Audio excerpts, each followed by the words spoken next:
PRX. Friends beyond the binary, ladies and gentlemen, boys and girls. This is the first time I've had to pause in the middle of that right after I said, because did I even say an intro? Welcome to Sleep With Me, the podcast that puts you to sleep. Reason I'm off track already is my hair was brushed. I need a haircut. Apparently I need a haircut, but usually the headphones hold my hair. I don't know if this was an 80s song. The headphones hold my hair out of my face. I think in the 80s, and it'd be parentheses so I could see into your eyes. Linda Ronstadt, Rod Stewart duet. And then there was the George Michael and Joan Jett version, quickly remade, interestingly enough. It was the first, they called it the Quad Collab. But my hair was brushing against my nose. It wasn't so much in my eyes, but that's what inspired me. You know, Bernie Elton and I to write the song for those. And this was the power of time travel. Scientists everywhere say, hold on a second. You used time travel to go back in time to write a song with Elton and Bernie so that it could be two versions, a double duet. Well, technically not a double duet because it's separate. It's four separate, not actually a quad collab because there's 7 of us collaborating or 8, 7 or 8. Depending if you count the present and the past versions of me. Also, I invited this is where I broke this time-space. If you're wondering what's wrong with the time-space continuum, holy cow, you're in the right place. Because I invited myself, my present, when I went into the past, my past self that was in the present, I said, I got great news. I've co-opted time travel. But I guess I was only I was at an age where I just didn't understand, so I couldn't appreciate it. And I said, all this time travel and you're so ungrateful to me. One day you won't understand and you'll do this again. One day you'll be doing this again. Oh boy, if you're confused, you say, what am I doing here? And maybe you need more of an explanation of that later. I don't know if I'll have time, but I hope I will. Welcome to Sleep With Me, a podcast that's here to put you to sleep.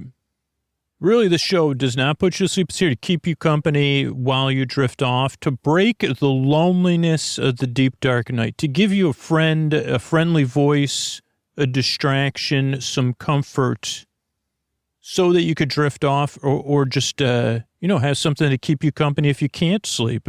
Or either and plus. Quad, that's a duet. This is a duet at bedtime, but you don't have to sing or listen. Now, the other things to know, you talk more about this coming up here, but this is a podcast you don't really listen to. You can just kind of barely listen, but most people don't like this show. It doesn't work for them on the first try. I mean, I know from the reviews lately, it does for some people, and that's great, because if you get this, you say, I've been looking for this. I never knew something like this was out there, but I've been looking for it. But for most people, it takes a couple listens for that to happen, just because the show is so different. So give it a few tries, see how it goes. What we got coming up is support. That's a great thing about having this podcast come out free to anybody who needs it at all. The ad-supported version allows us to do that, and the listener support allows us to put the show out. Between the ad support and the listener support, you don't have to pay for the show. Totally optional. Then there's a long, meandering intro. This is kind of part of the intro, I guess. The rest of the intro is meant to ease you into bedtime. Then we'll have some support, then a bedtime story. And oh boy, this is a 2-parter bedtime story. I think the first part will be like part personal essay and part talking about IKEA furniture. And then the next part will be us going shopping at IKEA and then doing some assembly, right? I think that's what we got. I don't know the order of everything. Or maybe we go shopping tonight. I don't know because it's but anyway. If you're already mixed up and you feel like this is some convoluted, strange show, welcome to Sleep With Me, the podcast that's here to put you to sleep. And these sponsors are how I'm able to do it for you for free twice a week. Hey, everybody, this is Scoots, and I actually need you to listen to this message. If you're a regular listener, sleep with me. If you're new, don't worry about it. But we've got some big decisions with the show on the horizon, so I really, really need your help. If you are a regular listener to Sleep with Me, and it has changed how you sleep, you rely on the show, you like the show, it does something for you, or you feel good about the podcast, you like it, or you count on it, I really got to ask you to take action.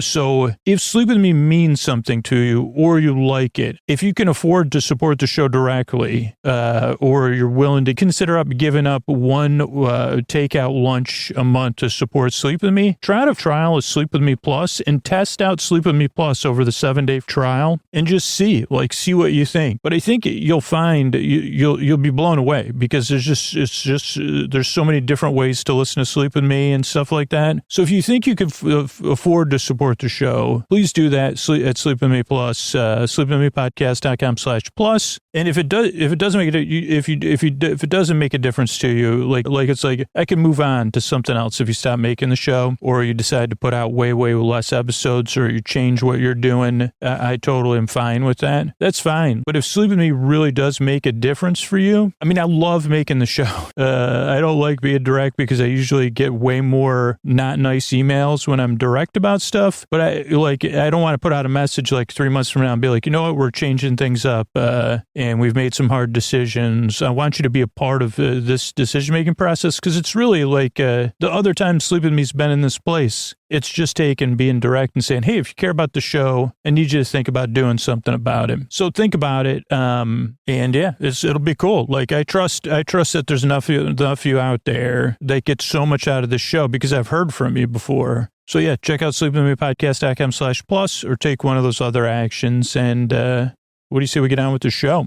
All right, everybody, it is time for the Sleepy Supporter Zone. This is one part of the podcast, and we need you to hear. It's where I pop my peas, if you please. I thank the listeners who supported our sponsors, because I know so many of you get so much out of this ad-supported feed that is free to everybody. So you might want to do a finger clap along, since you're maybe already in bed or winding down. And I want to thank Leah and Lynn, who got themselves some sleep phones, used our link, used our code, sleepwithmepodcast.com/sleep-phones, and used to Sleep With Me at checkout. And I think Leah got those Sleep With Me branded sleep phones. So looking good, sleeping good. Thank you, Leah and Lynn. All right, if you want to hear, would you love to hear your name here on the Sleepy Supporter Zone? Support a sponsor, take a free trial, take that Helix quiz, and then let the sponsor know about it. Tag them, tag me on social media is the best way, because then they say, wow, people really love this podcast.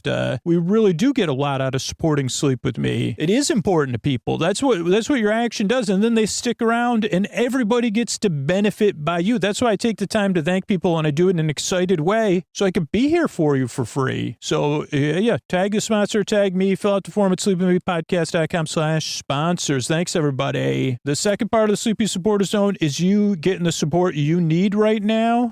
There's links to resources, including international resources that you could connect with, including right now. It's also about being a part of a community, being a part of positive change. It's not just saying Black Lives Matter. It's not just saying stop AAPA. It's not just saying support Ukraine. It's taking action, learning more, and then taking action. And if you listen to these, I heard about Hand in Hand from RBG. It was one of her favorite charities. And it's never been a more important time to support organizations like Hand in Hand right now. It started with only 50 children in 1998. And Hand in Hand now has 6 campuses and thousands of Jewish and Arab students. And Hand in Hand's motto is, partnership is the only way forward. Together we learn, together we hurt, together we support. And you could support Hand in Hand. You could use the link in our resources, or go to handinhandk12.org to support the work they're doing. Because if you're listening to this, you know how important that work is. Also, there's other organizations we're supporting in our show notes.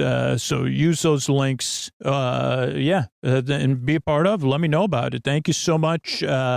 Mystery Bard. A lot of people work really hard on this show. Who are they? This posty poster son sounds like an earful. Wrote the theme song. Edits episodes. Carl W. the legend. Also edits episodes. Ashley, Kenny, Scotty, Jennifer. Runner. Eric and the team at Astound are on the website.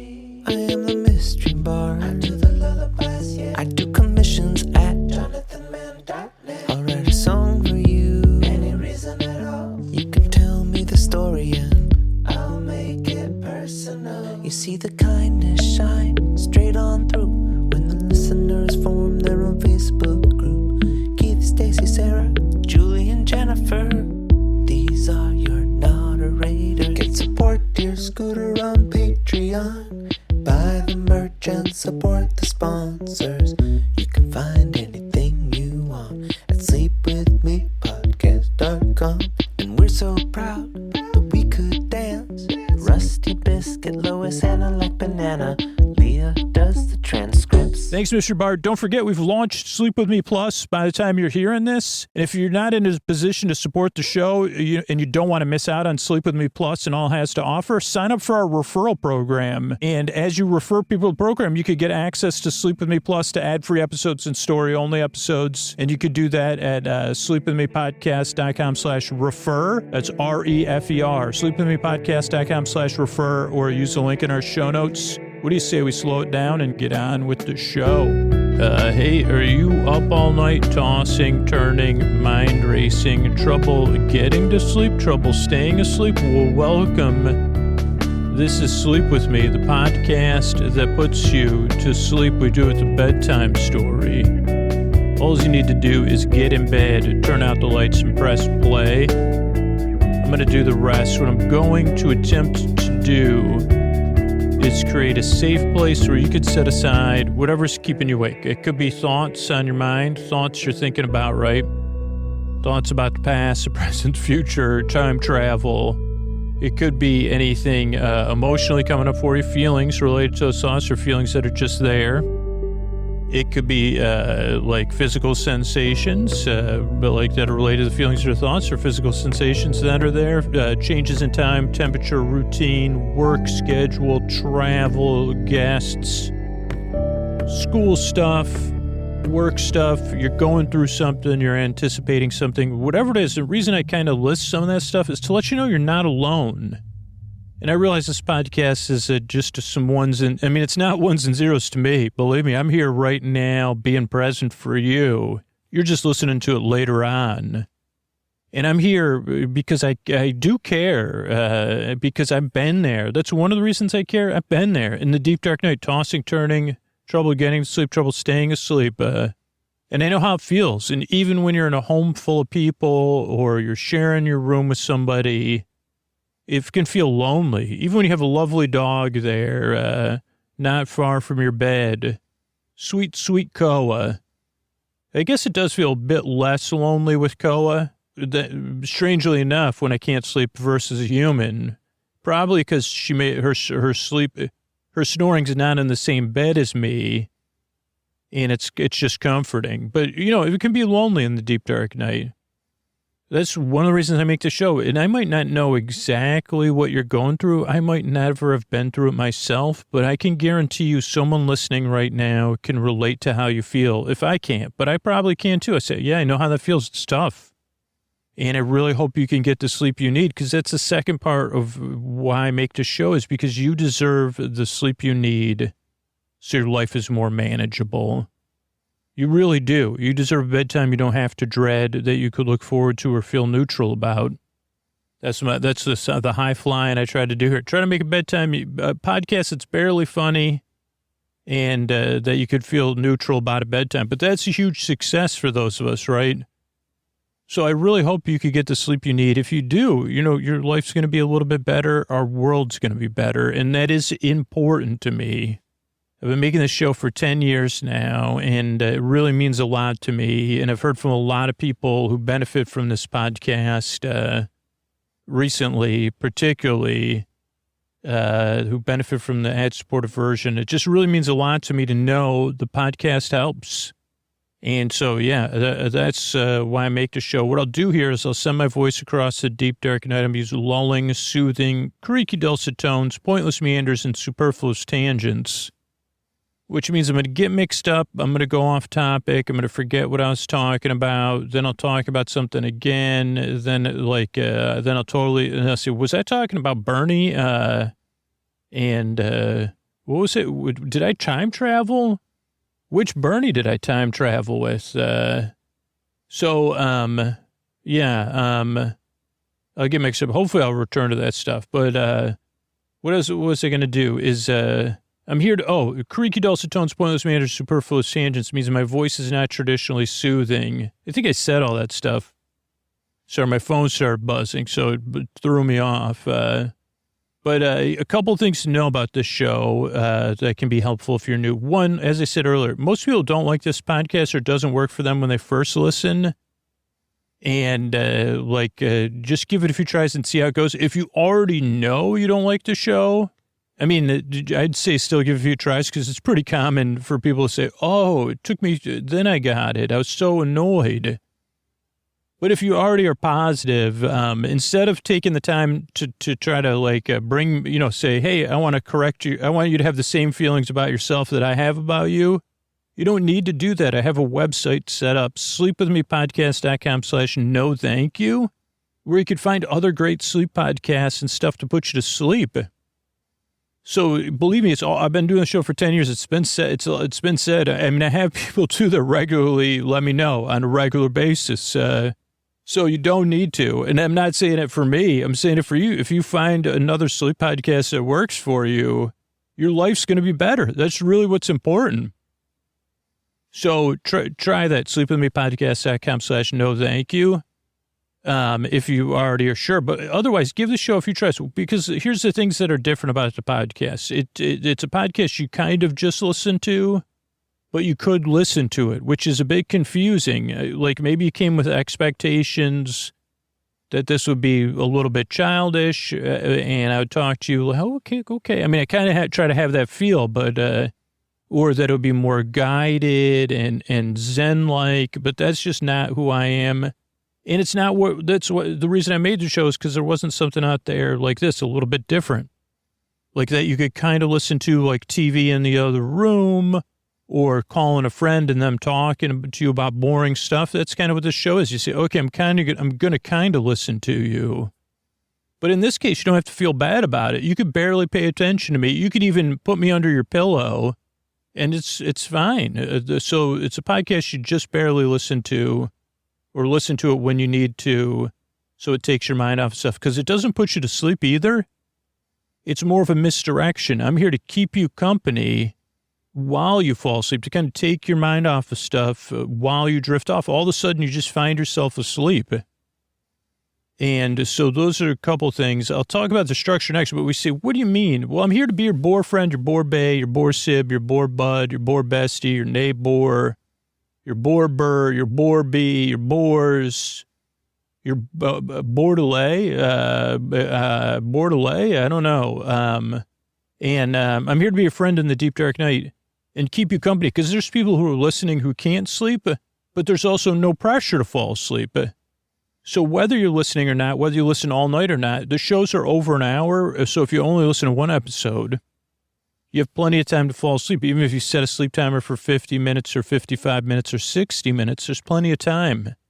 And there's there's 600 episodes in our ad-supported archive ready to go. And that way, if you become a regular listener, you could kind of create your own playlists or pick and choose what works for you. Sorry,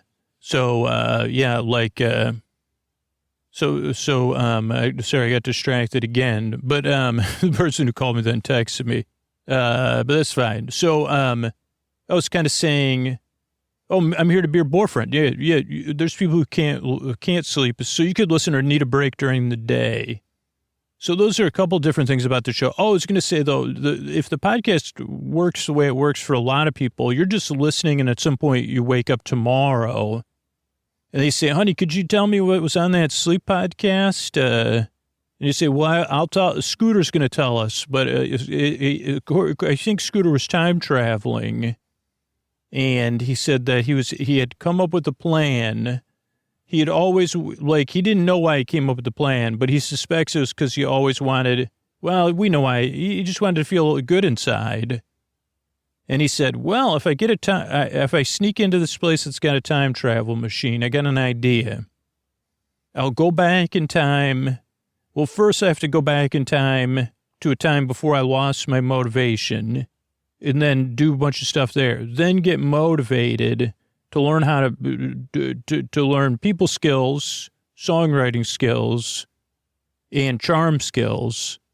Then I'll go try to meet Elton and Bernie and build rapport building skills. And then I'll build rapport with them.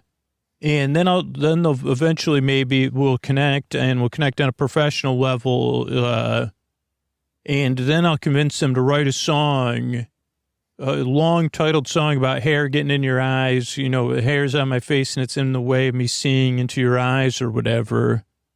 Then we'll come up with the idea of having a couple of duets that we came up with earlier. I can't remember who it was, Rod Stewart and I know, but then of course they're going to, I don't know, and then George Michael and Joan Jett, because when I just thought of, I said that doesn't go together, but it sounds good. George Michael, Joan Jett, you know, it's got a little bit of alliteration. I forgot who we paired Rod Stewart with already. Another, I don't know. I almost had it. Linda Ronstadt and Rod Stewart. I think they've done songs together. And then we'll do that, and then we'll travel back, and then we'll try to convince ourselves to go see that. So it'd be a lot of mucking around in the continuum, because I'd have to go back in time to affect my present self. So then when I went back in time again, I'd be with that. Here's a question about time travel. If I go back in time and fix all my problems while I'm in that timeline, will I become a well-adjusted person in the timeline I've traveled to as I fix my problems in the past? Or will I have to travel back? Because it wouldn't make any sense. I'd just travel back in a present time. Like, shouldn't I just become instantly well-adjusted even though I'm out of my own timeline?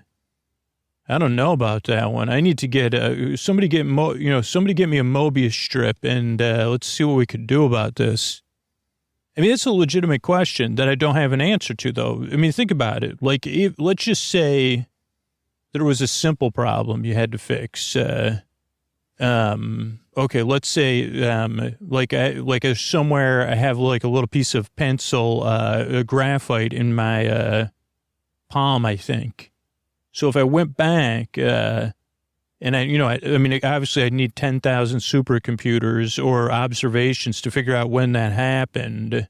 But if I didn't get that piece of pencil graphite in my palm, not that's bothering me at all. So it probably shouldn't be, it's not the best use of time travel except as an example. So I went back in time, and then then I'd give myself even more hypervigilance. You'd say, who are you again? I'm a future you. And I also have an invisibility cloak. I'm going to go to school with you every day, and I'm going to teach you a bunch about pencil. I'm going to keep you, proper pencil use. And then, why? What happens with the pencil? Oh, don't worry about it. It'll be fine.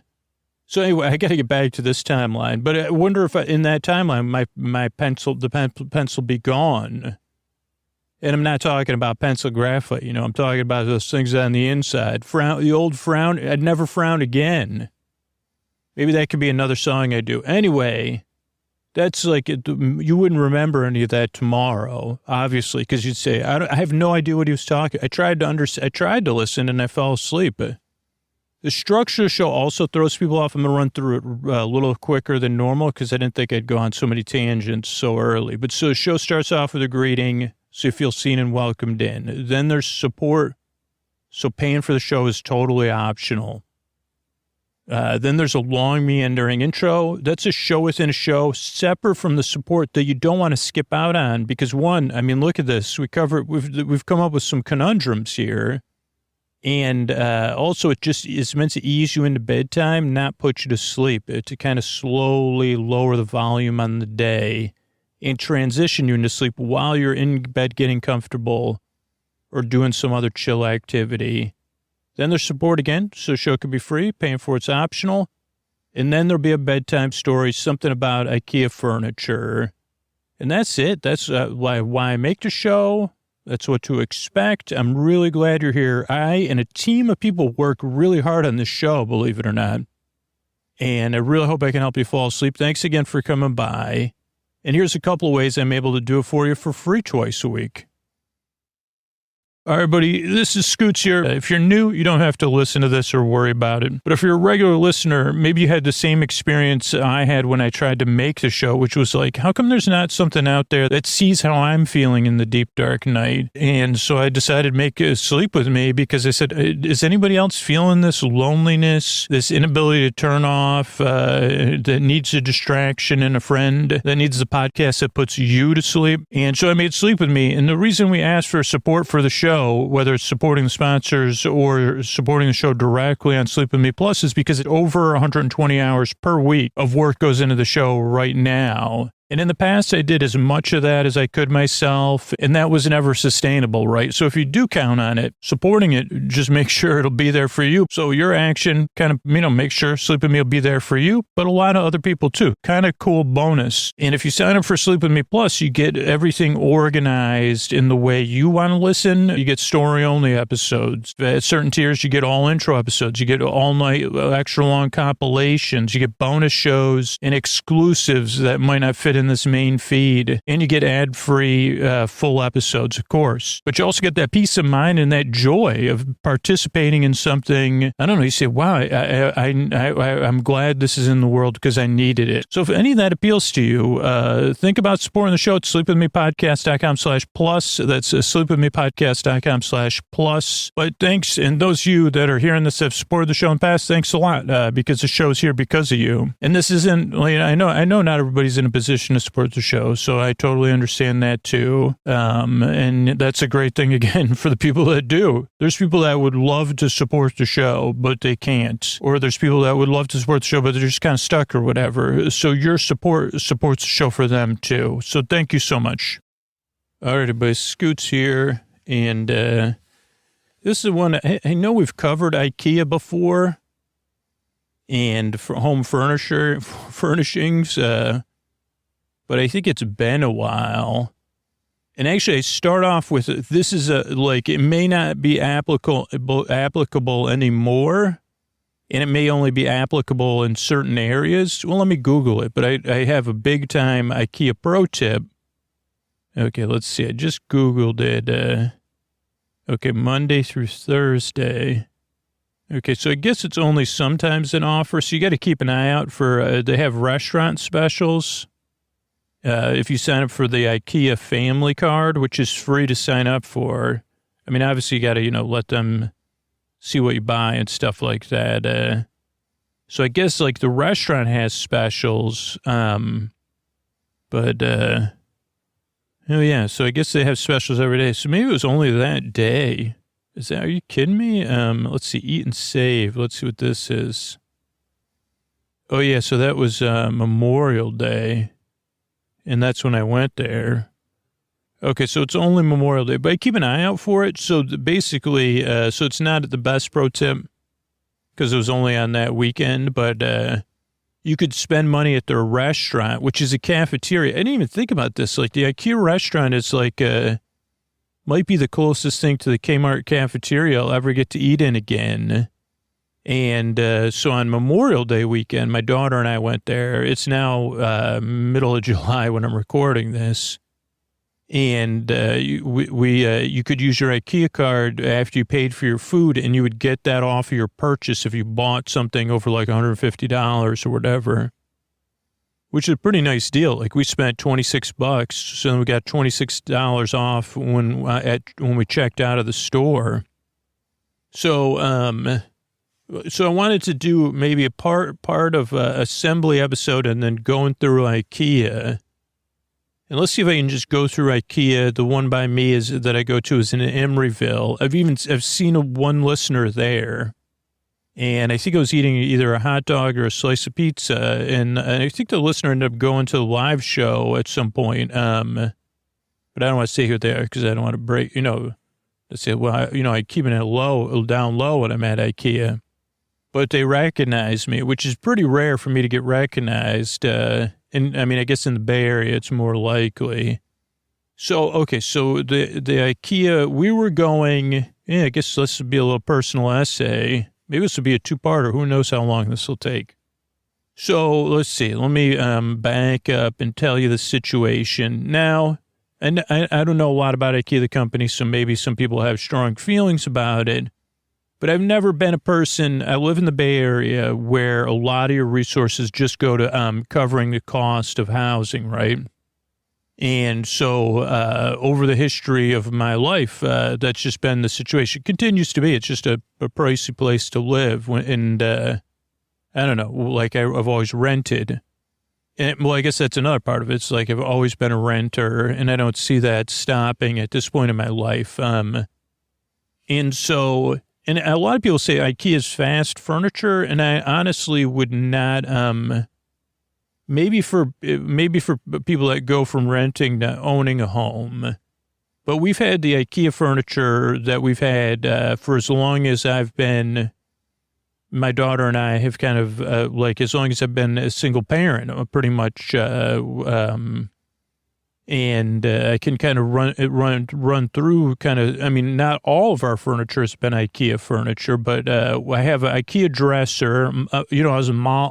I'm sure we did an episode about Malm, M-A-L-M. Maybe not though. And that's where my like. I don't think that's the first piece of IKEA furniture I bought, but originally I had a Malm bed, like a headboard, footboard, and bed.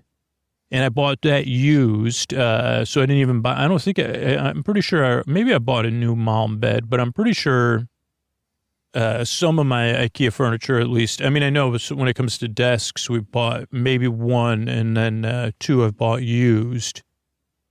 So definitely a Malm bed, but then I worked with a company for a little while. It was one of our first sponsors, and they had an adjustable bed base, and so I got to test that out. So I sold the Malm on that I probably had already bought used on Craigslist. And so it's not fast furniture because somebody out there purchased it and was using it after that. And then I had a Malm dresser, and then eventually we would have a Malm chest of drawers. We never had a dresser. And then a smaller chest of drawers. I don't know what you call that. I may have even had a nightstand or two at some point. I don't know. I don't think so. And so we still have that chest of drawers and the half chest of drawers and other stuff. Yeah, let's talk about it. We have three different.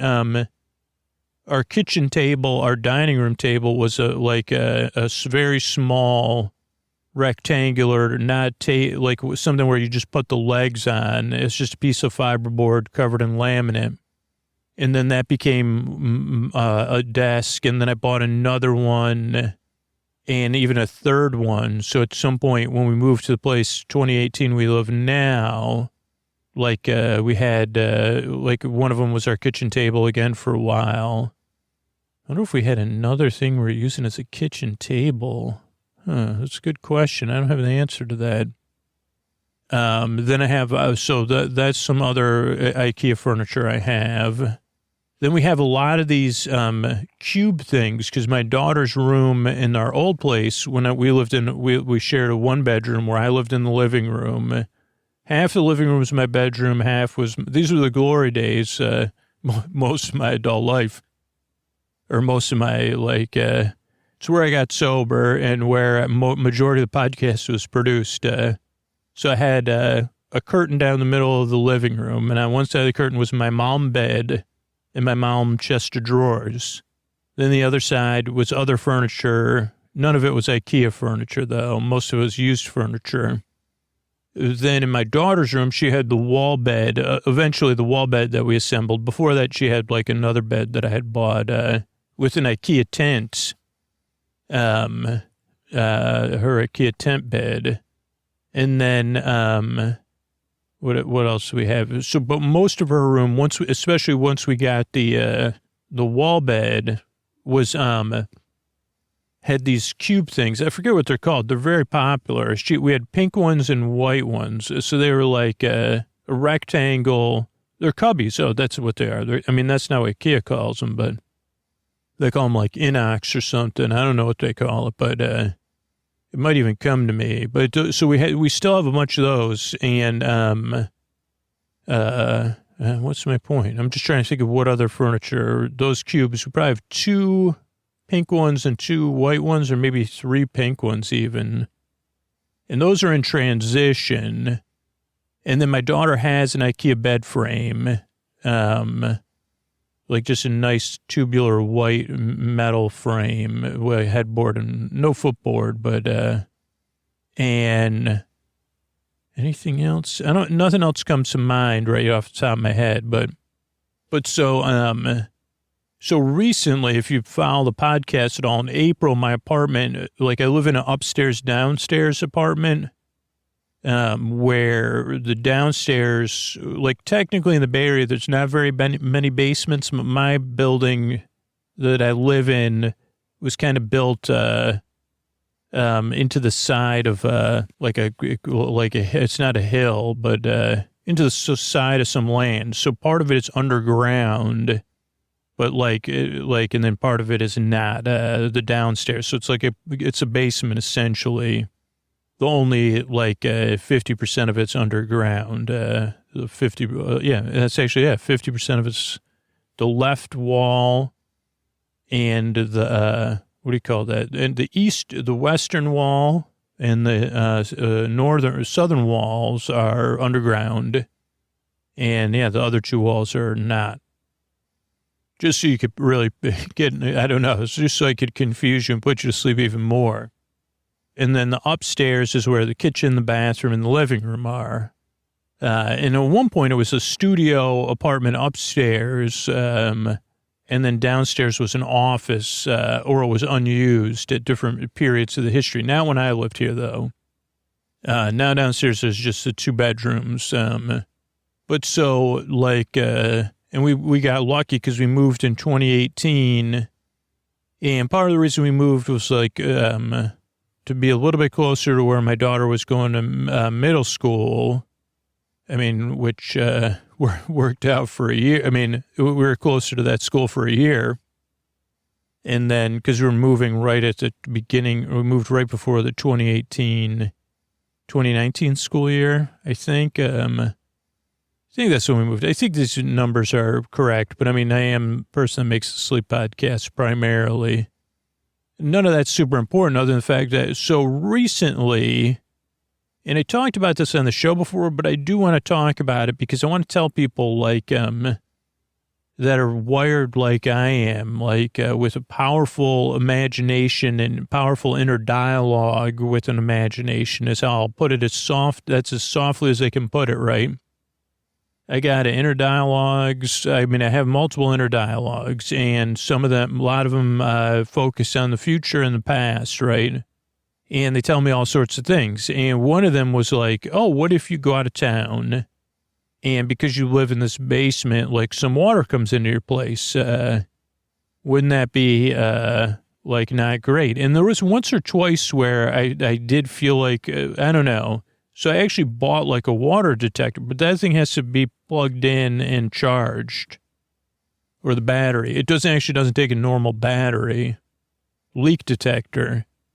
So there's a bit of important point is if you do have a leak detector, make sure it's actually not buried under a bunch of other junk without the battery being on. But it wasn't important. The leak detector really wouldn't have done anything in this particular scenario, I don't think.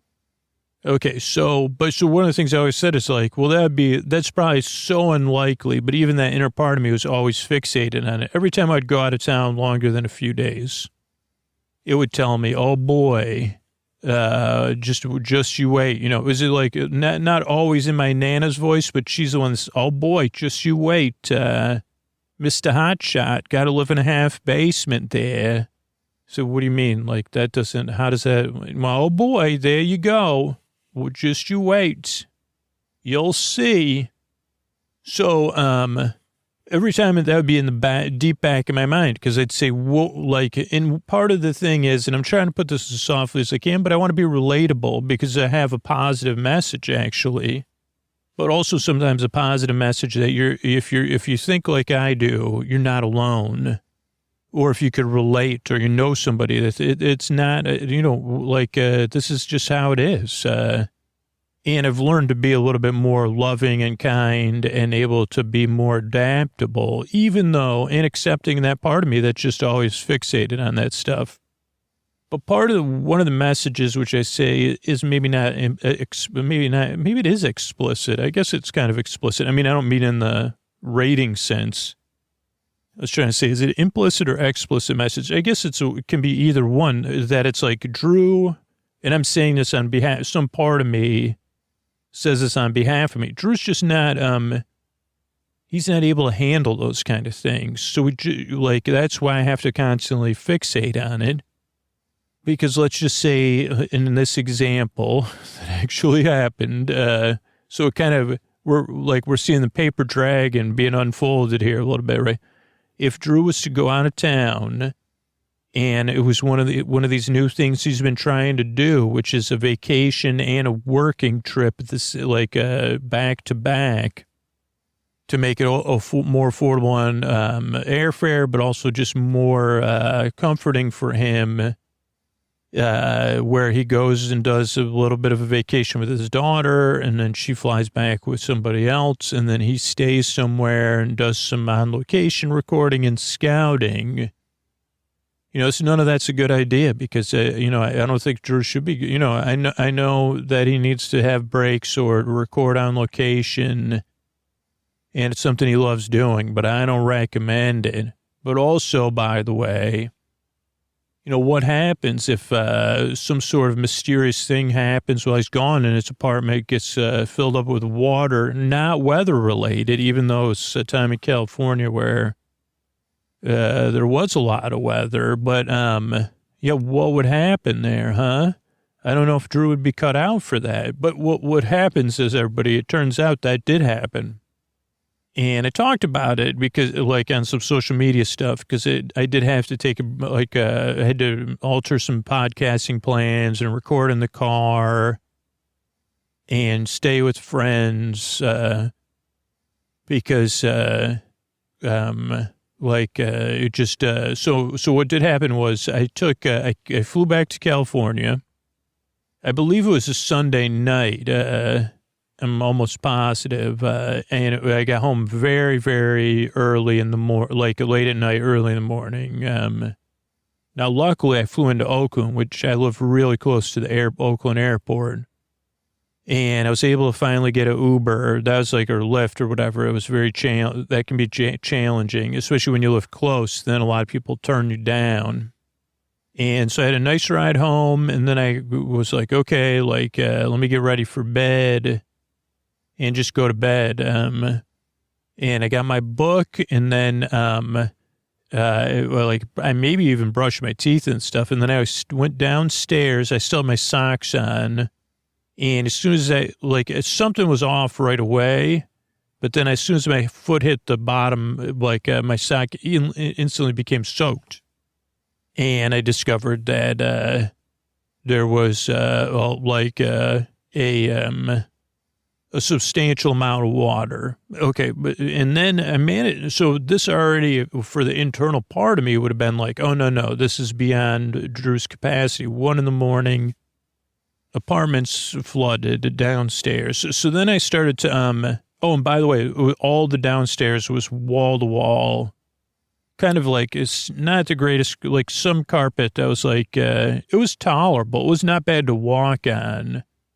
But it was somewhat half industrial residential carpet, easy to vacuum. So, but also absorbs a lot of water. So then I started kind of looking around. I said, okay, this is really not good. And then I think I unplugged some stuff that was, to be cautious.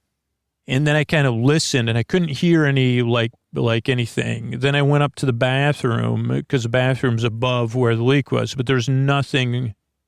I looked under all our sinks, checked my toilet. Then I went back downstairs and checked the roof line. I couldn't find any place where the water was coming in. And then I was kind of sitting there, and I was like, okay, well, it's 1 a.m. I don't know if I had a number to call my landlord. So I said, well, I don't know if there's anything they can really do about it right now. And probably the best thing for me to do is to go to bed and get some sleep. And then as soon as I get up, trying to get in touch with my landlord, which is pretty easy. And something that I'm grateful for, that I do have a pretty responsible landlord, which is not always the case, when you're renting. I've been in that situation previously. And no joke, I did spend about an hour finding the biggest, because also the downstairs is not 100% even. So the water was not distributed evenly. And the carpet, luckily, in some sense, where the water was not distributed evenly, the carpet was soaking up a lot of liquid, but also wicking it, spreading it, even where it wasn't. So the water, I actually, the lowest places were my room, my bedroom, and the podcast studio. But the good news is all the podcast equipment was a little bit off the ground. I mean, not very high off the ground, but just another piece of luck is everything was sitting on something so it wouldn't be in touch with the carpet. I think just because I thought about it would overheat, or maybe I was paranoid. I don't know. But so after kind of doing some basic picking up of stuff off the floor that was absorbing water, and then even finding stuff that wasn't going to make it, I said, I'm going to try to go to bed. And I remember, it was literally next to my bed was squish, it was literally puddles, But I was I was tired because I was on East Coast time too. So it was about 4 or 5 in the morning. But I was able to read my book and fall asleep. I would just follow my normal, abbreviated version of my normal bedtime routine. And I went to bed. And then the next morning, I don't think I've told this story anywhere. Maybe I have. But talk about, I didn't sleep in too long. I think I woke up around 8 a.m. I was hoping to get 8 hours of sleep, but whatever, And I got up and I was getting I was just went up and used the WC and poured myself a coffee.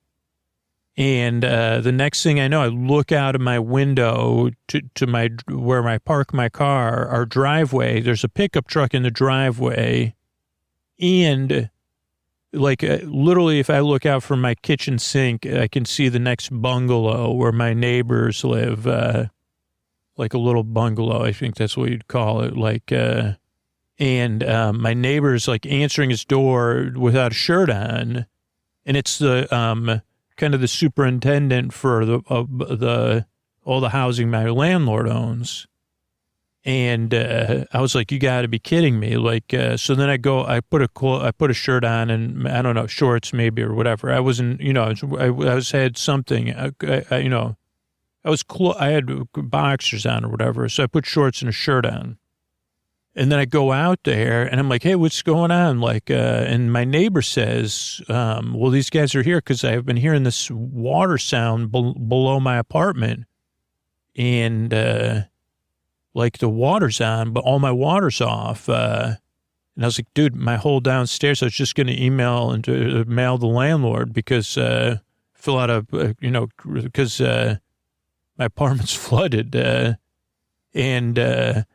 then the next thing we know, they're trying to find the source of the leak. And interestingly enough, just to tell you what happened was in California, you build and you rebuild and stuff like that. And I don't totally understand it, but I guess what happened was there was a water line coming from the water main, going underneath his apartment, my neighbor's apartment, and ending just capped off in this planter in front of my apartment under the ground.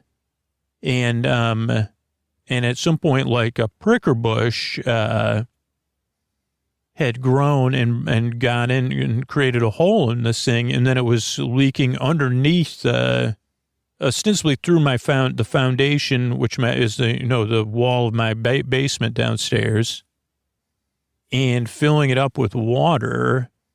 But talk about my internal nana and those things being wrong. One, well, I mean, it could have been different. It could have been a bigger leak, or it could have been a bigger hole in the foundation.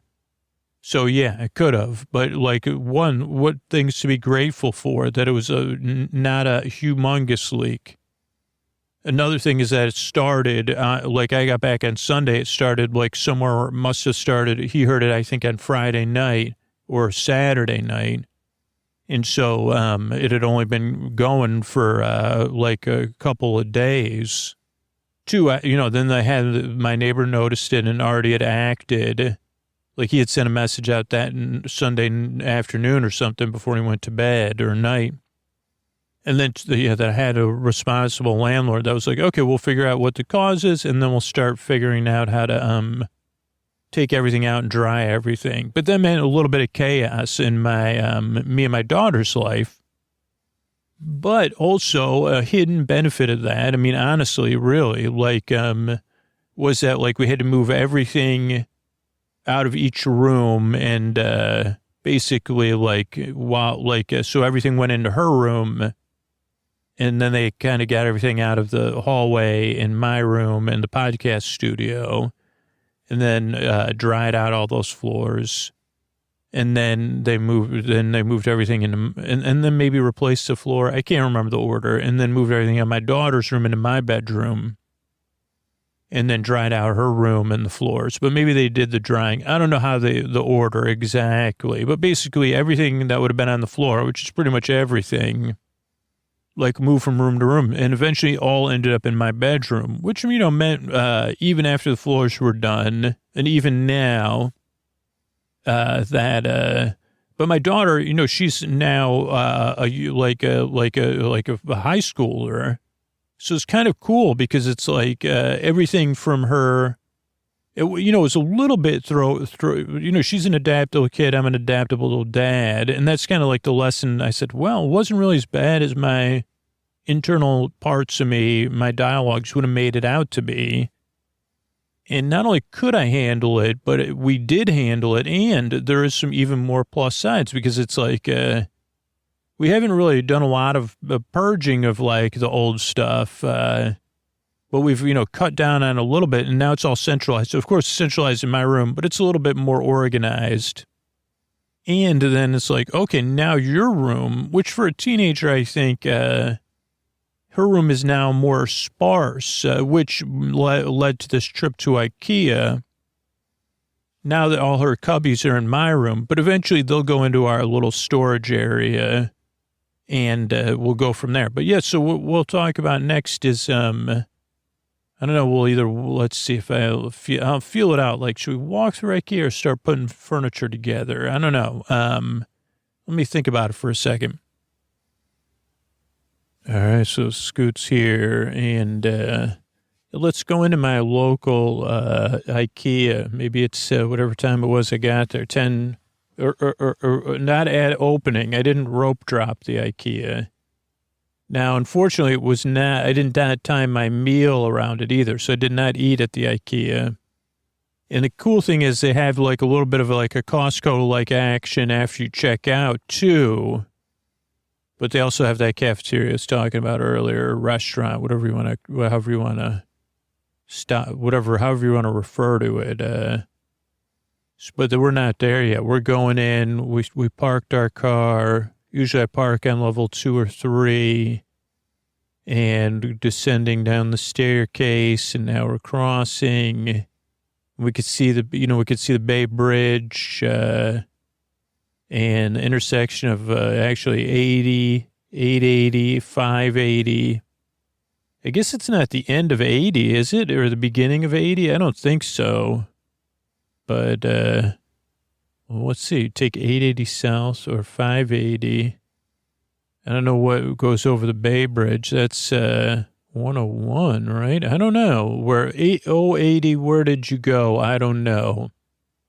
Because you got 5 runs north. I don't know. That's good. These are good questions that I don't have the answers to. I'm just going into an Ikea now. We got to pass. Do we pass the exit, or is the exit further down? I think the exit's further down. We go in here. They got a nice setup here. I believe there's also restrooms to the left, but we're going to take the escalator up to the second floor. And the first thing I noticed on this trip was right at the top of the escalator. Well, not right at the top. That's me being, but like a few steps away. The first display on our right was a clearance display. And I said, wait a second, this is a clearance display or whatever, like sale. And they had some different things on sale, but a couple of things I was looking for, which was storage. They had some small rubber tubs or plastic tubs with lids. And then they had these boxes, and I'll refer to the boxes if we go, but they're made from plastic, but a kind of box, a sturdy box to put stuff in. I mean, isn't that what we're all looking for? A sturdy box to put something in.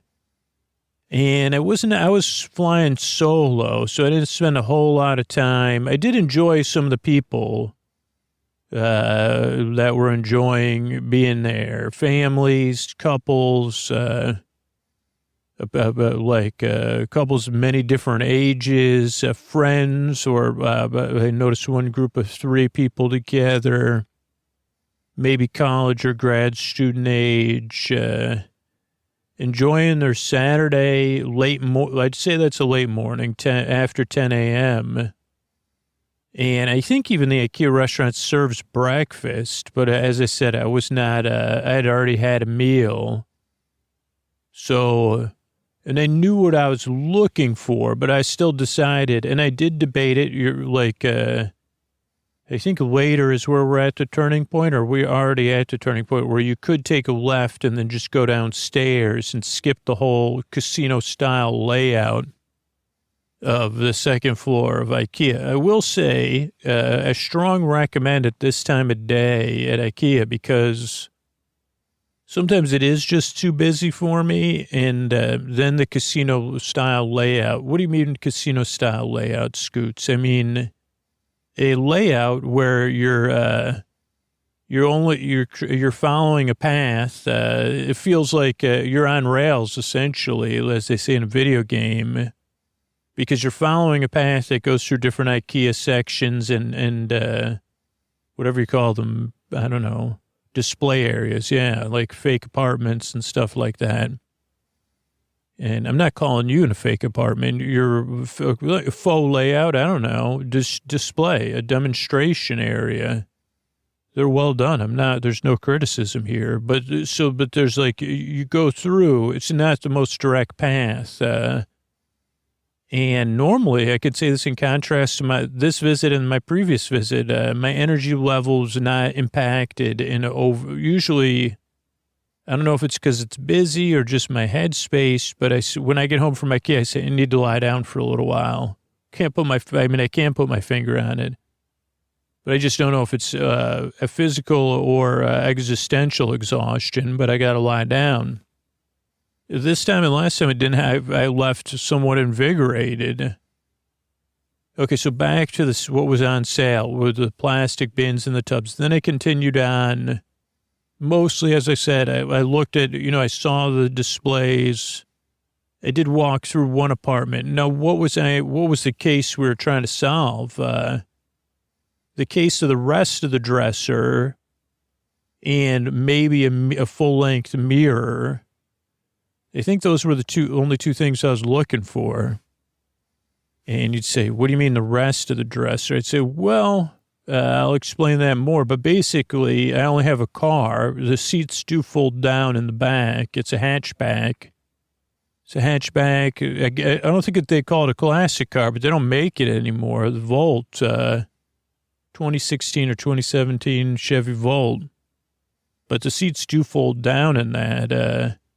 But at the same time, you can only put so much in there. So we had made a previous trip that I was talking about, doing scouting for a dresser. And then we found this modular style dresser. And I'll be honest with you, I said, okay, well, what do you think? And then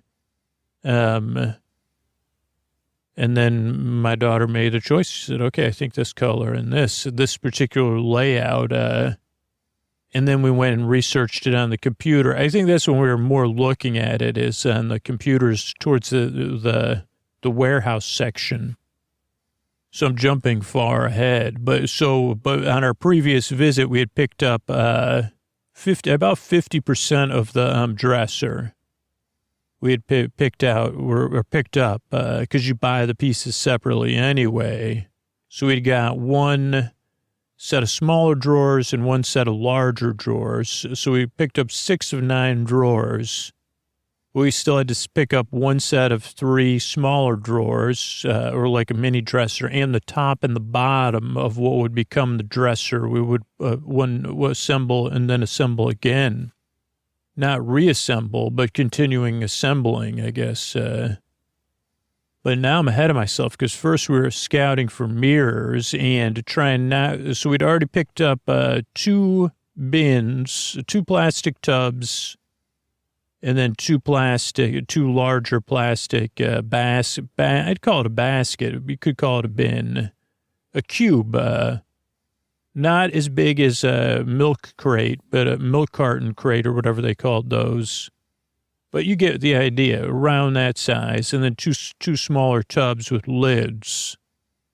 And then we passed another, section eventually. I think it was it was a random section. I want to say there was bath mats, but there was some other thing for storing stuff. And I did have the impression that any of these, on sale organizational items could change my life forever. That this might be the one. A lot of people do that as, and then they fall in love with people or from afar. And I didn't have any romantic attachment. I just a strange, codependent. I said, maybe this will be the tub with a lid, or this organizer that fixes it, finally does it. And then I said, well, realistically, but I did have some things in mind anyway. So I said, okay, well, it's on sale as well. And it had a comparison point. I'll be honest with you. Let's just talk. We're friends, We're here walking Ikea together, talking Ikea. That could be another one with Scott, Adam and Scott, or, Scott and Adam Scott.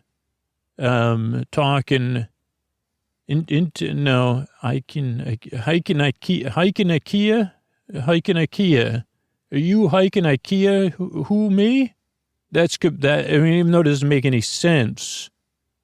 One Scott could be saying, are you hiking Ikea? You hiking Ikea? Yeah, just you hiking Ikea.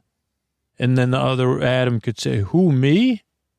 It doesn't make any sense. I realize that, but could I haikus at haiku Ikea? But then you'd have to have then it'd mostly be a haikus, or haichu if you could get it double branded. Haichu Ikea, haichus at Ikea, and then you're a podcast. This is a podcast pitch. Walking through an Ikea on mic. Tasting haichus and reviewing them, or just talking about them. Haichu Ikea. It'd be confused, but people that are looking, they say, well, I love Ikea and I love haichus. So maybe I'll check that show out. Who does it? And I said, well, imaginary people right now. It's actually an imaginary, probably only be an imaginary podcast. So you subscribe anytime. As many episodes are out as you want them to be. You just have to lie back and imagine, or sit up, or be walking. Are you?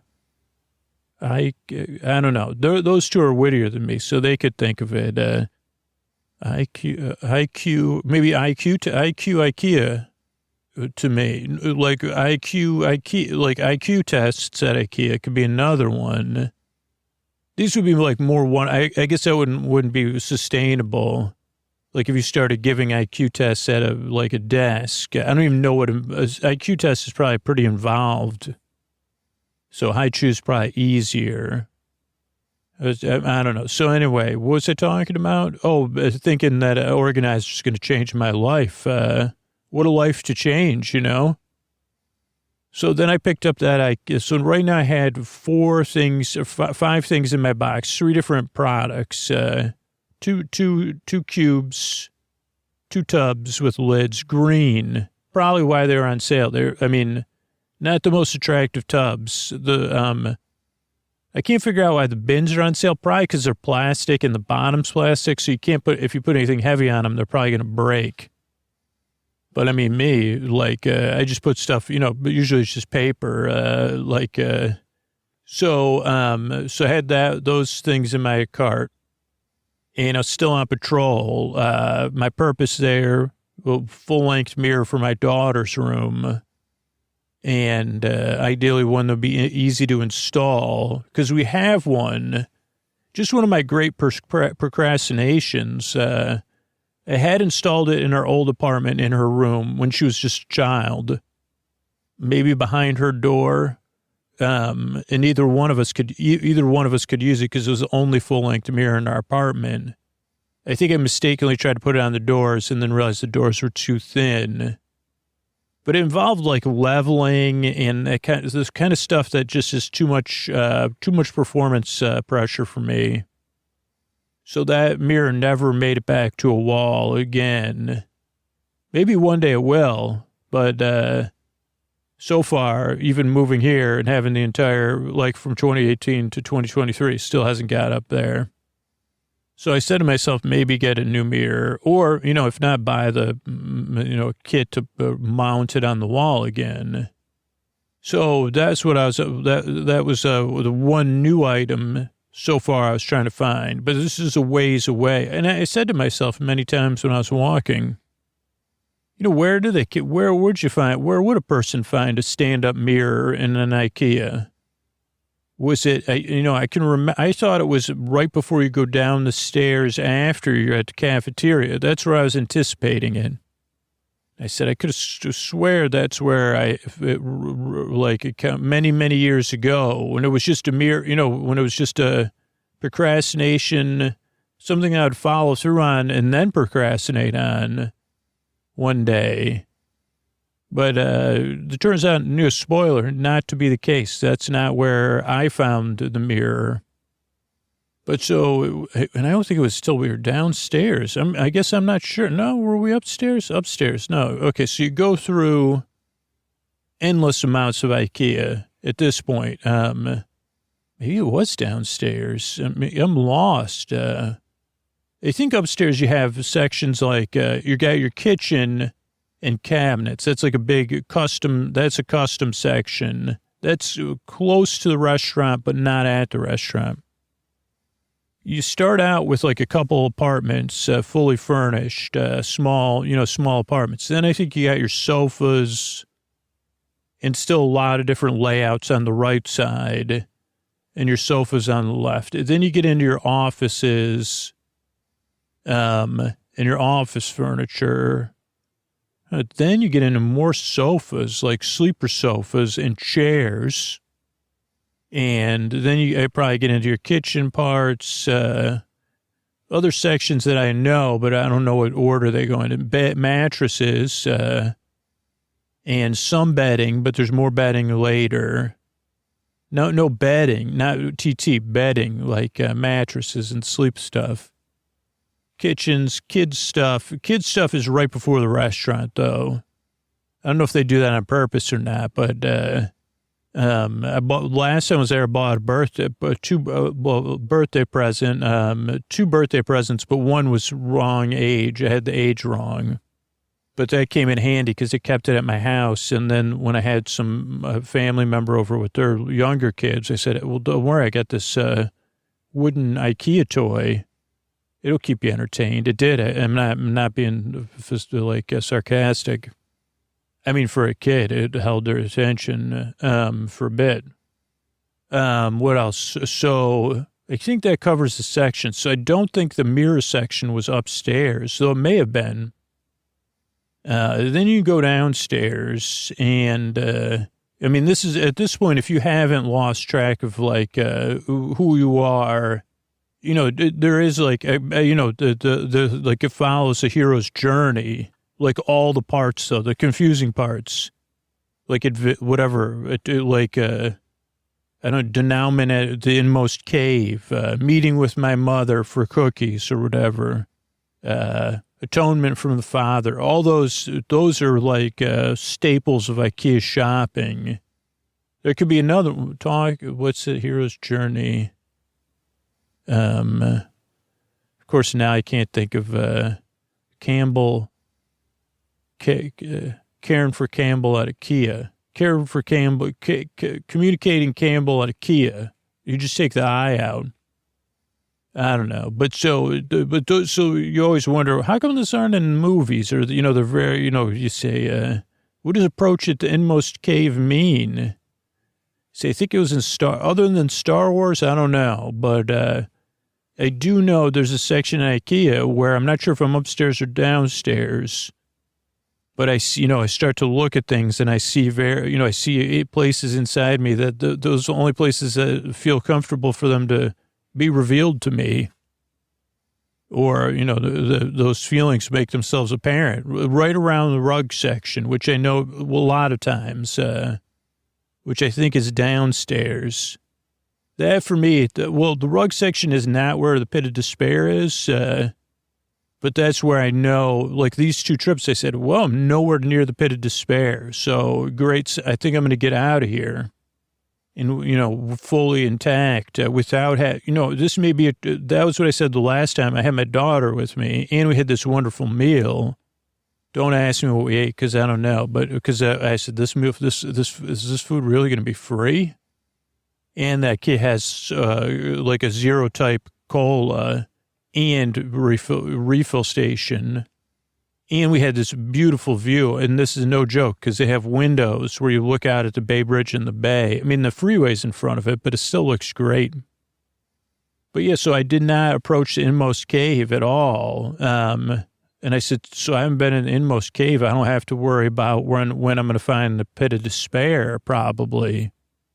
So anyway, at some point you go downstairs. Then there's like kitchenware, general like stuff you would buy on impulse, which I did do an impulse purchase of a carafe with a sealable lid. But I've been making a lot of lemonade and iced tea, so it wasn't really like a outrageous, you know, purchase. Because those ones with the mason jar, the clamp down lid that you can't lose. Really like that. So I'd added another thing to my Ikea pile in my cart. And then, downstairs you go through kitchen stuff, carpets, more bedding stuff. I think bedding's towards the end.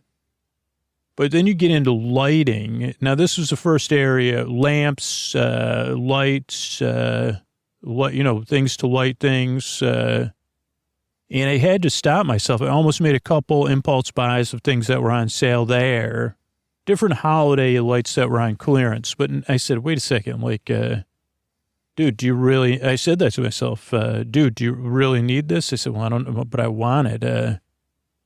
There's a couple like, I don't know. It's just like, hold off. You already got, I think we got our impulse buys that we may actually use some of these, and I said, well, just 1 pack of lights. And I said, no, like if you use the lights you have, you can get more lights. And I said, okay, fair enough.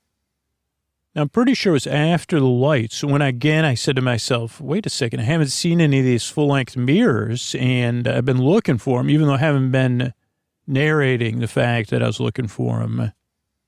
I knew my quest that day. One of my quests from the goddess, communing with the goddess or whatever.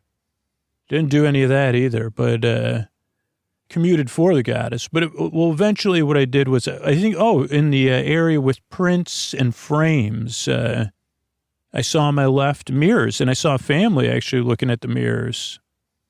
And they're like, they were discussing full length mirrors. And then I start, so it was a little awkward because I'm awkward on whatever on the get down. And so I was trying to like move around them to look at the different pricing and sizes. And then I found a wall that was like, had 3 layers where you could move the wall. I know that's not a very good description, but, there's 3 different levels of 3 different rows of mirrors, and you slide the wall and then you can see the next mirror and then you slide it again. And this kid, his family was ignoring him because they were discussing full length mirrors. Which, by the way, you could spend anywhere. I don't know what the cheapest one is. That's the one that we've had at our house, not to brag, for years. But it's just a mirror with mounting hardware, no frame or anything. I'm guessing you get that for $20. I didn't even see it this trip. The single father mirror. Let's just call it. That's like, but then they have ones with frames, and you could spend anywhere from like $20 or $30 up to like get pretty big mirrors. And mine one was looking for a manageable size. So then I saw one that I said, okay, it had a frame, a wooden frame. I said, that might be easier to mount and maybe less leveling. And I noted its information by taking a picture of its tag. And I think the frames came in like black and white. And I said, okay, well, maybe I'll have to figure that out. But I still has had this, and I don't know which part of this one it is. I here's the thing. I never got any mentors, allies at this trip to Ikea. Maybe this kid, because he was loving watching me slide the mirrors around. And then I said, go ahead, take it. So maybe I was being the mentor. Said, you want to kill some time while your parents are talking about that mirror? You could just move these things. Just watch your fingers. So I moved on. And actually, that was it. I checked some. Oh, no. Did I get that pot, too? And that was on a previous trip, I think. I bought a pot, but for plants. But that was like a terracotta one. But that was on another trip. But so then I made it to like where you finally escape. So this could be where you encounter this isn't where you have the pit of despair because you're already, first of all, they have tons of natural lighting in the warehouse area and lighting in general. So I got there and then I went to they have like computer stations, where you could, cause nobody remembers anything. But I had to look up the pieces I needed for this dresser, and I still said, well, I have a vague dissatisfaction with the mirror. And so I think I first looked up where the dresser parts were, and I wrote that down, or took a picture. I took a picture of it. I didn't write anything down. And I said, okay, and that was where we'd already been, because we had already picked up 2 of the parts we needed the last time we were there. And then I looked up mirrors, and I said, wait a second, I found this mirror that was like a stand-up mirror, like it has a stand. So it's actually more full length. You could see your feet in your shoes, and you don't have to hang it on a wall. And it's like also has a metal, like a metal type frame. And I kind of remembered my daughter. I said, wait a second, you could put that right, okay, I think we have space for that even. So I wrote down that number too, and it was a reasonable price. And I said, okay. And then I set forth to gather my parts. First was like the parts for the dresser, because unfortunately the dresser parts were closer to where I was. So I was managed to put the smaller 3-drawer dresser on the bottom of the shopping cart. I didn't get one of their modular carts. That was a mistake, by the way, because I should have then tried to get allies, or if I met with the mentor. If I thought this was actually going to be about the hero's journey, I would have actually looked stuff up. Call to adventure, that part, check. I don't know, it went pretty smooth, so I wouldn't say it was an adventure for me because I actually did it. And so then so I got that, put it on the bottom thing. Then the next part was really, really big, long, not heavy, because it was going to be the top and the bottom of a dresser. like the lid and the base. So I put that on top of the cart, right? The shopping cart, your standard shopping cart, except for Ikea's wheels all four wheels go all directions. I don't know if that's a European thing, but it does make it easier if you got to move to the side or whatever. So I got that on there. Then I went to the mirror section, double checked what I thought. I said, okay, I'm going to go for it. Now the mirror fit right on top of the long dresser thing because the mirror was also long. But now I had a problem because I had a glass carafe and a bunch of other stuff in my shopping cart, and I still had to check out, right? So what I did was, here's the thing. If you don't do it like I do it, I ask for help because I only got lucky. What I did was I jammed my shopping cart next to a stack of tables, boxed tables, and then held the shopping cart with my hip while I moved everything so it was on the table. Then I pulled out all the stuff in my shopping cart, piled it on the floor, then put everything back, then piled it back on. Precariously, by the way. I got lucky. Then I went to check out. I checked out with a human. No, this time I did not check out with a human. Last time I did. And then I, rang on all my items. Then I also did my hip check move against the checkout so that I could put everything back in the cart so it wasn't precarious when I was leaving the store.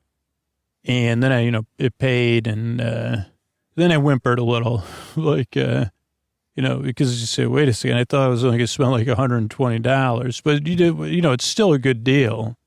I don't know. I think a lot of people listen to this podcast are in the same place. You either live in a very area that's like the Bay Area, or you're young, you're in a different phase of your life. And Ikea or that kind of furniture is just fine. And it's actually not fast furniture. I mean, and I'm not even trying to make myself feel better. Like everything I have, I always put on Craigslist. If it's messed up, I put it on there for free. Furniture wise, or I sell it for like $20 or $50 or whatever. Like, I know I sold my mom bed, which I think I bought used. So it's like, man, that's 3 rounds with that mom bed. And, trying to think, I've sold other things like Craigslist recently, but they weren't Ikea furniture. You do have to be patient with selling stuff, and I've given stuff away for free. And then so then we left, and I checked out, loaded my car. Again, I probably should have asked for help there, but that actually went smooth. I don't know the order. First I got everything, secured the cart, secured the mirror someplace safe so I couldn't break it.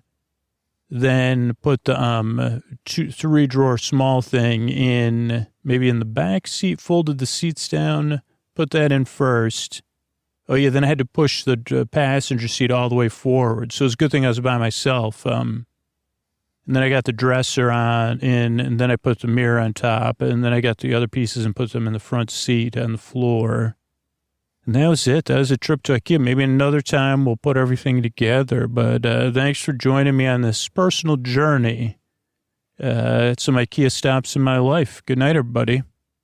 All right, I want to thank everybody that became a patron recently. I want to thank Emmett, Ann, and Kimberly. Thank you, thanks, and good night. Ellen, Patar, and Davis, thank you, thanks, and good night. Jamie, Jesse, and Nisha, thank you, thanks, and good night. Tracy, Kelly, and Erica, thank you, thanks, and good night. Arun, Michael, and Amanda, thank you, thanks, and good night. Becca, Catherine, and Jason, thank you, thanks, and good night. Greedy, Vala, and EJ, thank you, thanks, and good night. And Savannah, Natasha, and Greta, thank you, thanks, and good night. Thanks to everybody who supports the show on Patreon, supports the sponsors directly, or supports us on another platform. And thanks to everybody that spreads the word. I just recently had an interaction with somebody, and it dawned on me again for like the 50th time. It takes 3 times for people hearing Sleep With Me normally for them to check it out, like 3 different trusted sources. and they can go in kind of any order, but it's always like someone mentioning it, maybe seeing it somewhere online on social media posts or something, someone mentioning it again or seeing somebody share about it on social media. So if you really want to help the show for free, you say, well, I love this podcast. I'm not in a position to financially support it. Spread the word once a month for the next 3 or 4 months, or once a week for the next 3 or 4 weeks. And you don't have to spam. You could just say, hey, this is my favorite episode of Sleep With Me. This is what Sleep With Me does. This is how I listen to Sleep With Me. And this is how I discovered Sleep With Me, like those kind of things. And that'll help the show grow. Or if you're like the person who had the most, introduced the most people to the podcast, who we're thinking of all the time, or I am, Cornelia, who would kind of just keep an eye out. Cornelia would keep an eye out online for conversations and say, hey, like about insomnia or whatever, and say, hey, one of the things I listen to is Sleep With Me, and this is how you listen to it. And I just want to, I'm thinking of you, Cornelia, and hope you're still listening to the show out there in the up, I see you there with the moon and the stars and stuff. Good night. All right, everybody, Scoots here. I'm doing our month in review on Sleep With Me Plus, which is similar, if you're still listening on Patreon, if you could think about moving over, but it's going to be similar to what you would have seen there this month. And as far as the ad-free episodes, a lot of them are coming out in the ad-supported feed that you all listen to as well. I got to find the right podcast app. So I was also buying time because, so on Sleep With Me Plus, one of the main differences, everything is separated out into its own feeds. So there's 4 different podcasts. I'm going to start with the bonus episode podcast. So it just has bonus shows. And on March 2nd, a Mayor Tour, Welcome to Scooterville, a Posty Special Edition Super Deluxe episode came out. These are really cool. They come out on a couple Saturdays a month, and these are something that's just been really important to me. Ideally, down the road, we'll have budget to do more, or somebody else even do a version 2. But it's basically Chris Posterson from Sounds Like an Earful. Takes an episode of Sleep With Me and reimagines it in a sense.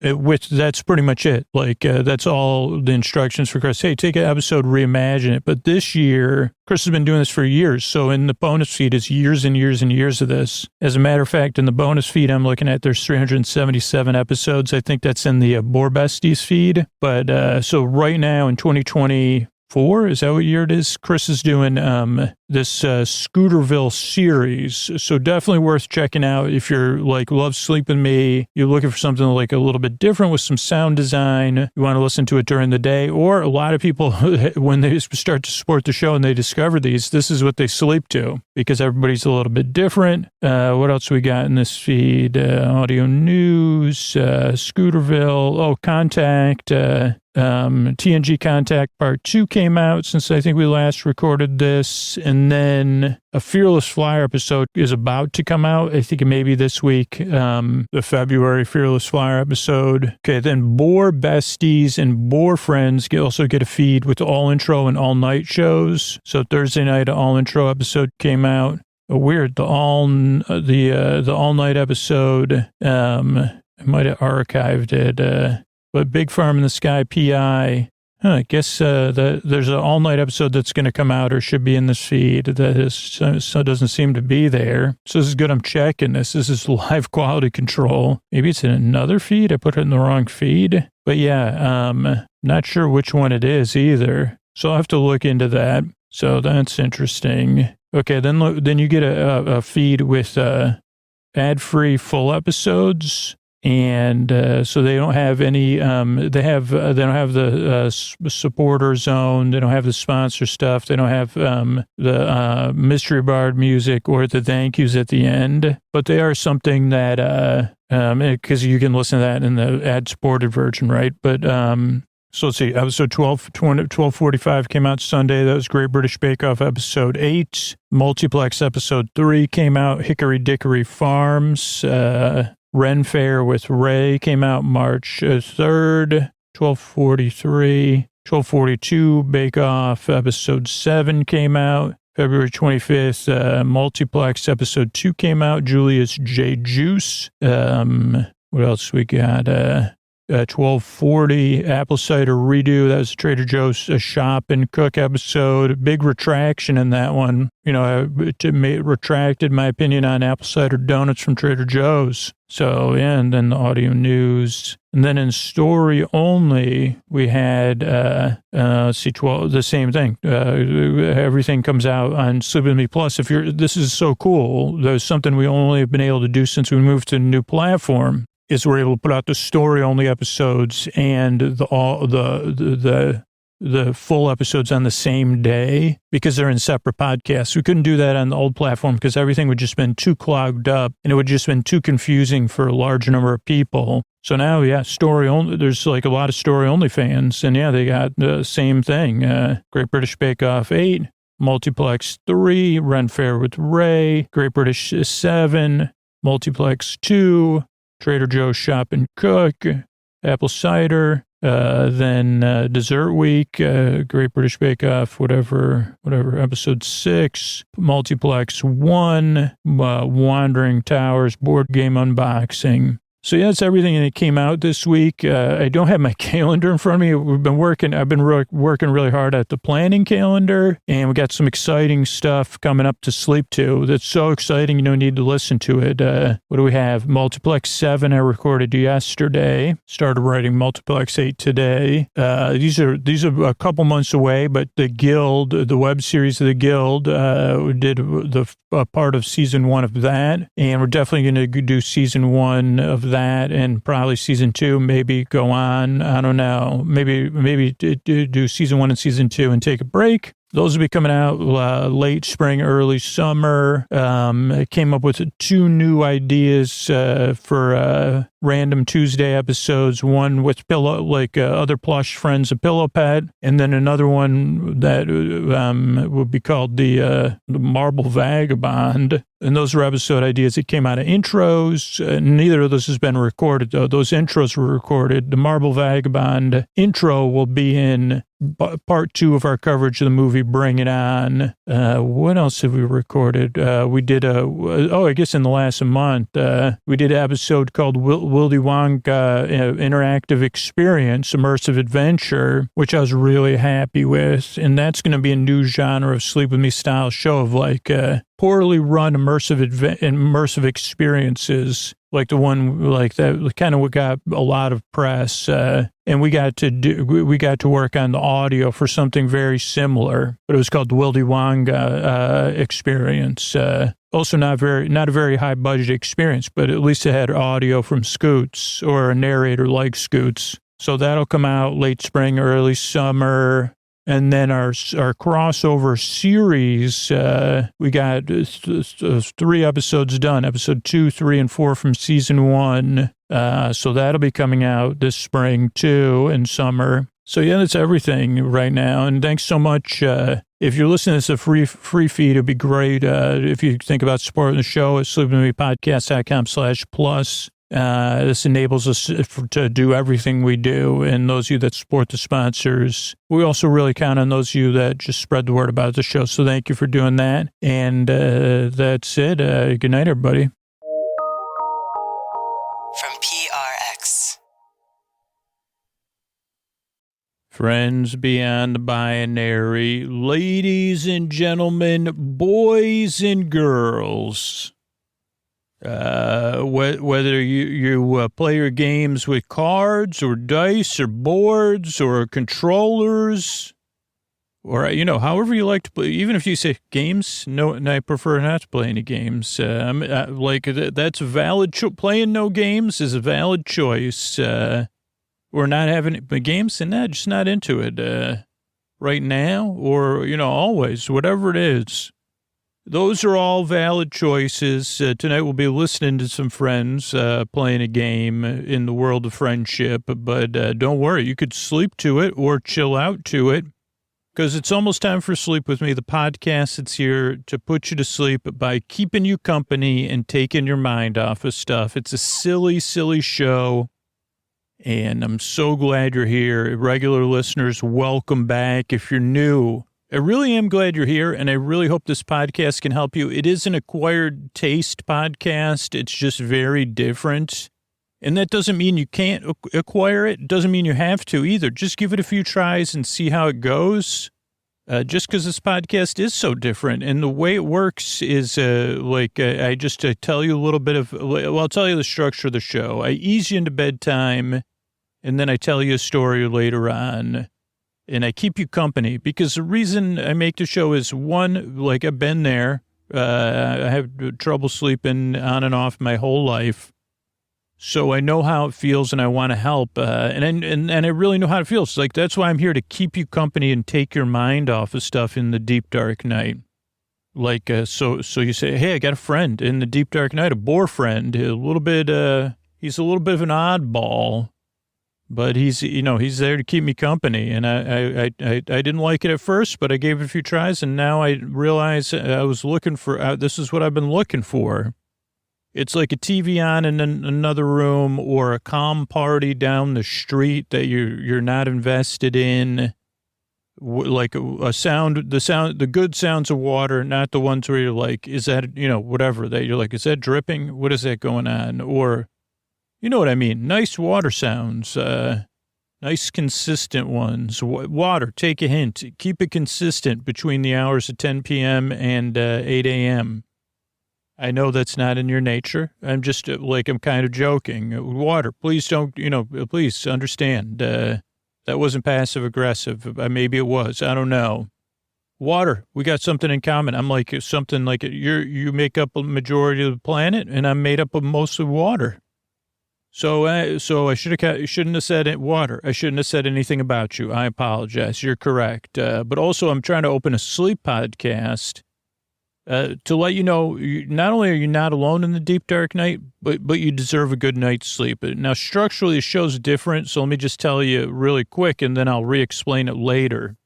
Show starts off with a greeting. That's where we're at now. Then there's support, so the show could be free. And there's 600 ad-supported shows in the feed ready to go, so you can pick and choose from those as well. After that is a long, meandering intro, which is a show within a show, meant to ease you into bedtime, kind of like a cool down act instead of it's a warming, cooling act to ease you into bedtime as you get ready for bed or as you're getting comfortable. That's like 15, 20 minutes. Then there's support. Then there'll be a bedtime story, journey into our world of friends.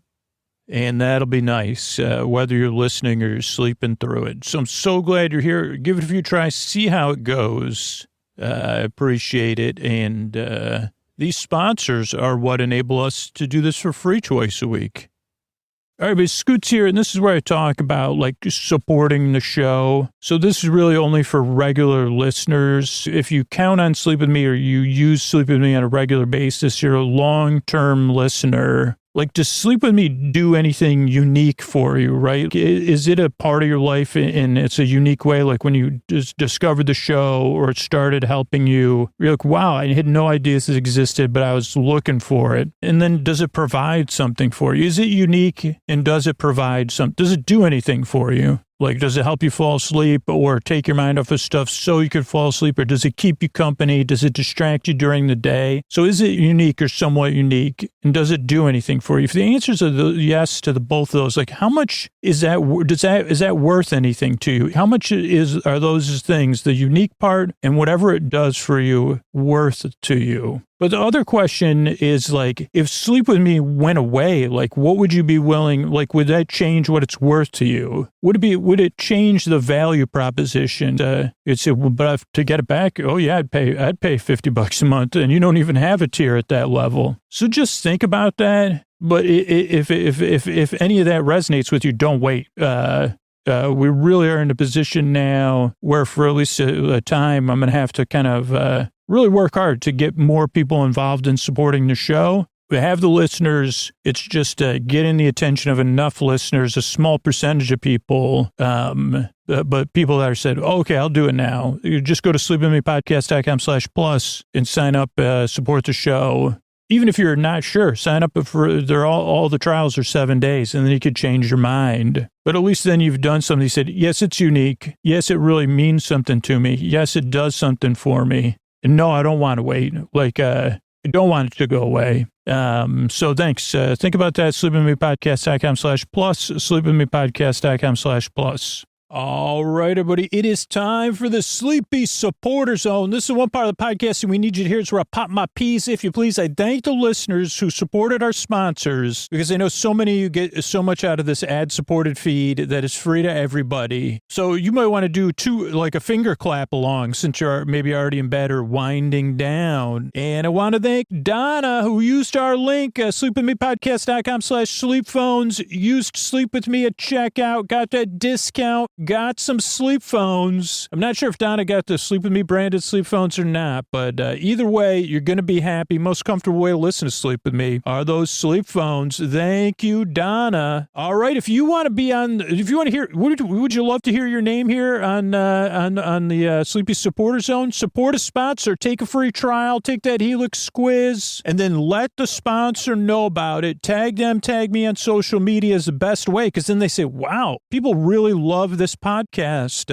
We really do get a lot out of supporting Sleep With Me. It is important to people. That's what your action does. And then they stick around and everybody gets to benefit by you. That's why I take the time to thank people, and I do it in an excited way so I can be here for you for free. So tag the sponsor, tag me, fill out the form at sleepwithmepodcast.com/sponsors. Thanks, everybody. The second part of the Sleepy Supporter Zone is you getting the support you need right now. There's links to resources, including international resources that you could connect with, including right now. It's also about being a part of a community, being a part of positive change. It's not just saying Black Lives Matter. It's not just saying stop AAPA. It's not just saying support Ukraine. It's taking action, learning more, and then taking action. And if you listen to these, I heard about Hand in Hand from RBG. It was one of her favorite charities. And it's never been a more important time to support organizations like Hand in Hand right now. It started with only 50 children in 1998, and Hand in Hand now has 6 campuses and thousands of Jewish and Arab students. And Hand in Hand's motto is, partnership is the only way forward. Together we learn, together we hurt, together we support. And you could support Hand in Hand. You could use the link in our resources, or go to handinhandk12.org to support the work they're doing. Because if you're listening to this, you know how important that work is. Also, there's other organizations we're supporting in our show notes, so use those links, and be a part of. Let me know about it. Thank you so much. Mystery Bart, a lot of people work really hard on this show. Who are they? Posty poster son sounds like an earful. Wrote the theme song. Edits episodes. Carl W. the legend. Also edits episodes. Ashley, Kenny, Scotty, Jennifer. Runner. Eric and the team at Astound are on the website. I am the Mystery Bart. I do the lullabies, yeah. I do commissions at jonathanmann.net. I'll write a song for you. Any reason at all. You can tell me the story and I'll make it personal. You see the kindness shine straight on through when the listeners form their own Facebook group. Keith, Stacy, Sarah, Julie, and Jennifer. These are your moderators. Get support dear Scooter on Patreon. Buy the merch and support the sponsors. You can find anything you want at sleepwithmepodcast.com. And we're so proud that we could dance. Rusty Biscuit, Lois, Anna like banana.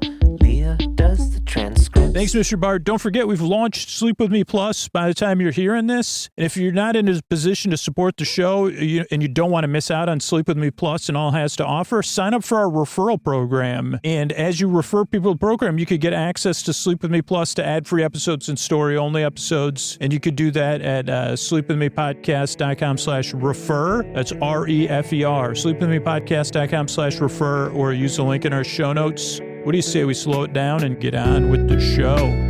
Hey, are you up all night tossing, turning, mind racing, trouble getting to sleep, trouble staying asleep? Well, welcome. This is Sleep With Me, the podcast that puts you to sleep. We do it the bedtime story. All you need to do is get in bed, turn out the lights and press play. I'm going to do the rest. What I'm going to attempt to do is create a safe place where you could set aside whatever's keeping you awake, whether it's thoughts, things on your mind that you're thinking about the past, the present, the future, thoughts, trying to I'm always trying to figure stuff out. Most of my figuring is done figuratively running around. If I with my hands waving above my head, so bumping into other versions of myself, then running around, probably making loud noises. And if some calm version of me say, what's going on here? Well, we're trying to figure some stuff out. What are you figuring out? What are we going to have for lunch? Okay. We'll see. Okay. And then I just would pat everybody on the back. My calmer, wiser version of myself it's so wise, it has no wisdom. So it could be thoughts, it could be feelings, because when I'm running around like that, trying to figure stuff out, I usually have some feelings too. And a lot of times I have feelings before, after, and during. I even have feelings right now, unrelated to recording the podcast. But I try to remind myself I'm here to keep you company and take your mind off of stuff. And that helps me be grounded. Hopefully it helps you. Say, yeah, you got feelings. There's no denying it. Could be keeping you awake. That's what I want you to know. That's why I'm here. So thoughts, feelings, physical sensations that are impacting you in your sleep. It could be changes in time, temperature, routine, schedule. You could work a different shift. You could be on a trip. You could have guests coming. Whatever it is, the reason I go through all that stuff is to let you know you're not alone in the deep, dark night, that I'm here to keep you company and take your mind off of stuff. And that you deserve a good night's sleep. I run through all that stuff because it feels for a lot of us lonely in the deep, dark night. Or we just feel like, hey, what am I going to do? I got to deal with this on my own. Not anymore. If this show works for you, you don't have to deal with sleepless nights on your own anymore. Now, I'm here in a unique role. I'm not really here to solve anything, fix anything, or change anything other than the fact to say I'll be here to tell you a story and take your mind off of the stuff that's keeping you awake. And you could just give your attention over to me or part of it and say, okay, I could kind of listen, but you don't have to give me all your attention. You don't even have to pay, you don't have to remember anything. I'm here for you to keep you company. One, because I can relate to how it feels during the day, which it comes up at night.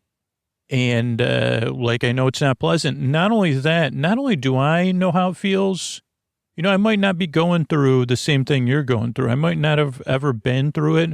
I can probably relate to how it feels, but even if I can't, there is someone listening right now who can relate to how you feel and who agrees with me that you deserve a bedtime. You could get the rest you need so your life's more manageable, that knows that it's tough, or difficult, or however you want to define it. They're nodding their head with your thoughts, not my words, with how you're feeling. They are nodding their head and leaning in, saying, glad you're here. Those listeners who are just like you are saying, I really hope this podcast can help you out because it's helped me out. Because I've heard their stories, right? That's why the show is so important to me, because you really do deserve a bedtime you don't have to dread, that you could look forward to or feel neutral about. And eventually you get the sleep you need. You're out there flourishing in the world. And our world's a better place, right? Your world's a better place. It really does impact everyone. And that's not to say it should or you have to be better tomorrow or any of that nonsense. Just says, hey, you deserve some rest. So hopefully this is a place where you could settle down. Even if it's at a distance and you say, I'm not so sure I want to settle down. You say, okay, I could check that out. And what I'll do here is I'll send my voice across the deep, dark night. I'll use lulling, soothing, creaky, dulcet tones, pointless meanders, and superfluous tangents. So that means I'm going to go off topic. I'm going to get mixed up, which I've already done. I'll forget what I was saying. Then I'll elaborate on something that doesn't make any sense. My voice is not traditionally soothing. All that stuff adds up to a distraction you don't really have to listen to. This is a podcast you kind of barely listen to. It's more than background noise, but it's not much more than background noise. And there are people who listen to me just as background noise, just at a mumble. But it's more like something, if you were going to listen, if you were waiting for paint to dry and you said, hey, I need something to listen to while I wait for this paint to dry. And yeah, I'll probably be scrolling through my phone or whatever. The idea of not listening, it's something that we feel like during the day, it has a different flavor to it, right? Even like certain movies that I've watched when I've been using my phone, or shows that maybe somebody else was like, hey, I'm into this movie. You want to watch it together? So yeah, I'm just going to do my, Spanish and, look up, do some little research while I'm watching the movie. Like I didn't really watch the movie, right? I only kind of barely watched it. And they might ask a question about it or say, well, or I might even have some forlorn feelings. Maybe I wish I watched it. Well, no forlorn feelings with Sleep With Me. You don't need to pay attention unless you want to or need to, or on occasion you do, because I'm here to keep you company. And the other ironic, I don't know if it's ironic or paradoxical, I'm not here to put you to sleep, but I'm here to keep you company while you fall asleep, to take your mind off of stuff, to misdirect your thoughts over here, and to just be a presence that you could kind of pay attention to. I'm here to be your boyfriend, your borbay, your borsib, your borbud, your borbest, your neighbor, your borbur, your borby, your bors, your borbra, your boyfriend. I'm here to provide you a service, but there's no pressure to fall asleep with this service. I'm here to keep you company whether you're awake or asleep. The shows are over an hour, so you say, oh, I got plenty of time to drift off. And there's people who listen during the day when they need a break, or people who listen who can't sleep at all. So I'm here to the very end, whether you're awake or asleep. That's kind of what works about the show, is I'm here, whether you're listening to me or not, or whether you might need to listen to me later. So that's important to point out. Most people get to the show and they're skeptical or doubtful because you're right. That's a normal way to get to any podcast, but particularly one to put you to sleep because you probably tried a bunch of different stuff. Maybe a couple people told you about this show. Maybe you found it when you were searching for something to help you sleep, and your expectation was probably something in someone more reasonable and a little bit like different structure, right? But what works about the show is the fact that once you get over those expectations, you say, oh, okay, when's the bedtime story stuff start? Well, it's a process and it's already kind of going. Well, when are you going to get to the point? Well, one day I'll get to the point. Mostly I'll meander around the point. So, yeah, it's a podcast you just barely listen to. It doesn't put you to sleep. It's more here to be there while you fall asleep, or in case you need it, like in the middle of the night. Or there are people who listen, mostly the people who subscribe as a paid subscriber to the show, who listen all night and let the show run all night long.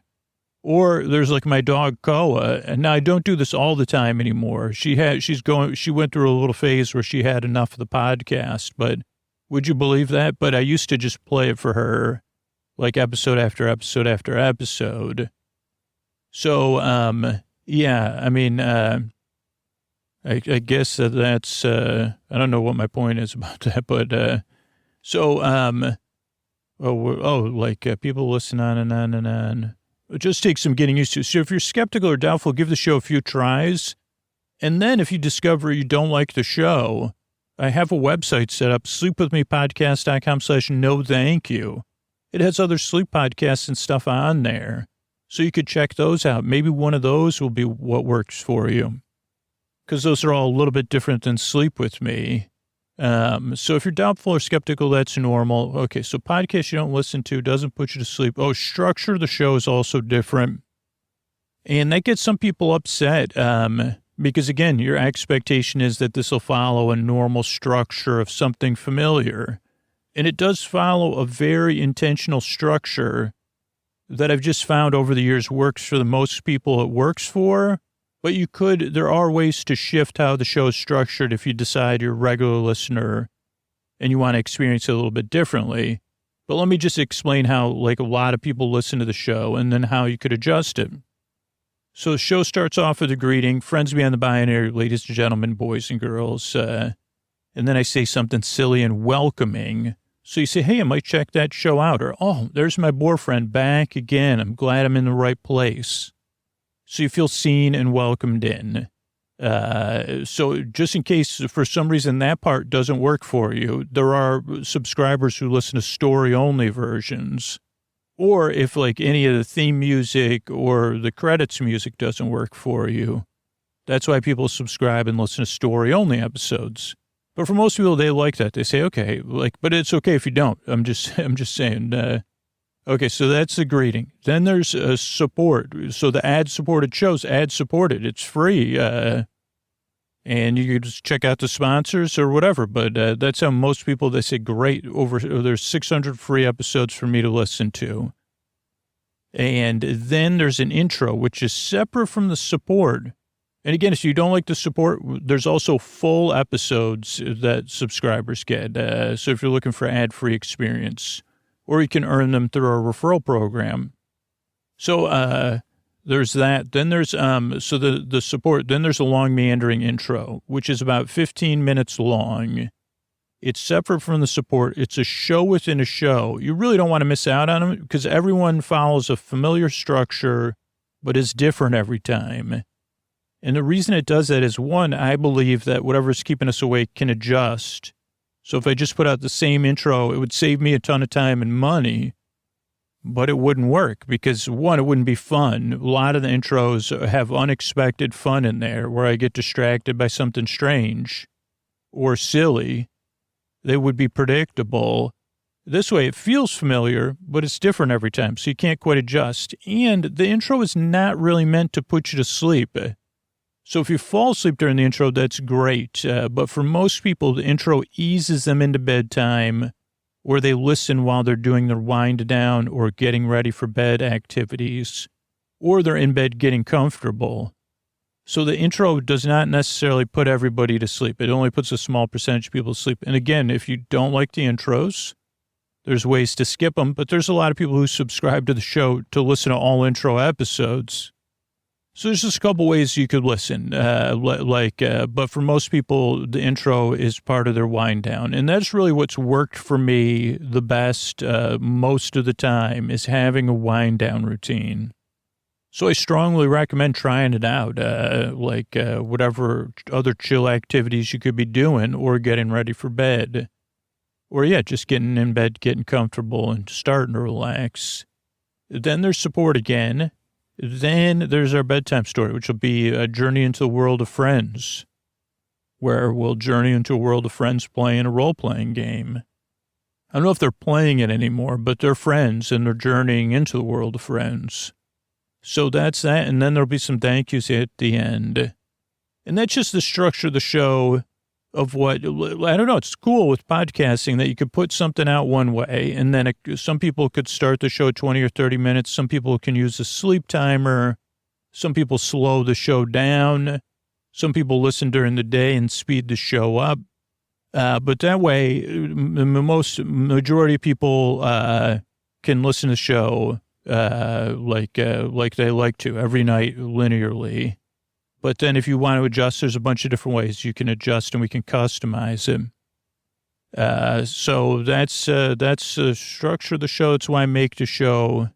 I think that's it. I'm really glad you're here. I work really hard. So do a team of people because we yearn and we strive to help you fall asleep, to keep you company and break through that loneliness, to help you feel seen and welcomed and say, okay, at least I got my imperfect boyfriend who's like, I recognize their humanity and that they're a human being too. They have this, they're frail. Scoots is frail.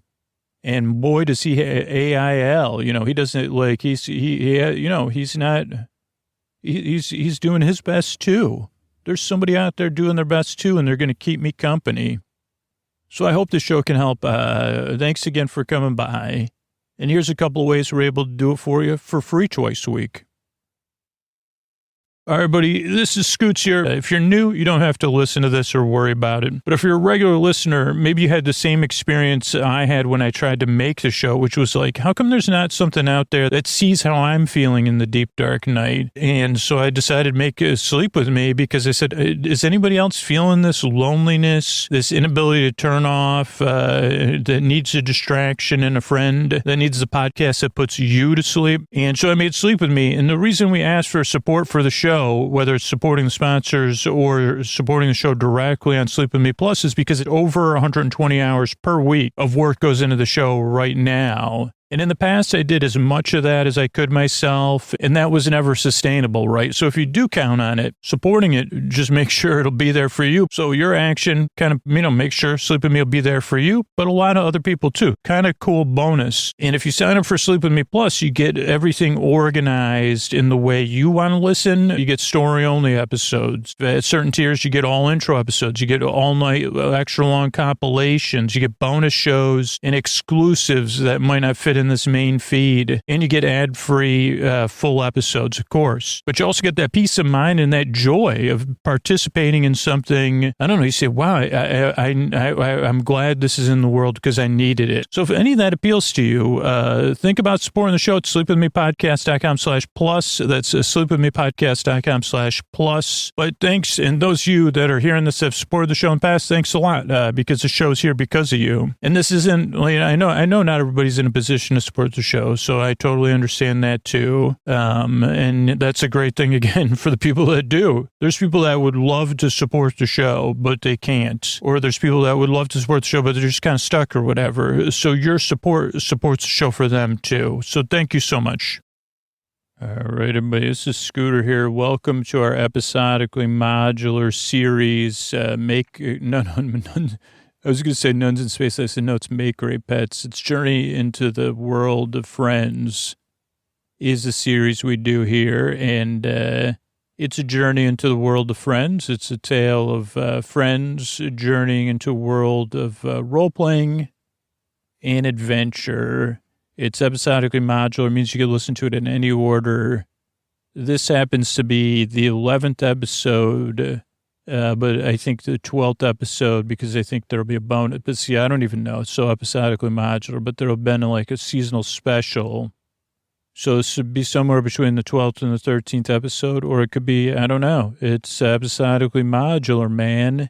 But the characters are going to catch us up anyway. It's just a lulling, fun story of a group of friends. They were designing a role-playing game or a campaign or adventure. Then they became a part of the adventure, and now they're adventuring in the world of friends, which they've journeyed into. And you know who journeys here every week? Every other week when we record this, the journeyman announcer. I mean, he's passed beyond journeyman. What game was that where you wanted to become like, those were the 3 levels. I wonder what that was. I don't know. It was a role-playing game, video game, and you would strive to go up. That would be your next level up, and then you become whatever, I don't know what becomes, apprentice, journeyman, and then whatever, expert or something. Well, anyway, his expertise is in making great intros to a sleep podcast, also driving all the way from Los Angeles or wherever he may be staying at the time and flying, if needed, is our Hollywood announcer, Mr. Antonio Banderas. As the friends beyond the binary, he said, ladies and gentlemen, boys and girls, it's time for a journey into the world of friends. Yippee, yay, wow, that was everything at once. Thanks, Antonio. Now, Antonio just happened to arrive on a monumentous day where we could play a game together, a used game I bought that I've talked about on the podcast for years. I finally found a reasonably priced one with reasonably priced shipping. So we're going to sit down. If you can remain quiet for the next hour and 30 minutes, without any twinkling of joy in your heart or any angels observing you and sighing, or any people from, beneath the earth looking at you and making creaking noises because they have like FOMO or whatever they have of you. They say, well, we know Antonio will never join us down here, but sure would be nice to have that smile, and probably would give Angels FOMO. Like, we could play that game. Oh, What a Mountain is a game. Maybe I'll do an episode about it at some point in the future. But anyway, that's Mr. Antonio Banderas. I'm Scooter, and this is a Journey into the World of Friends. Take it away. Okay, we're just waking up here. I'm just still waking up. This is Zell. And does anybody want to review where we are, what's happening, where we're going? No? Okay, I'll take it then. I'm Zell. I'm, strong of arms. Once upon a time, when Lord Von Chill would call me a working class warrior. So I'm, warrior of our party. And, I'm happy to be here. We've got our someone with nimble fingers, who's fleet of foot, who has stealth and is honest about how she feels. Granada of Darmok, at her side, another warrior, but a warrior who prefers to be known as their grace or your grace. He doesn't say grace, but he is at one point he was my grace. Those days have passed. And that's Lord Von Chill. We also have our magic user, Wada. And then, of course, our healer, our Florentian nurse, believes in the three Florences, like Eleanor, and we're somewhere in a room beneath the handy halls, or in the handy halls of the Land of Leisure, in the midst of an adventure, underneath the attraction, Journey into the World of Friends, or World of Friends, and I think once upon a time it was known as Journey into the World of Friends. It was a boat-based attraction in the before time, when the Land of Leisure was known as a theme park within the area of Florida, and people would come and ride the boat and listen to the soundtrack, which we kind of replicated recently. Welcome to the World of Friends, and talks about friendship, and it showed plush-like friends from around the world, celebrating friendship and participating in friendship activities that friends do together, and represent friendship metaphorically, kind of. Not everybody that is in a band is necessarily. Anyway, that's a quibble. Friends quibble, though. So we said, so we're beneath this attraction. Who are we? We're a party of adventurers that cover who, what are we here for? We're here to stop Vidul. Vidul, a dragon-based being, we believe, or a magic user, very, very powerful, but in contact with something much, much more powerful than even Vidul. Maybe power beyond our imagination. We were sent here by the Baron of the Boil, the current leader of Florida. The Baron of the Boil restored the free flow water to Florida, and that was essential for us and all the things we believe in a lot of our motivations. And that's how Baron of the Boil became the leader of Florida. But Vidul, who happens to be a foundling, and the Baron of the Boil's son, her son, have taken over this attraction and are working. They stopped the free flow water. And that was, reason enough to send us on an adventure. But as we've learned, and as maybe we learned before from our different places we represent, it wasn't just about the free flow water and reestablishing that free flow water, and also reestablishing the Baron of the Boil's control over the free flow water. Those, like the surface level task at hand that we have not accomplished. But the reason Vidul is stop the free flow water is Vidul's excavating a portal, which in an imaginary adventure we had once upon a time is somehow goes to another world or another dimension, but also has created life within this theme park by becoming a well. I think the portal may be, we don't understand. It's a portal beyond my understanding. May not even be a portal. And also is a well for people that instead of going to another post-earthly existence, the best we can understand it is, so this may only be a theory that's proved incorrect, but it's our working theory at this time, is that that's how life, like these attractions have come to be fully sentient and alive, is something about this portal also acts as a well for post-earthly beings, essences, not their consciousness, though, as far as we could tell. But their essence has also given life to all of the beings within this attraction that we've encountered that have had sentience, which is a lot of them or all of them. Now, they were, Vidul also somehow knew this or discovered that Vidul's using them as workers to unearth the well. The well is currently underwater and rock, and Vidul's trying to block the, divert the water fully and then excavate all the rocks. So that's what's happening. So we were tasked with stopping Vidul. And eventually we got to this room, which was the security office for this part of the park or this attraction and beyond.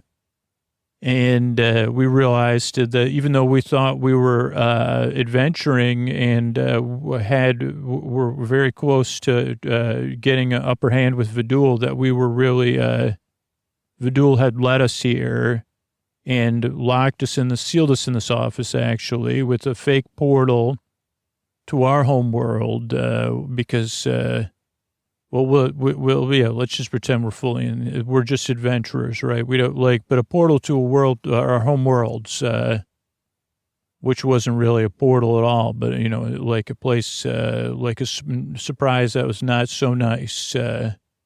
So here we are in the security office. We were sealed in, and also there's 2 security bots we had to deal with. A third security bot seems to have gained some sentience or been reprogrammed by Mary Bear.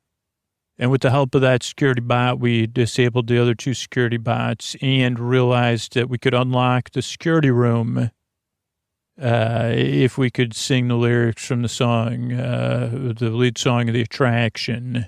So we overrode the locks and opened the door.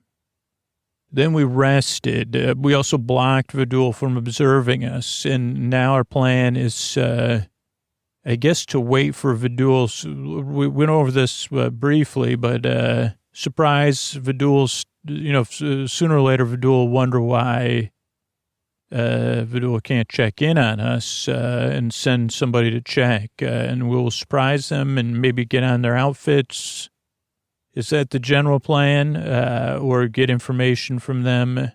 Yeah, everybody's nodding their heads, except for one thing. And I'm listening. I'm looking at all your faces, and I know that that plan might not work because Vidul's had us basically on a rail. I think someone said that in their sleep. They said, "Remember when we played games?" And they used to be games where you were on a rail, but you thought you were on an adventure. And I said, I'm not familiar with that, but I'm familiar. I understand the concept. So Vidul's led us here. And it's tough to know if Vidul's in contact with some mist-based dragon being. Does Vidul just predicting or guiding us, like giving us limited choices where either if we choose A or B, it eventually leads to D. So I'm just wondering if we go through with this plan, would Vidul, like if we had A or B, right? We're stuck in the security room. That's A. B is we somehow figure out against all odds how to get out. That's A or B, I forgot. But, we did that. There had to be some percentage of, or C, we went to the portal. And I think we tried to make Vidul think we were going to go through the portal, or that was our original plan. So maybe we had the same plan, but I was rethinking things because I said even that, like, we should do something that Vidul, like something that's not a good idea. I think we should go back to only bad ideas. So does anybody have if we're going with only bad ideas, because we used to have no bad ideas. What about only bad ideas that can't possibly work out? Who's got bad ideas? Oh, Lord Von Chill. Yes, I never consider Lord Von Chill here. I mean, I never consider any of my ideas bad, but if you have to come up with the best bad ideas, I'm probably your person. So one, we could wait and just go along with Vidul's, keep ourselves under Vidul's care. We could seal ourselves back in the security room and do nothing. We could go through the portal. We could get some other manner where we just give up on our goals and we say, we're not going to do it anymore. We could go home and we could go back to camp at the train station.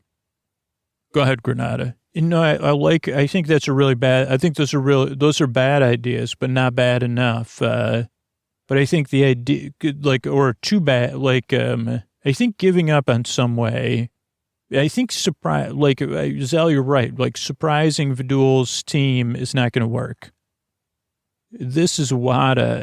So Vidul's cut off from this room and the room is sealed. Is there a way we could keep the room sealed and keep Vidul cut off? So we're almost saying yes to one bad idea, even though we wouldn't be in here. Could we say yes to the bad idea? And go ahead, Eleanor.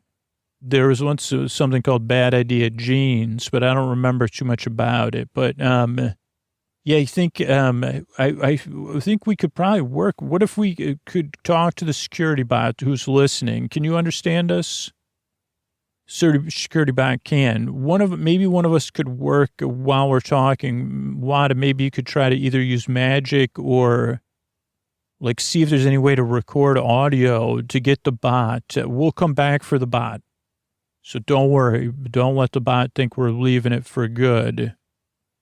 And we have that bot imitate Vidul. We set a countdown so the room is sealed permanently, or at least as far as we could tell, right? The singing part, we could still have work. Vidul's not going to know that. And then Vidul could check in and the bot reports that maybe only by audio, so Vidul can't see anything. And the bot says, report, adventurers gone, big farmed in the sky, like that. Go ahead, Zell. That's great. Those are great. Those are good bad ideas. I mean, I don't think that's actually a bad idea, but I can see you took the bad idea and you added something onto it. I also am thinking, okay, so let's go with the idea of giving up, setting aside that we're adventurers and maybe Lord Von Chill, maybe you maybe you're the best brewer of bad ideas. What is giving up? If we weren't on an adventure, but it's kind of inconvenient for us to go home and we're going to give up right now, but not turn ourselves, we're actually giving up, but we're not turning ourselves over for Vidul. What would that look like? Because Vidul, that would actually be a decent idea because then we could fake, and try to turn the tables. Oh, yeah. So I'm glad I'm able to provide. Your grace is always here with bad ideas. So giving up without giving in. I mean, I would say, what if we we just slept, had a great night's sleep. What if we were to leave here and find a place to take a long break? That would be the worst possible. So we're in the middle of an adventure.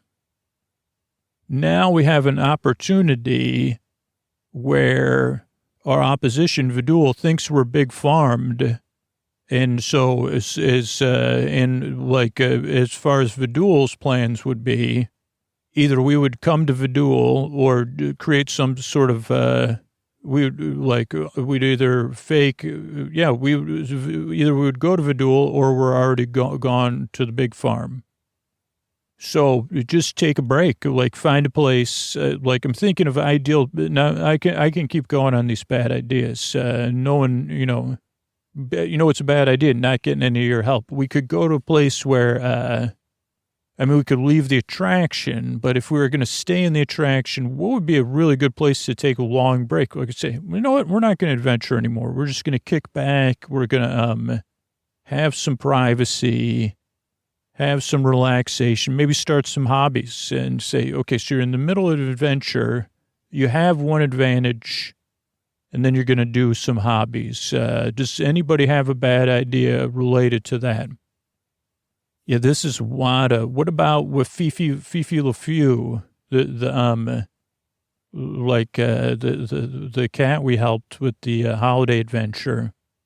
Oh yeah, Fifi LaFew. So we could go to the Holiday Lodge, even though it's not actually a lodge. That's a perfect place to take a break. It's got holiday lights. It's always a holiday in the Holiday Lodge. That's what we helped Fifi LaFew with.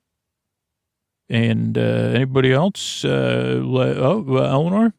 Yeah, I would love to see like the Can Cats, the Prancing Panthers.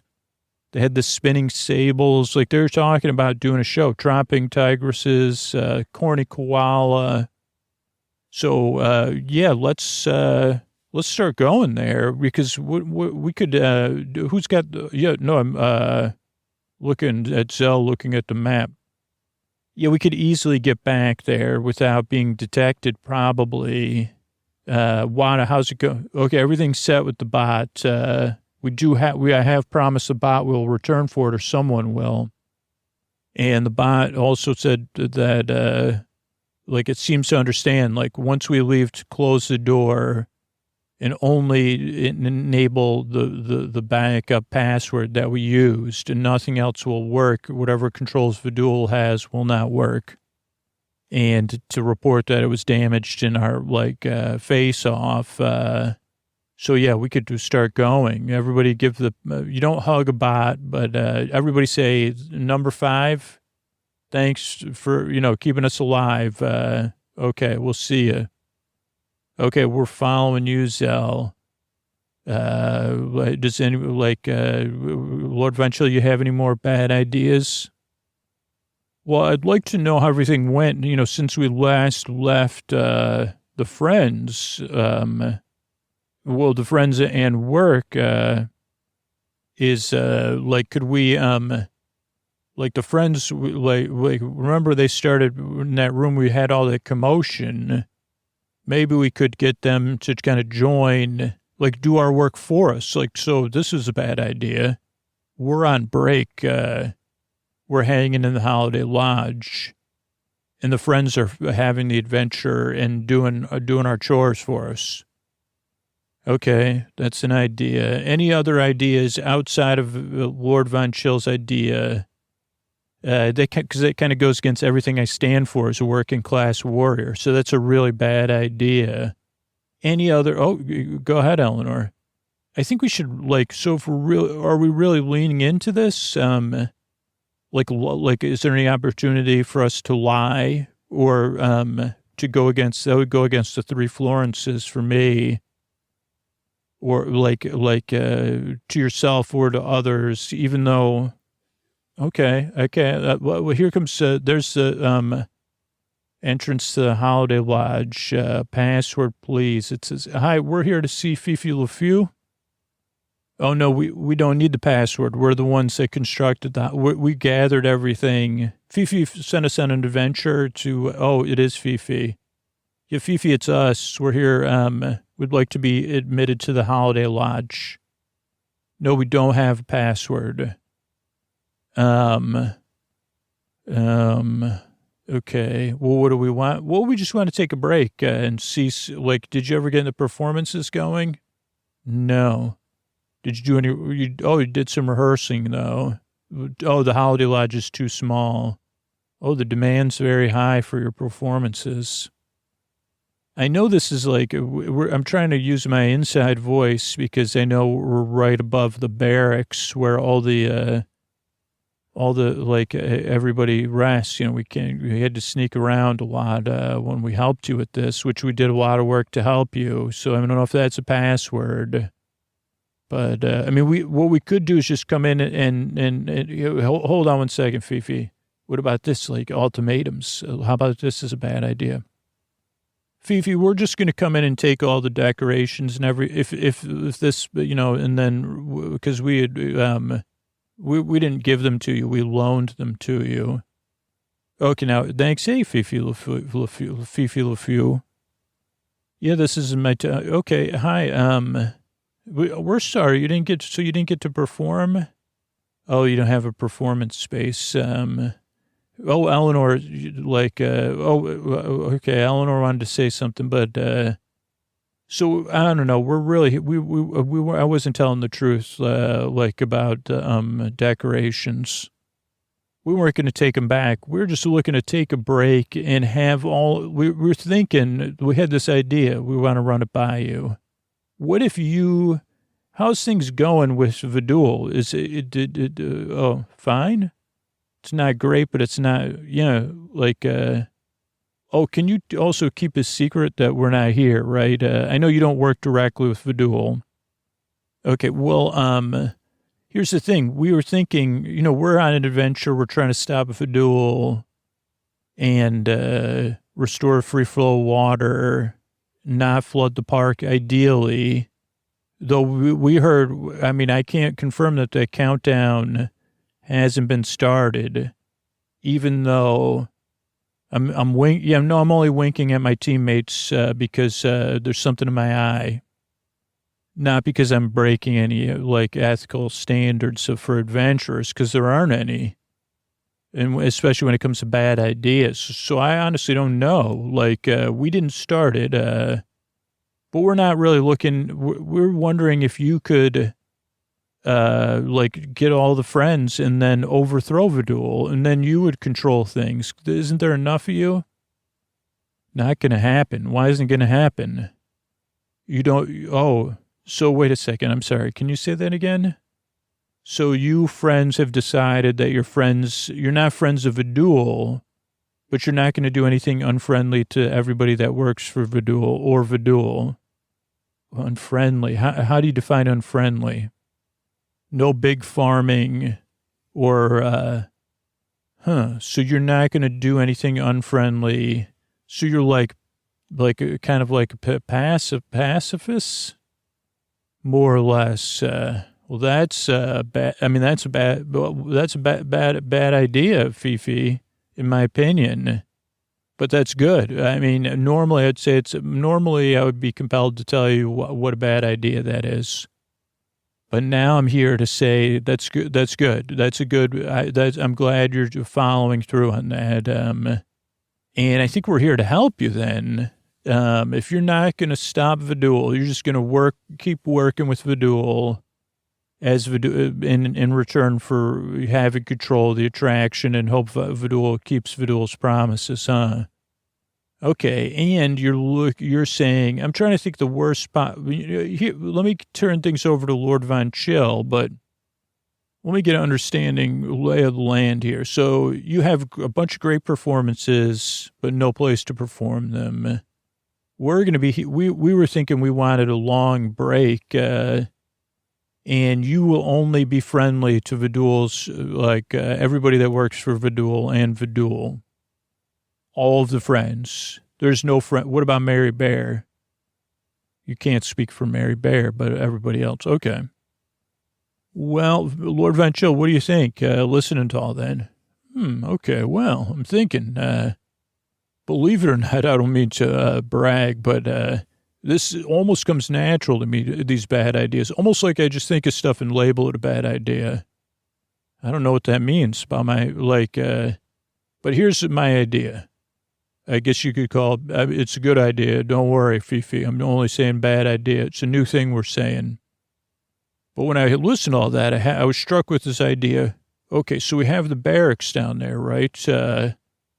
And we have the friends up here and working down there, and also all of Vidul's team, which they come and go depending on their shifts. And some of them are, they're different based beings, and they tend to be loud, but they tend to be pretty tired from work when they consume a lot of ale, it seems like, and other things. Here's the thing, like all the toys, we were only able to make this small holiday lodge, right? And it seems like it's a disappointment because it's not big enough to have performances in. What if we took the barracks, and I mean, not us, but because we can't go down, we can't be seen at this time at least. But what if we took the barracks and made it into a friendly place for everybody? But kind of like people that were working for Referral. I mean, I don't want to speak for Zell, but myself, I spent a lot of time on the road. You don't get just to be born into a family and be called Lord Von Chill. I mean, you do in my case, but then you have expectations foisted upon you, and you go out in the world and you try to prove those, with your good ideas. So I spent a lot of time around a lot of working class wars and, people like me with a little shinier armor on them. And, I've learned a few things. And there's a lot of steam of getting blown off by the troops, even when you're tired. And some of the best leaders that I've encountered have, tried to find a way to keep that in balance. It seems like Vidul works on, if you're tired and you have some ale, you'll go to sleep, and keeping people on a tight schedule. But what would be a worse idea is if they had rewarded, for all their hard work at, trying to disrupt the free flow of water and unearth some power greater than all of our understandings. Maybe they earned some relaxation and shows at the end of the day. And and the friends who love performing have an audience to perform, because I'm sure parts of you deep down, Fifi LaFou, Fifi LaFou, I can't say it. I'm bad at speaking too. LaFleur, yes, what if you put on shows? Then it's a win. It's a terrible idea. It's a good idea, but for what we need, it doesn't help us at all. So it only helps you be friendly. You give the gift of performance. They get a performance. They get something that feels like a party place. You know what I'm saying? Can cats. Who can't get? I mean, we were talking about on the way here. The spinning sables. There's other, right? Okay, yeah. Okay, so you're going to get right on it? Okay, so so we'll just be here in the Holiday Lounge. We'll be hanging in the Holiday Lounge. We could observe. You really think, bye, Fifi. Interesting. So, looks like that plan is going somewhere. Everybody...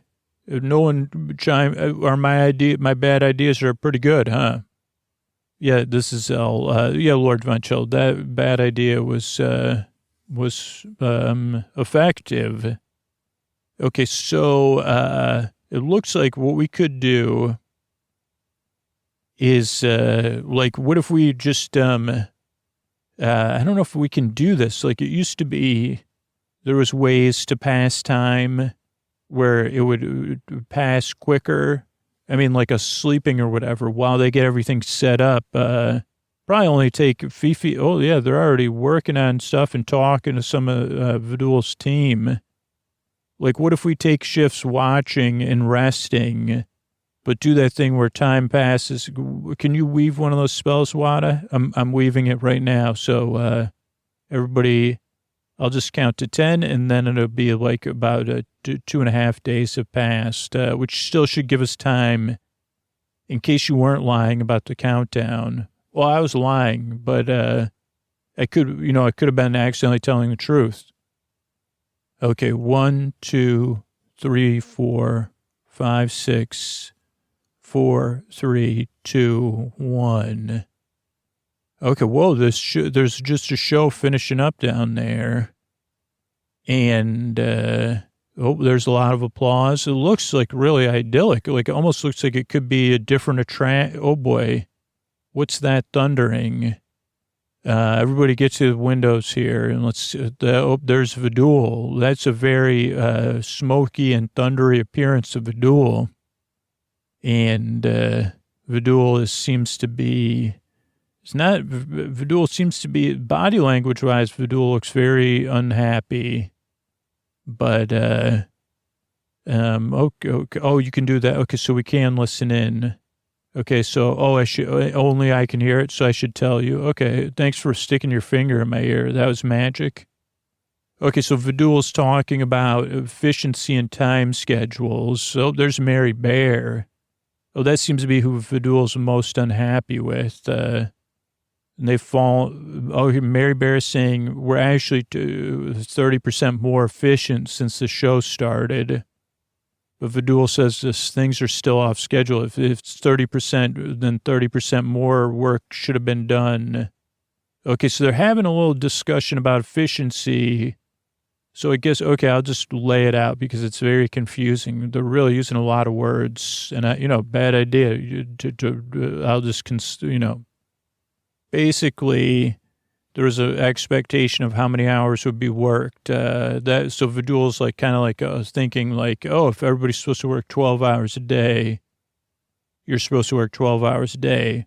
Mary Bear had figured out how much work the workers get done in 12 hours and made them 30% more efficient so they could work. They're actually working still more out. I mean, they're not working 12 hours anymore.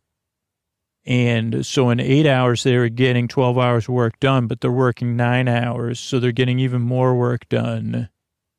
But Vidul seems to be holding to the thought that, so it seems like a misunderstanding of like, honest, and that's what Mary Bear's saying, honest misunderstanding.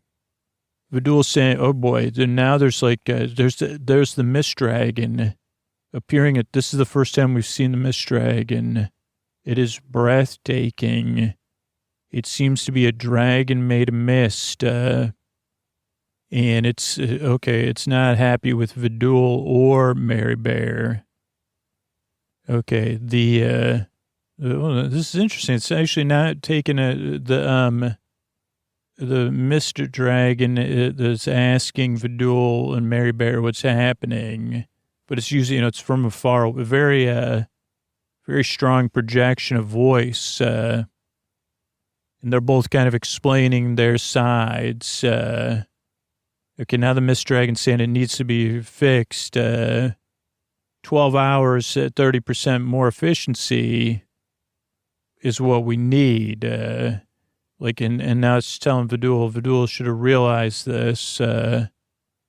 And okay, now the dragon's telling Mary Bear that, okay, so everybody's kind of watching, but it's not too tense because this just kind of feels like everybody's looking for how to solve it. Now Mary Bear owes the Mist Dragon 30% past efficiency for the time wasted. Okay, now all the Vidul's team is kind of looking a little bit awkward, and they're saying, we can make it up. We'll work 14 hours. Now the Mist Dragon is kind of letting them know who's in charge. And everyone's face is I'm here to help solve these things. But it's saying that Mary Bear owes it 30. Okay, Mary Bear says, what do you want me to do? Oh, boy. Okay. Yes, so, okay, and it's happening. The Mist Dragon is misting Mary Bear. Okay, so this is interesting. I think there's something. No, let's stop with the bad ideas. So, oh no. So Mary Bear is no longer an animatronic, or only an animatronic. The mist being has misted and kind of taking in Mary Bear into its being as everyone's watching this and no one likes it. And is saying there, with problem solved. Now everyone needs to get back to work. But also you could still have, so it's like, no one's comfortable But the Mist Dragon isn't pushing the extremes either, saying, okay, now you just got to work 12 hours and then you can come use this room. But deep down, everyone's frowny-faced. Oh, hey, Fifi LaFew. Yeah, that was, okay. Oh, you just, okay, we'll hold you. We'll hug you. Yeah, are you ready? Do you think you and the friends are ready to not be friends with Vidul? No. Okay, oh yeah, we shouldn't be solving anything. You're right, we should just be holding you. We'll take turns holding you while we just ponder, or I'll just ponder, so there's something happening then. Okay, so we know now this mist-based being is connected to the portal, but there is a time fuse here because why would it have to, does anyone else recognize or anybody have any ideas? Well, I have some ideas. I mean, what if we all hug each other as a group and then go hug Vidul? No, Lord Venture, we don't need oh, no, that wasn't oh, yeah, that was a bad idea. He's kidding. That was actually a joke. He can actually be funny sometimes. Yeah, no, it's totally being funny. Yeah, that was a bad idea on purpose. Yeah, see? Sometimes he's accidentally funny, but it's his he's subconsciously funny sometimes. Okay, so would anybody have any ideas about this? Eleanor, go ahead. Yeah, this reminds me of one of the three Florence's tales, the trials of the Florence of the machines in the machine world. This does seem to apply a little bit here. The Florence of the machines, I never grasp it now because the Florence of the machines was a bit like, was a repair of machines like Mary Bear Repair. I don't know why I blocked that from my mind for so long. And I guess I'm trying to figure out how to distill the message from the story. But basically, every once in a while, another goddess or god would come along and try to challenge Florence to be, the leader of all the machines, right? And once this one god named Bibu came along and said, I challenge you to prove you're more, more efficient than me, and Florence said, well, what is the challenge? And Bibu said, well, we'll gather a large number of machines. And you'll have the machines do one of the hardest things, which is repetitive tasks. And we'll have equal, everything will be equal at first. And we'll see who can continue that. Because this was on, God-based time. So, GBT, different for us. This would have taken thousands of years, probably. And I don't know I think they're juggling planets or whatever, asteroids or something. So I said, and whoever can maintain and keep it up longer wins and takes over. I have now this Bibu is very shiny and very flashy. Where I guess they called it what do they call it, emo or goth or something. Like Florence of the Machine, she was much more like cover. She always had grease and mud from working on the machines and wearing an apron and a smock and all that. And she said, fine. Accept your challenge as I have to do once every millennia or whatever. Now, what Bibu didn't tell Florence or anyone, which was in the allowable rules of God-based competitions, is Bibu was from a lineage of gods and demigods and planets that were living that were creators of cogs and widgets, Cogsley Widget Works or something. And so Bibu's plan was to, instead of maintaining the all the machines under Bibu's care was to replace their parts even before they wore out, not to do maintenance, with the idea that that would optimize everything, and then all the machines would always be new. And Florence knew this and knew that, yeah, there would be a while where Bibu would look like clearly Florence was going to lose and Bibu was going to win. But because of chaos theory and metal fatigue theories, that Florence had much more knowledge of what Florence called, which is interesting because this is one of the sayings, the power of Greece, that's one of the things that unites all the Florences. And when people get lost and they just, like the person we encountered earlier who just was into Florence and the Hendersons, the power of the Greece alone is not enough to sustain all three Florences. But the power of the Greece is something that's well known. And we believe in the power of Greece. Give it some Greece. So Florence was, and this was like, at least in, as far as gods and people that could observe this was big news and everyone was following it along.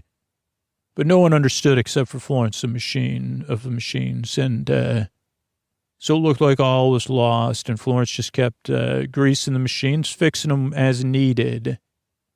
And it was kind of dull and laborious and smelly and whatever. Some of the machines would be sputtering and whatever. Florence just went along maintaining the machines where I forgot who their name was. They could just because I'm trying to kept replacing the machine parts and then even building new, replacing the machines almost entirely. But eventually, it all came Florence's machines, even as they aged, were able to age gracefully in a way that the motion kept going much longer. It all fell apart for Udo. And it didn't work out. That's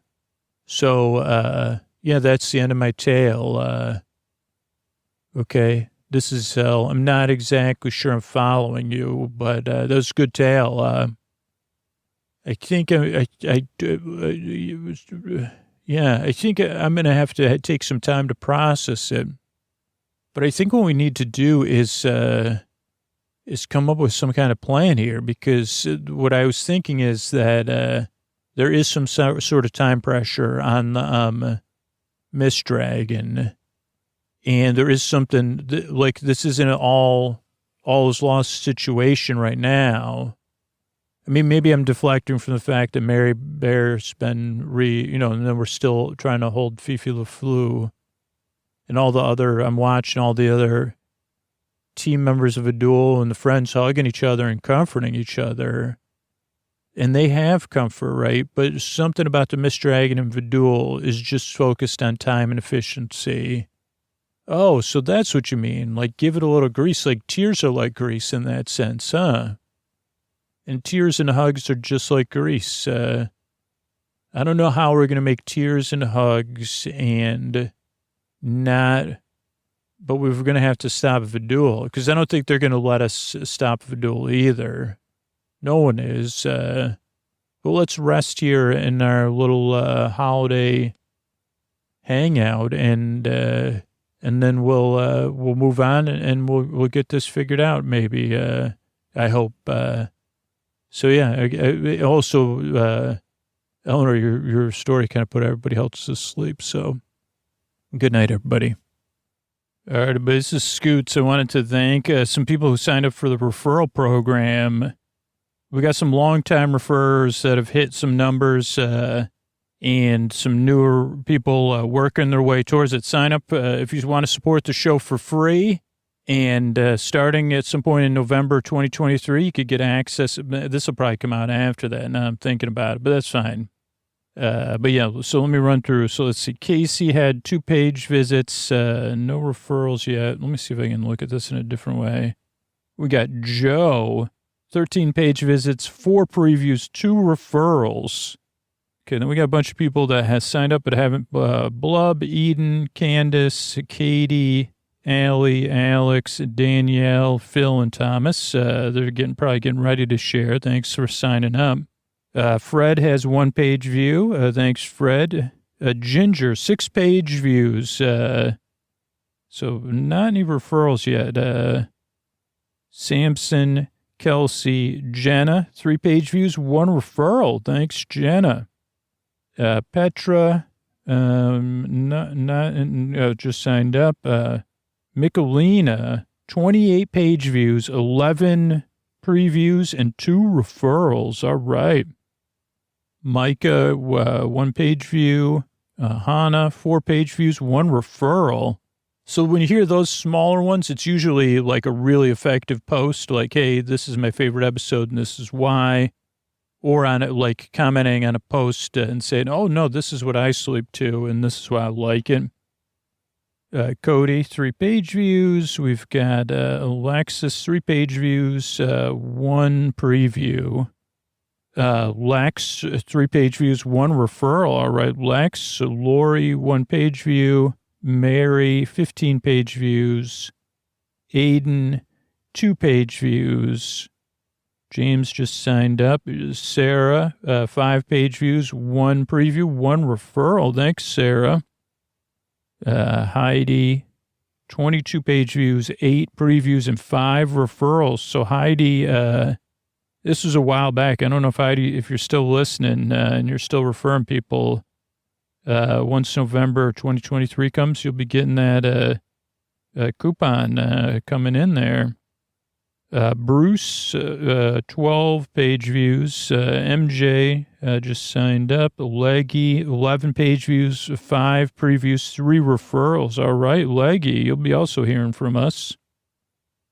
Kathy, 6 page views, 4 previews, 9 referrals yet.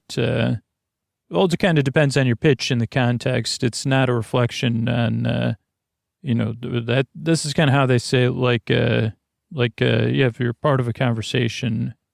So we got Stephanie, 10 page views, 1 preview. Amy signed up. Griffin signed up. Mary, 1 page view, 1 preview.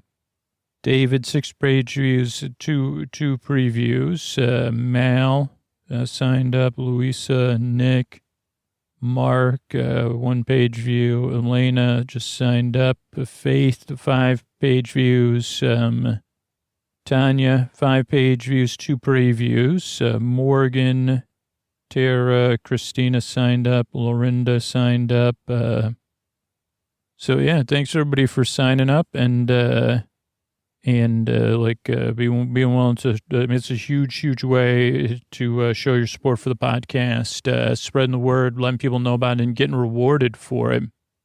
So if you're in a position to support the show directly, that's the best way to do it. And you can do that at sleepwithmepodcast.com/plus. That'll get you access to our premium stuff. Sleep With Me as a service. You could also support the sponsors if you like listening to ad-supported show and you want it to be available there whenever you need it. Supporting the sponsors is a huge way to help and letting me know at sleepwithmepodcast.com/sponsors. Or if you're not in a position to support the show or the sponsors, but you do want to support the show directly, sleepwithmepodcast.com/refer is where you could do that and get rewarded. So if you can't afford to pay for Sleep With Me as a service, we say, hey, I want some of that sweet service. You could do that at sleepwithmepodcast.com/refer. Thanks and good night, everybody. All right, everybody, Scoots here. I'm doing our month in review on Sleep With Me Plus, which is similar, if you're still listening on Patreon, if you could think about moving over, but it's going to be similar to what you would have seen there this month. And as far as the ad-free episodes, a lot of them are coming out in the ad-supported feed that you all listen to as well. I got to find the right podcast app. So I was also buying time because Okay, so so on Sleep With Me Plus, one of the main differences, everything is separated out into its own feeds. So there's 4 different podcasts. I'm going to start with the bonus episode podcast. So it just has bonus shows. And on March 2nd, a Mayor Tour, Welcome to Scooterville, a Posty Special Edition Super Deluxe episode came out. These are really cool. They come out on a couple Saturdays a month, and these are something that's just been really important to me. Ideally, down the road, we'll have budget to do more, or somebody else even do a version 2. But it's basically Chris Posty Posterson from Sounds Like an Earful. Takes an episode of Sleep With Me and reimagines it in a sense. That's pretty much it. That's all the instructions for Chris. Hey, take an episode, reimagine it. But this year, Chris has been doing this for years. So in the bonus feed is years and years and years of this. As a matter of fact, in the bonus feed I'm looking at, there's 377 episodes. I think that's in the Boar Besties feed. But so right now in 2024, is that what year it is? Chris is doing this Scooterville series. So definitely worth checking out if you're love Sleep With Me. You're looking for something a little bit different with some sound design. You want to listen to it during the day. Or a lot of people, when they start to support the show and they discover these, this is what they sleep to because everybody's a little bit different. What else we got in this feed? Audio news, Scooterville, Contact, TNG Contact Part 2 came out since I think we last recorded this. And then a Fearless Flyer episode is about to come out. I think it may be this week, the February Fearless Flyer episode. Okay, then Boar Besties and Boar Friends also get a feed with all intro and all night shows. So Thursday night, an all intro episode came out. Weird, the all night episode. I might have archived it. But Big Farm in the Sky PI, I guess there's an all-night episode that's going to come out or should be in this feed that doesn't seem to be there. So this is good. I'm checking this. This is live quality control. Maybe it's in another feed. I put it in the wrong feed. But yeah, not sure which one it is either. So I'll have to look into that. So that's interesting. Okay, then you get a feed with ad-free full episodes. And so they don't have any. They don't have the supporter zone. They don't have the sponsor stuff. They don't have the mystery bard music or the thank yous at the end. But they are something that because you can listen to that in the ad supported version, right? But so let's see. Episode 1245 came out Sunday. That was Great British Bake Off episode 8. Multiplex episode 3 came out. Hickory Dickory Farms. Ren Fair with Ray came out March 3rd, 1243. 1242 Bake Off episode 7 came out. February 25th, Multiplex episode 2 came out. Julius J. Juice. What else we got? 1240 Apple Cider Redo. That was Trader Joe's Shop and Cook episode. Big retraction in that one. I retracted my opinion on apple cider donuts from Trader Joe's. So, yeah, and then the audio news. And then in story only, we had, the same thing. Everything comes out on Sleep With Me Plus. This is so cool. There's something we only have been able to do since we moved to a new platform. Is we're able to put out the story only episodes and the full episodes on the same day because they're in separate podcasts. We couldn't do that on the old platform because everything would just been too clogged up and it would just been too confusing for a large number of people. So now, yeah, story only. There's a lot of story only fans, and yeah, they got the same thing. Great British Bake Off 8, Multiplex 3, Ren Fair with Ray, Great British 7, Multiplex 2. Trader Joe's Shop and Cook, Apple Cider, then Dessert Week, Great British Bake Off, whatever, episode 6, Multiplex 1, Wandering Towers, Board Game Unboxing. So yeah, that's everything that came out this week. I don't have my calendar in front of me. I've been working really hard at the planning calendar, and we got some exciting stuff coming up to sleep to. That's so exciting, you don't need to listen to it. What do we have? Multiplex 7 I recorded yesterday. Started writing Multiplex 8 today. These are a couple months away, but the Guild, the web series of the Guild, we did the part of season 1 of that, and we're definitely going to do season 1 of that, and probably season 2, maybe go on. I don't know. Maybe do season 1 and season 2 and take a break. Those will be coming out late spring, early summer. I came up with 2 new ideas for random Tuesday episodes. One with other plush friends, a pillow pet, and then another one that will be called the Marble Vagabond. And those were episode ideas that came out of intros. Neither of those has been recorded, though. Those intros were recorded. The Marble Vagabond intro will be in part 2 of our coverage of the movie Bring It On. What else have we recorded? We did I guess in the last month, we did an episode called Willy Wonka Interactive Experience, Immersive Adventure, which I was really happy with. And that's going to be a new genre of Sleep With Me style show of poorly run immersive experiences, like the one like that kind of got a lot of press, and we got to work on the audio for something very similar, but it was called the Willy Wonka experience. Also not a very high budget experience, but at least it had audio from Scoots or a narrator like Scoots. So that'll come out late spring, early summer. And then our crossover series, we got 3 episodes done, episode 2, 3, and 4 from season 1. So that'll be coming out this spring too, and summer. So yeah, that's everything right now. And thanks so much. If you're listening to this a free feed, it'd be great. If you think about supporting the show at sleepwithmepodcast.com/plus. This enables us to do everything we do, and those of you that support the sponsors. We also really count on those of you that just spread the word about the show, so thank you for doing that. And that's it. Good night, everybody. From PRX. Friends beyond the binary, ladies and gentlemen, boys and girls, beautiful bakers, beautifully baked listeners even, anybody, people who love alliteration and people who loathe alliteration.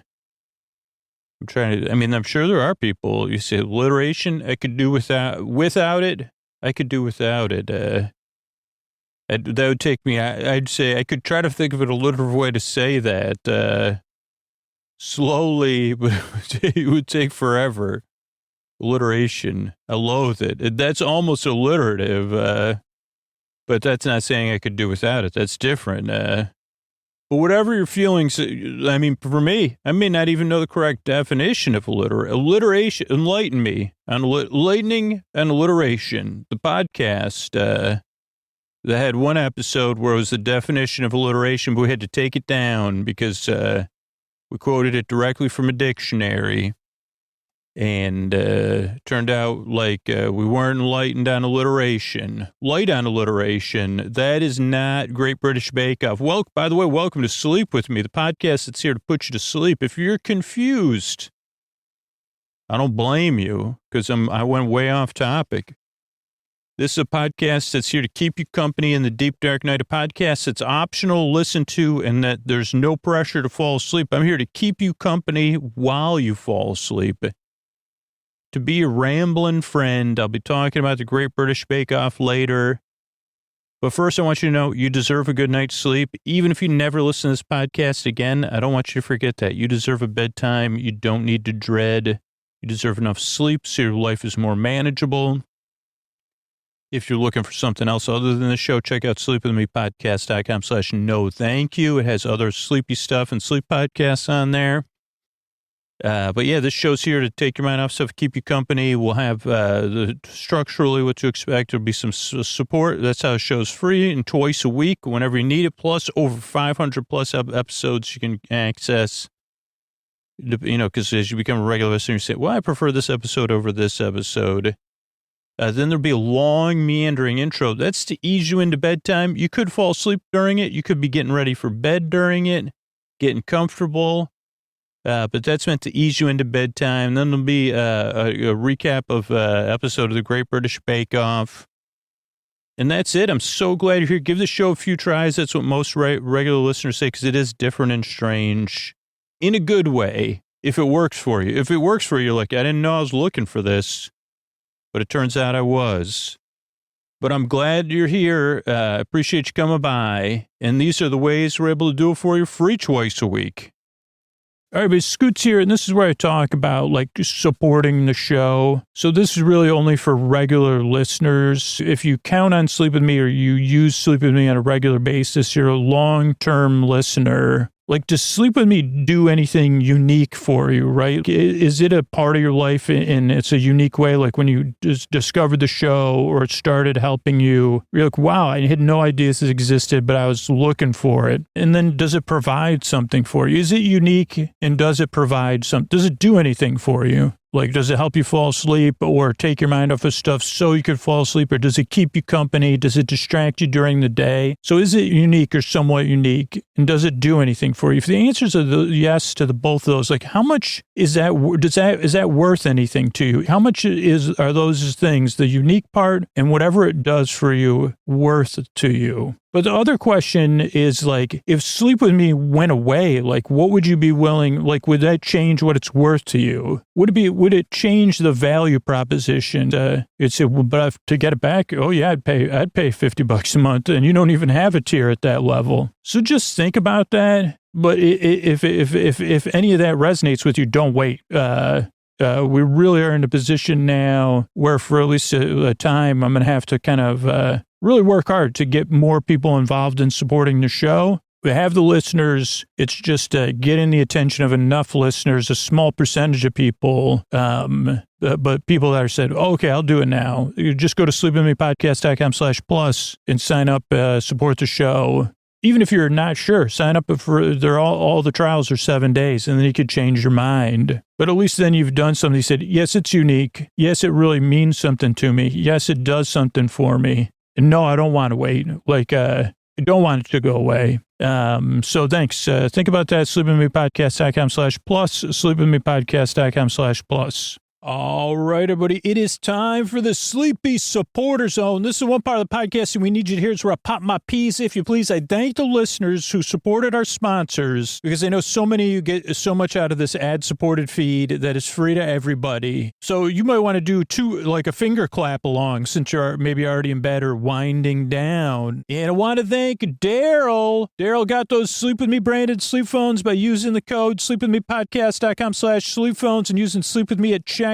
And I don't know which ones Daryl got, but I know Daryl was excited about having that Sleep With Me merch, that Sleep With Me swag, and the most comfortable way to listen to Sleep With Me, whichever version you get. So thank you, Daryl. All right, if you want to be on, if you want to hear, would you love to hear your name here on the Sleepy Supporter Zone? Support a sponsor, take a free trial, take that Helix quiz, and then let the sponsor know about it. Tag them, tag me on social media is the best way. Because then they say, wow, people really love this podcast. We really do get a lot out of supporting Sleep With Me. It is important to people. That's what your action does. And then they stick around and everybody gets to benefit by you. That's why I take the time to thank people, and I do it in an excited way so I can be here for you for free. So yeah, tag the sponsor, tag me, fill out the form at sleepwithmepodcast.com/sponsors. Thanks, everybody. The second part of the Sleepy Supporter Zone is you getting the support you need right now. There's links to resources, including international resources that you could connect with, including right now. It's also about being a part of a community, being a part of positive change. It's not just saying Black Lives Matter. It's not just saying stop AAPA. It's not just saying support Ukraine. It's taking action, learning more, and then taking action. And if you listen to these, I heard about Hand in Hand from RBG. It was one of her favorite charities. And it's never been a more important time to support organizations like Hand in Hand right now. You know, it started with only 50 children in 1998, and Hand in Hand now has 6 campuses and thousands of Jewish and Arab students. And Hand in Hand's motto is partnership is the only way forward. Together we learn, together we hurt, together we support. And you could support Hand in Hand. You could use the link in our resources or go to handinhandk12.org to support the work they're doing. Because if you're listening to this, you know how important that work is. Also, there's other organizations we're supporting in our show notes. So use those links. And be a part of. Let me know about it. Thank you so much. Mystery Bart, a lot of people work really hard on this show. Who are they? This posty poster son sounds like an earful. Wrote the theme song. Edits episodes. Carl W. the legend. Also edits episodes. Ashley, Kenny, Scotty, Jennifer. Runner. Eric and the team at Astound are on the website. I am the Mystery Bart. I do the lullabies, yeah. I do commissions at jonathanmann.net. I'll write a song for you. Any reason at all. You can tell me the story and I'll make it personal. You see the kindness shine straight on through when the listeners form their own Facebook group. Keith, Stacy, Sarah, Julie, and Jennifer. These are your moderators. Get support dear Scooter on Patreon. Buy the merch and support the sponsors. You can find anything you want at sleepwithmepodcast.com. And we're so proud that we could dance. Rusty Biscuit, Lois, Anna like banana. Leah does the transcripts. Thanks, Mr. Bart. Don't forget, we've launched Sleep With Me Plus by the time you're hearing this. And if you're not in a position to support the show and you don't want to miss out on Sleep With Me Plus and all it has to offer, sign up for our referral program. And as you refer people to the program, you could get access to Sleep With Me Plus to ad-free episodes and story-only episodes. And you could do that at sleepwithmepodcast.com/refer. That's REFER. Sleepwithmepodcast.com/refer, or use the link in our show notes. What do you say we slow it down and get on with the show? Hey, are you up all night tossing, turning, mind racing, trouble getting to sleep, trouble staying asleep? Well, welcome. This is Sleep With Me, the podcast that puts you to sleep. We do it with a bedtime story. All you need to do is get in bed, turn out the lights, and press play. And we'll do the rest. What I'm going to attempt to do is create a safe place where you could set aside whatever's keeping you awake. It could be thoughts about the past, the present, the future, thinking stuff, thoughts that are just there, thoughts about the pesky poll, which is, it turns out, listener let me know about that. That's Johnny Pesky, if Fenway Park or something. It's named after Johnny. It's at Pesky. It's not at Pesky Park. It doesn't have to do with the Penske file. It's at Fenway Park, and it's named after Johnny Pesky. It could be thoughts. It could be feelings. Feelings related to those thoughts, or feelings that are just there. Feelings of anticipation, or feelings. They can be there. Holy cow, can they? Oh boy, are they? Feelings. Tough to put them into words, but they're there. We know, you know them. Or you don't know them, and then you have feelings about that. I say, I don't even know, so feelings could be physical sensations, anything you're experiencing physically or coming up for you. It could be travel. That's a big one. So if you're traveling, you know what travelers, or road woers, like there's another word for it, but I'd say, people who are experienced in the woes of the road. But there's highs too, and there's lows, and there's woes. And people on the second shift, the third shift, and as many as other shifts I've invented, which people said, that's the kind of gets confused. I said, we can't give a shout out to the fifth shift. And they said, well, can we go through it with you again, Scoots? There's 24 hours in a day. And I'd say, okay, so does that mean, so there can't be could there be 12 shifts though? Or there could be 24 shifts. And they said, well, that's a different start time. And I'd say, okay, it sounds like you're really exasperated. Maybe I could just talk to you about, could we agree that, I'm just blue sky. I'm just blue skying this. It's not These aren't proposals for shift changes, even though I'm naming them. Oh boy, people working that 8 shift. And I'd say, yeah, probably it'd be harder. I'd say people in the middle shifts, if there were 24 shifts or 12 shifts, I get it. There would still be, like, if you were on the first shift or the 12th shift, you'd say, well, we're relatable. But I guess, like, you'd say, we could be in a relationship, I guess, or even an 11th shifter and a second shifter. But, then if you're a 6th shift, or that's going to be tougher because that's a different schedule. Is that what the song 24, wasn't there? Oh no, that was a song, Sunshine 24 Hours a Day or something. I don't know what that song was. Was that from Johnny? Was there a movie called Johnny Hollywood? Was that from Doc Hollywood? I don't think it was. But so where was it? Oh, whatever's keeping you awake, I'm here to help. And the reason I bring up whatever's keeping you awake is to let you know you're not alone.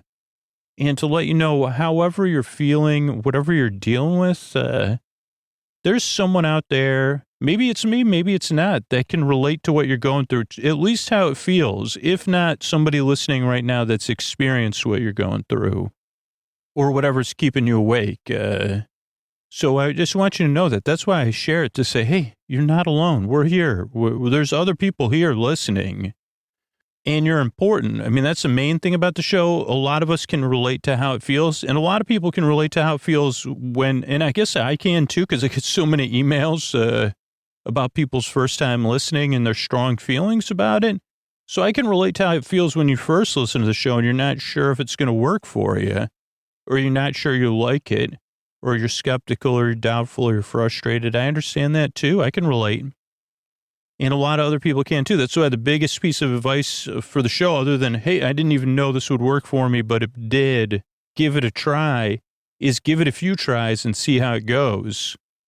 But I just want you to know, you deserve a good night's sleep. That's why I make the show. You deserve a bedtime you don't have to dread, a bedtime you could look forward to, so your life is more manageable, so you could get the sleep you need. And you could be out there flourishing. That means the world's a better place to be in. If you're flourishing, it's good for everybody. So there's that. What else do you need to know? If you're flourishing, the bedtime you don't need to dread. A couple things that throw people off, or a bunch of things. I already said a few of them.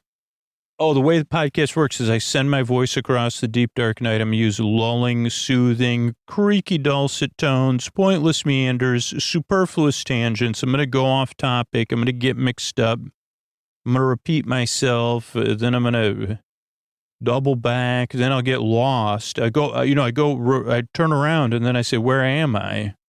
What was I talking about? So that's pointless meanders and superfluous tangents. This is a podcast you don't really listen to. You could listen, but you don't need to listen. It's here to keep you company, because you can kind of decide. I mean, that's the nice thing about a podcast is you could be listening under your pillow. You could have a set of sleep phones on, or you could have the phone across the room or on a smart speaker, or create a feel where it's like a TV in another room, or it could be like a roommate talking to you like a friend. But it's a friend that you say, hey, talk to me for a while, but I'm not going to really pay close attention to what you're saying. No offense. I want you to talk to me so I can fall asleep. So that's part of it. It's a podcast you don't listen to. It's also a podcast that doesn't put you to sleep. I'm here to keep you company while you fall asleep. There's no pressure to fall asleep. I'm going to be here for over an hour to keep you company, and you can just drift off.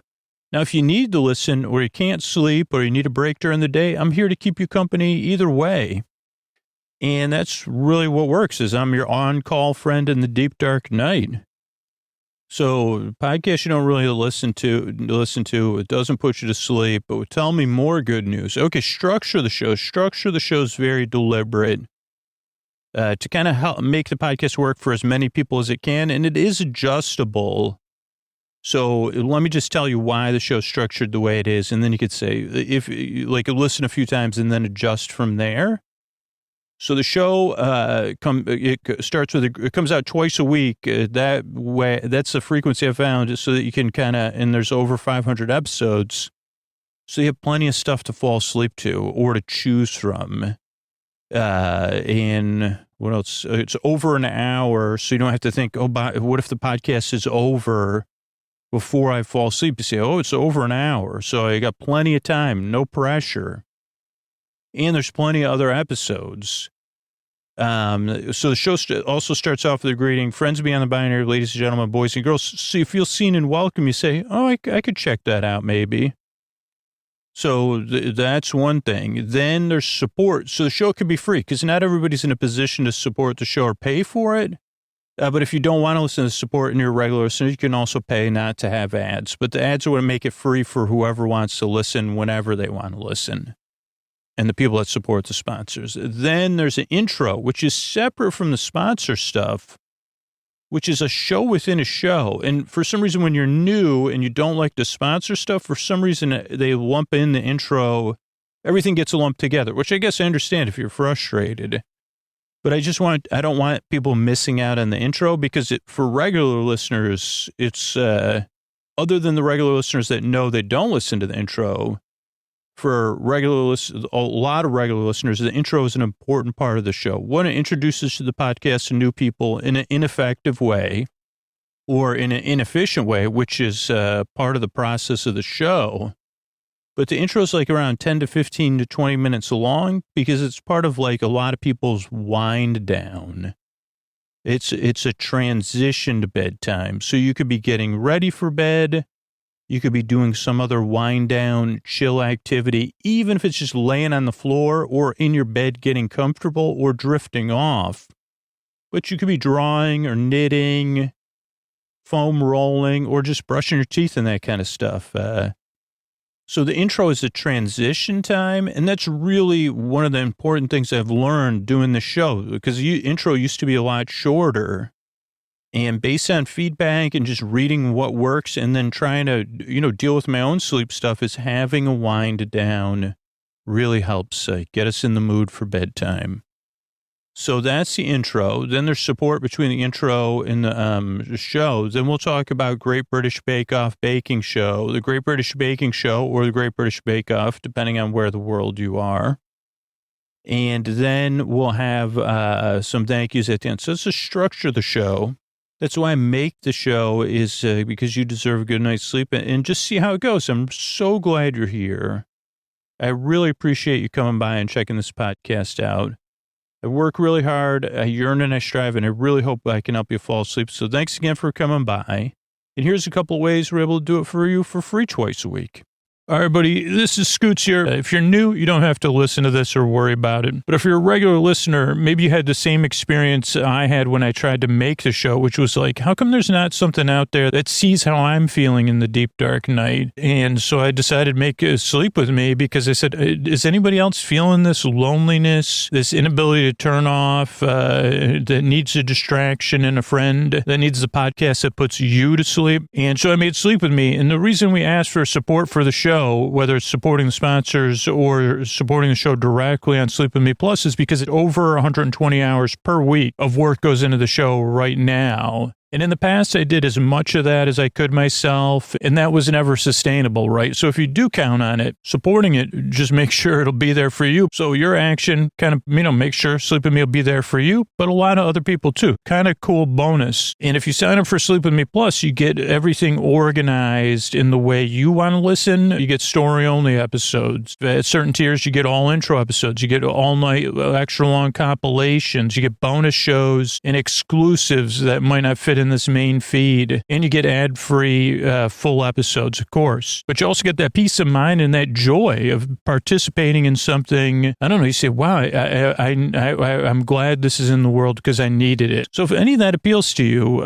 think about supporting the show at sleepwithmepodcast.com/plus. That's sleepwithmepodcast.com/plus. But thanks, and those of you that are hearing this have supported the show in the past, thanks a lot because the show's here because of you. And this isn't. I know not everybody's in a position to support the show, so I totally understand that too. And that's a great thing again for the people that do. There's people that would love to support the show, but they can't. Or there's people that would love to support the show, but they're just kind of stuck or whatever. So your support supports the show for them too. So thank you so much.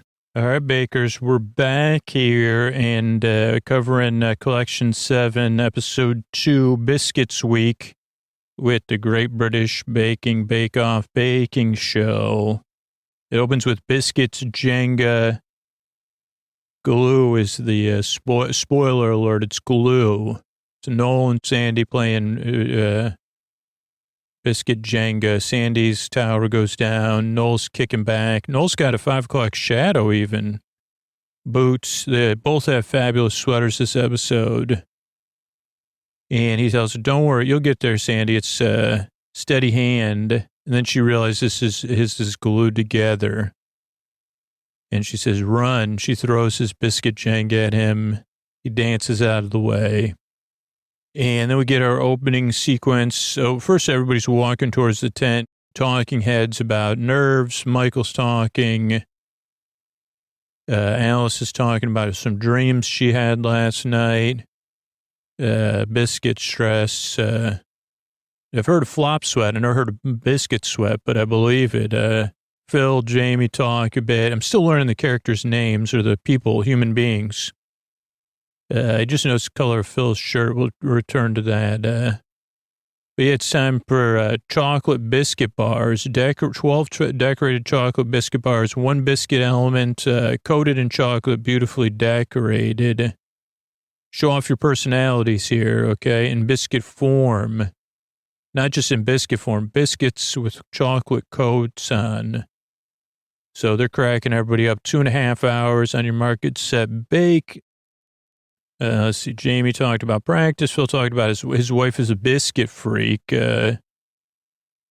Rosie makes big biscuits. No, it even went. Oh no, she makes dog biscuits. I looked at because she's a vet, you know.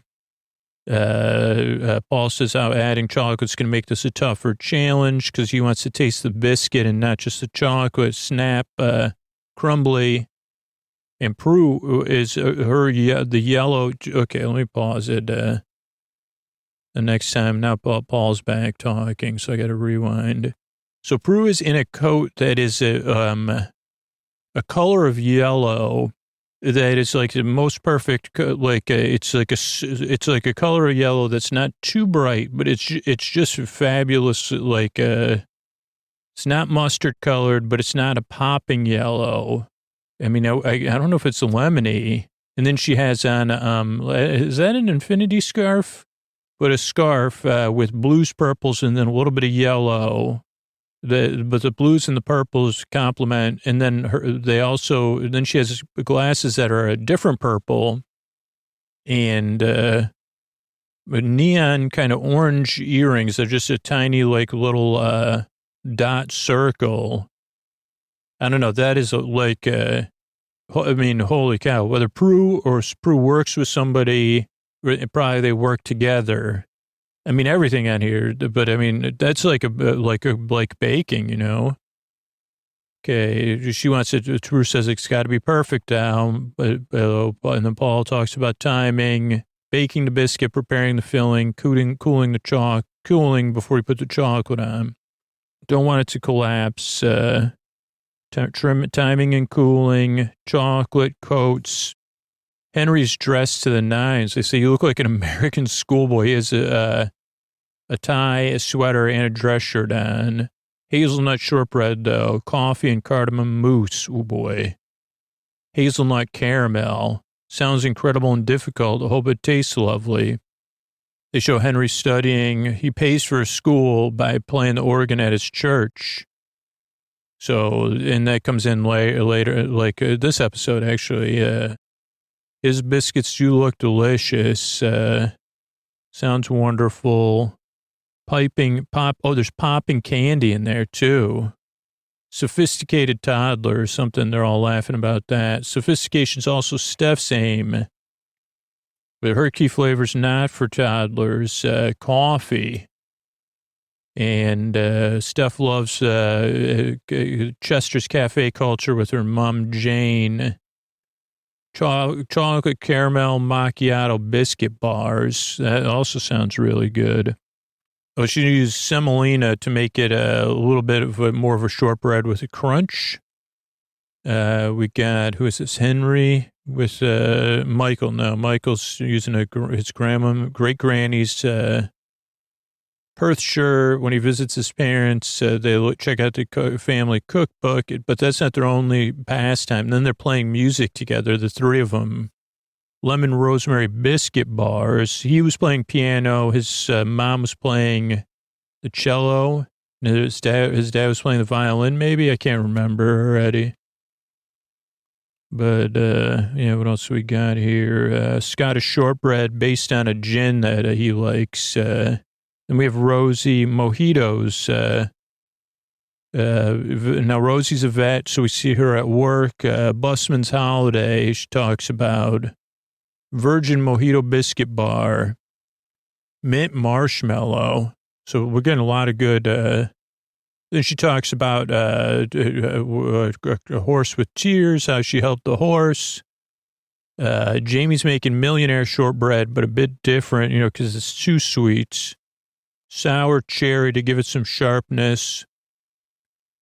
Jamie's jams when he's a barman, but he also jams with his twin Alex. So they love rocking out. I mean, I'm assuming. Cherry caramel shortbread biscuit bar. He said they did break during practice, but he thinks they'll hold together. Very crumbly, I guess, when you're making these shortbread biscuits. Amelia's adding ground pistachios, a crumbly biscuit. They do like a sequence of everybody mixing stuff, putting their flavors in, and some rolling, like a little bit of rolling and mixing sequence. Then we go to Helena, matcha. She's making fingers, Lady Witchbeard fingers. You say, holy cow, really? She likes making jewelry. Used to be a professional poker player. Then she's playing cards with her family, I'm assuming. Green colored, generous, authentic crunch with almonds for fingernails, I think. And they said, you're really putting your personality into it, all over it.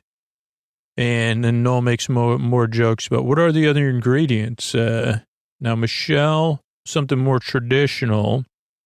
Chai Bakewell bar, Sherry Bakewell. Huge rugby fan. When her son's man of the match is Alfie, her son.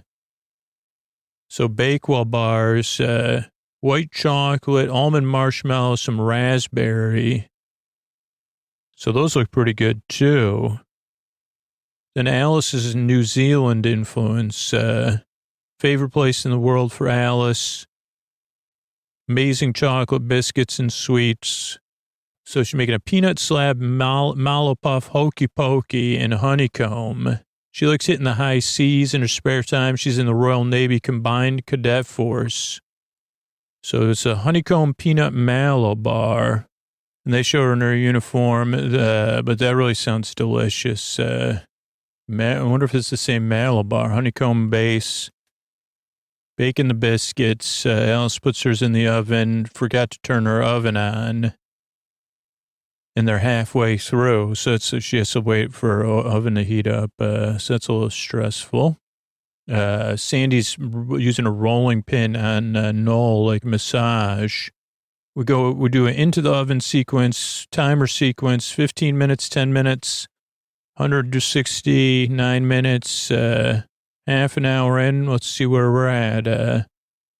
Hard to know. With the green Lady Witchbeard ones, it's hard to know if they're done, Helena says. Alice gets hers in the oven, starts making marshmallow. Phil's making fudge. Somebody's got jelly. Rosie's got a nice blue sweater on. Henry's sweater's nice too. Nice sweaters all around. Henry's worried about stuff setting in time. And yeah, everybody's working hard here. Toasting the pistachios. Can't put cold nuts in, David says. He's making his with a nougat. Toasted nuts and nougat. He's an international health advisor. Him and his boyfriend Nick went for a run. Then they're having some baked goods. Cocoa nutty chocolate bars with nougat in the middle. He's putting coconut drops in, like simple syrup maybe? I don't know. Amelia's using a rose hip syrup, but you can't make it too pungent. You got to be careful. She goes to Turkey a lot for work. They have nougat with the pistachio. And her mom gave her the rose water idea. what does she think? She says it works well. When she's not jetting off for work, though, she's a fashion designer, does a kickabout with friends. They're playing foosball. I don't know if a kickabout is hanging out with your friends or playing foosball. Turkish nougat inspired. Hers come out of the oven. Time to cool. Like seconds. There's, now you got to be careful. Overdone or underdone. So this is like another sequence as time's going down. Checking the ovens. Jamie's a little bit. His doesn't look like it's done. But everybody else is looking in. A few more minutes, Jamie says. Phil is shortbread white chocolate bars. So white chocolate fudge covered in chocolate. Very sweet, they said, a little bit. Then we see Phil's a lorry driver. He's a motorcyclist, brings baked goods to his motorcycling club. Always nice to have a baker show up. Orange cranberry, white chocolate fudge bar. So orange zest, who doesn't like that? And biscuits are cooling, but Jamie's are not. 70% cocoa, somebody. Stuff's getting mixed together. Green and white chocolate for Helena. Anything witchy, I love to make. People are painting their molds with chocolate, making sure that stuff gets set. Priya's having a little bit of trouble. Perfectionist Priya pushing herself in the Pilates studio. I'm jelly now. Ruby Barfy biscuit bar. Barfy's an Indian milk sweet, cardamom shortbread, and new ruby chocolate. It's a specific type of cocoa bean, slightly tangy. And Prue tries it. She says, it's interesting how cardamom will work with that. We'll see. Henry jumps. He's trying to blend stuff. Everybody's putting their stuff in the molds, trying to get it to come together. Amelia's not doing a mold. She's going to put it in the freezer and then do it. She makes the ASAP Rocky joke, I think. Somebody's hitting marshmallows a little soft. Phil's trying to get his cooled down too. Jamie's, everything's hot for Jamie. Henry's putting his mousse in, but it's might be a little too, no, somebody else's nougat's too soft. Trying to smooth the edges. That might work. Then we get a drone shot, half an hour left, cracking on. Everybody's trying to decorate and assemble and dropping stuff. Rosie's got some nice feathering going. People are crossing their fingers. A lot of working the molds and getting it in the freezer or the fridge. 15 minutes. So now you get into this faster moving sequence. People are taking stuff out of the freezer. Jamie's shortbread's falling apart. People are starting to get worried. Stuff's coming out of the things. One biscuit bar at least. And oh boy, some of them look really good and some of them don't. Phil's spraying stuff. Jamie's come out, but they're not. Wow, whose are those? They look really good. Elena's decorating her fingers. A lot of them are really put together, but their decorations, Prius did not freeze enough. Michelle's ones look really, and then Michelle goes over and starts to help Jamie. Because she's already done, and hers look really well put together. Alice is trying to get hers done. Everybody's, last minute changes. Other people need help too. So Priya needs help. So everybody, Helena, a bunch of other people are helping Priya. So a lot of teamwork again. Most people are helping either Jamie or Priya. And that's it. Time is up. A lot of hugs go around. Put your signature bakes at the end of your benches. Henry lies down on the ground. Nobody's listening, they say. And they say, Michelle, yours look fit. But she says, I haven't tasted it. So Amelia's are a little melted, I think. So she's dreading judging. And now the chocolate biscuit bars will be judged by Paul and Prue. So they say hi to Michelle first. Hers look very fancy. They look like a little bit like Fruity Pebbles. Love the splash of color. They're all identical, which Paul likes. They taste their tastes. Definitely taste like Bakewell. A little almond, good texture. Temptation to eat more, Prue says, is impossible, so she has another bite. That makes Sandy laugh. Paul says, never had anything like it before. Exceptional. Sandy says, well done. Unique. So she's happy. Then Amelia's up. They say rustic. Don't think it's cooked properly. Could have done with more baking. It feels like a paste. Nougat's delicious, though. Amelia says, thank you. We go to Henry. Very neat. Nice shine. Mousse right around the shortbread. Mousse needed longer to set, but the flavors are good. Beautiful. Ambitious to do 6 layers. Cardamom lifts it up, pulled it off. Just got to get that mousse. Then we go to David. They look messy on the side. Nougat sloughed out of it, sloughed out of it or something. And they say, thanks, David, for using a term.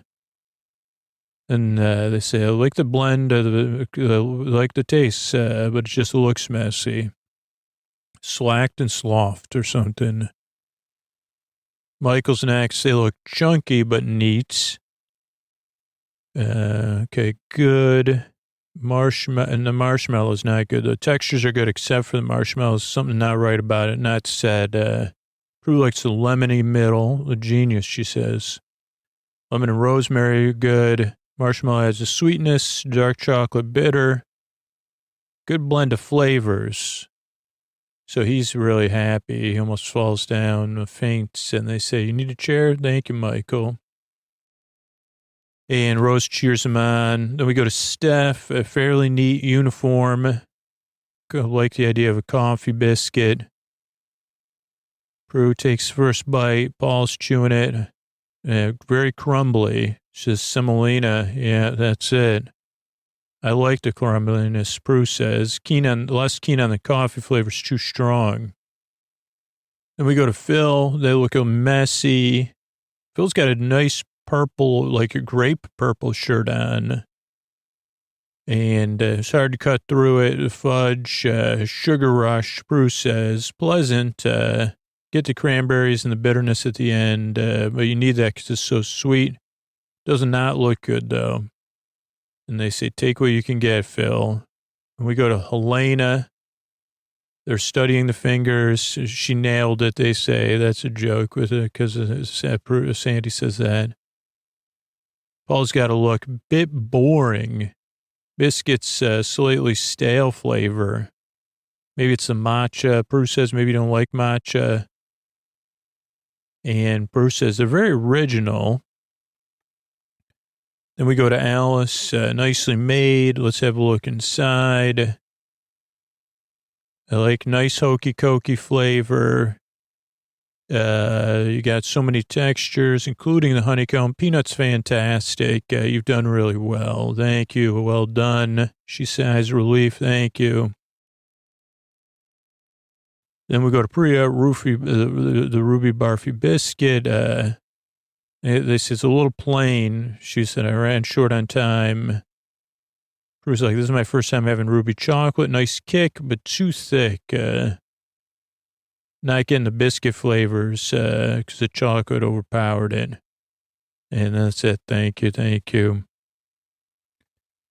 They go to Jamie and they say, what happened? He goes, caramel's too hot. They look like biscuits after an earthquake. Awful lot of caramel in there. And pretty sickly. Can't identify flavors. Oh, poor Jamie, man. Looks dreadful. Bruce said, I wish it tasted fantastic, but, and funnily not, So that's got to be hard. And then they go to Rosie. Look magnificent, nice feathering. You take a bite. They cut to Alice. They cut to Paul. Cut to Rosie. Cut to Prue. Prue loves it. Not too sweet. Nice balance between the lime and the mint, Paul says. Biscuits beautiful. This is a biscuit bar focused on the biscuits, and it's biscuit week. Your biscuits are beautiful. Very good. So she looks, she said, they liked it. They liked it. So she's happy, really relieved. Elena's not happy. Matcha's a hard flavor to sell. Jamie's like, I was hoping the flavor would be better, but it might have been worse. Alice is very happy. Alice has a kind of bright magenta dress on, which really pops. So we see a bird on the pond. We see the stream. We see the tent. Then the bakers and the shrouded, whatever that is called, gingham shroud or whatever. Everybody's favorite part of the day. Ha ha ha. Technical challenge. Mystery. Great sweets. Delightful, Paul. Any words of wisdom? These are a favorite of my dad who said to be accurate and neat.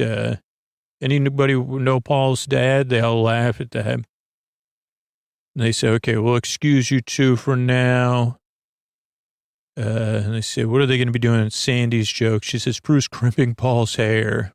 He likes to look nice. So worth the effort. 12 fig rolls. These actually do sound delicious compared to a fig Newton. These would be like comparable, but they sound much more elevated, especially because it would be a better dough, maybe. I would love to try these fresh made. But basically a fig, like a spiced fig inside of a biscuit. Is it going to be shortbread? Is it not? 90 minutes. A soft biscuit or it's kind of, is it a biscuit? Is it a cake? That's the other thing. Lightly spiced, lightly. One person's never had a fig roll. If it's Paul's dad's favorite, we got to remember that. Jamie needs to redeem himself. Mr. Hollywood, fig rolls, Bruce says. A simple challenge. He goes, yeah, not as easy as you think, though. So several hard parts. The biscuit dough on the outside. It's got to be cakey, but soft and crumbly. But not too much because you don't want it to fall apart. The accuracy of how you cut it so they all look the same. And don't overbake them. You know, they should be pale biscuit color, not overbaked. Beautifully balanced, the cinnamon and the ginger. Just a hint, though. Paul says, me and my dad would watch wrestling on Saturdays and eat them. And he could go eat a pack of them, Paul says. Well, roll on, fig rolls.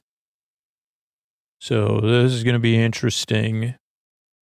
Very simple instructions. Make the biscuit dough. Can't believe he makes, so everybody's doing it. We see an early mistake, icing sugar for dusting and Muscavo sugar for the thing, but Helena mixes up the two. She wasn't sure. I don't know if it was just like that would happen to me. I didn't read things. Then you got to put it in the fridge. Then Noel, also Noel has like a Dinosaur Junior sweat. Like, I don't know, that's like a throwback, I guess, but for some people, but it's like I think it was an album cover, but he has it as a sweater. And I think it maybe is another piece of art from somewhere else. But he says, man, these figs do not look appetizing. Then you got to blitz it into a paste, Amelia says. And I think Michael says you can always add, but you can't take away. Paul said that once. I remember it. Elena's putting a lot in there, though. So everybody's trying to, get the balance of the flavors. Don't want it to be too sweet, though. Amelia's dough's already been resting for 30 minutes, so everybody's rolling it out, which ain't easy. So we have a rolling sequence. There's 45 minutes left. Noel says that from under a table. He says he's looking for Prue's earring. Then they divide it up, pipe the filling in, make it neater. Does not look appealing. Then they got to roll it. Everybody says, well, how are we supposed to roll it? Is it a Swiss roll or a roll and seal, Michael says, like a fold and roll? And Helena's are very sticky, obviously, because she had different sugars. Then you got to cut it into six equal pieces, transfer it onto a baking sheet. Phil's are a little bit small, he says. Then Rosie saves somebody who's only has 6. Michael. Then there's a half-hour fig roll fun left. Sandy's got a blue sweater with a rainbow down the center. It's just cool. You got to put imprints on the top and dust them, or maybe bake them and dust them. Have they been baked yet? I guess not.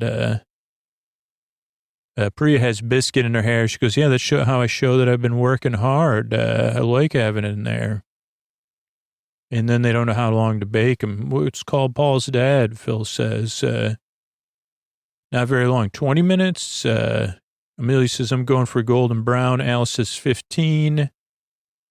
Jamie puts an egg wash on his to give himself an extra edge, make it look nice.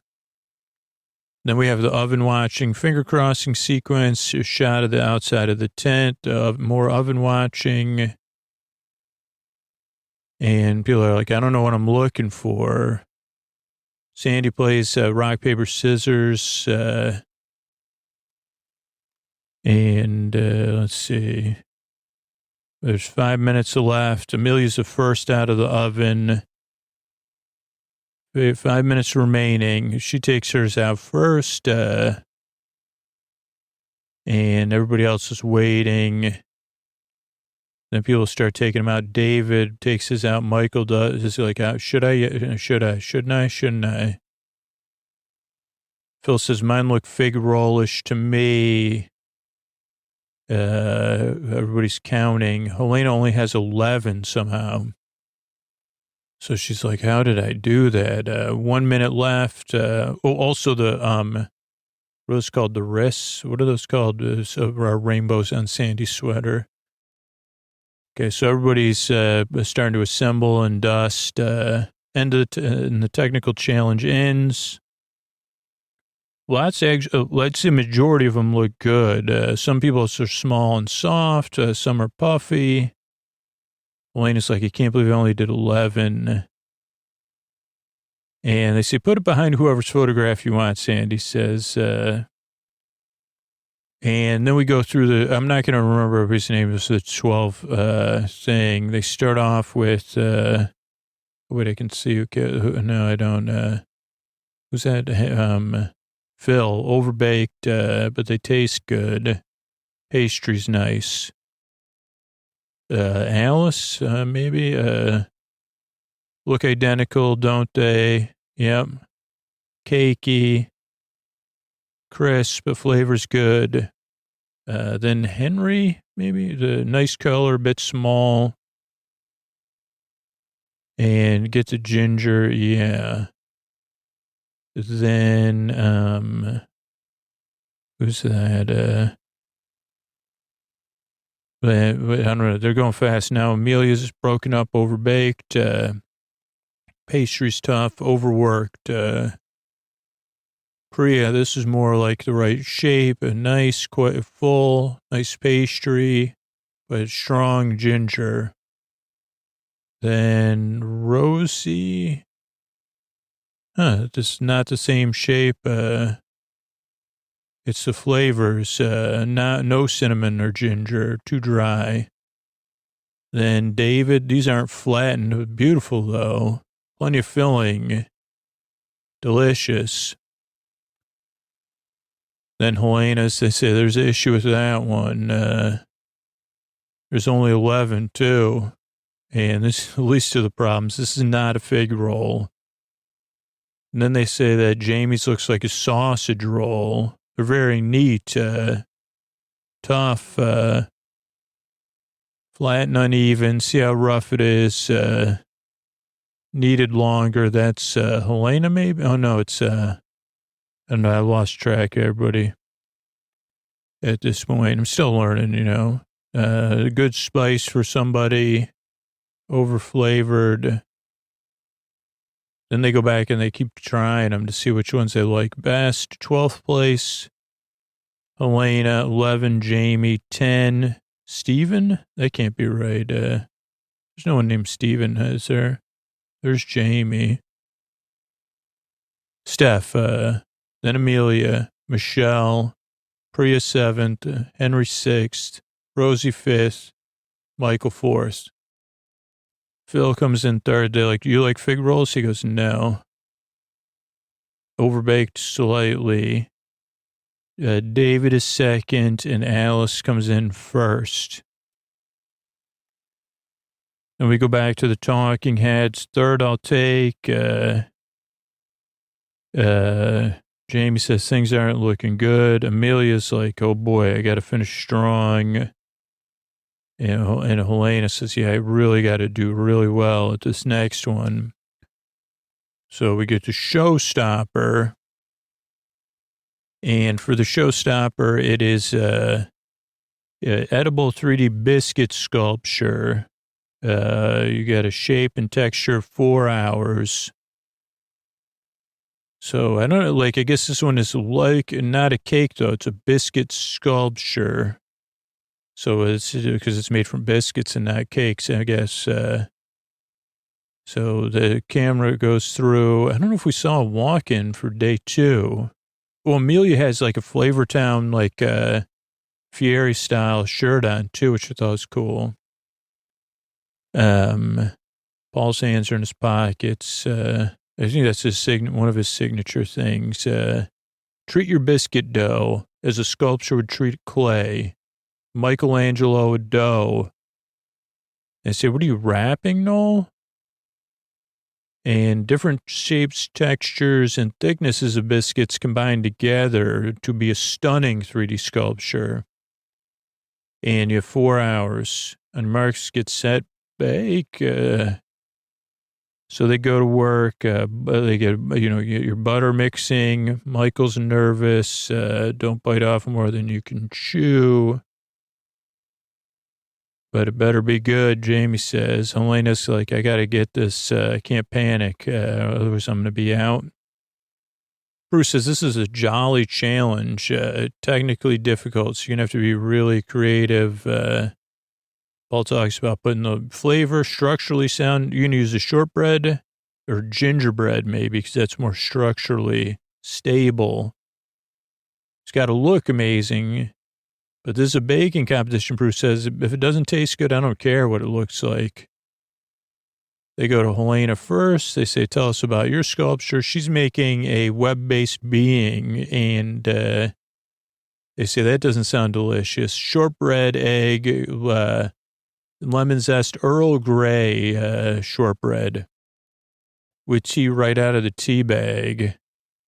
Then Steph is making something cuddly.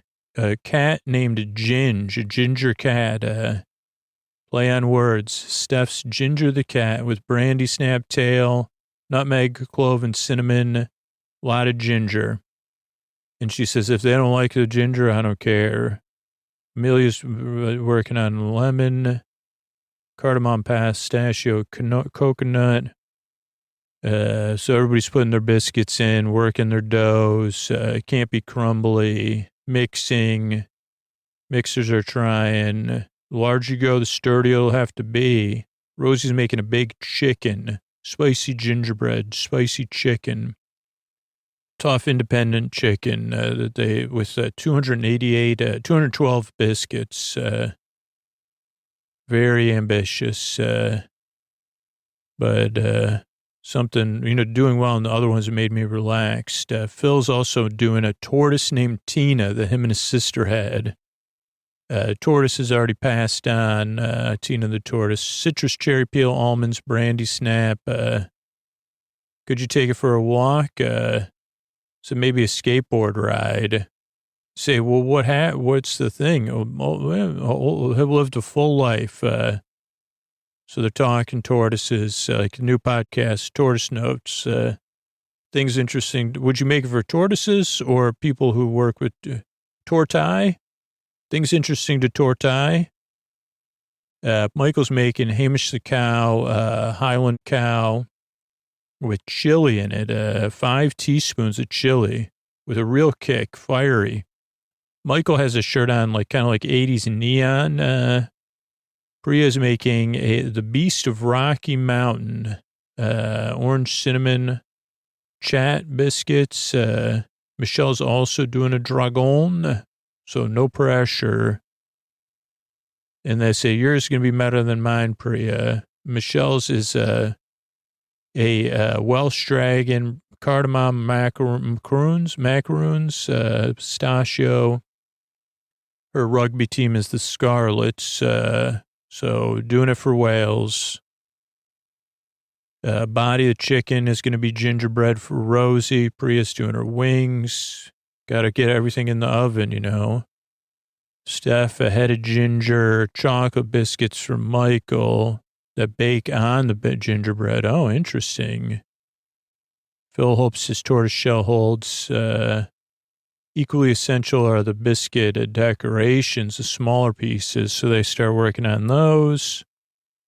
Time pressure's on. Henry's up. What are you doing, Henry? He's making an organ. Paul has to go on a thing about that whole joke tangent. But it's a chapel organ with almond sweets. But Paul says, you know, he keeps making jokes about it. He says, thanks for talking about the organ with me. Jamie's making a guitar because I play the guitar. Various parts, the thing with the strings, the bridge to the neck, Sandy says, chocolate gingerbread and then a lemon biscuit. He says, that went well yesterday. This is a different recipe, though, so it should be a bit better. And everybody's measuring stuff out. Now, David, is that David, right? Yeah, he's doing something a little more classy, like wedding flowers. They should be out of this world. Fennel, lime, caraway, citrusy, Bruce says. Yeah, citrus first and then the spice and fragrance. Hope you can pull it off. Then Amelia starts working on piping sea style. She's doing a swimming dolphin with a kid, Viennese whirl, cream, orange extract, lemon shortbread. Just don't want to run out of time. But she's pressing like assembly numbers into her biscuits, which is really smart. 1A, 2A, 12A. I thought that was brilliant. Sandy has a null mask on, so there's not much time left. Gingerbread wings out of the oven. Monumental test. Uniform bake. We'll find out. This is where the skill meets the road or whatever. People are running around, different batches of biscuits, limbs out, ears, feathers, cardamom biscuits, 10 minutes in check, Florentines for Phil, a lot of brandy strap, macaroons or wool, like, so Alice is doing a New Zealand lamb in a shortbread pen, a cute lamb, like a cartoon one, chocolate biscuits, coconut lime, wool. So then they're talking wool and perspective, and distance. And Noel says, and then Noel says, I'm a bumblebee. I can't see depth. And Alice says, listen, I don't have anything to say to that. I got to work on this stuff. So he kind of stumps her. She's doing some building of the fences. People are starting to do their construction, risky bits. Like if the tortoiseshell didn't come through for Phil, he'd be toast. Caramel getting made. Assembly is the hardest part because you got to kind of glue everything together. So everybody's using, a lot of people are using caramel. Some people are using frosting.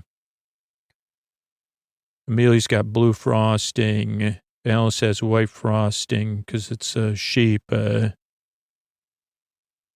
And she's working on putting it together. Rosie's using some sort of caramel. So Steph, Henry takes the stuff out of the oven and it unfortunately falls apart. But he says, oh no, I might be stuffed. Then everybody's, more putting it together, different sugar glues. And then Sandy makes two more Oregon jokes with Henry. And people are trying to laugh. You start to see really bright colors, especially with the two dragons, like yellows, blues. Priya's are in blues. But yeah, they're saying, are you putting it together yet? And then Michael's having trouble with his assembly. He really gets down. That's not, like, maybe he did it, like he says, it's going to look messy. It's not coming together. Priya gives him a hug. She goes, come on, you can do it. And then Sandy says, you can do this. And he says, I can't. She says, I said, you can do this. You can do it. Half hour left. This is when we see all the brandy snap, which I know I've had before. It seems delicious. I think it's called, I don't know what it's called here. Maybe it's called brandy snap. There's decorating, there's piping, there's sealing going on. And then we start to see what David's working on is very classy. Oh, sponge sugar for Helena. And yeah, a lot of decorative stuff. But yeah, David's is going for like simple class, like elegant, I would say. Henry stained glass windows of rock candy, maybe. Everything's looking good. Yeah, it's like really like a delicious challenge. Amelia's trying to pipe hair. I'm the version of her riding the dolphin or swimming with the dolphin. Henry's piping music notes. People are working on their faces and stuff of their characters and trying to get them to stay together.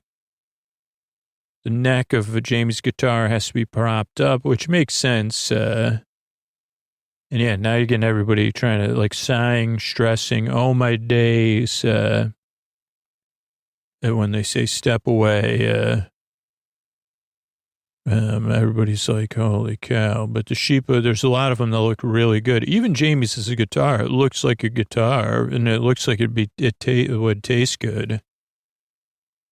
And we have everybody sitting, and they say, okay, bring up your showstoppers. David, do you need a hand? And he says, no, I can get it. And Noel says, because you got those great muscles. Is this wedding spray? And they see beautiful work, amazing, skillful decoration, beautifully done. Very delicate. They start crunching on it. And Bruce says, delicious. Really, fennel and citrus work together. It's amazing. Nice snap. You really thought it through. Excellent, David. Well done. Excellent. Then Michael's up. And they say, yours looks great, ingenious. Some chili, just a little bit of chili. And they say, oh boy, there's a lot of chili. Prue has to inhale. Underbaked, though. It's gone soft. But heat's coming through is great. Then they say, Henry's, they were a little disappointed that it's like kind of simple. No keyboard. Lid's closed. And they say, okay, Henry. Then they do the brandy snap first. It's crunchy, crisp, but a bit too thick. Flavors are delicious, but your stuff's too thick. You could have done better. Then Steph's up. They say very clever cat gingerbread house kind of. They start with the ear, nice and thin. Beautiful snap, a kick of ginger at the end. Slightly overbaked, though. They go to Phil, very clever, curved legs on the tortoise. Like how it goes along. Sandy loves Prue, does a tortoise impression. Made her day. Also, like, I'd like to see more color on the Florentines. Needed to be in the oven done. Underdone, way underdone. It's too bad. They go to Amelia's. They wanted the dolphins too simple. And disappointed that Bruce says, you stacked things instead of building it like it was clay. That's what we asked for. But nice snap. Look, baked well. Could carry more flavor, Paul says. Amelia nods. Didn't blow my mind. Okay. Oof. Amelia takes hers. She does have, she represents Flavortown, though. So she says, I did my best. Rosie, celebration of legs the chicken. Looks incredible. Stunning, Prue says. They love the biscuits, which taste great. Very delicate, very good. Gingerbread soft. So then I say, that's too bad. Needed longer in the oven. Fascinating, though. Artistically fantastic. It's a triumph. You're a clever vet, Prue says. And they got Priya. They say elegant, exquisite piping, work of art. Color's lovely. Prue takes a bite. A little disappointing, though, on the chat biscuit. Tough. Should be delicate. Look of it's good, though. But this is style and substance. We need both. They go to Michelle's, who has a flip problem. They say, this looks clumsy. Ran out of time. Yeah. They say, tell me about the ingredients: pistachio, cardamom, lemon zest, and coconut. They start chewing at it. And Prue says, this is one of the most interesting biscuits I've ever tasted. Delicious. Packed with flavor. Paul says, texture's beautiful. You've done Wales proud. So then we go to Alice. Looks great. She says, thank you. Very small, big sheep in a small field. Very sweet. Macaroons look fantastic. Taste great. Coconut and white chocolate and coconut come through. We cut from, we've seen Amelia shot there and a Helena shot. Breaks down beautifully, well baked. Love the whole sculpture. It's funny and fine piece of work. Thank you so much. Then Jamie goes, they say, well, it looks like a guitar, but very simple. Thick and clumsy, too much icing, piping's not the best, ouch, but then they bite into it, I think. No, that's when we go to a focus pull to Amelia there. Beautiful biscuit, though, light lemon flavor coming through. So biscuit's delicious, decoration's not bad, like the color, just clumsy. They say you could have done better. Then we have Helena's web-based being, very sculptural, they say. Superb, impressive. Prue takes a bite. Earl Grey's interesting. Leaves in the shortbread. Never would have thought of that, but it works. And they bite it. They say, this is nice and bitter, beautiful, very interesting. They give it to Noel. As a pet almost. Everybody laughs. And they say, overall, great job, artistic flair, magical. Then we have a talking head sequence. One more shot of Jamie looking stressed. People trying to smile. Elena's euphoric, but I got sweaty palms still. I'm worried. Jamie was happy with it, that the shortbread was good, but I could have gone better. It's just the pressure of the tent. They haven't seen me at my best, and now it's out of my hands. Amelia is like, I'm disappointed. This could be trouble for me. What if they vote two people out? That'll make it worse for me. So they show everybody thinking. They do a lot of focus pulling on that, which is cool. Now it's decision time. Who will be Star Baker? Who will be asked to leave? Sandy says, I never thought I'd say, what about that chicken? Amazing, powerful. So Rosie's doing well overall. Some people excelled. David, showstopper, was amazing. Those flowers, Alice, made me laugh, well baked. So those are the Star Bakers. And then Helena saved, she did so well. And that's kind of how a showstopper works, huh? You can go up, you can go down. Amelia could be in trouble. She struggled. Biscuits aren't her thing. Jamie, 11th in the technical, not good in the signature, and then clumsy looking showstopper. Either one of those could go. Or two, Sandy says. So, and they say, oh, yeah, or two. Then Noel says, could we go? She said, okay. Then we get a shot to the baker. Sandy says, well done. Week 2's done now. Now she goes, it's not going to be a surprise at all who Star Baker is. So they came in first place in every single challenge. So the Star Baker's Alice. And everybody claps. There's some smiling. Alice is clearly relieved. And Noel says, well, I got the job announcing the other side. And they zoom the person who's leaving us. So they do say person. They switch back and forth between Amelia and Jamie with slow zooms. And they say, Jamie, sorry, mate. They nod. Everybody starts hugging one another. Amelia's relieved. A lot of big hugs. Jamie's like, yeah, mixed emotions. I'm gutted, but proud of myself for what I've done. A lot of genuine hugs here.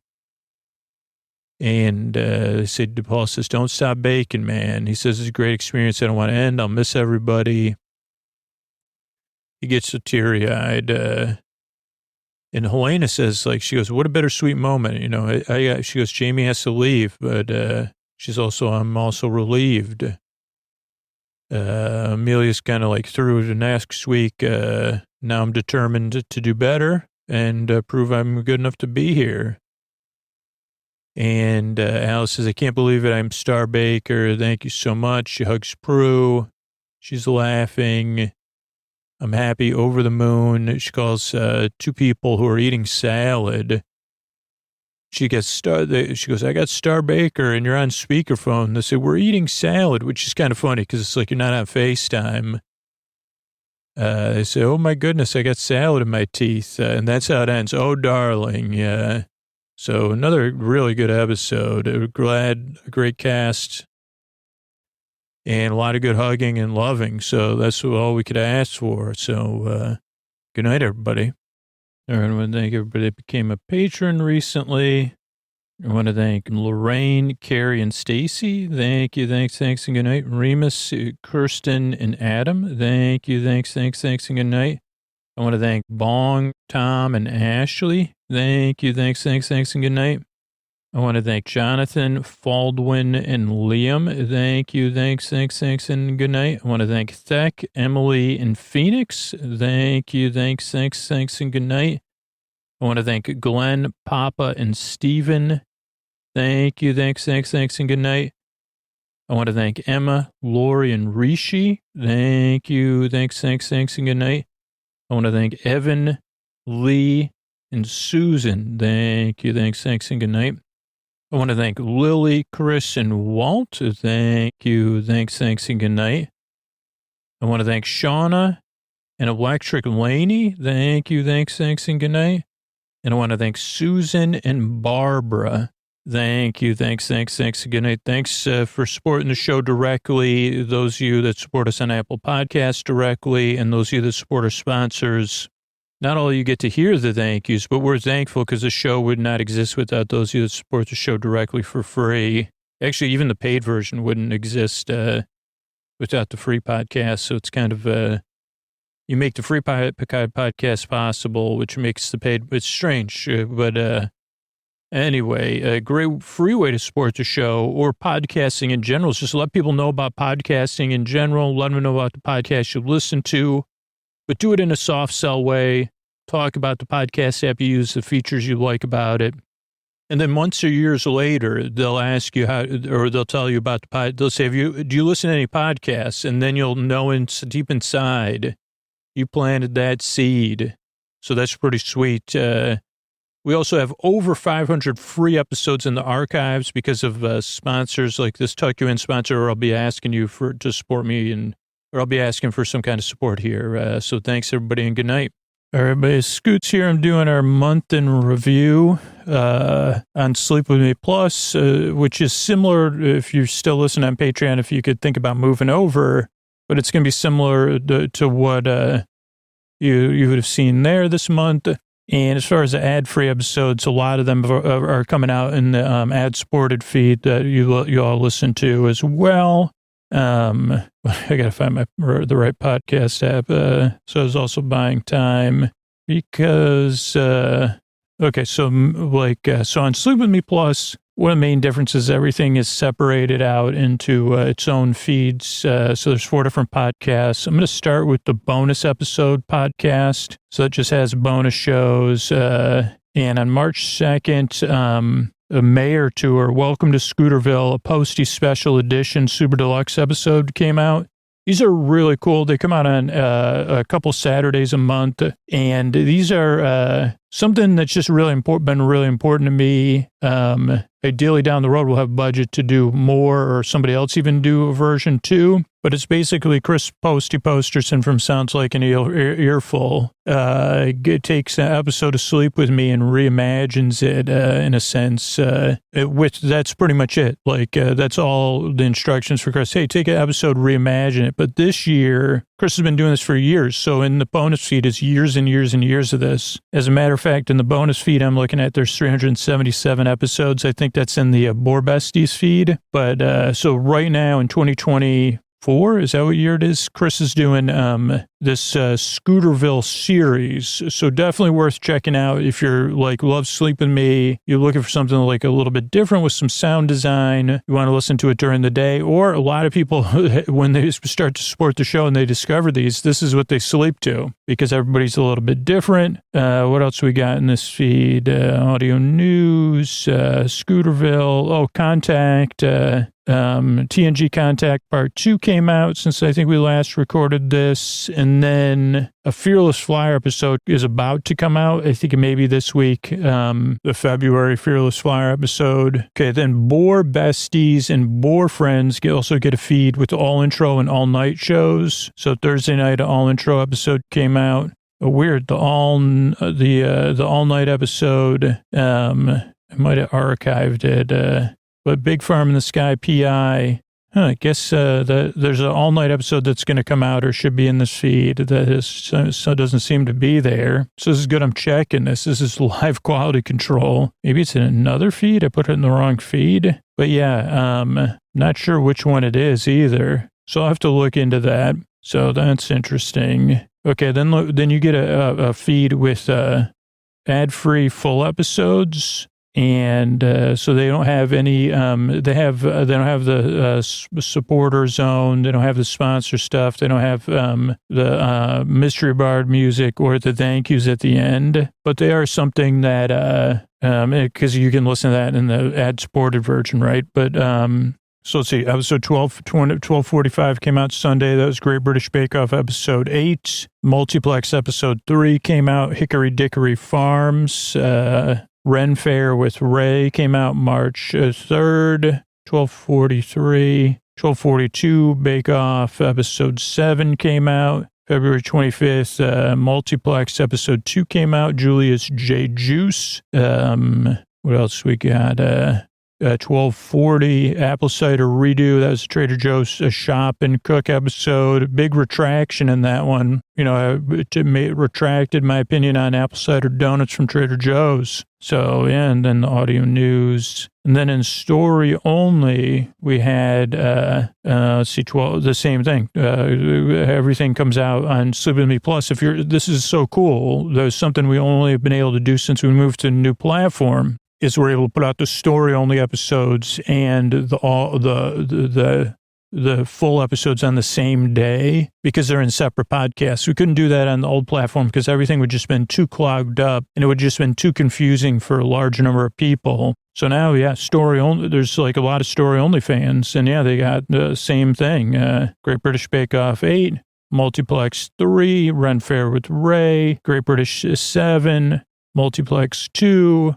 Trader Joe's Shop and Cook, Apple Cider, then Dessert Week, Great British Bake Off, whatever, episode 6, Multiplex 1, Wandering Towers, board game unboxing. So yeah, that's everything that came out this week. I don't have my calendar in front of me. I've been working really hard at the planning calendar, and we got some exciting stuff coming up to sleep to. That's so exciting, you don't need to listen to it. What do we have? Multiplex 7 I recorded yesterday. Started writing Multiplex 8 today. These are a couple months away, but the Guild, the web series of the Guild, we did the part of season 1 of that, and we're definitely going to do season 1 of that, and probably season 2, maybe go on. I don't know. Maybe do season 1 and season 2 and take a break. Those will be coming out late spring, early summer. I came up with 2 new ideas for random Tuesday episodes. One with other plush friends of Pillow Pet, and then another one that would be called the Marble Vagabond. And those are episode ideas that came out of intros. Neither of those has been recorded, though. Those intros were recorded. The Marble Vagabond intro will be in part 2 of our coverage of the movie Bring It On. What else have we recorded? We did I guess in the last month, we did an episode called Willy Wonka Interactive Experience, Immersive Adventure, which I was really happy with. And that's going to be a new genre of Sleep With Me style show of poorly run immersive experiences, like the one like that kind of got a lot of press, and we got to work on the audio for something very similar, but it was called the Willy Wonka experience. Also not a very high budget experience, but at least it had audio from Scoots, or a narrator like Scoots. So that'll come out late spring, early summer. And then our crossover series, we got 3 episodes done, episode 2, 3, and 4 from season 1. So that'll be coming out this spring too, and summer. So yeah, that's everything right now. And thanks so much. If you're listening to this, a free feed, it'd be great. If you think about supporting the show at sleepwithmepodcast.com/plus. This enables us to do everything we do. And those of you that support the sponsors, we also really count on those of you that just spread the word about the show. So thank you for doing that. And that's it. Good night, everybody. From PRX. Friends beyond the binary, ladies and gentlemen, boys and girls. You know, this episode contains no hex wrenches, there is a small percentage of time I didn't even use pliers. I could have used a wrench. I don't think I used any hex wrenches. Is that what they're called? Is it like a wrench with 6 sides? Is that what it is? How come there's no, is there any did Dr. Octopus exclusively use, it would be an oct wrench, right? That would be hard. You'd say, I'm sorry, what'd you say? Hand me the oct wrench, the 0.4.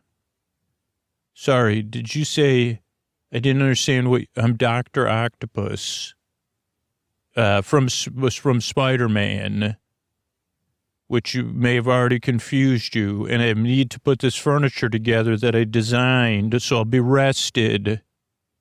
So when I encounter that superhero I deal with, whose name I shouldn't have said earlier, so I'll say, so you didn't even hear it because I didn't actually say it, I need to be rested. So I'm building a super comfy bed but I need my oct wrench. 0.4, please. Oh, okay.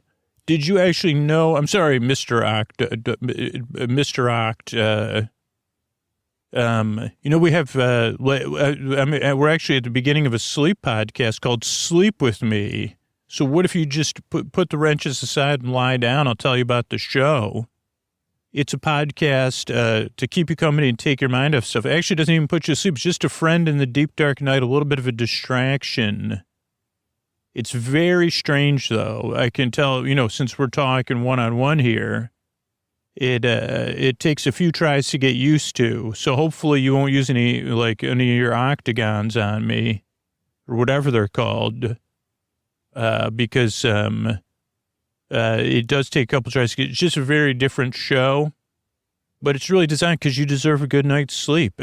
I mean, in this case, I would say, I may not do I'd say, but I'd say for the love of Peter Parker, I'm in a conundrum now.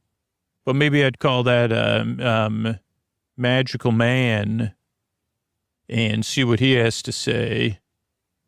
What's his name? Stephen. But anyway, so if you're confused, whether you're like a fictional being or not, not to give you any news, but you're all like those real, like anybody who's listening, here's what's going to happen. We got some support coming up, so the show's free for everybody that wants to listen. Amazing. So many people listen to the show, and so many people can identify with what it means to need a friend in the deep, dark night. Then there's a long, meandering intro, which is separate from the support. Don't miss out on it. It's meant to ease you into bedtime. And later on will be our bedtime story where we'll be talking Ikea furniture. That's why, like our friend Octo was had wrenches on the hex wrench to an octa wrench. Put the hex wrench to the octa wrench. And, if you're confused, though, you're in the right place. It's time for Sleep With Me, the podcast that's here to keep you company, take your mind off stuff in the deep, dark night. The podcast that puts you to sleep. But welcome to Sleep With Me. And these sponsors are what enable us to do it for free twice a week. All right, but Scoot's here, and this is where I talk about, like, supporting the show. So this is really only for regular listeners. If you count on Sleep With Me or you use Sleep With Me on a regular basis, you're a long-term listener. Like, does Sleep With Me do anything unique for you, right? Is it a part of your life and it's a unique way? Like when you just discovered the show or it started helping you, you're like, wow, I had no idea this existed, but I was looking for it. And then does it provide something for you? Is it unique and does it provide does it do anything for you? Like, does it help you fall asleep or take your mind off of stuff so you could fall asleep? Or does it keep you company? Does it distract you during the day? So is it unique or somewhat unique? And does it do anything for you? If the answers are yes to both of those, like how much is that, is that worth anything to you? How much are those things, the unique part and whatever it does for you, worth to you? But the other question is like, if Sleep With Me went away, like what would you be willing, like would that change what it's worth to you? Would it change the value proposition? But to get it back, oh yeah, I'd pay $50 a month and you don't even have a tier at that level. So just think about that. But if any of that resonates with you, don't wait. We really are in a position now where for at least a time, I'm going to have to kind of really work hard to get more people involved in supporting the show. We have the listeners. It's just getting the attention of enough listeners, a small percentage of people, but people that are said, oh, okay, I'll do it now. You just go to sleepwithmepodcast.com/plus and sign up, support the show. Even if you're not sure, sign up for, all the trials are 7 days and then you could change your mind. But at least then you've done something. You said, yes, it's unique. Yes, it really means something to me. Yes, it does something for me. And no, I don't want to wait. Like, I don't want it to go away. So thanks. Think about that. sleepwithmepodcast.com/plus, sleepwithmepodcast.com/plus. All right, everybody. It is time for the Sleepy Supporter Zone. This is one part of the podcast and we need you to hear. It's where I pop my peas, if you please. I thank the listeners who supported our sponsors because I know so many of you get so much out of this ad-supported feed that is free to everybody. So you might want to do like a finger clap along since you're maybe already in bed or winding down. And I want to thank Donna who used our link, sleepwithmepodcast.com/sleepphones, used Sleep With Me at checkout, got that discount. Got some sleep phones. I'm not sure if Donna got the Sleep With Me branded sleep phones or not, but either way, you're going to be happy. Most comfortable way to listen to Sleep With Me are those sleep phones. Thank you, Donna. All right, if you want to hear, would you love to hear your name here on the Sleepy Supporter Zone? Support a sponsor, take a free trial, take that Helix quiz, and then let the sponsor know about it. Tag them, tag me on social media is the best way, because then they say, wow, people really love this this podcast. We really do get a lot out of supporting Sleep With Me. It is important to people. That's what your action does. And then they stick around and everybody gets to benefit by you. That's why I take the time to thank people and I do it in an excited way so I can be here for you for free. So yeah, tag the sponsor, tag me, fill out the form at sleepwithmepodcast.com/sponsors. Thanks everybody. The second part of the Sleepy Supporter Zone is you getting the support you need right now. There's links to resources, including international resources that you could connect with, including right now. It's also about being a part of a community, being a part of positive change. It's not just saying Black Lives Matter. It's not just saying stop AAPA. It's not just saying support Ukraine. It's taking action, learning more, and then taking action. And if you listen to these, I heard about Hand in Hand from RBG. It was one of her favorite charities. And it's never been a more important time to support organizations like Hand in Hand right now. It started with only 50 children in 1998, and Hand in Hand now has 6 campuses and thousands of Jewish and Arab students. And Hand in Hand's motto is partnership is the only way forward. Together we learn, together we hurt, together we support. And you could support Hand in Hand. You could use the link in our resources or go to handinhandk12.org to support the work they're doing. Because if you're listening to this, you know how important that work is. Also, there's other organizations we're supporting in our show notes. So use those links. And be a part of. Let me know about it. Thank you so much. Mystery Bard. A lot of people work really hard on this show. Who are they? Chris Posty Poster Son sounds like an earful. Wrote the theme song. Edits episodes. Carl W. the Legend. Also edits episodes. Ashley, Kenny, Scotty, Jennifer. Runner. Eric and the team at Astound are on the website. I am the Mystery Bard. I do the lullabies, yeah. I do commissions at jonathanmann.net. I'll write a song for you. Any reason at all. You can tell me the story and I'll make it personal. You see the kindness shine straight on through when the listeners form their own Facebook group. Keith, Stacy, Sarah, Julie, and Jennifer. These are your moderators. Get support dear Scooter on Patreon. Buy the merch and support the sponsors. You can find anything you want at sleepwithmepodcast.com. And we're so proud that we could dance. Rusty Biscuit, Lois, Anna like banana. Leah does the transcripts. Thanks, Mr. Bard. Don't forget, we've launched Sleep With Me Plus by the time you're hearing this. And if you're not in a position to support the show and you don't want to miss out on Sleep With Me Plus and all it has to offer, sign up for our referral program. And as you refer people to the program, you could get access to Sleep With Me Plus to ad-free episodes and story-only episodes. And you could do that at sleepwithmepodcast.com/refer. That's REFER. Sleepwithmepodcast.com/refer, or use the link in our show notes. What do you say we slow it down and get on with the show? Hey, are you up all night tossing, turning, mind racing, trouble getting to sleep, trouble staying asleep? Well, welcome. This is Sleep With Me, the podcast that puts you to sleep. We do it with a bedtime story. All you need to do is get in bed, turn out the lights, and press play. I'm going to do the rest. What I'm going to attempt to do is create a safe place where you could set aside whatever's keeping you awake. It could be thoughts on your mind, stuff you're thinking about, things you're thinking, thoughts on your mind, thoughts about the past, present, the future, fiction, multiverse. Don't even. Here's another thing to keep out of bed. Keep it out of the bedroom.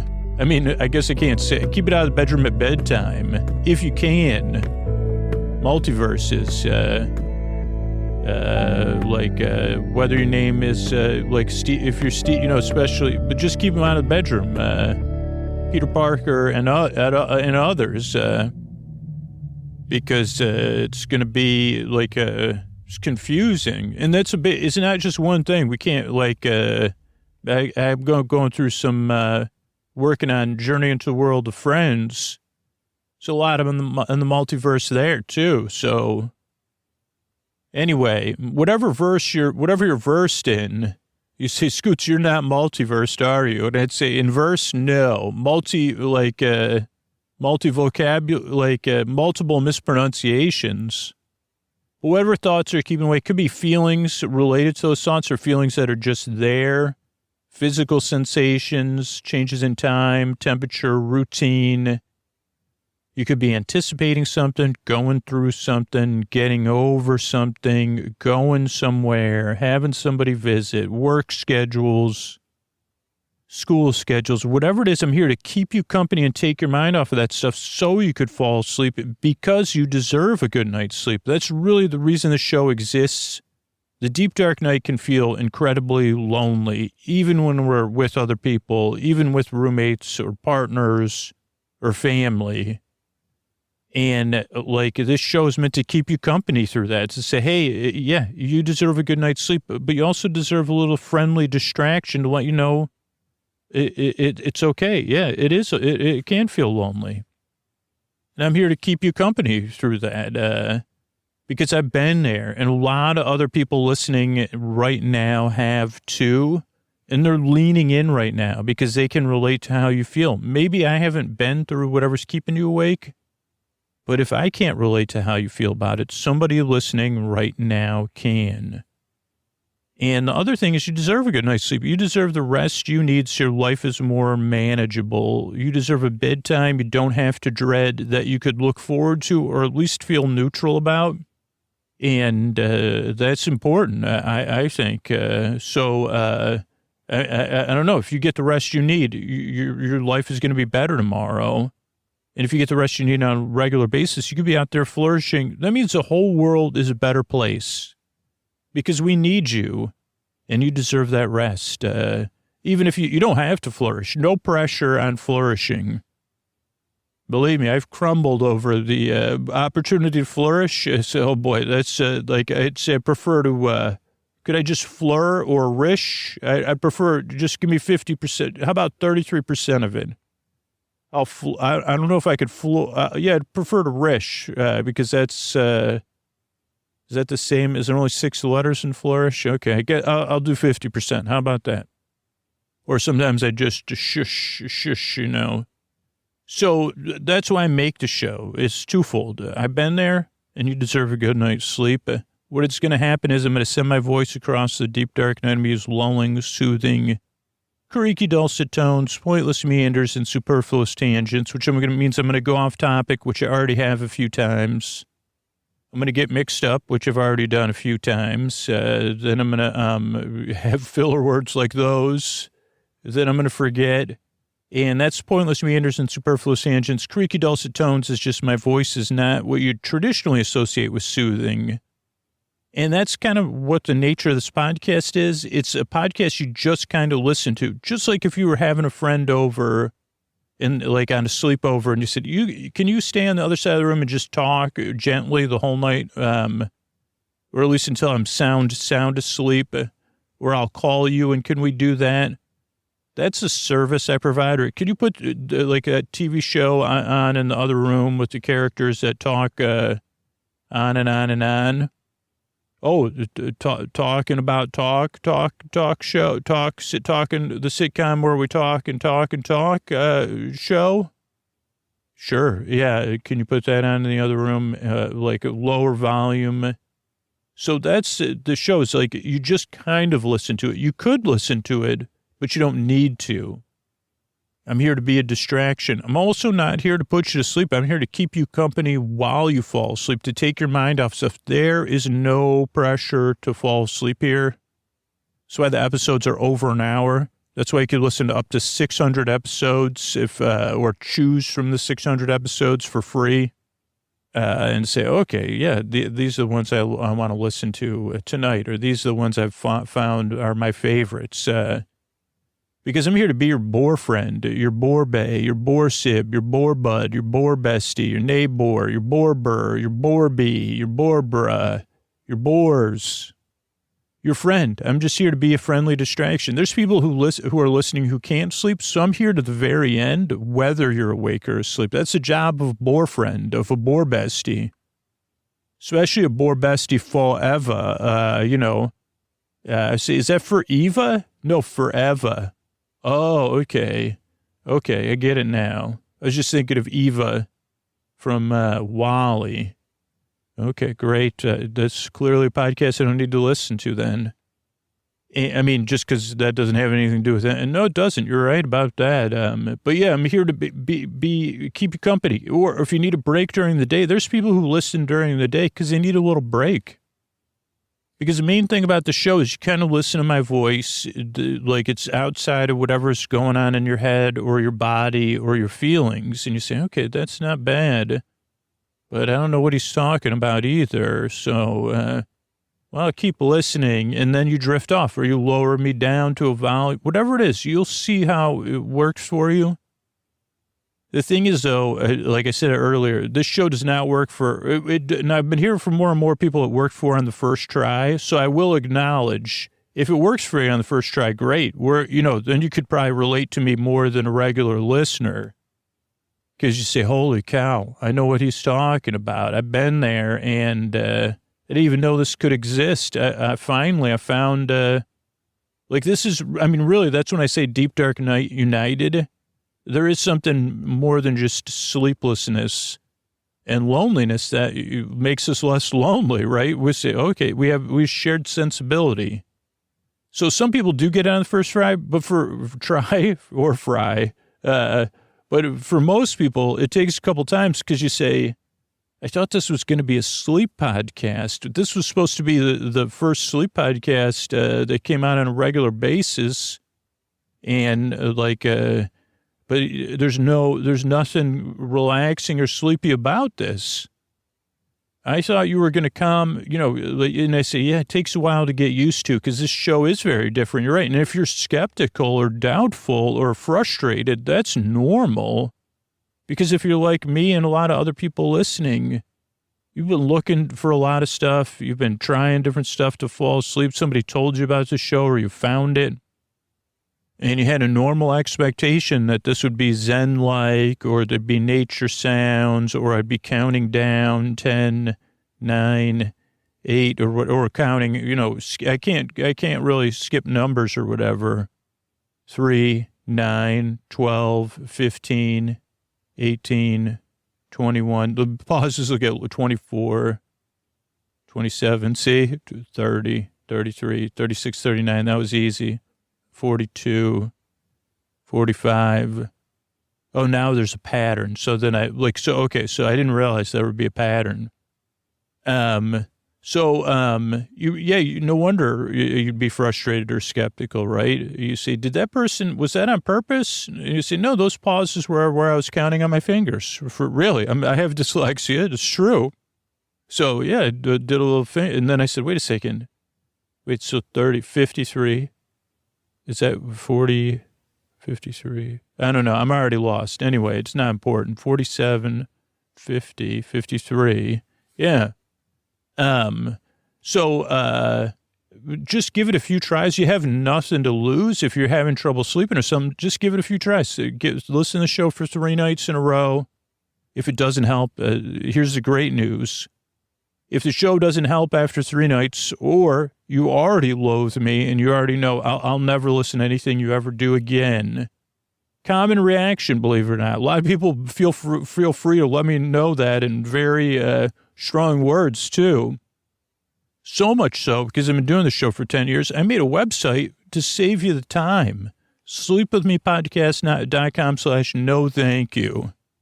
So if you are having a reaction where you say, I don't have any desire to give you 3 tries, even 2 tries, strongly with 4 letters, don't worry about it. Go to sleepwithmepodcast.com/no thank you. People have already paved the way over the old steam pavers, they call themselves. So really, I'm laughing. I'm not laughing passively. I get it. I'm a person with strong feelings too. So that's why I made the website. It has sleep podcasts and other sleepy stuff on there, ready for you to check out.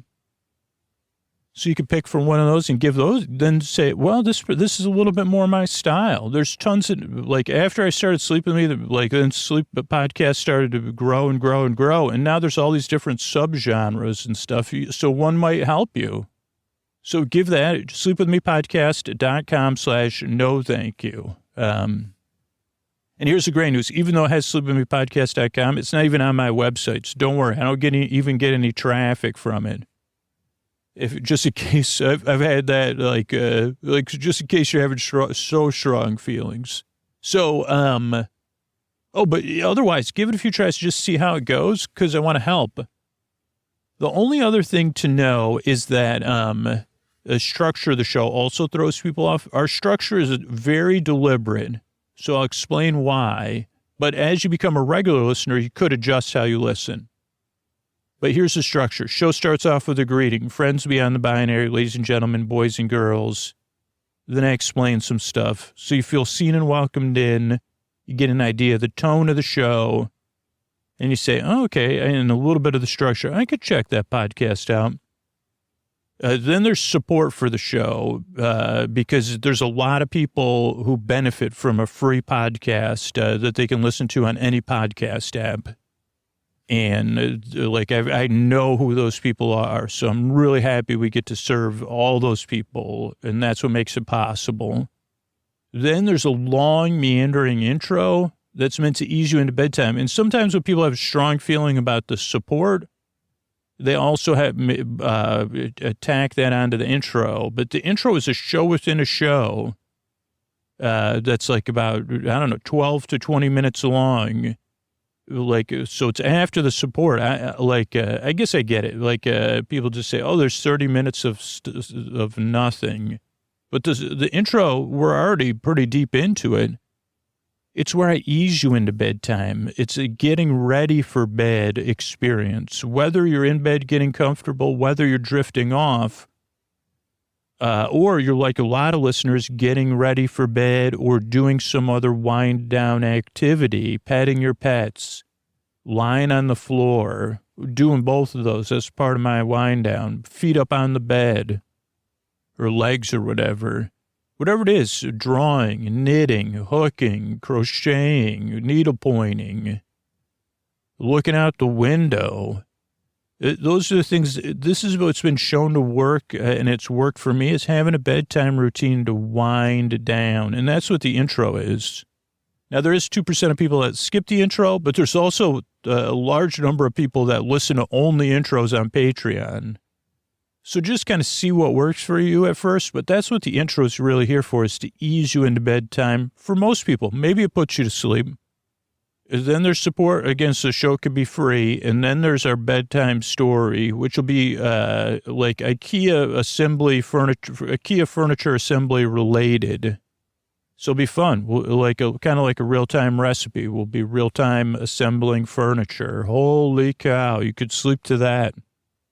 And then there's thank yous at the end. So that's the structure of the show. That's why I make the show. I'm really glad you're here. I work really hard. I yearn and I strive. I really hope I can help you fall asleep. Thanks again for coming by. And here's a couple of ways I'm able to do the show for you for free twice a week.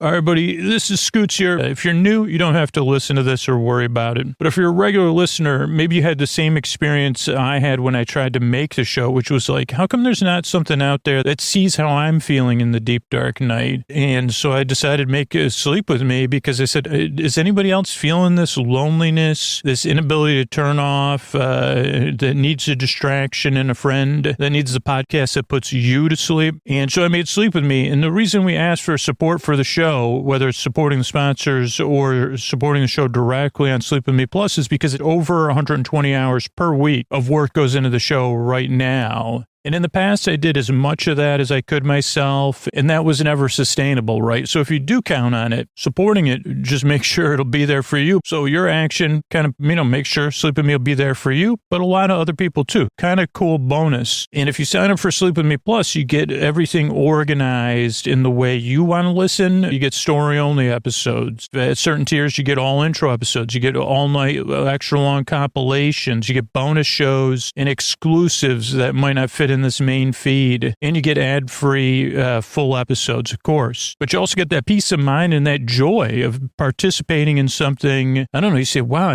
I'm glad this is in the world because I needed it. So if any of that appeals to you, think about supporting the show at sleepwithmepodcast.com/plus. That's sleepwithmepodcast.com/plus. But thanks, and those of you that are hearing this have supported the show in the past, thanks a lot, because the show's here because of you. And this isn't, I know not everybody's in a position motivation to support the show. So I totally understand that too. And that's a great thing, again, for the people that do. There's people that would love to support the show, but they can't. Or there's people that would love to support the show, but they're just kind of stuck or whatever. So your support supports the show for them too. So thank you so much. Hey, thanks for coming over. Really appreciate the help. Oh, you didn't realize you were going to be, we're going to be putting together some Ikea furniture and talking. So I can't wait to get to it. Good to see you. Oh, how have I been? Pretty good. I mean, I'm keen to get to work, though, because we got a couple things to put together. And, let's start with, you're ready to start? This is called the Kugis. Kugis? You say Kugis, I say Kugis. Or you could say kugis, something you could give a kiss to. It's a plastic bin. That's what I call it. I don't know. It's like a box without a lid. And this is pretty straightforward. So I thought don't worry, I have my handy dandy box openers. So I'll open these up and I'm ready. So I have recycling ready. And a place set aside on my floor for all the extra items. But we could put it actually in this Kugis box and use that. So, of course, when you start off, they always want you to know, if you get confused, you could always give them a call. I don't know, we may have to go online because I don't have the assembly for this mirror. So I'm excited. Now for another item of information for the Kugis is Kugis. Your Kugis, as Hall & Oates once never said, was not on my shopping list, but because it was on sale, it got on there. Because I guess it would just be because Kugis was not on my list. I don't okay, so you want to know that you should do this on a table or the floor. They say to do it on a table. We're going to do this on the floor. So let's get down the floor. Got yoga mats. Don't worry, I got our yoga mats out. Well, another thing, I've done this before. I always thought before when I drank too much, that I could do this as a service if people, and I did do it but I thought I could do it as a YouTube thing. Other people were doing this. This was like about 12 years ago. Thank goodness I didn't. But, I could come to your place, put Ikea furniture together. But now we get to do it, just talk and record it. Because I've always been good at this. Okay, so you just want to make sure you can't just do this just standing up against your hips or anything. You need a solid structure beneath you. And so this thing only has 5 parts. There's 2. So number 1, we have 2 parts that look like the 2 U parts. There's 4 walls of the kingdom, right? Yeah, let's do it that way. Once upon a time, there was a place called Kugis, and it was on a list of being built up, and they said, well, we now do things modularly here. As long as we have a foundation or a slab to build it on, a sturdy one, the edict has been distributed that this must be, we now have the hill giants coming in to help us build these build up our storage. We're working with the giants to store grain for everyone. So like here in Kugis, that's what we're starting off with. And so we have 2 flats and 2 U, like barely a U shape, as the 4 walls of our, and then we'll put in the flooring, because you don't want, the thing about the flooring is keeps the grain inside, proverbially or literally, it doesn't leak out the bottom. So step 1, we're going to take a U, it has a little hole in there too. I guess technically for airflow, or you could hook your fingers in there, but you'd have to be carrying something pretty light. The giant I'm speaking with, sorry, right now. Sorry to distract you. So you could hook your fingers in there, but, so the U one, it's just barely a U, like, I just know how, like, it has lips. Not that kind of lips. Like, I'm not good at describing the shapes of things, but, you'll note that the U-shaped ones, the U-walls have a circle in the middle at the top. And that's how we know where the top is. So we're going to put the one on the circle. You could actually stand up because it has those little U's, which now look like, or now it looks like a tiny M or N or something, depending on doesn't look like I guess it looks like an half of an M. I mean, not really. Okay, so that is going to be one thing. Now we're going to take the flatter piece. Now you're going to notice it has 3 little tabs on each side. And the way you could tell the top from the bottom on this one is if you look at the bottom of the old U-wall, you're going to see a little lip down there and then 3 more tabs above that bottom lip or beveled. Is that a beveled edge?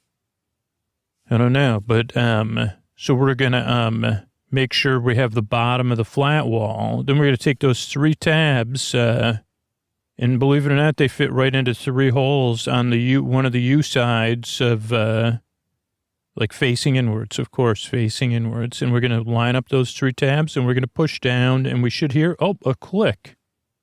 Now, everything should be flush according to this picture where our finger's pointing to make sure it's flush and we're not, if we're off, then something's off, but we did it.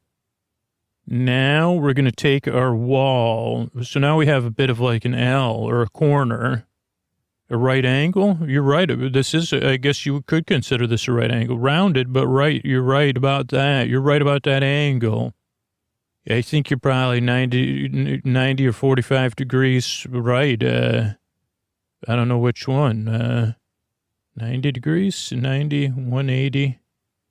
360, yeah. So 90, you're 90 degrees. Was that one of the bands, 90 Degrees? Is it 90 Degrees of Summer? What's the band Bernie the Butterfly likes? You don't know. Okay, so we're going to take the other U one. We're going to make sure it's pointed upwards, and we're going to line that up with the tabs, and we're going to click those. All right, good work.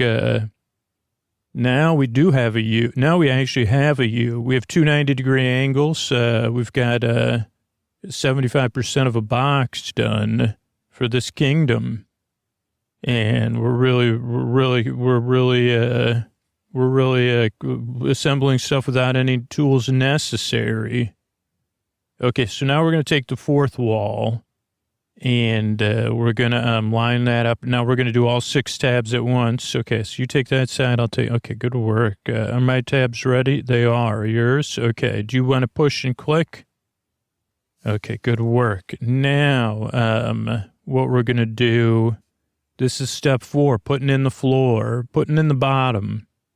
And we're going to put it in an angle. Now, you'll notice it has an X on the bottom that should face downwards. The flat side should be face upwards on the inside of the box. And the X will be on the floor, like underneath the box. And we're going to angle it under those tabs on one of our U sides. Yeah, you could do that. We do have a cube now. Well, we have a box soon, we don't have a roof for our cube. Our cube has no roof, but roofless cube. I think that was one of my poems I never wrote for the summer reading game. A roofless cube, but I won't rhyme. I won't rhyme right now. But okay, so we're going to put it under those, and then we're just going to click it. So there should be 9 tabs and the 3. So 12 tabs total it's clicked under. And that's it. Job done. Holy cow. The people of Cougas, the giants of Cougas going to be happy that they have grain storage. I mean, I would say for giants, it's not going to last very long. Okay, next up is we're going to look up the instructions for this mirror. Karmsund. Karmsund might be the leader of Hugas. I don't know. Good old Karmsund. To live on Karmsund. Okay, let's see if we got the manual here, if we can find it. All right, here we go. So, Carmson, we got a lot of, so we're going to need some things for this one, for this mirror. A level. We're not going to need all this stuff, really. Because we're not hanging it on a wall. So we just need a screwdriver, which I have right here. And remember, we could always call Ikea. Don't do this one on the floor. It says do it on a rug, but we're doing it on, I think we're going to do it against the wall, I'll be honest with you, but with the yoga mat underneath so it doesn't go anywhere. Okay, checking for what we need in this pack. We should have Phillips head screws, 4 Phillips head screws, 1144-503, with those are flat topped. Then 2 1144-592s, those are also flat topped Phillips. And then we should have 3 1157-322s. Those are rounded with Phillips head. And 2 rounded top, like a bolt. I don't know what you call that, or not a bolt, a nut. Yeah, I know that makes you laugh because I am a bit of a nut. You're right. 144-504s. Okay, according to this, we're going to lay the mirror out on the floor. I don't always feel the need to follow the instructions. I think right up against this wall here, and we're going to put on the crown. This mirror wears a crown or some sort of, whatever, scroll type thing. And we're going to take 2 of the rounded ones. That's the 1157-322s. So, and we're going to, we're just going to put it on the top of the mirror. And that's it. Now, choose your own adventure. This adventure's already been chosen. Are you going to put it on the wall? If you decide for this adventure to mount your mirror on a wall, go to page 8. But if you want to proceed with having this mirror stand up on the floor, stay on this page and keep reading, which we're going to do. Okay, so see those, we've got a bunch of metal pieces, and what do we got here? Let me take a look. We should have, that's the frame that's going to stand it up. So 4 pieces, we're going to put them together, maybe 5, I don't know. Enough 4? Okay. I'll take your word for it. We're going to assemble those. To assemble those, we're going to use, wait a second. Okay, I see. So we're going to use 1 of the 157-322. That's at the top middle. And you can tell with the top because it doesn't have, see those little, those L bends are at the bottom. Great work. So we're going to screw that one in first. And that's the 2 that's the top. And then makes a little bit of a U again. Then we're going to put the legs, we're going to attach, and then there's another piece that goes in the middle. Okay. Because those pieces weren't separate. I was just imagining that. Okay, so this must be another thing that attaches to the mirror in the middle. And for that one, we're going to use 144-503, 1 on each side, left and the right. And I'm just going to screw that in. I love these pre-drilled holes. Now we're going to put the legs on. For that, we're going to need 2 144-503 at the bottom there for the feet. So we're going to attach the, even though the feet go on the top of the upper body of the mirror, in the middle hole, there's 3 holes. I don't know what the 3 holes are for, probably if you're putting on something else. But, so we're going to line that up. Okay, and then we're going to extend this since this is going to be the foot of the mirror.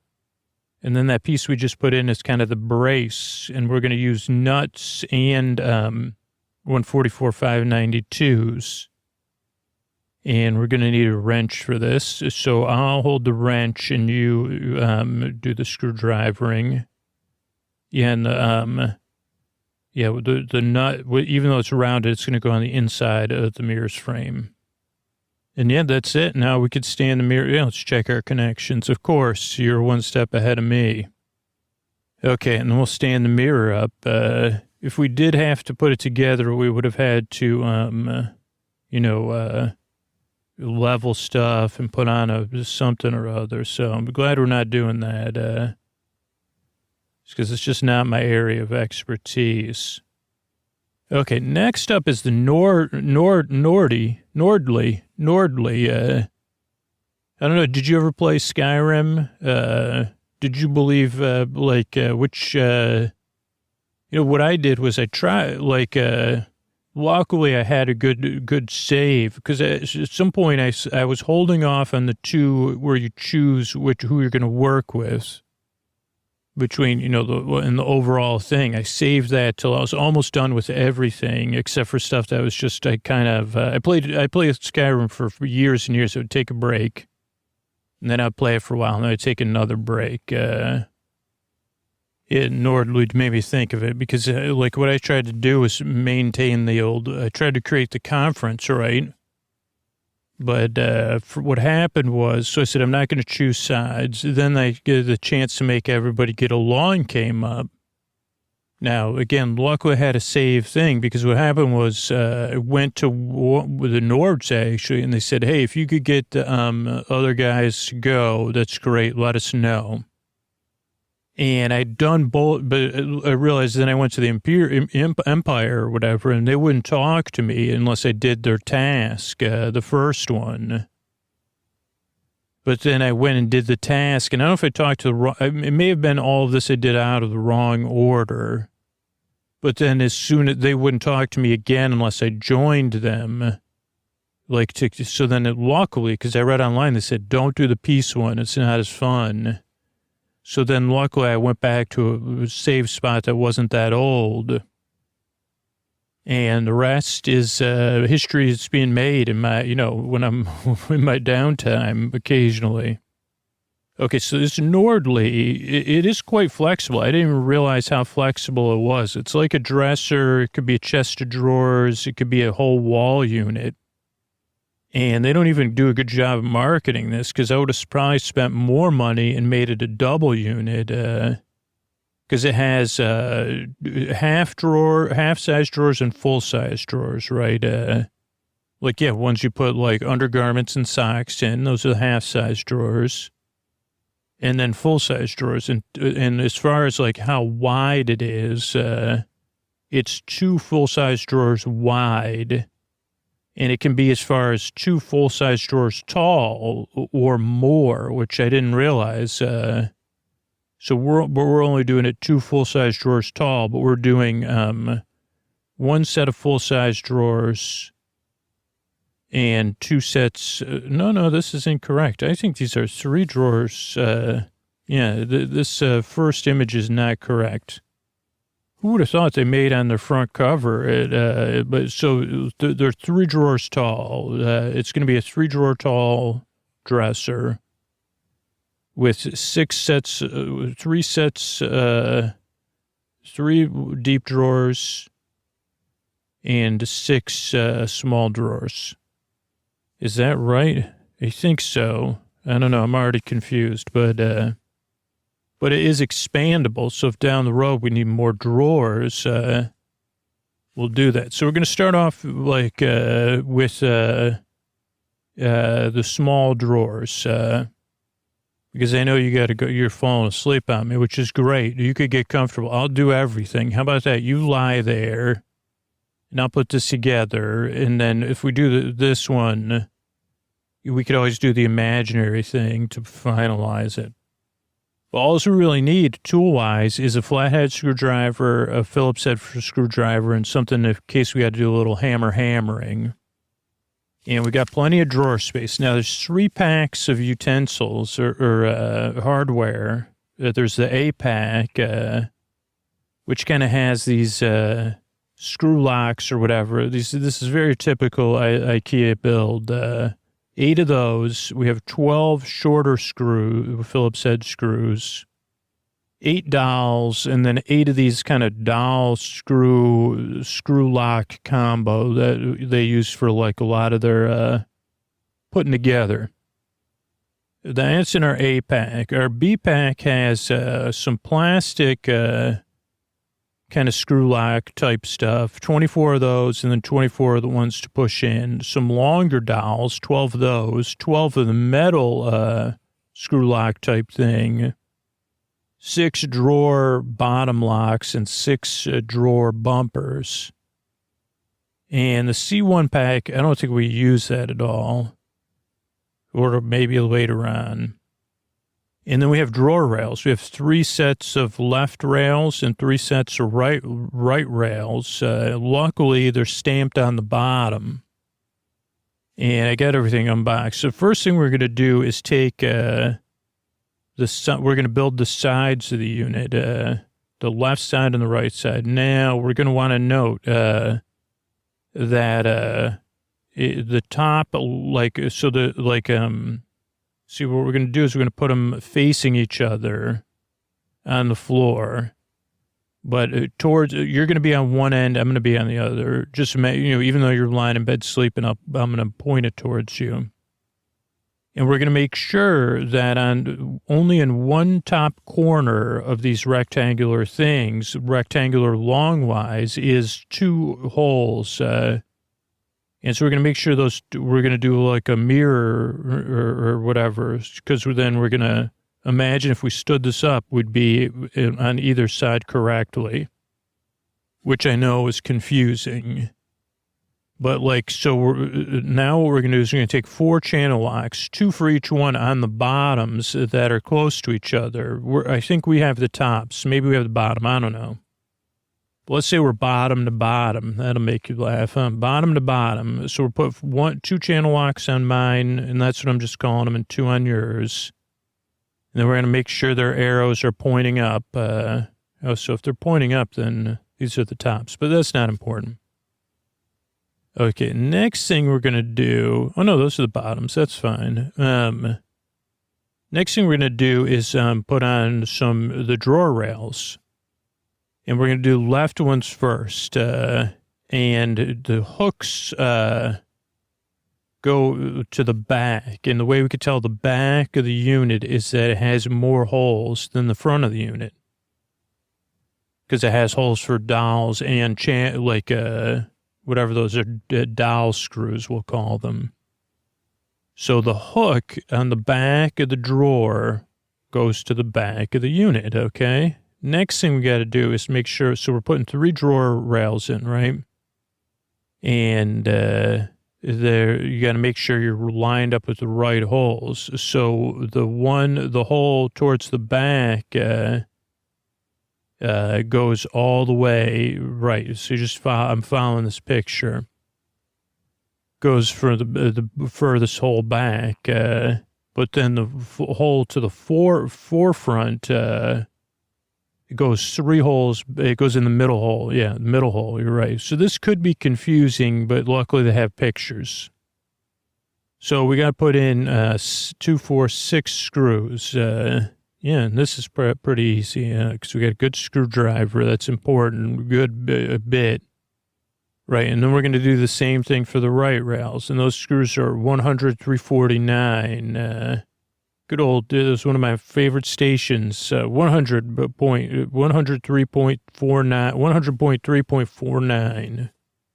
Okay, now we're going to work on the back of the sides. So we're going to put in 4 of these metal channel screws. These are, what are these, 118 331s? We should have 8 of those, I think, or 16, I don't know. We're only working in the A pack, remember.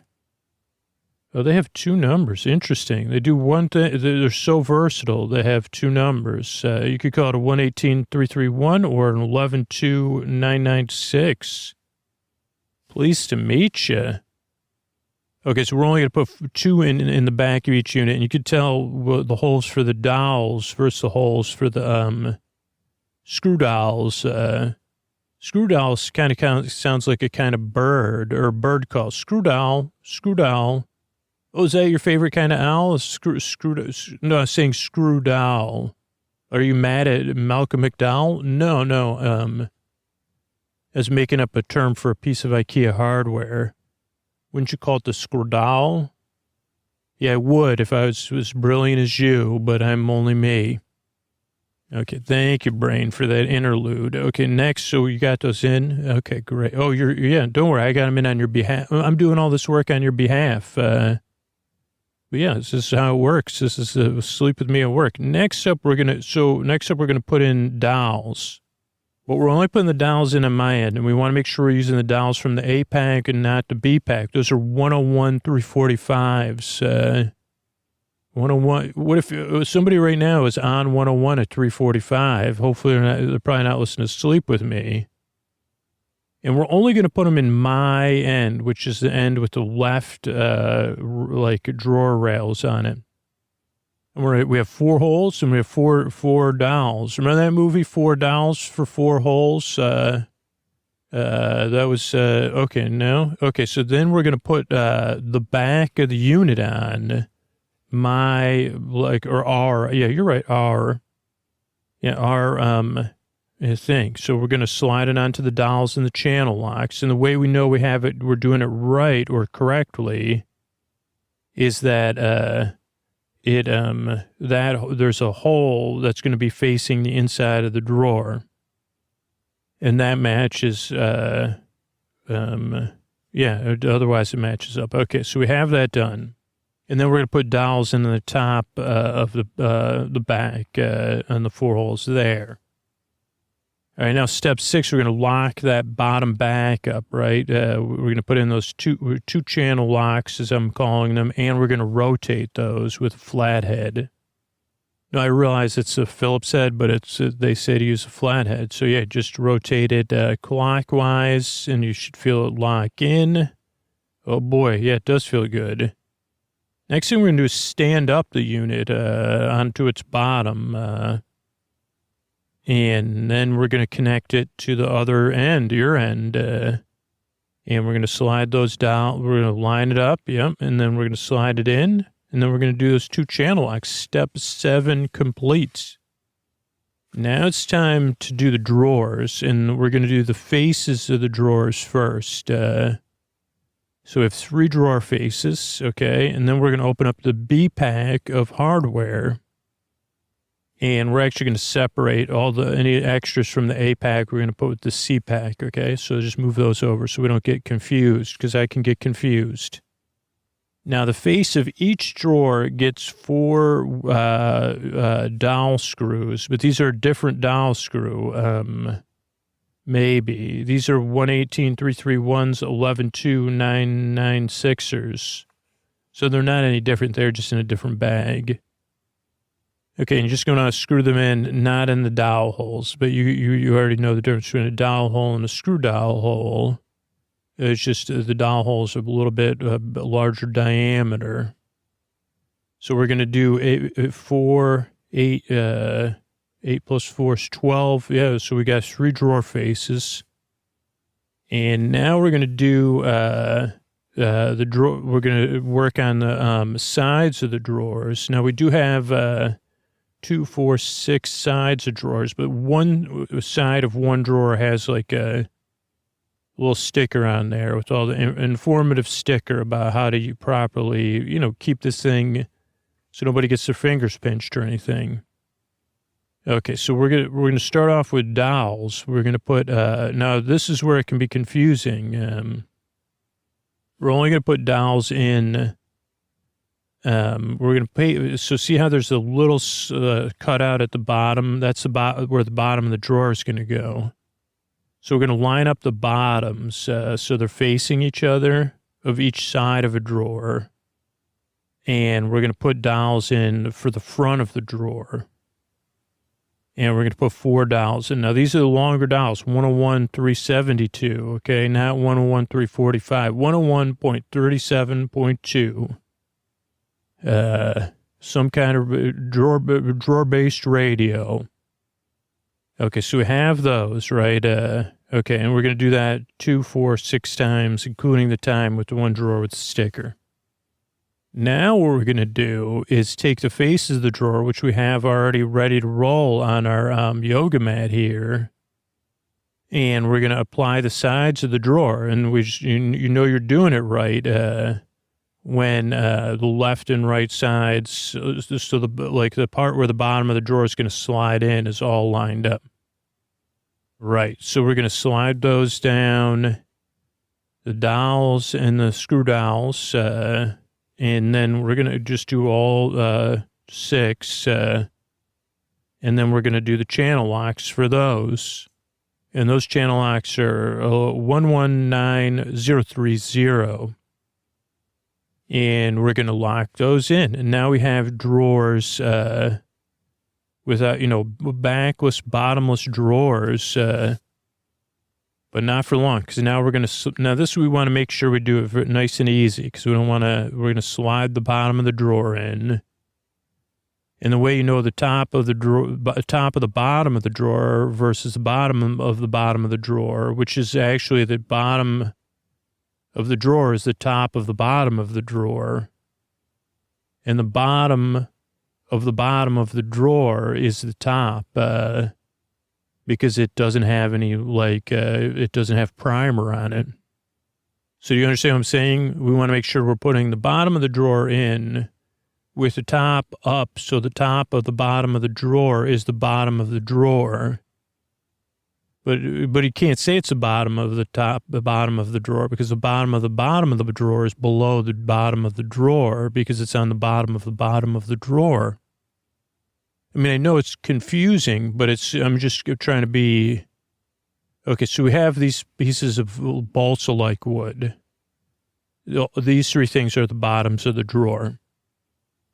We're both in agreement about that, okay. When we slide them in, they will become the bottoms of the drawers. Okay, you're with me on that. Each of these squares, which will one day become the bottom of the drawer, has a top and a bottom side. You're with me, right? Okay, one side is exposed balsa wood, sanded or whatever, but no paint or laminate, whatever you want to call it. The other side is a nice, smooth surface. Correct, right? The smooth surface would be considered the upward facing or top of this item we're working with. You would agree with me that we're working with these squarish, rectangularish items.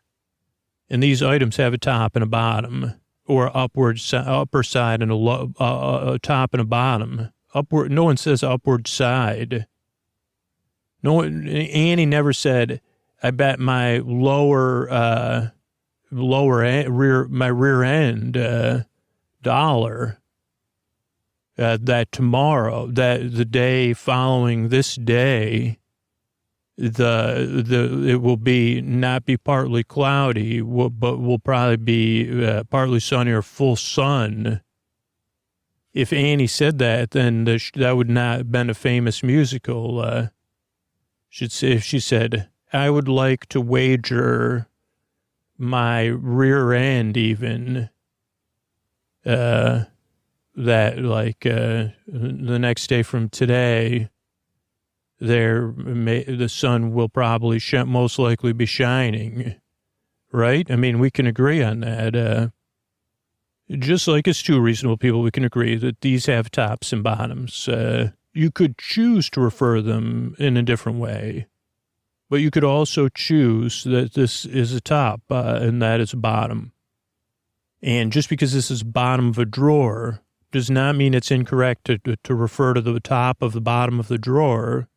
It does not mean I'm wrong. I mean, I'm not trying to be right. I'm just trying to, you go on a meander. But you could say I'm correct, right? That the bottom of the drawer has a top. When it comes to bottoms of drawers, I'm the top. So thank you so much. So we just want to make sure that the top of the bottom of the drawer is facing so that's the inside. Also, the top of the bottom of the drawer is the inside of the drawer. That helps, right? The inside facing side. I mean, if we were talking technicalities and not Annie the musical, you could say that, you could bet, I mean, she's only using it as a metaphor where we're talking about a concrete thing. I don't even know what bottom dollar means anyway. Almost aren't the majority of, in the past when people carried dollars, your last dollar, you bet my bottom dollar tomorrow. You bet my bottom dollar. I don't know. it's a good thing that you're sleeping and I'm talking, huh? Or you're resting, I know, and I'm barely entertaining you. But again, I just want to be clear that we want to make sure the top of the bottom of the drawer is facing the inside of the drawer, so that the bottom of the top of the bottom of the drawer is on the bottom of the drawer, at the top of the bottom of the drawer. So okay, so let's slide those in with the bottom facing because you can't say the bottom's facing up. It doesn't make any sense. You could say, so the top of the bottom of the drawer is facing. Becomes the bottom of the drawer, but it's the top of the bottom of the drawer, and the bottom of the drawer is underneath the drawer. Okay, so we got those in, and that was good. That was good stuff. I mean, this is why I make a sleep podcast. Okay, next we have the back of the drawer. No, I don't think there's any need to debate that. And so you want to see how this, it goes right on that lip. And then we just take 4 plastic doll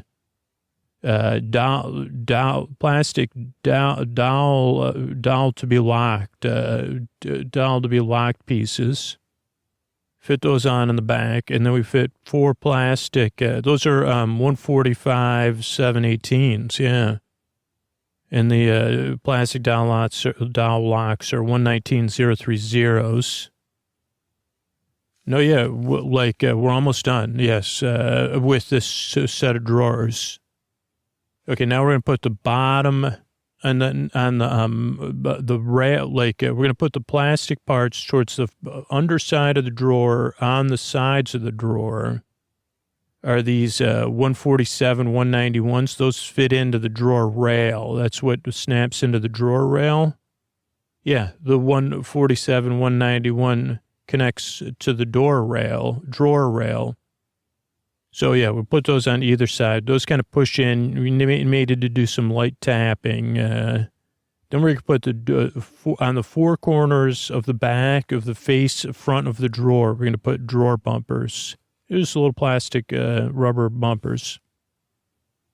Okay, we're not doing any assembly just yet of that. So next thing we're going to do is put the drawers in. Which we actually do. I guess I learned we don't want to do that now, but we'll just practice because it does take some practice, and we want to practice before the tops are on. So let me just show you. So the drawer with the writing sticker on it goes up top, and you put that in first. So one of us is going to lean in, and we're going to get the rails so they're loose because they do have like a thing so they're not. Yeah, there you go. So I'm going to put my fingers on like the back hook, where the hook is. And you're going to come in on the drawer at an angle. And it's going to hook right into the holes on the bottom corners of the back of the drawer. And then all you're going to do is lower that down, and it's going to hook and click right onto the front of the drawer. How about that? I don't think I did this last time where you push it in so it clicks, but I'll have to do that at some point. But yeah, that's it. The drawers are now assembled, and then we'll take them back out. Okay, so let's just because I had those other drawers assembled, of course. So did you know you could go as far as 6 drawers high is the maximum? So we could only do one more level on this, really. Okay, so we have all the parts. So we're going to put on the bottom. We're going to work on the bottom first, which I have over here. So we're going to put the feet on, and there's 6 feet with felt pads. So we're going to put those on. Okay, yeah. Those are 192s, 238s, and 157, 732s. Whoever drew this didn't know that the drawers, I mean, maybe you could buy 2 drawer high units. I didn't realize that. We bought 3 drawer high units. Anyway, so, yeah, and then we're going to flip this over. So, yeah, and then we'll level it out. I like leveling it out now. It's going to go in this corner here. Yeah. Okay, good work. Then okay, so, yeah, we flipped it over. So that's when we leveled it. Okay, next up we got these like attaching things that, I don't even know what to call them, plasticky, metally attachy things that we're going to dowel in to the bottom, the top of the bottom. Yeah, when you get to the bottom, you go back to the top. In this case, we're working on the top of the bottom of the Nordly. And we're just going to dowel those in. It does take a little effort. Yeah, and those dowels are 101s, 345s. That's from our pack number 2. Okay, now we have these strips in. Yeah, there's 6 strips. Oh boy, okay. Okay, so this is where okay, that's fine. So this is, so we need to do one more set of strips for the, okay, so we just got to move those over because we're doing 2 sets of like half drawers and 1 set of full drawers. Okay, so we got that done. Okay, good. Next up, we're going to put in the metal dowels or screw dowels, 114/613s. I'm going to put 2 in each strip. Yeah, that's it. And then,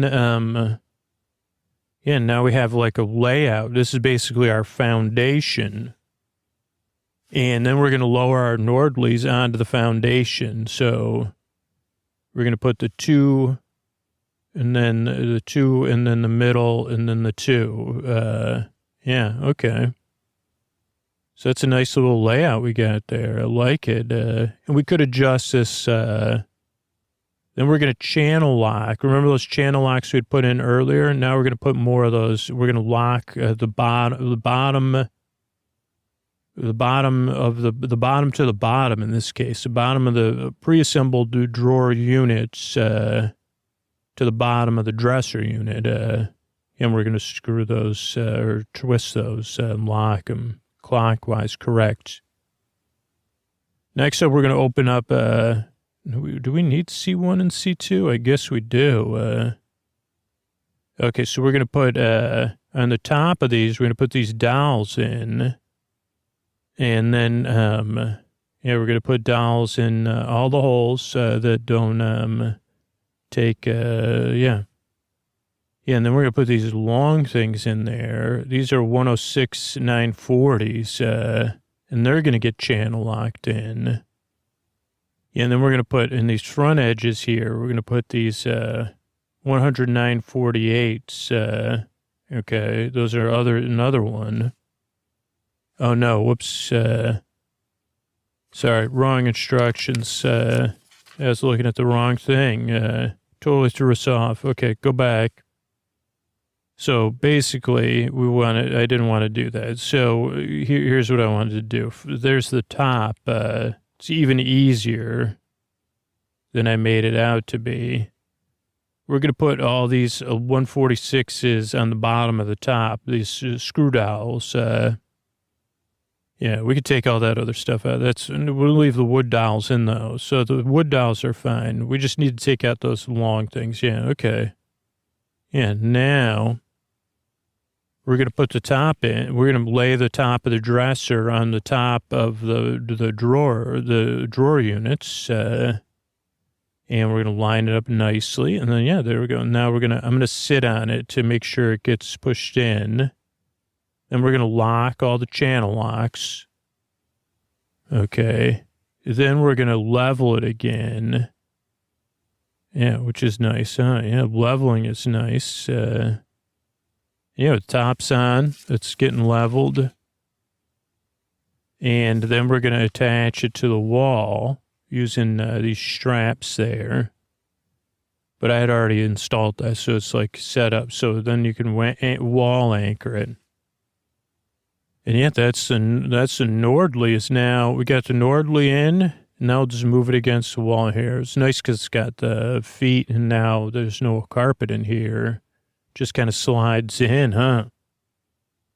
So that was great. Thank you for your help. I hope you enjoyed assembling something with me, because I appreciate you being here to assemble it, that we got to assemble it together. And I'll see you soon. You rest, well, I make sure everything's lined up and ready to go. Good night. I want to thank everybody on Spotify that's been submitting questions for Question Corner and anywhere else. You could just go to sleepwithmepodcast.com/QQ. That's double Q. Sleepwithmepodcast.com/double Q. And you could post a question for Question Corner. I'll do my best to answer it. You could also get your questions answered as you scroll through all those posts. Those are free posts, by the way, so no charge. Patreon, or it's a free Patreon post. Okay, so I want to thank Allie, Quacks. Thank you for your questions. Thanks, and good night. I want to thank Alvin and R. Thank you. Thanks, and good night. And then these people answered, where do you live in the world? Maya is in Israel. Mary is in Ireland. OJ, South Africa. Goodby is in California. Heather's in Calgary. Abhiyansu's in India. Vis is in Harlow in the UK. Angie's in Western Canada. Sue's in Suffolk, England. Lex is also in Western Canada. Lindsay in Seattle. Brock in Michigan. Hazariki, Indonesia. Lily, New York City. Lynn, North Carolina. Ball is in Port Angeles, Washington. Megs, Queensland, Australia. Suvi, from Finland but lives in Australia. Thalia is in Cape Town, South Africa. Anne's in the Netherlands. Warren's in Philly. Niren's in the UK. Maeve in the US. Mags in Sydney, Australia. Logan in England. Larian's in Jaipur, ironically, because that was the Jaipur unboxing episode, and Christie's in Pennsylvania.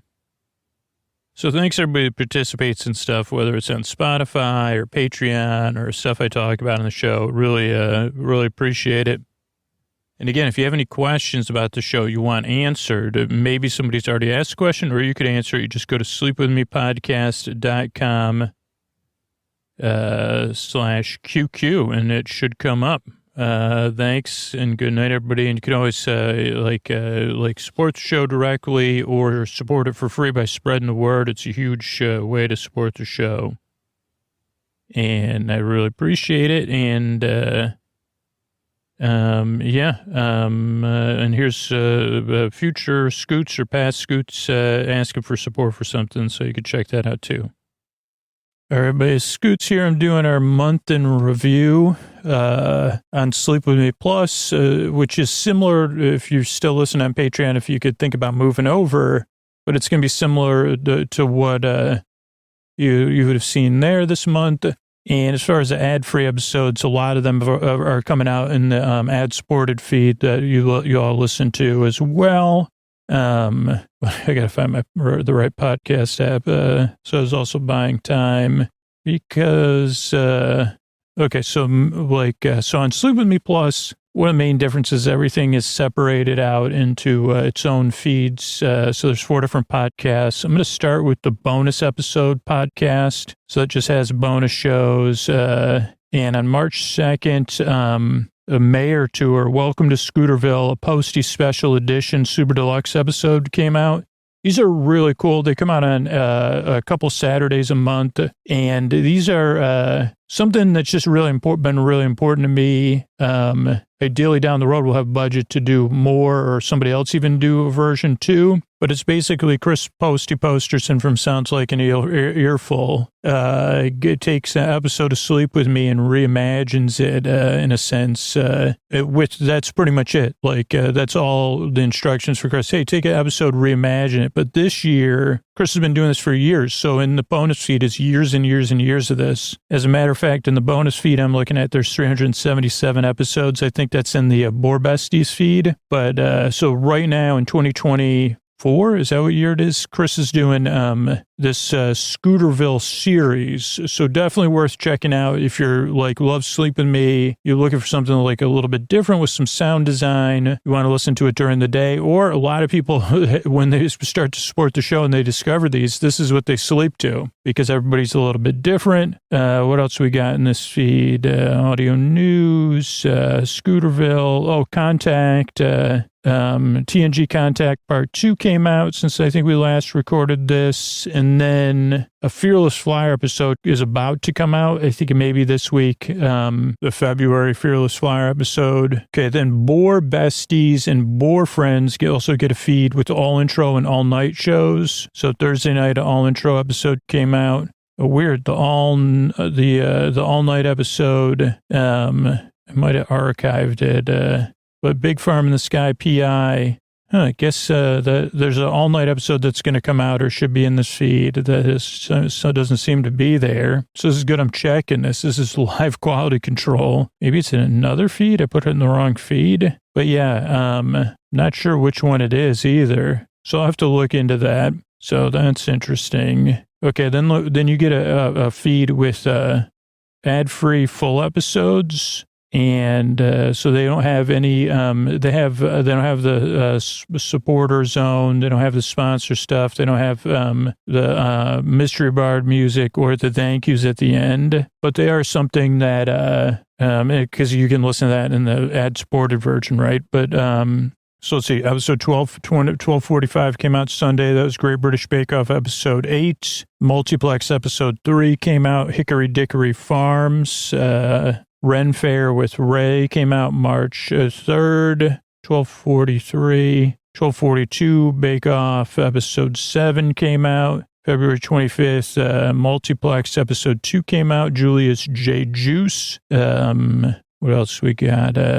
1240 Apple Cider Redo. That was Trader Joe's Shop and Cook episode. Big retraction in that one. You know, I retracted my opinion on apple cider donuts from Trader Joe's. So, yeah, and then the audio news. And then in story only, we had, let's see, the same thing. Everything comes out on Sleep With Me Plus. This is so cool. There's something we only have been able to do since we moved to a new platform. Is we're able to put out the story only episodes and the full episodes on the same day because they're in separate podcasts. We couldn't do that on the old platform because everything would just been too clogged up and it would just been too confusing for a large number of people. So now, yeah, story only. There's like a lot of story only fans, and yeah, they got the same thing. Great British Bake Off 8, Multiplex 3, Ren Fair with Ray, Great British 7, Multiplex 2. Trader Joe's Shop and Cook, Apple Cider, then Dessert Week, Great British Bake Off, whatever, episode 6, Multiplex 1, Wandering Towers, board game unboxing. So yeah, that's everything that came out this week. I don't have my calendar in front of me. I've been working really hard at the planning calendar, and we got some exciting stuff coming up to sleep to. That's so exciting, you don't need to listen to it. What do we have? Multiplex 7 I recorded yesterday. Started writing Multiplex 8 today. These are a couple months away, but the Guild, the web series of the Guild, we did the part of season 1 of that, and we're definitely going to do season 1 of that and probably season 2, maybe go on. I don't know. Maybe do season 1 and season 2 and take a break. Those will be coming out late spring, early summer. I came up with 2 new ideas for random Tuesday episodes. One with other plush friends, a pillow pet, and then another one that will be called the Marble Vagabond. And those were episode ideas that came out of intros. Neither of those has been recorded, though. Those intros were recorded. The Marble Vagabond intro will be in part 2 of our coverage of the movie Bring It On. What else have we recorded? We did I guess in the last month, we did an episode called Willy Wonka Interactive Experience, Immersive Adventure, which I was really happy with. And that's going to be a new genre of Sleep With Me style show of poorly run immersive experiences, like the one like that kind of got a lot of press, and we got to work on the audio for something very similar, but it was called the Willy Wonka experience.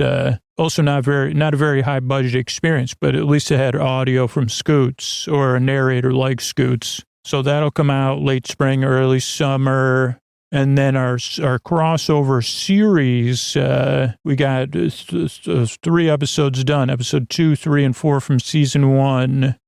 So that'll be coming out this spring too, and summer. So yeah, that's everything right now. And thanks so much. If you're listening to this a free feed, it'd be great. If you think about supporting the show at sleepingwithmepodcast.com/plus. This enables us to do everything we do. And those of you that support the sponsors, we also really count on those of you that just spread the word about the show. So thank you for doing that. And that's it. Good night, everybody.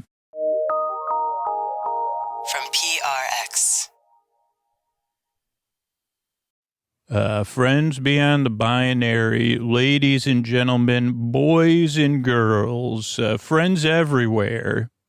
Whether you're friends or I'm not I can be a friend, but I'm not normally super friendly. If you have anyone super friendly living within you, that's great. I'd like to learn more. There's got to have been a hero called Super Friendly. Here's the thing. Here's another chance for time travel, pointless time travel, another edition when I'm supposed to be setting up a sleep podcast. I think I've talked about this in other intros. There used to be a restaurant. It was similar to a diner and an ice cream parlor called Friendly's. There still are a few left in the United States, but here's the thing. Go back in time. Friendly's. Maybe it could have gone a little smoother if you had not animatronics, but you could. That'd be fun. I mean, you'd have me thinking about you at least more. But you could have at least a mascot. Super Friendly. Come on down to Friendly. It could be an ice cream cone or a sundae, though that might be strange because then you say, or a shake. I don't know. They had Shamrock Shakes and stuff at the other place. Super Friendly. This podcast really is, the heart of the show is being super friendly, even though I have trouble with friendliness, because I'm really here to be your friend in the deep, dark night and keep you company. Welcome if you're new. This show does take some getting used to, clearly, and I'm sure it's a bit different than what you expected. But here's what I'm here to do. Take your mind off of stuff and keep you company while you fall asleep. So just give the show a few tries, see how it goes. If you already loathe the show, sleepwithmepodcast.com/no thank you has other sleep podcasts and sleepy stuff on there. But just to see how it goes, I'm just here to help. I'm just here to be a mild distraction in the deep, dark night, kind of like watching TV, where you say, what's the most what's a channel that's super boring, but not too boring? That's what I'd like to put out. I'd like to listen to that in the other, have it on in the other room. That's what Sleep With Me is. So I'm glad you're here. Structurally, what we got coming up, majority of people listen to this show, the ad-supported show, linearly. So that's what we've structured the show around. But you could adjust. I'll explain that later in the intro. We got support, so the show could be free. Paying for it's optional. Then there's a long, meandering intro, which is meant to ease you into bedtime or help you get ready for bed, to take your mind off of stuff, to kind of set the mood. And later on, it'll be our bedtime story. It'll be about a journey into the world of Friends. That's what could be more sleepy than that. So that's the show. I'm really glad you came by to check it out, and let's see how it goes. And these sponsors are how we're able to do it for free twice a week. Hey, everybody, this is Scoots, and I actually need you to listen to this message. If you're a regular listener, Sleep With Me. If you're new, don't worry about it. But we've got some big decisions with the show on the horizon, so I really, really need your help. If you are a regular listener to Sleep With Me, and it has changed how you sleep, you rely on the show, you like the show, it does something for you, or you feel good about the podcast, you like it, or you count on it, I really got to ask you to take action So if Sleep With Me means something to you or you like it, if you can afford to support the show directly, or you're willing to consider giving up one takeout lunch a month to support Sleep With Me, try out a trial of Sleep With Me Plus and test out Sleep With Me Plus over the 7-day trial and just see what you think. But I think you'll find you'll be blown away because there's so many different ways to listen to Sleep With Me and stuff like that. So if you think you can afford to support the show, please do that at Sleep With Me Plus, sleepwithmepodcast.com/plus. And if it doesn't make a difference to you, it's like I can move on to something else if you stop making the show, or you decide to put out way less episodes, or you change what you're doing, I totally am fine with that. That's fine. But if Sleep With Me really does make a difference for you, I mean, I love making the show. I don't like being direct because I usually get way more not nice emails when I'm direct about stuff. But I don't want to put out a message 3 months from now and be like, you know what, we're changing things up, and we've made some hard decisions. I want you to be a part of this decision-making process, because it's really the other time Sleep With Me's been in this place. It's just taking being direct and saying, hey, if you care about the show, I need you to think about doing something about it. So think about it. And yeah, it'll be cool. I trust that there's enough of you out there that get so much out of this show because I've heard from you before. So yeah, check out sleepwithmepodcast.com/plus or take one of those other actions. And what do you say we get on with the show?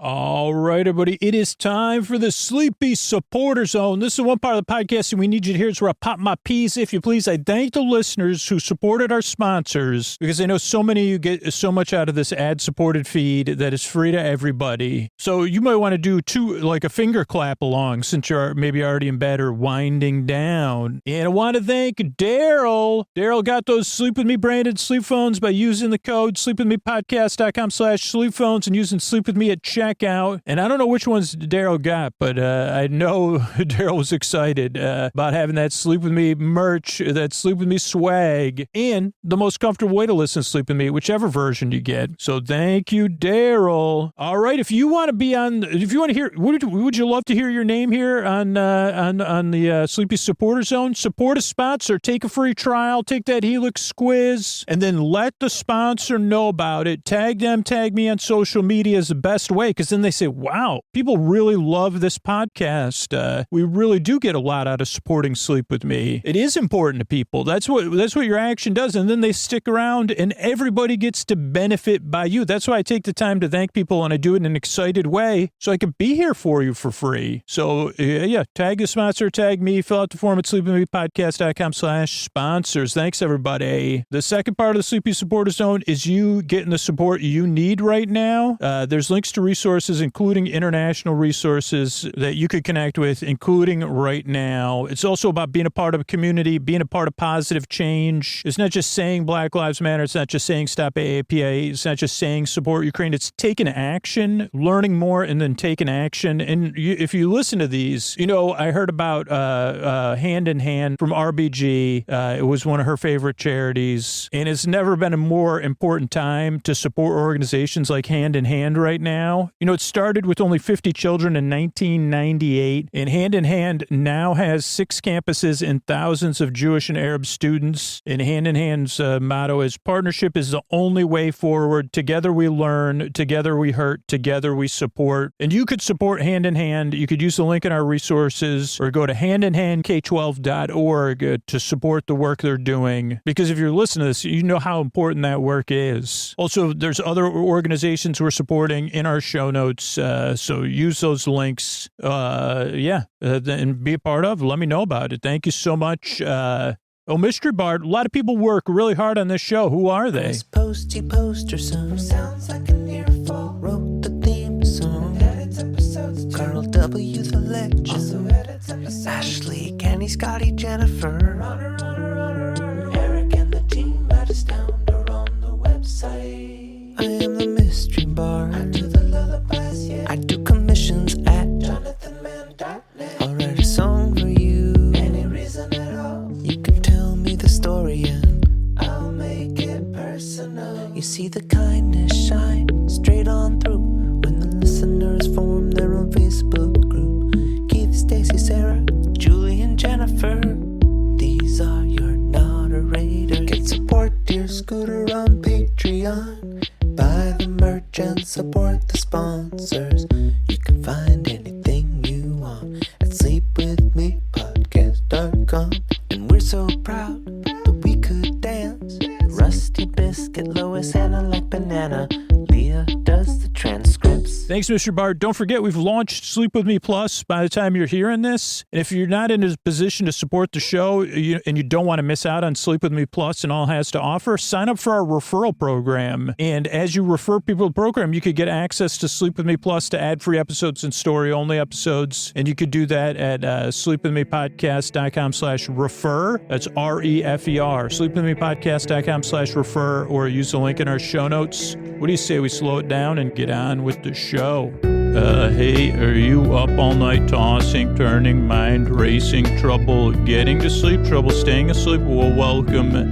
This is Sleep With Me, the podcast that puts you to sleep. We do it with a bedtime story.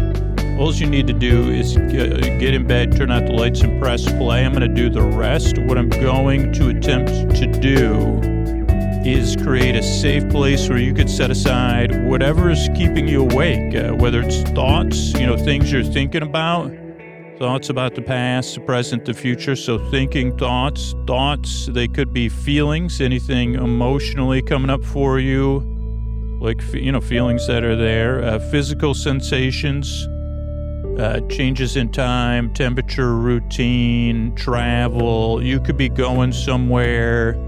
You could be going through something. Maybe you work a different shift, so your sleep schedule is different than most people. Maybe you got something coming up. Maybe you're traveling. Maybe you have guests. Whatever it is, the only reason I list all that stuff or go through it is so you know that you're not alone in dealing with that. This is a place where you say, this is okay. You really are welcome here, and I want you to feel seen and welcomed in.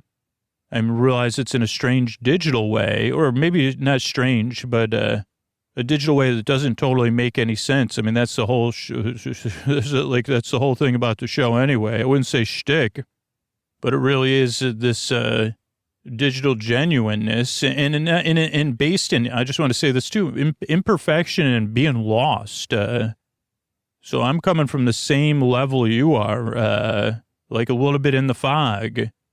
And that's only to point out, like at bedtime, I might not know exactly what's keeping you up or what you're struggling with or what you're dealing with or what you're going through or what's in your path. But I may be able to relate to some of the feelings. And even if I can't relate to how it feels, I know there's someone listening right now at this moment who is leaning in right now. And they know how you feel. They've been there. There's enough people listening that is true. And that they are saying, just like I'm going to say right now, yeah, you really deserve a good night's sleep. That really is tough. And I know how it feels. And it might not be me saying that. It might be somebody else saying that. But I have a general idea of how it feels. Not great. Or it could be like your birthday tomorrow and you can't sleep because of that or something. That's cool too. I've been there. Maybe not on my birthday, but other times. So that's one of the most important things about the show, is just to let you know, this show is here so that you don't feel as alone in the deep, dark night. You got other people there who are rooting for you, who are saying, hey, that's tough. And that's the continuation of that point, is that you deserve a good night's sleep. You deserve a bedtime you don't have to dread, you could look forward to or feel neutral about. And I really hope I can provide that for you, that I could be here and take your mind off of stuff and keep you company. And, so you get the rest you need so your life is more manageable. And then maybe eventually you start getting the rest you need on a regular basis. You get a good bedtime routine going and you're out there flourishing. That means our world is a better place to be in. And that is important to me, that your world is better. Because the world needs you out there in small ways, in medium way, whatever way you want to be out there, the world could use you, your world, because we all are in this together. So those are the most important things to do. What I'll do here is I'll send my voice across the deep, dark night of me as lulling, soothing, creaky, dulcet tones, pointless meanders, and superfluous tangents. which means I'll go off topic. I'll get mixed up. I'll forget what I was talking about. Then I'll kind of go back. I'll say, wait a second, what was it talking about? I don't even remember. And then I'll just say, well, it reminds me of this. And there's plenty of pregnant pauses and filler words because I'm not the kind of person that gets straight to the point. And that's what works about this show is that I'm here to meander you into bedtime like a Sunday drive. And so this isn't so much a podcast you listen to, but that you kind of barely hear. You know, just like if you're on a Sunday drive used to be a thing. I don't know if it always happened on Sundays. Also, if you were a kid, you didn't like, here's the thing. I don't know, like talk about something that actually is bathed in nostalgia. Sunday drives. Here's the positives. Like, here's the positive things of drives with my family that I do remember in a positive way. Maybe something was on the radio. It could have been, it would usually been an NPR station. So it could have been, Prairie Home Companion, maybe rerun of Fresh Air. Sometimes it would be other shows. Later in life, it would be Barbara Budd, as it happens. But so there's like an audio aspect to it for me. And then there was this aspect of not totally being, like to being a little bit tuned out. Maybe I'm looking out the window. Maybe I'm barely paying attention to what's happening. And I'm kind of moving. I don't know but that wasn't always the case. It's just kind of, so that's my bathed in nostalgia Sunday drive. You're kind of looking out the window. I think another benefit is that there's no exact destination in mind. I mean, Sunday drives really are full of pointless meanders. And I got big into doing those, not on Sundays, but like on vacations with my mom and my daughter. You say, okay, and my mom's a bit, she's just turn here and we'll see where we go. So, I don't know, like, what was my point in there? Oh, it's a podcast you just barely listen to. I think that's kind of like a long-winded, apt metaphor. It's like a TV on in the other room, or a friend talking to you, but they don't expect you to listen because they're here to just keep you company and take your mind off stuff. And I'm not even here to put you to sleep. There's a reason the shows are over an hour. There's no pressure at all to fall asleep with this podcast. I'm here to keep you company first, to take your mind off of stuff first, to be your friend, your boyfriend, your borbay, your borsib, your borbud, your borbestie, your neighbor, your bors, your borby, your borbra, your boycuz, your borsib, whatever it is. I'm here to keep you company. Just like in case you can't sleep at all, or you're having a stressful day, or you're listening and you're sound asleep. I'm here to keep you company either way. But I'll be here to the very end, so you don't got to worry about falling asleep. I'll be here to keep you company to the very end. It's something I learned very early on in the podcast. That's one of my more important jobs. I'm just here to be here, keeping you company. You, that's right. Yeah, I'm here for you in this way. In this way. This is the only way I know how to do it. So you don't really listen to the show. Doesn't put you to sleep. What else? Oh, most people don't like it when they get here. They may be skeptical or doubtful. It takes 2 or 3 tries to get used to the show for most people because it doesn't meet many expectations. It's different. And most of the time, I don't know, there's something participatory about sleep stuff, or that's why I started making Sleep With Me, or that's expectation laden just for me. I project things onto sleep audio when I was, for most of my life, until I started making the show.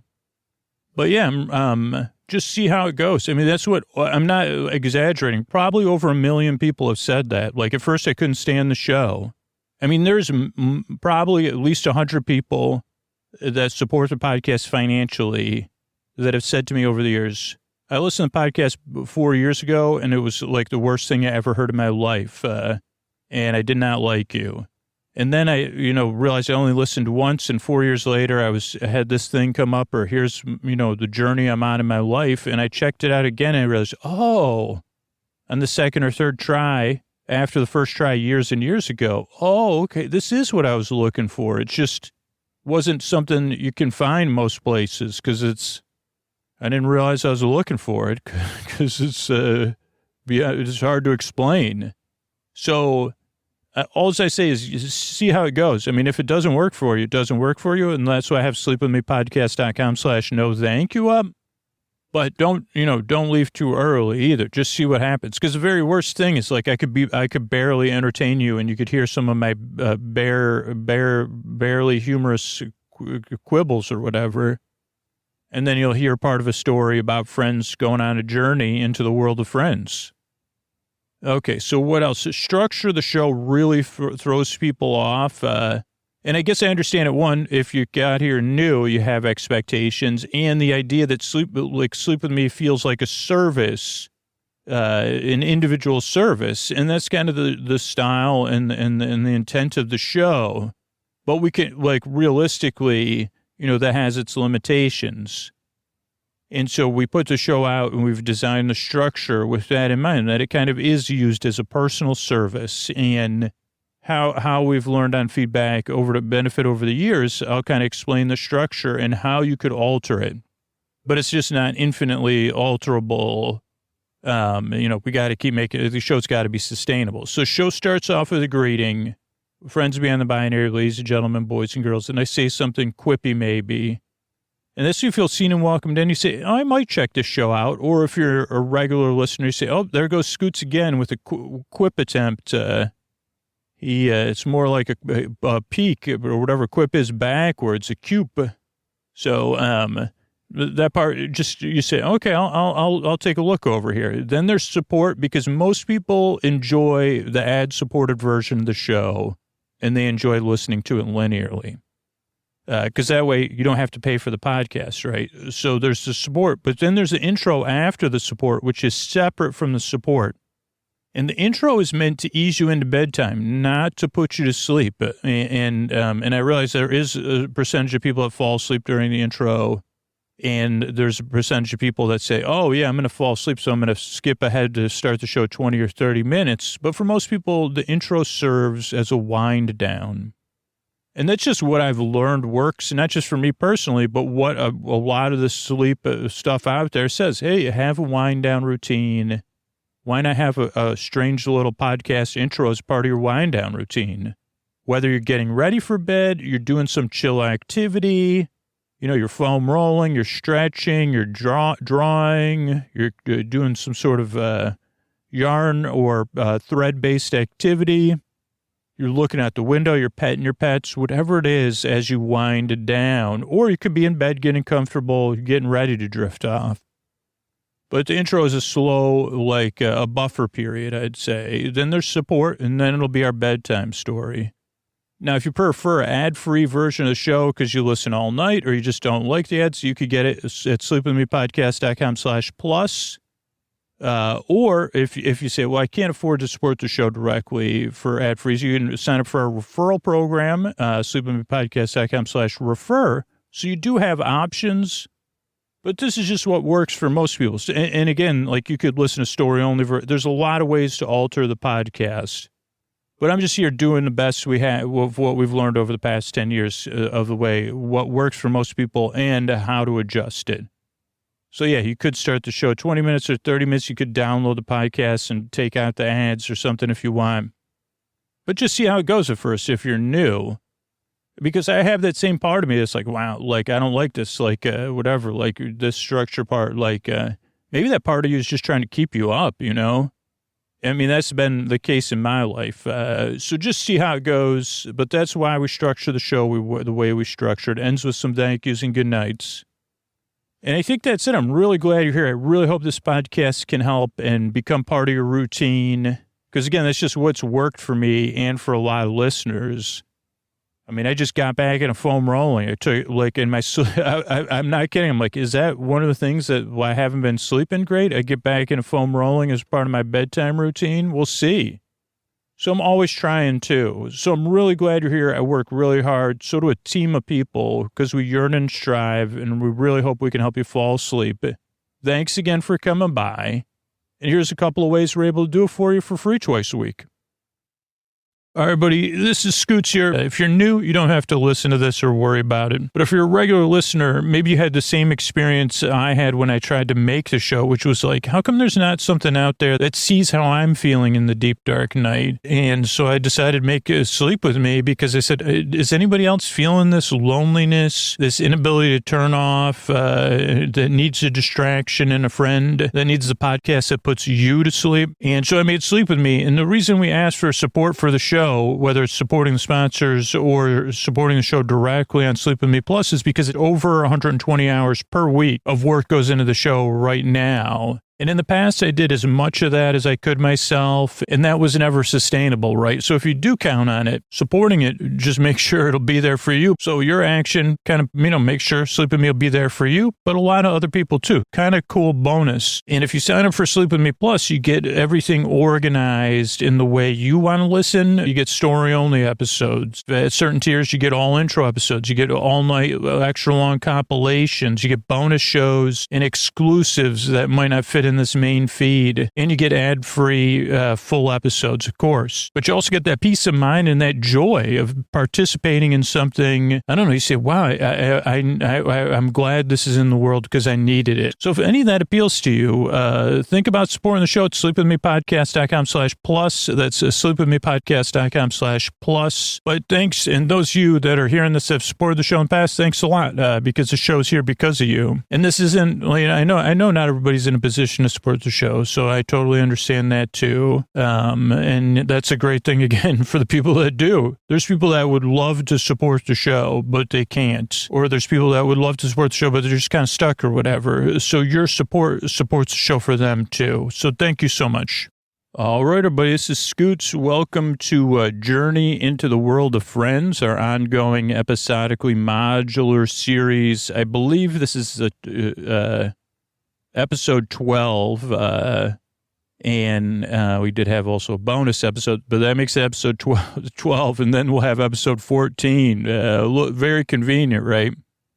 Maybe. I don't know if we'll have, I don't know about the next episode, but I'm always trying to figure my way around these things, steer clear of those numbers.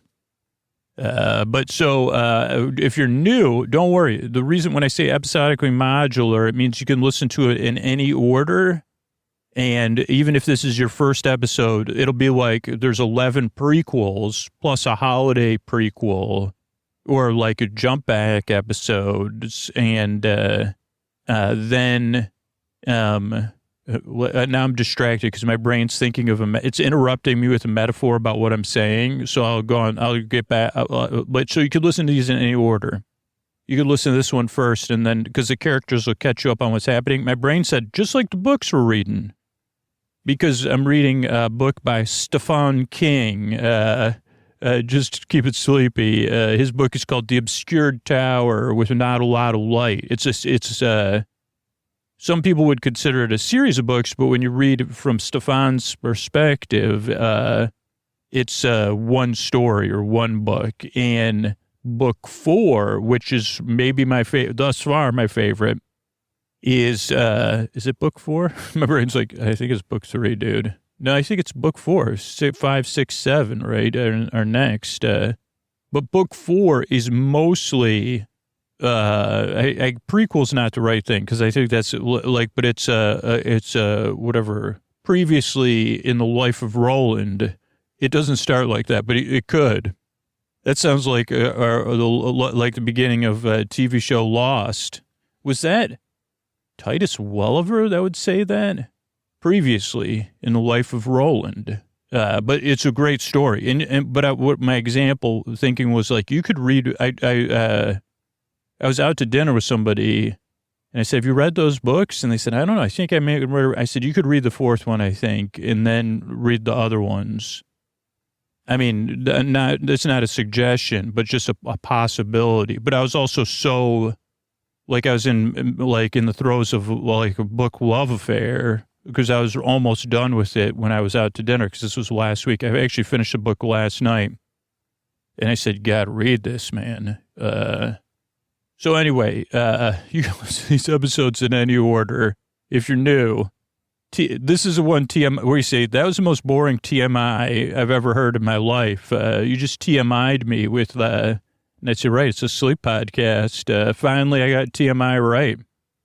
TMT, too many tangents. You can't have that with sleep with me. I mean, you can because I got to get back to the story. Also, was I buying time for our Hollywood announcer, or was I using the time of our Hollywood announcer? He would shrug and smile because he is so gracious. Those kind of words, time has no meaning because time slows down when he's here. It's our Hollywood announcer, Mr. Antonio Banderas. As the friends behind the binary, as the ladies, the gentlemen, the boys and girls, it's time to journey into the world of friends. Yeah, yippee-yay. Time with you is time well spent. Wow. Thanks, Antonio. Nothing could be truer except for a little addendum, which is like, if you can be still for the next hour and 10 minutes, then it'll be time well spent.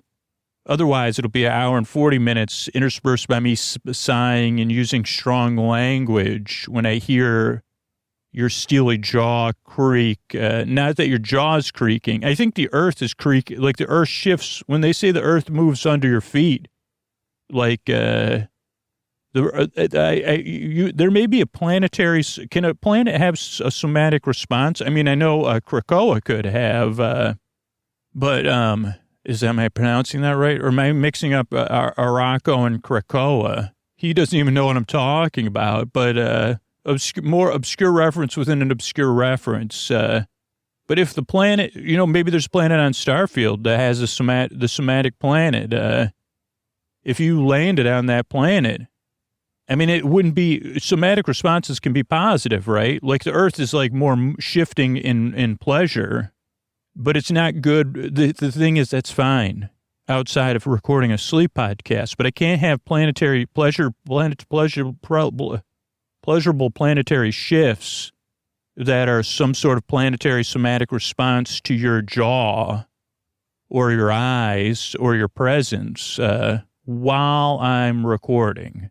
So if you could just keep your graciousness under control, then it'll be time well spent. Otherwise, it'll be, for you, the planet, everybody else in existence, sure, time well spent. But for me, it'll get my gravy, as they say. I don't know if anybody says it. Do they say get my gravy? Oh, he just said it. Can you say that? You want me to go get you some gravy? No, that was me pretending to be Antonio because he's already lying down. He has a full... So we had to get rid of the Tyvek suit because it made too much noise. So he is in like this, I got this extra large onesie for him to put on over his clothes, and don't worry. Well, I don't have any open window. He doesn't seem to mind. And then I say, okay, don't move. Just don't move. That's how much Mr. Antonio Banderas loves you, listeners, and putting you to sleep. He's even smiling, like, while he's doing it. It's cute. I can't, because of privacy concerns and our contractual obligations and imagination stuff. It's very cute, though. He's lying on a bed with his hands, like, on his, like, belly, like, clasped. Looks very relaxed. I could not be relaxed in that state, but I expect, of course, I expect him to be, because that's just how I roll. So anyway, welcome to talk about a journey into the world of friends. We've journeyed to somewhere else, but he shows friendship, planetary and otherwise. It is time well spent with friends here on Journey into the World of Friends. Okay, so what just happened? I'm kind of, I know we rested. This is Wada speaking, and I think we just got to figure out, can we just go over everything and then figure out what we're going to do? Oh, I should go over everything. Okay, so this is M. Wada, the wizard of our party. Oh, man, I guess I'm feeling weary. Why am I weary? Well, I'm a member of a party of adventurers. I'm here with Zell, working class warrior, Mwada, I'm a wizard. We have our Florentian nurse, Eleanor. We have Lord Von Chill, Hardy, your gracing. He's a lord that leaps, not very high, but he could leap if he needed to. He'll leap into action. He leaps with his mouth. He leaps with his mouth, and he doesn't look. Lord Von Chill. I'm just kidding, Lord Von Chill. And of course, fleet of foot, nimble of finger, dexterity is their thing. Locks don't stand a chance, and neither do surprises at the hands of Granada of Darmok. And we're here in the Holiday Hut or the Holiday Lodge, and we just witnessed. Yeah, back up. Thank you, Lord Von Chill. That was useful, actually. You're right. Okay, we started this adventure in another world, our world, but somehow we've entered the world of the game we were designing, or the campaign we were designing, in the world of the before time, in our world. So is that time travel? I don't know if we're in. Anyway, I don't know. So maybe I shouldn't go talk about stuff I don't understand. But basically, I was with a group of friends, and we had decided to rekindle our friendship over a game that would have had a DM, but we didn't have a DM because, some people don't like to just be DM and try to play the campaign, or always be DM and always be expected to prepare for something. Didn't realize this was deep inside me. Speaking on behalf of DMs, or like game administrator, we'll say. So we didn't have a DM. We just had 5 party members, which in the past we only had 4 party members. Now we have 5, which is great. Really, I'm not being I'm glad you're here, Granada. So we decided, in the absence of a DM, to design our own campaign into the Land of Leisure, which in the before time was a theme park, right? Oh, wait, are we 3 befores? Then the after time. Anyway, once upon a time, it was a theme park called the Land of Leisure in the state of Florida, which is the state of the sun. Then, after the first before time, I think, then the theme park, closed down because of stuff going on, and was forgotten about. So after it was forgotten about for a while is when our adventure takes place. We had already gone on adventure into the world of tomorrow, Journey into Land of Tomorrow, which was a campaign we played, but we didn't design. So we decided we would create a campaign based on some brainstorming and no bad ideas. And we would go into an attraction called the Journey into the World of Friends. And we started out like most adventurers do in a town-esque, where we gathered, rumors and motivations and supplies. And, then we stood at the threshold, and there was actually guardians of the threshold. I didn't even think about that, unintentionally. And then we entered the attraction and the adventure. And at some point, things have been fuzzy the whole time. But at some point, we awoke within the attraction we were in, the game, in the adventure we were playing. And we'll just have to roll with it at this point, that we're actually really here. And we had met Mary Bear, who seemed to be the leader. Oh, also this attraction, if you're not a history major, this attraction had come to life. All of the beings in the attraction had gained sentience, or received sentience from a well of a spiritual nature that's connected to another world, or could be a portal into another world, a well of a spiritual nature beyond our grasp. It was the same issue in our written adventure, but now it's a real thing. It has both good and not so good parts. The well was under the ground and covered in water. And somehow water and good spiritual natures have kept most of the non-good spiritual natures caught in the well, or kind of submerged or something. And this well was maybe a thing of legend, but what we were here for was different than just the well. We were here to stop Vidul, who was the son of the Baron of Boyle. And actually, we didn't even know that, I think, at the time. All we knew was that the free flow of water for Florida had been upset, and we were here to establish the free flow of water because the Baron of the Boyle, the leader of Florida, had, tasked us with this. Of course, we all had other motivations and stuff like that, but those obviously have gone by the wayside for the most part, unless somebody's going to do a last-minute friendship change. But I don't think that would be appropriate for this story. Campaign, by the way. Okay, so we've thought, okay, we're going to go into this attraction. Well, we had a couple options. We could start a countdown that would flood the entire Land of Leisure and establish it would get rid of all the water control mechanisms, some of which are mechanical and powered by the ocean. So they kind of seem to always work, or for the most part. But we said we could get rid of all that stuff, and then the water would just flow naturally. The downside would be the whole park would be flooded. But if we could just stop Vidul or whoever was controlling the water, we could do that. Also, the Baron of the Boyle's son was also in the park and was in a party of adventurers before us. So we said, okay, we'll help the Baron of the Boyle's son establish the free flow water either by using these mechanical tools to flood the whole park, or stop the leader, who is Vidul, a cool-blooded dragon, like a dragon-based being, but similar to a biped mammal, magic user, very powerful, very tricky.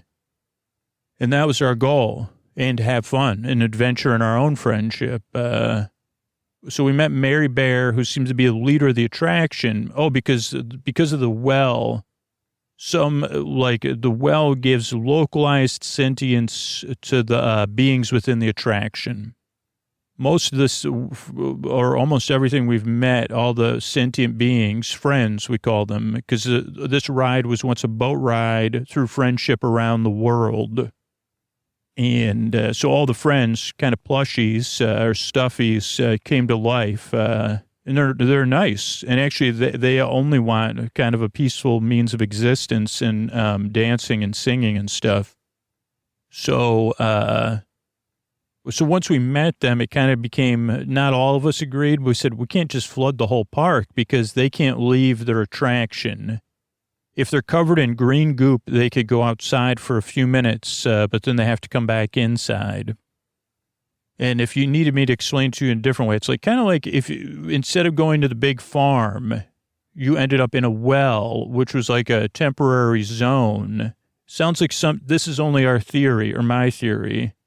And that temporary zone, which is the well, maybe it's clogged or something, I don't know. So then, and this would answer a lot of questions from our world, like real theological questions from our world.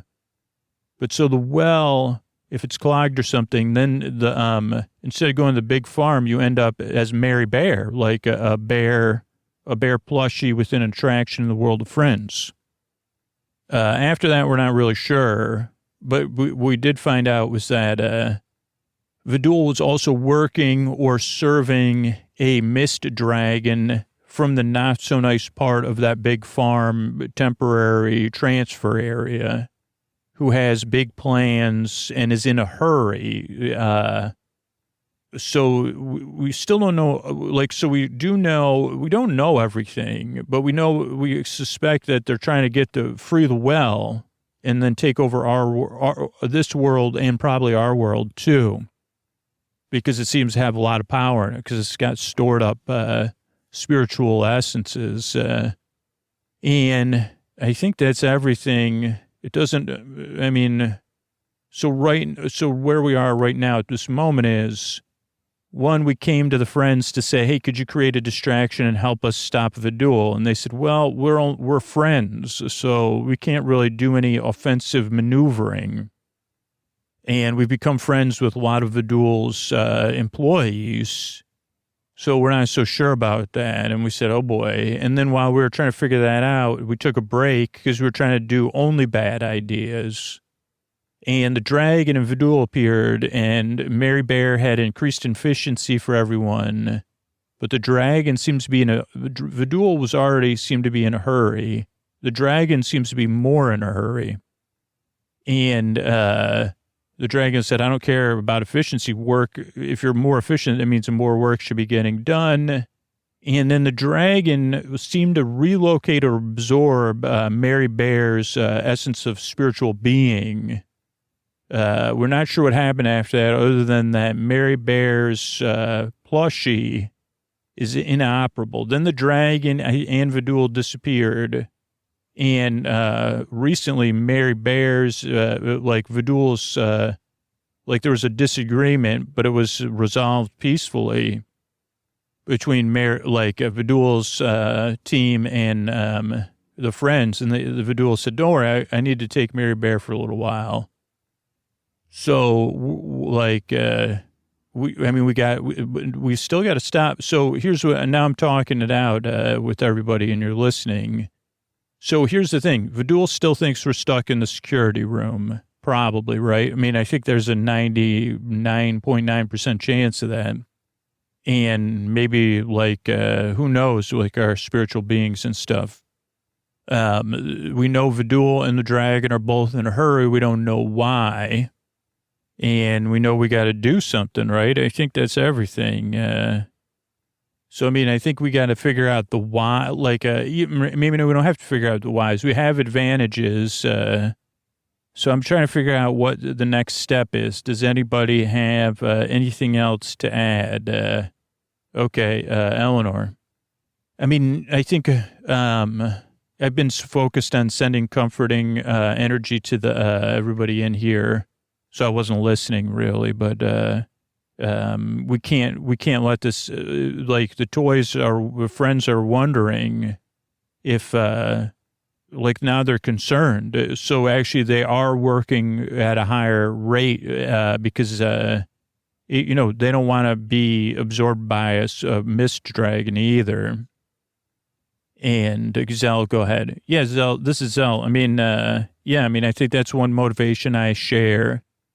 Is we're here now. We've journeyed into the world of friends, right? We need to be friends for the friends. But also we don't have to be, we're not plush-based beings, right? So I don't have I have my own softness, but I don't have to be soft about what happened about Mary Bear. And I could see Lord Von Chill and Granada and even Eleanor and Uwada nodding along. So I am extra motivated, and maybe in a way the friends wouldn't agree with, but this is personal now because I liked Mary Bear. She was our friend. I like saying Mary Bear repair, and I liked the whole metaphor about the power of grease or whatever that was. So I don't know what we should do. I know if I was leading, I would probably rush in. So let's just remove me. Granada, go ahead. Yeah, so this is Granada of Darmok. And, I've said to myself, there's a lot of things I've said to myself in past times, Shako and the walls fell. Temba, arms open wide, and many other things. But I agree. I'm feeling the same way the rest of our party's feeling. But I'm wondering if, softer touch at first is, so I think we need to learn more. What if we, I've been following the kind of construction. I think we could get from this, since we're up high, I think if Vidul's not actively looking for us, that we could probably find, we know where Vidul's, office is. Why don't you just follow me and we'll head there now and listen in on Vidul? Just follow. Yeah, we're going this way. It's not that far. And, I think if we just go over this way and, I'm glad that we're communicating quiet. Wait a second. I think, if we just get through this vent here. Yeah, now this one's still constructed. This is used to be for airflow. And there's Vidul down. Is Vidul singing down there? This is Wada. So I have a sound block, so we could talk at a normal indoor voice without Vidul here. Vidul is singing, and we're able to kind of talk and listen at the same time as a part of what I cast. What's going on with the Baron of the Boil Sun down there? This is I see the Baron of the Boil Sun's in a deep sleep. I think it's a reaction. This is Eleanor. I think it's a reaction to this song. Is this song about the geology of Florida? Like it's some sort of, is this one of those songs you're making it up? Like Vidul's singing, this is a made up song. Oh my gosh. It's pretty good. It is long though. It's one of those ongoing songs about, it is about the geology of Florida and what's under the ground and all around. So, okay, wait a second. What's that jar over there full of mist? This is that looks a little bit like an outline of Mary Bear. Okay, so there's it's glowing green though. Okay, okay, wait a second. Vidul seems to be laughing with confidence. Okay, this is Wada. So Vidul's laying out, okay, so Vidul's planning on fooling the dragon. But Vidul's putting something green and glowing into Mary Bear too. I mean, not the jar Mary Bear, the plushy friend stuffy Mary Bear. Okay, why? I don't know. Okay, so hold on. Okay, I'm listening to the song and breaking it down. Okay, so Vidul has started the countdown to flood the park. So this was is that a red herring? So Vidul's planning on keeping some of the locks. Okay, so the Vidul and the dragon had planned on freeing. Okay, see that down there? That's actually a scale model of what Vidul is working on. That's what Vidul. So, see how that one lock is that controls the water flow, but Vidul's relocated the water. So instead of the whole park flooding, just the area around the well's going to flood. Once that lock is down, because of the new construction that Vidul and the dragon have been doing. So then the well will be uncovered, but the water will still flow, obviously, because then Vidul can control the water flow and the dragon, so they'll still have power over the rest of Florida. It's Florida. Okay, thanks, Florida. But what the dragon doesn't know is that Vidul will still be able to control that other. So Vidul could also flood the well. So Vidul's going to somehow, okay, this is the other part. That's part of the song now. The dragon will be in the bear, and the bear will be over there, but Vidul won't really care because the power will be Vidul's to bear. So Vidul will kind of, I think if I'm following this, the dragon, I still understand why the dragon's time pressure is, but Vidul's time pressure is that the countdown has begun. So pretty soon the park would flood unless all this construction's done. So I guess that makes sense for the dragon too, because otherwise then the well would be permanently underwater. But what Vidul's going to do is somehow get the dragon, catch the dragon. Okay, so this is, okay, so my memories now, I don't know. There's something about it. But so somehow Vidul's going to get the dragon into Mary Bear over there. So this is like a double cross. So Vidul's going to double cross the dragon. I guess that's some relief if Vidul's successful. Should we help Vidul? What's the bad idea? What's our bad idea feel? I don't know if I could help Vidul. This is Lord Von Chill. I've kept quiet just because I'm thinking about Mary Bear down there. And I don't like Vidul sing. Well, I don't like that I like Vidul singing. But I think this is good. We're learning this. I get the sense we're better than Vidul. I think everybody agrees. I don't just mean because of that I'm Lord Von Chill, but that So I don't think I could work with Vidul, but we may be able to, wait a second, something's happening, Wada. The dragon's coming in. Okay, so the dragon is now not happy with Vidul because of timing again. So again, we must be close on oh yeah, we don't have much time at all. There's the dragons pointing to the rune-based clock. So yeah, we do not have much time left. Vidul's saying, don't worry. And the dragon saying, so the dragon, okay, so now I'm getting a sense. Okay, so so somehow it is, my theory of clogged is not correct. I don't totally understand everything the dragon's saying. But basically, whatever's going on with this well or portal, it might be fixed, not only, I think it's on a different time scale than we're on.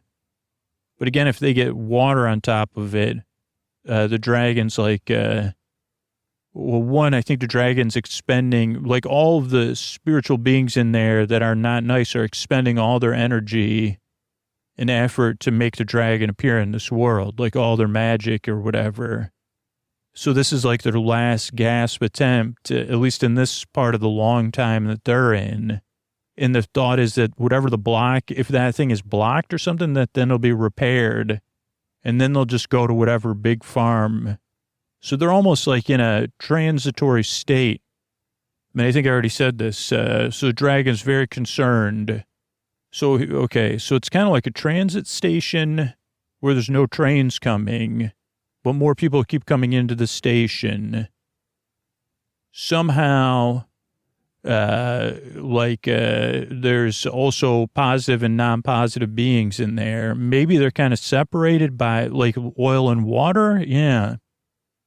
But not oil and water, because in this case, so two different densities of oil and the water's on top. Who would have known positive beings and non-positive? I guess this is just a theory. Okay, but yeah, so they're in a transitory state and they're supposed to catch a train, metaphorically, to, not the big farm in the sky. The positive beings are going to go to the big farm in the sky, though some of them have been transitioning. Oh, so this is energy theory too. No energy can go anywhere. It just can transfer. Okay, so, yeah, so the dragon... Okay, let me see if I could sum this up, because it is very confusing. I can see all your faces. So this makes sense.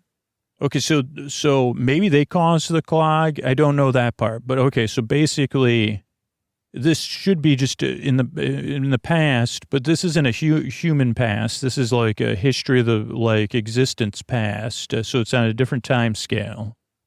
This would have been a place of transition. I don't know if people spent time there, or is just literally a tube that is clogged, a tube station. And I don't know, are two different tube stations that are on top of one another going in two different directions? I guess so, because if you go to London or whatever, you say, okay, that station, and then go down to the next station. But then right now the flow has been paused, whatever, train delays. But for an eternity, a train delay can be pretty long if it's delayed. And somehow they figured out that they could get out. Maybe some of them leaked out, kind of like in our adventure. And maybe they have magical energy. Somehow they got this dragon out, or the dragon is a representative of them. Meanwhile, the top station, so both these stations are underwater, which is kind of keeping it from just popping out. Again, I think this goes back to the geology thing. So the good big farm bound people are on top, and they've been trickling out because maybe the geology, I guess, what is it, dissolved limestone? Is that what, and something porous limestone? That was something that Vidul was singing about.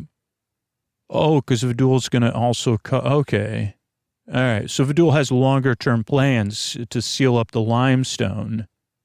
But anyway, not important right now. That's future plans that were in the song. Okay, but so, yeah, this is they're trying to get out of their tube station into to this world that we're in and our world, and transfer their energy here, and get away. basically. And then like, it sounds like they're pretty powerful. So maybe they're not even from Earth. I don't know. That's like, cause I mean, I don't like, how is Mary Bear one size? Oh boy, wait a second. Now the dragon seems to be absorbing the bear. Okay. So I just saw that. So Baron of Boyle's son, who did seem to be best friends with Vidul and siblings or half siblings or whatever, foundling siblings. The Baron of the Boyle son has now joined the dragon, like Mary Bear did. Oh, but somehow Mary Bear's in that jar now. But the dragon seems to be planning on leaving. Oh, the dragon doesn't see the jar. Well, Vidul's been standing in front of it the whole time. Okay, interesting stuff here. But the dragon's going off, basically said, hurry up, and this is like an ultimatum now. Like, I can absorb you next, Vidul. Okay, now Vidul's not happy. Okay, so Vidul's got another one of those gems, and I just realized that is an old, ancient thing called Baram's gem. And it just clicked for me because it's green. And basically, not the same Baram. You guys may be remembering a different Baram. You're not no one's following me. Great, no one in our party is following me. Basically, they're spiritual magnets, or spiritual-based being magnets. So the one in the jar is magnetized to Mary Bear. Now, Vidul's putting one in that, that's another, it's not a plushie or a stuffy, but it's from the attraction, and it doesn't seem to be operating. But Baron of the Boyle's putting a gem in that, thing with large shoes, a face paint, red nose, holding balloons. And, oh yeah, you're pulling the Baron of the Boyles into the large shoe-based being, and it has a squirting flower. Okay, so I'm pretty sure what's happened is that, everybody follows me, right? So, no?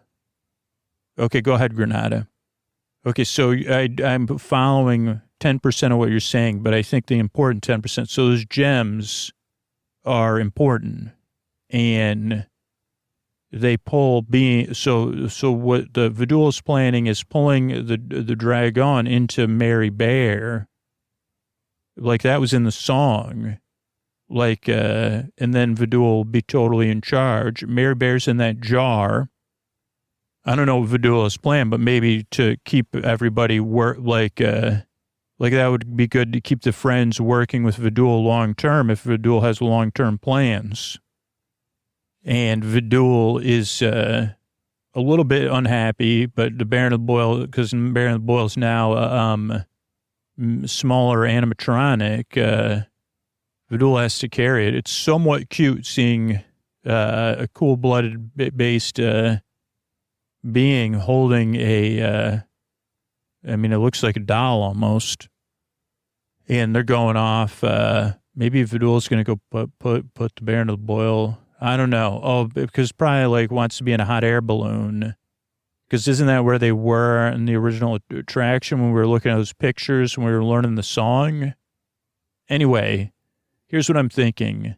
I'm going to grab some rope and assume I'm not going to assume anything. I just rolled 20s. I'm going to go down there. I'm going to get the jar of Mary Bear and the gems. Because the Vidul put a gem into Mary Bear, and so I'll get that gem. I'll get Mary Bear, and then does anybody have anything? Wait a second. Does anybody have? Okay, like we'll put this green gem in there. Man, we need like a mist-filled jar or something. We'll just take it, and then we'll figure it out. Maybe we'll figure out working with Vidul. Maybe Vidul will get. Okay, I'll be back. Okay, there she goes. This is Mwada. Granada's down. Granada's got the gem from inside of the Mary Bear stuffy. And almost dropped the jar with Mary Bear. Okay, now coming back up. Okay, Granada's back.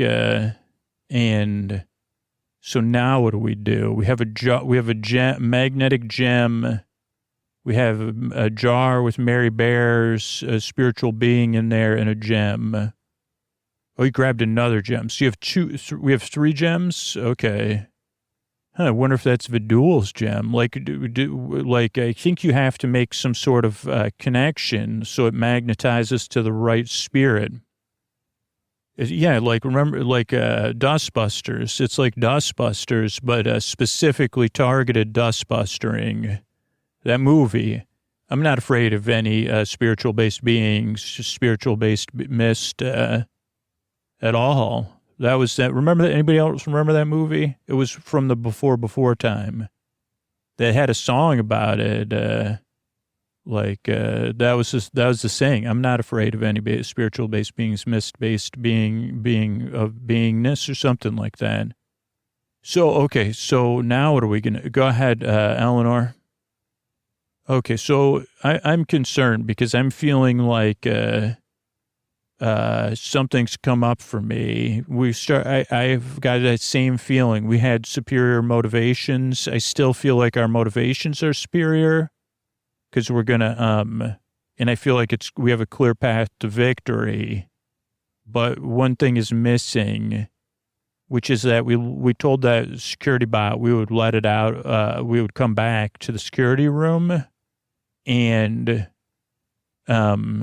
I just can't stop thinking about it. If we're really friends, we could do that. And we got to do something with this Mary Bear. So I think we need to go. I know this is the worst time to go to the security room. But otherwise, we're not really friends. Does anybody else have an opinion about that? This is what I think that's... I mean, I think with only bad ideas being proven to be good... that's not a bad idea either. You're right. We've got to be friends to security bot, but also let's go. I'm following Granada's already on the way. I wonder if Mary Bear can hear me. The thing I'm thinking is that, yeah, we could use the security bot's help, but because the security bot's friends with Mary Bear. And wow, we're already here. Granada, you are fast. Time. Okay. And the security bot's opening the door. It sees it repaired one of the other security bots, but it's still not, it's repairing it. Here's a wild idea. What if we put Mary Bear's gem in that other security bot? There's number 5, that's number 11. So let's just see what happens. Okay. So, Mary Bear, if you could hear us, we're going to open your jar and put your gem in the security bot. And then you'll be Mary Bear bot repaired by number 11. That's number 5. Okay, I'm going to put the gem in here. Mary Bear? Oh, Mary Bear's... okay, they can only communicate by humming, I guess. Okay, hi, Mary Bear. Okay, Mary Bear hummed back. Okay. Oh, is that thank you or I don't, okay. Mary Bear, why don't you back and forth for yes and spin one direction for no? Would you say one direction? That was a band. Oh, which direction? Clockwise for no. No, not counterclockwise would be, I don't know, I don't understand. Back and forth, yes. Do you understand? Yeah, oh, yeah, funny. So that must be Mary Bear. Okay, so Mary Bear, were you following everything for the most part other than when it was confusing? Yes, okay.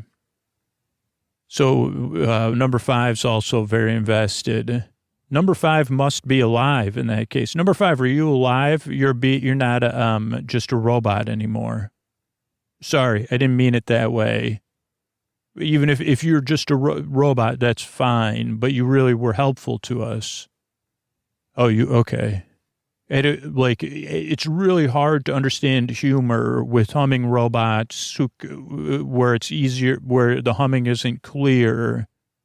And then you're trying to do punchlines because you're a tread-based being. and then you're moving on your treads, and then you're trying to make a joke when we can only delineate yes, no, or I don't understand. Okay, I guess that's probably hilarious in any other situation, but we also have a ticking clock to come up with a plan to double cross Vidul and the dragon. Okay. Oh, you guys are bumping against this thing. Oh, okay, because this is where all the blueprints are. Okay, so, okay, thank you, Mary Bear. Okay, so Mary Bear's pointing to stuff. Okay, so if I make some changes here, okay, so yeah, we could draw. Okay, wow, that's a laser. You can write with a laser. Okay, could have just written stuff. Okay, so that's Vidul's plan. Thank you, Mary Bear. Like, look at these larger canals, because this is where the water's going to be like, those are like all the areas of water's being held that would flood the park, right? But Vidul has put these like blocks on those so that the park won't flood. But the park also those are like also extra canals, like see on the other sides of the park, and through the middle of the park in case there was, like in the past, if there was going to be flooding. So if we could, like, I'm just thinking, like, if water is somehow a preventative measure, like maybe we, like, do the water around those. Like, Mary Bear, do you think you could, like, is there anything in this room between the two of you? Like, could you, okay, yes. So maybe we could use those canals. I'm just trying to think. We need to reestablish the free flow water. But I'm just thinking if we could surround the park with water, like basically permanently cut it off or make it much harder to get here because there'll already be more swamps surrounding the park after this. But then we could also shift the water flow and it would basically further cut the park off and hopefully this growth would happen and then cover the well. So we just have to like permanently, like as long as we, like I think that would alleviate the pressure and then we could just like permanently open that thing that Vidul's planning on controlling. But that'll be easy because what we could do is like do the gem switcheroo, right? We could get, so we'll take this jar back. Granada, you're already doing it. Because okay, that looks like Mary Bear's still in there. Okay. Fake jar. Okay, those are like, yeah, those are nice that they have art supplies here in this office in the storage. Okay, so Granada, you're going to do that and come back. Okay. So we'll just do this gem switcheroo. I don't know what we'll do. We'll have to come up with a plan, but I think we can double cross, like, I mean, there's no way the dragon trusts Vidul, right? So if we can figure out what the dragon's going to do to trick Vidul, then we could do that. And then we can, so let's go. But I think if we can get the dragon, so that gem is already ready. I just have to activate it. So we could just wait and then get the dragon in something other than Mary Bear, we may not be able to get you in there. Now, Mary Bear, how would you feel if we, like dealt with Vidul in a way where Vidul was, because this must be Vidul's gem. Or if not, I could align this gem to resonate with Vidul. We could put Vidul in your body, Mary Bear. No, definitely no. That's a definite no. Okay.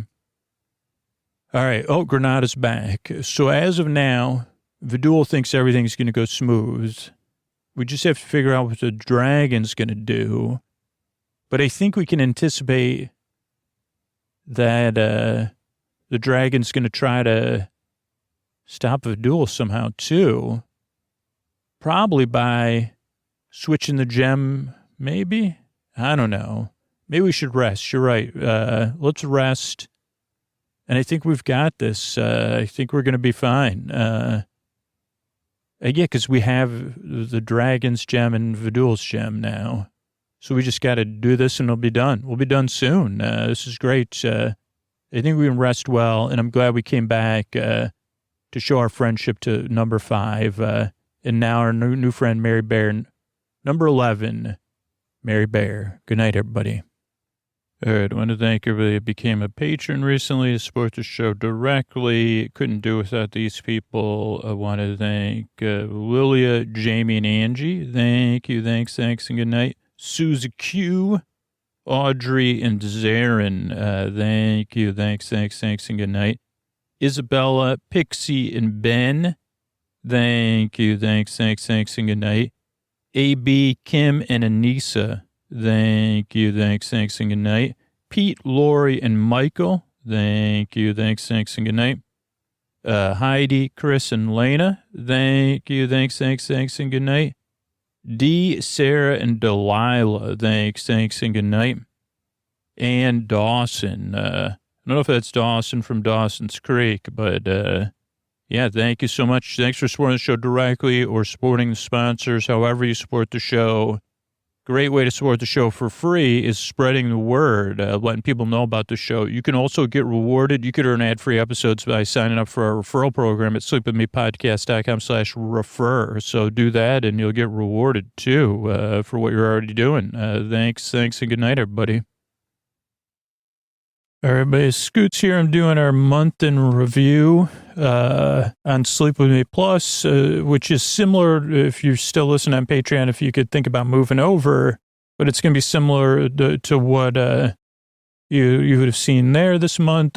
And as far as the ad-free episodes, a lot of them are coming out in the ad-supported feed that you all listen to as well.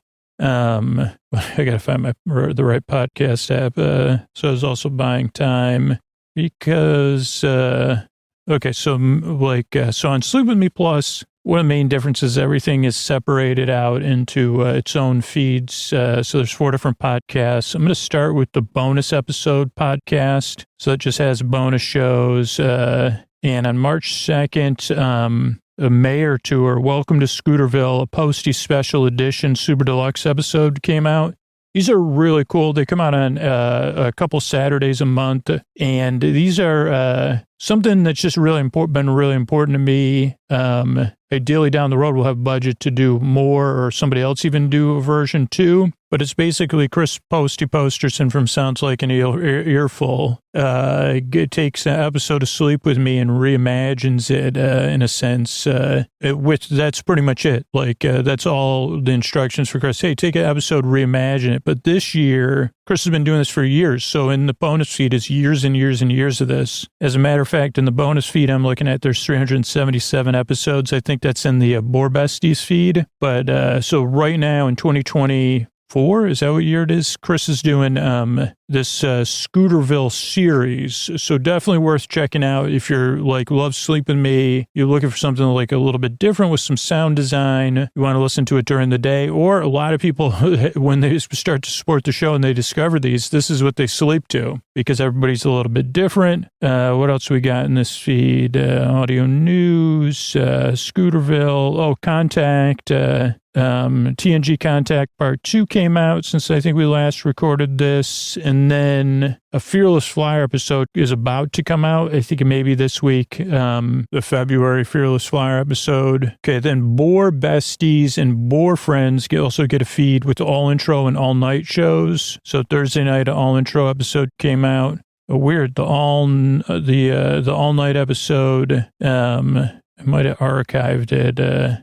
But Big Farm in the Sky PI, I guess there's an all-night episode that's going to come out or should be in this feed that doesn't seem to be there. So this is good. I'm checking this. This is live quality control. Maybe it's in another feed. I put it in the wrong feed. But yeah, not sure which one it is either. So I'll have to look into that. So that's interesting. Okay, then you get a feed with ad-free full episodes. And so they don't have any. They don't have the supporter zone. They don't have the sponsor stuff. They don't have the mystery bar music or the thank yous at the end. But they are something that because you can listen to that in the ad supported version, right? But so let's see. Episode 1245 came out Sunday. That was Great British Bake Off episode 8. Multiplex episode 3 came out. Hickory Dickory Farms.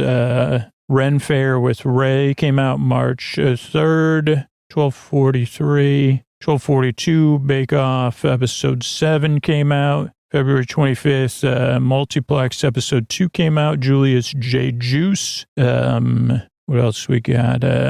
1240 Apple Cider Redo. That was Trader Joe's Shop and Cook episode. Big retraction in that one. You know, I retracted my opinion on apple cider donuts from Trader Joe's. So, yeah, and then the audio news. And then in story only, we had, let's see, the same thing. Everything comes out on Sleep With Me Plus. This is so cool. There's something we only have been able to do since we moved to a new platform. Is we're able to put out the story-only episodes and the full episodes on the same day because they're in separate podcasts. We couldn't do that on the old platform because everything would just been too clogged up and it would just been too confusing for a large number of people. So now, yeah, story only. There's like a lot of story-only fans, and yeah, they got the same thing.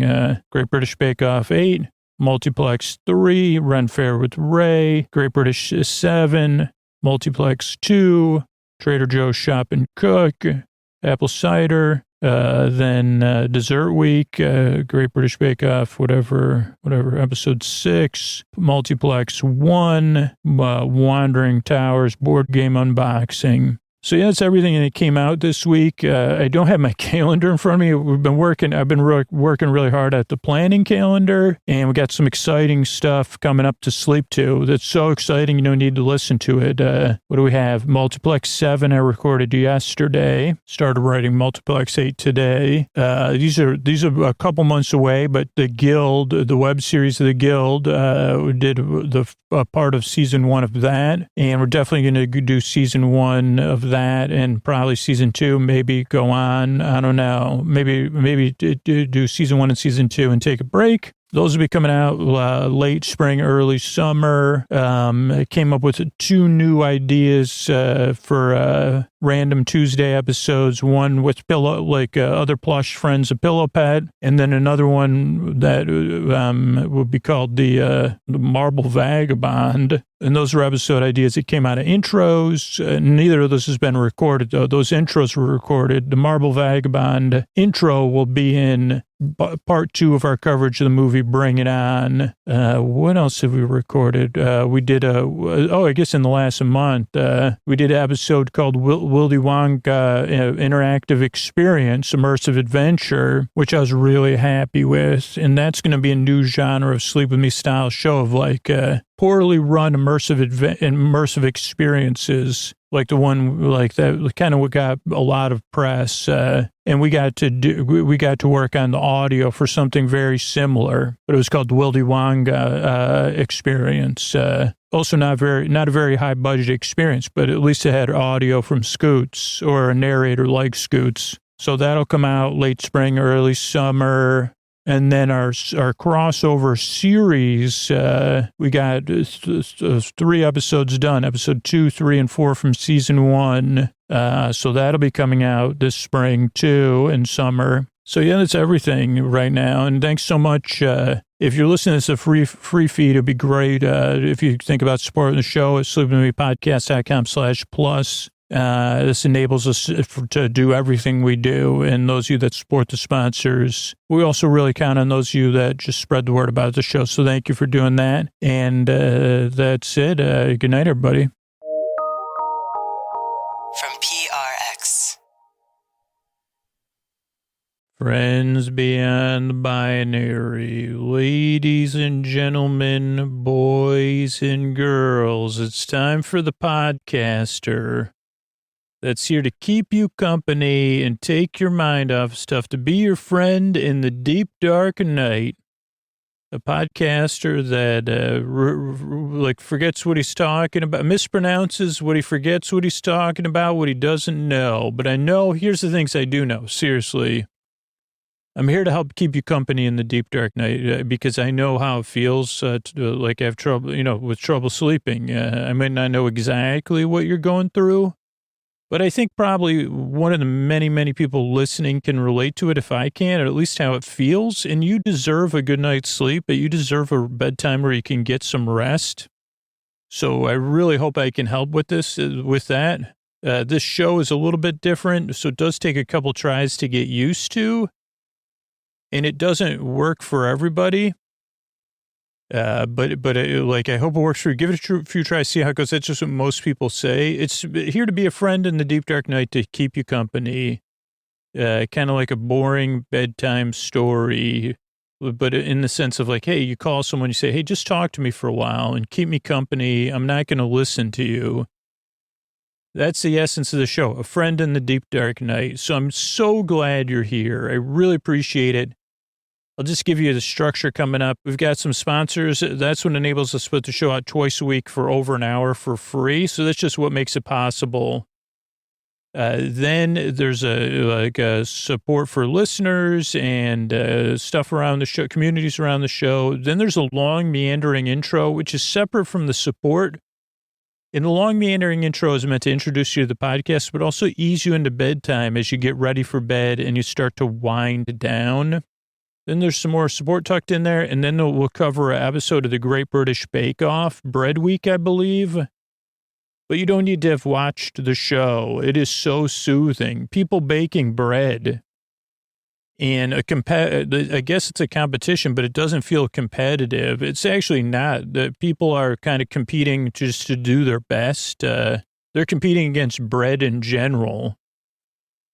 And so many different kinds of bread I had no idea about. So really enjoyable stuff. Perfect for a sleep podcast.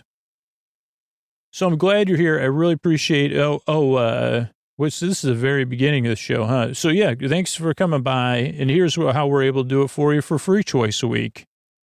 Hey, everybody, this is Scoots, and I actually need you to listen to this message. If you're a regular listener, sleep with me. If you're new, don't worry about it. But we've got some big decisions with the show on the horizon, so I really, really need your help. If you are a regular listener to Sleep with Me, and it has changed how you sleep, you rely on the show, you like the show, it does something for you, or you feel good about the podcast, you like it, or you count on it, I really got to ask you to take action.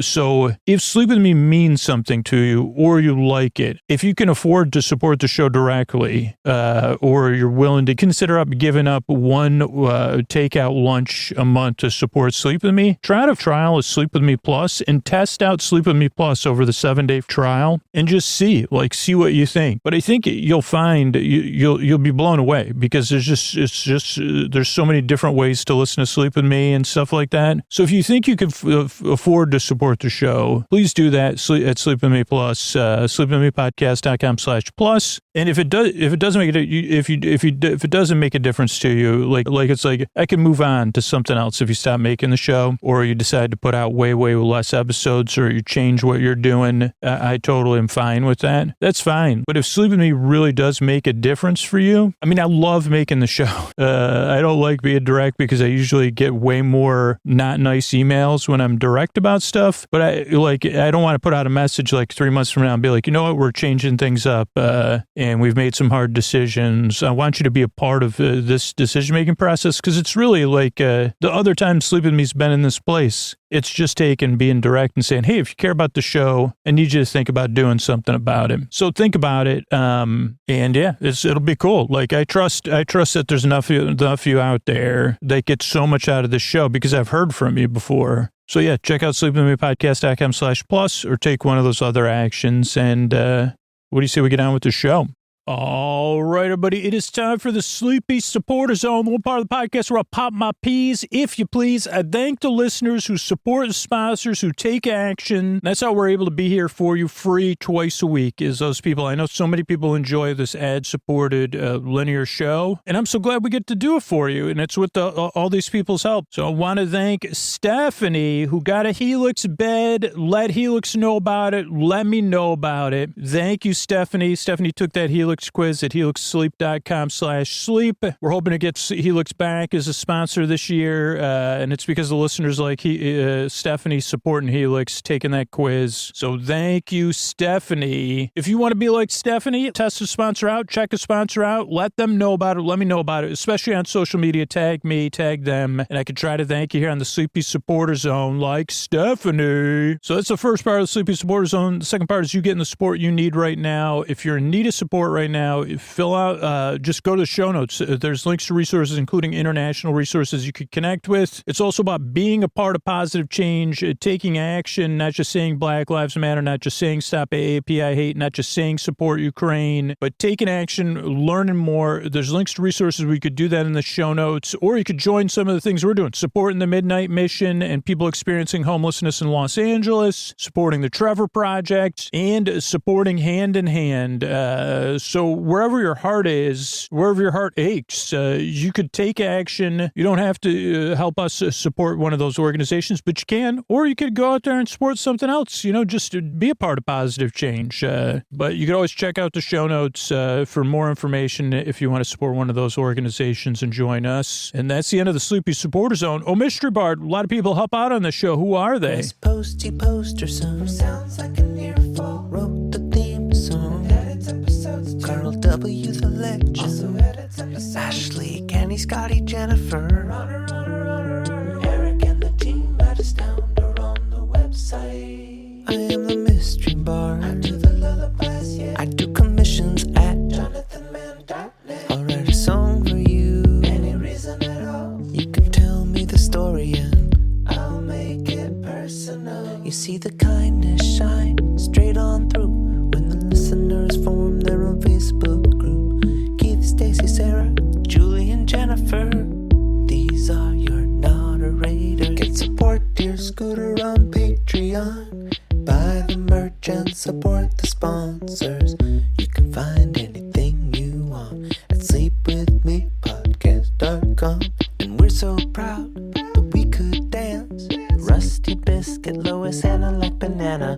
Leah does the transcripts. Thanks, Mystery Bard. Don't forget, you want ad? You say I'd prefer an ad-free experience. I prefer story-only episodes, but I want it for free. You could earn it. Sleepwithmepodcast.com/refer. You just introduce people to the free podcast, and you could earn months of ad-free episodes of Sleep With Me and story-only episodes of Sleep With Me on Sleep With Me Plus at sleepwithmepodcast.com/refer. What do you say we slow it down and get on with the show?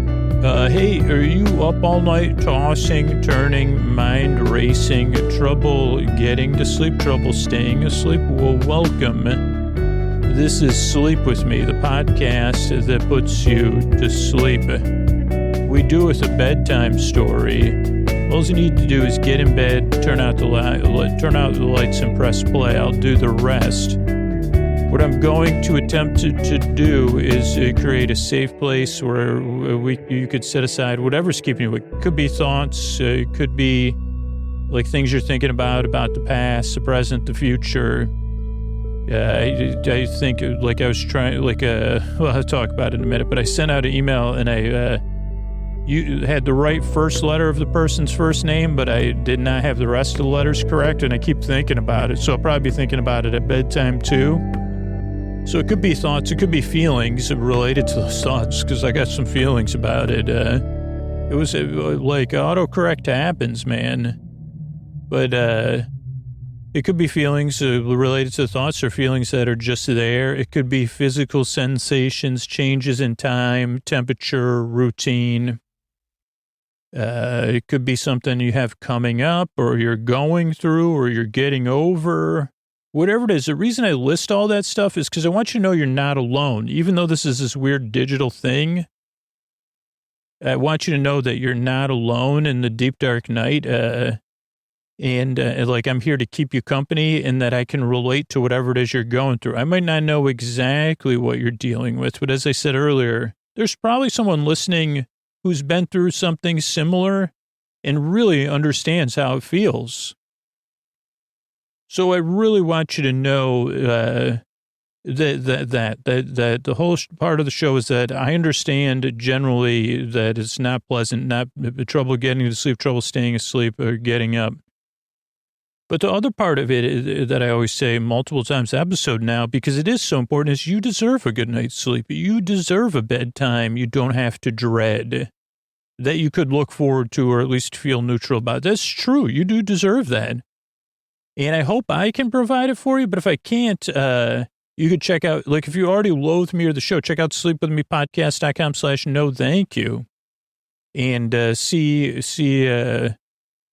yeah, just check that out. So that has a list of other sleep podcasts and sleepy stuff on there. But you really do deserve the rest you need so your life is more manageable and that you could be out there flourishing if you're getting the rest you need. That makes your world a better place. That means our world's a better place.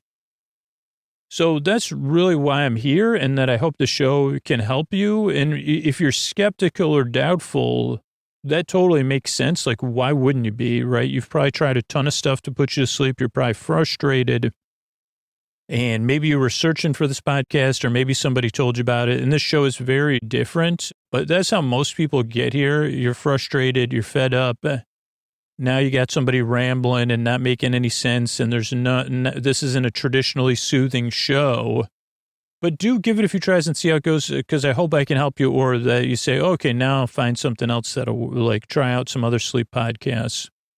And what I do is I send my voice across the deep, dark night. I'm going to use lulling, soothing, creaky, dulcet tones, pointless meanders, and superfluous tangents, all to keep you company and take your mind off of stuff so that you could fall asleep. And pointless meanders and superfluous tangents, I guess, that's when I start thinking of something, and then I go and I say, oh, like, whatever it's called, miswriting this person's name. And also they were having strong feelings about the podcast that they're letting me know about. So maybe it was also that nervousness. But then I'm like thinking, this is a pointless meander, but I said, oh, they're going to think it was on purpose. But it was really, I was also thinking about an uncle who had the same name. And it's also like when people have strong feelings about the podcast, and they let me know about it, it's like, I mean, what I guess I wish I could say is, like, I'm doing the best I can, man. Like, so, but I didn't say that. I just said, hey, like, let me try to address these specific things you said. But, you know, they found that most of the strong emails I get, it's not a mind, no minds will be changed. But that's still instinctually what I wish, you know. But maybe just saying that, hey, I'm just doing the best I can here. Thanks for the feedback. Because it used to be a long time ago, I would be like, oh, okay. I try to explain, hey, this is how I feel, or this, I understand you don't like this or this, and this is why I do it. And also I put a ton of work, you know, I try to explain my side, and it just, then I'm making it more about me, which is hard not to when you say, hey, like, but anyway, that's a pointless meander. That's definitely pointless, but pointed for me. But this one, I really botched it because I was trying to go that middle way and say, hey, thanks for letting me know. Let me look into it. But I think that, you could also try this, but really the reality was, maybe you just wanted to express your frustration with me, which that doesn't even make sense. You say, oh, thanks for expressing your frustration to me. I'm glad you reached out. There's not much I can do about it. I'm just doing the best I can. If that lands for you, I don't think I should try it though. I mean, what if I say, thanks for your feedback. I'm just doing the best I can here. Have a great day. That would be baffling, like most stuff with this podcast.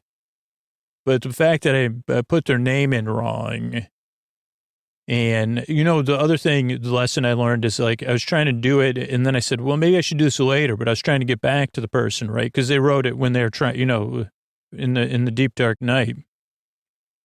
And then I said, maybe I'll review it. And then, but usually since I wasn't trying to explain anything, I said, just send it out. But then I didn't I checked it, but I didn't check the name. So, what does this have to do with the sleep podcast? Just so you know, I can relate to overthinking, having strong feelings, physical sensations related to those strong feelings, and that I'm a human being. And it's sometimes when you're doing the best you can, there's a part of you that's like, oh boy, not going to cut it, right? Those are my brain bots. Oh boy. And usually they appear at bedtime. So those are the reasons I make the show. The way the podcast works, it's kind of different in the sense that this is a podcast you don't really listen to, but you could listen to it. And all that means is that it's kind of like some people listen to the show like it's background noise at like a low volume or a mumble. Some people listen under their pillow. Some people listen with sleep phones or headphones. Some people listen across the room. Some people pay attention, and some people are just kind of listening, but it's kind of like out of focus listening. If you're waiting for me to get into some specific method that's going to put you to sleep and be sleepy, this is a podcast that never gets there. I'm mostly here to just talk to you and keep you company. So you kind of just barely listen. Nothing. You say, oh, you got feelings. This is a great practice if you want to rewind it. And I think this is a perfect legitimate way to use my feelings around the podcast. Get meta here. You could rewind and say, oh yeah, you're a human. You're doing the best you can. So it's great. Oh yeah, got person's name wrong, Okay, yeah. That's the kind of, if in a normal conversation, they'd be like, don't you understand how I feel? And you'd be expected in person to say, oh yeah. But this one you say, yep, you feel, yes, you feel, I feel, yep, feels, yes. So that's what I mean when I kind of just barely listen. Also, this podcast does not put you to sleep. I keep you company while you fall asleep. There's no pressure to fall asleep. There's a reason the show is over an hour long. And that's because there's no pressure to fall asleep. You don't have to say, oh, it's only 20 minutes or it's only 30 minutes. No, there's plenty of time. There's plenty of other free episodes in the archives. So just kind of barely listen and no pressure to fall asleep. There's people who are listening who can't sleep or who need a break during the day. So I'm here whether you're awake or asleep, whether you're listening to me or not. I'm here to keep you company and keep talking in this generally mildly soothing way. Because my job is to be your boar friend, your boar bae, your boar sib, your boar bud, your neighbor, your boar burr, your friend, your boar friend. So those are not, what else? Structure the show. Definitely throws people off. It's kind of topical tonight. So structure show serves a few different purposes, but it's flexible as you become a regular listener. So the show starts off with a greeting, friends beyond the binary, ladies and gentlemen, boys and girls. And then the purpose of that is so that you feel seen and welcomed in and that you could check it out and say, okay, I might check this podcast out. So that's the greeting or the teaser, we call it when we're working on the show. Then there's support for the show, so it can be free and all the hard work that goes into the show so it can come out twice a week and be over an hour. And so that's and kind of the support does need to be heard. It is kind of like you can't sell advertisement to somebody and make it so that nobody hears it or whatever. So it's kind of a conundrum with the sleep podcast. But I found the way we designed the show, which I'll explain in a second, then it can be free instead of just being a subscriber service or only being 10 episodes or whatever. There's over 550 free episodes of Sleep With Me you can pick and choose from that work for you that are over an hour. So sponsors enable us to do that. Then there's an intro, which is separate from the support, which is long and meandering, lasts around 10 to 20 minutes, where I introduce the podcast unsuccessfully, but successfully in a sense. But I'm going on and on and on so that for the regular listener, like if you're new, you say, okay, I'm getting a general idea what this show is. But for the regular listener, it can be part of your bedtime routine, whether you're getting ready for bed, you're doing some sort of chill wind down activity, you're in bed getting comfortable, or you're drifting off. That's what the intro is for, is to ease you into bedtime. Not so much to put you to sleep, but because most of the stuff I've learned over the years of making this show is that for most of us, it does take some wind down time to be able to consistently get a good night's sleep. So hopefully the intro for most listeners is a part of that wind down and ease you into bedtime. There is 2% of listeners that skip the intro and start the show at 20, 25, or 30 minutes. And then there's people that pay for the podcast either to listen because they want it ad free, or they just like to listen to the stories, or they just like to listen to the intros, ironically enough.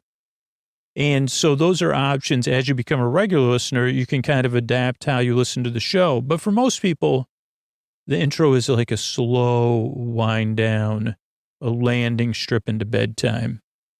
Then there's support after the intro, so the show can be free twice a week over an hour. Then we'll cover Great British Bake Off. And we'll just talk about the show and sweaters and dough and a lot of, holy cow, there's a lot of talk about time in the proving drawer in this episode. I don't think I've ever been in a house with a proving drawer.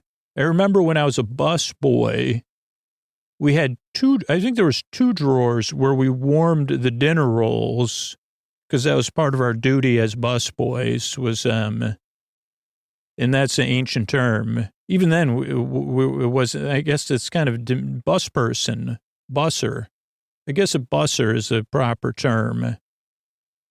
But they had, there was two drawers with rolls in them, or maybe only one, to keep the dinner rolls warm. And one of our duties was to bring the dinner rolls to the table and warm, you know. I don't know if that's like a proving drawer. I guess it would probably be a little shallow for as a bread warming drawer.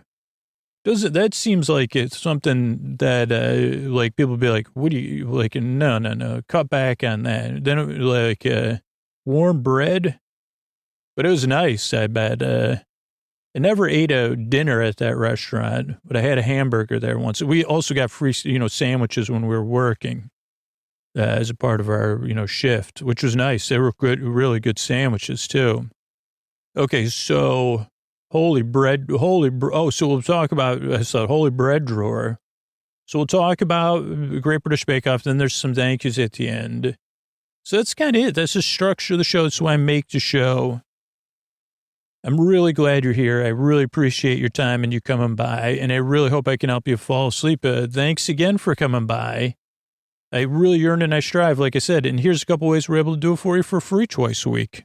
All right, buddy, this is Scoots here. If you're new, you don't have to listen to this or worry about it. But if you're a regular listener, maybe you had the same experience I had when I tried to make the show, which was like, how come there's not something out there that sees how I'm feeling in the deep, dark night? And so I decided to make Sleep With Me because I said, is anybody else feeling this loneliness, this inability to turn off, that needs a distraction and a friend, that needs a podcast that puts you to sleep? And so I made Sleep With Me. And the reason we asked for support for the show, whether it's supporting the sponsors or supporting the show directly on Sleep With Me Plus, is because over 120 hours per week of work goes into the show right now. And in the past, I did as much of that as I could myself, and that was never sustainable, right? So if you do count on it, supporting it, just make sure it'll be there for you. So your action kind of, make sure Sleep With Me will be there for you, but a lot of other people too. Kind of cool bonus. And if you sign up for Sleep With Me Plus, you get everything organized in the way you want to listen. You get story-only episodes. At certain tiers, you get all intro episodes. You get all-night extra-long compilations. You get bonus shows and exclusives that might not fit right in this main feed. And you get ad-free full episodes, of course. But you also get that peace of mind and that joy of participating in something. I don't know, you say, wow, I'm glad this is in the world because I needed it. So if any of that appeals to you, think about supporting the show at sleepwithmepodcast.com/plus. That's sleepwithmepodcast.com/plus. But thanks, and those of you that are hearing this have supported the show in the past, thanks a lot, because the show's here because of you. And this isn't, like, I know not everybody's in a position to support the show, so I totally understand that too. And that's a great thing, again, for the people that do. There's people that would love to support the show, but they can't. Or there's people that would love to support the show, but they're just kind of stuck or whatever. So your support supports the show for them too. So thank you so much. All right, everybody, Scoots here. We're talking about Bread Week. Make a great bread for bed. Season or collection 7, episode 3. And it starts with Noel, who's on the phone with someone. He's wearing a shirt. What do we say? That's a red with kind of gold ribbon print, but then also, what is that? Cheetah print, over the, flap of the chest, pockets. What do you call that? Pocket flap and the wrists. And Noel's saying, hey, I bring something unique to the show. And I tell jokes and I wear one-off fashion shirts. But then Sandy has the same. He's talking to his mom, too, by the way. Then Sandy shows up. She's wearing the same shirt as him. And so is Prue's wearing a lighter version of it and kind of a rose. And then Paul opens his jacket. He's wearing a green version. Paul's pretty pleased with himself. So it was somewhat of a surprise, I think. And he says, that's my thing, man. Like, what's up with that? What do we got? Same shirts. Then we go for the Bread Week sequence, the preview sequence. Bread's getting chunked. People are not, people are under, they're saying, oh boy, this bread, my temperature's rising, but this bread is not. Overthinking it, doing bread cuts or something, chewing the fingernails, pacing. And that's just the teaser for the episode. Then we have the opening. And after the opening, we have walking in, talking heads, bread, painting, Munch, what's your favorite food? Helena loves bread, but doesn't make it often. Michael's has bread dread. Amelia makes a great bread pun. I'm here to prove myself. And Henry's only been learning it over the past 4 days. So then the judges and Noel and Sandy come out. Sandy's got a nice sweater on with a heartbreaker sweater and tiny crouton, something written on a tiny crouton. Paul's bread, Paul's a big bread man. And then they have to make a filled tear and share loaf. It could be sweet or savory. No pressure. Flavors and fillings are up to you. With 3 hours, ready, set, bake. Yeast, it's got to be yeasted too. Phil says bread. People are talking about breathing deeply. Tear and share is not as simple as you think, Paul says. Bruce says it's got to be big, yeasted dough and filled with something delicious. Paul says, keep it simple, good flavors, good base, and they'll do well. But if it gets more complicated, it could be a problem. Henry's working with charcoal. He doesn't want to get it on his jumper or his clothes. Then he's making a cake for his dad, Simon. Humongous homemade cakes. There's some alliteration. He also likes wielding another set of blades in a local park, rollerblades. Chicken and pesto, tear and share, checkerboard, brioche bread, sesame seed, black olives. And his parents said it was all right. And he says, yeah, my mom's a harsh critic. And Paul says, I can relate. Nice to meet you, mate. Henry laughs that he got a handshake, but it wasn't related to his food. And for packing powerful flavors into the first proof, seaweed from Pembrokeshire, cheese night in Welsh, nos and cause. Cheese goes well with that. That's Michelle, highly accomplished baker, Welsh cheese and Welsh rugby, especially when their son's playing. So cheesy taste of home, tear and share, pancetta pear, black garlic, walnut truffle, and fruit compote. So doing a Welsh theme. And Sandy says, "Are you Welsh?" Hardy har har. Michael's a little further afield. Flavors in the south of India, Kerala.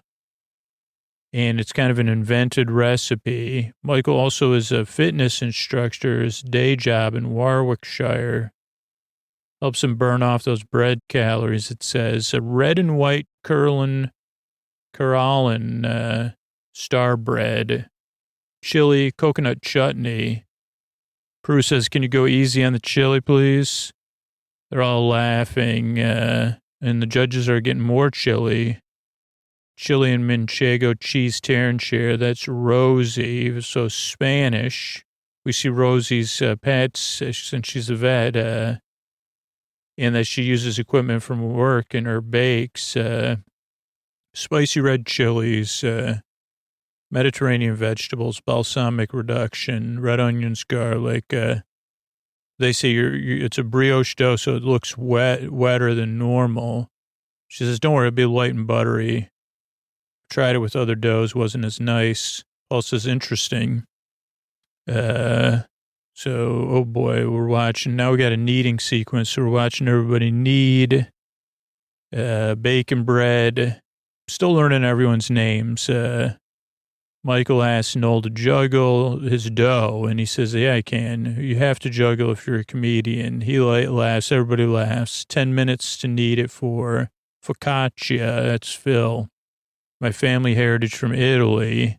Grazie, grazie. Phil eventually, his family settled in Essex, where he's lived all his life with his 2 daughters and his wife, Angela. Focaccia, tear and share, garlic, herbs, parsley, rosemary. He says, "I'm a sweet guy. I do like a bit of cake." He goes, "But I could guess savory stuff too." Now we got the proving section, things going in proving drawers to ferment. They explain how that works. It's got to double in size, hopefully. If it goes too much, though, it'll collapse. And now we got Amelia, Steph, Henry, all working. Pesto corner, Henry says, between him and Steph.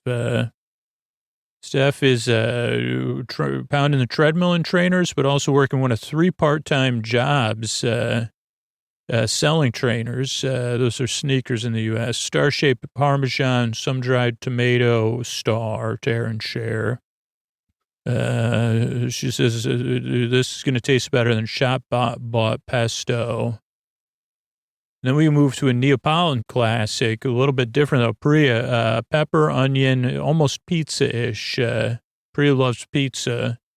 Likes to serve. Extended family get-togethers that she bakes for. We see one of them.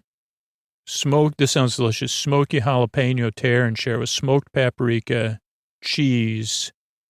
But Prue says, "How much jalapeno?" She says, "Well, I made it for my dad, but he eats a lot, so I've cut it down.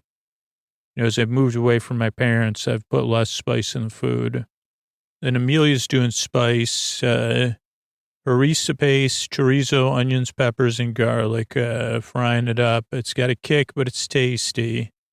And we see Yorkshire lass Amelia loves to source local produce for her bakes.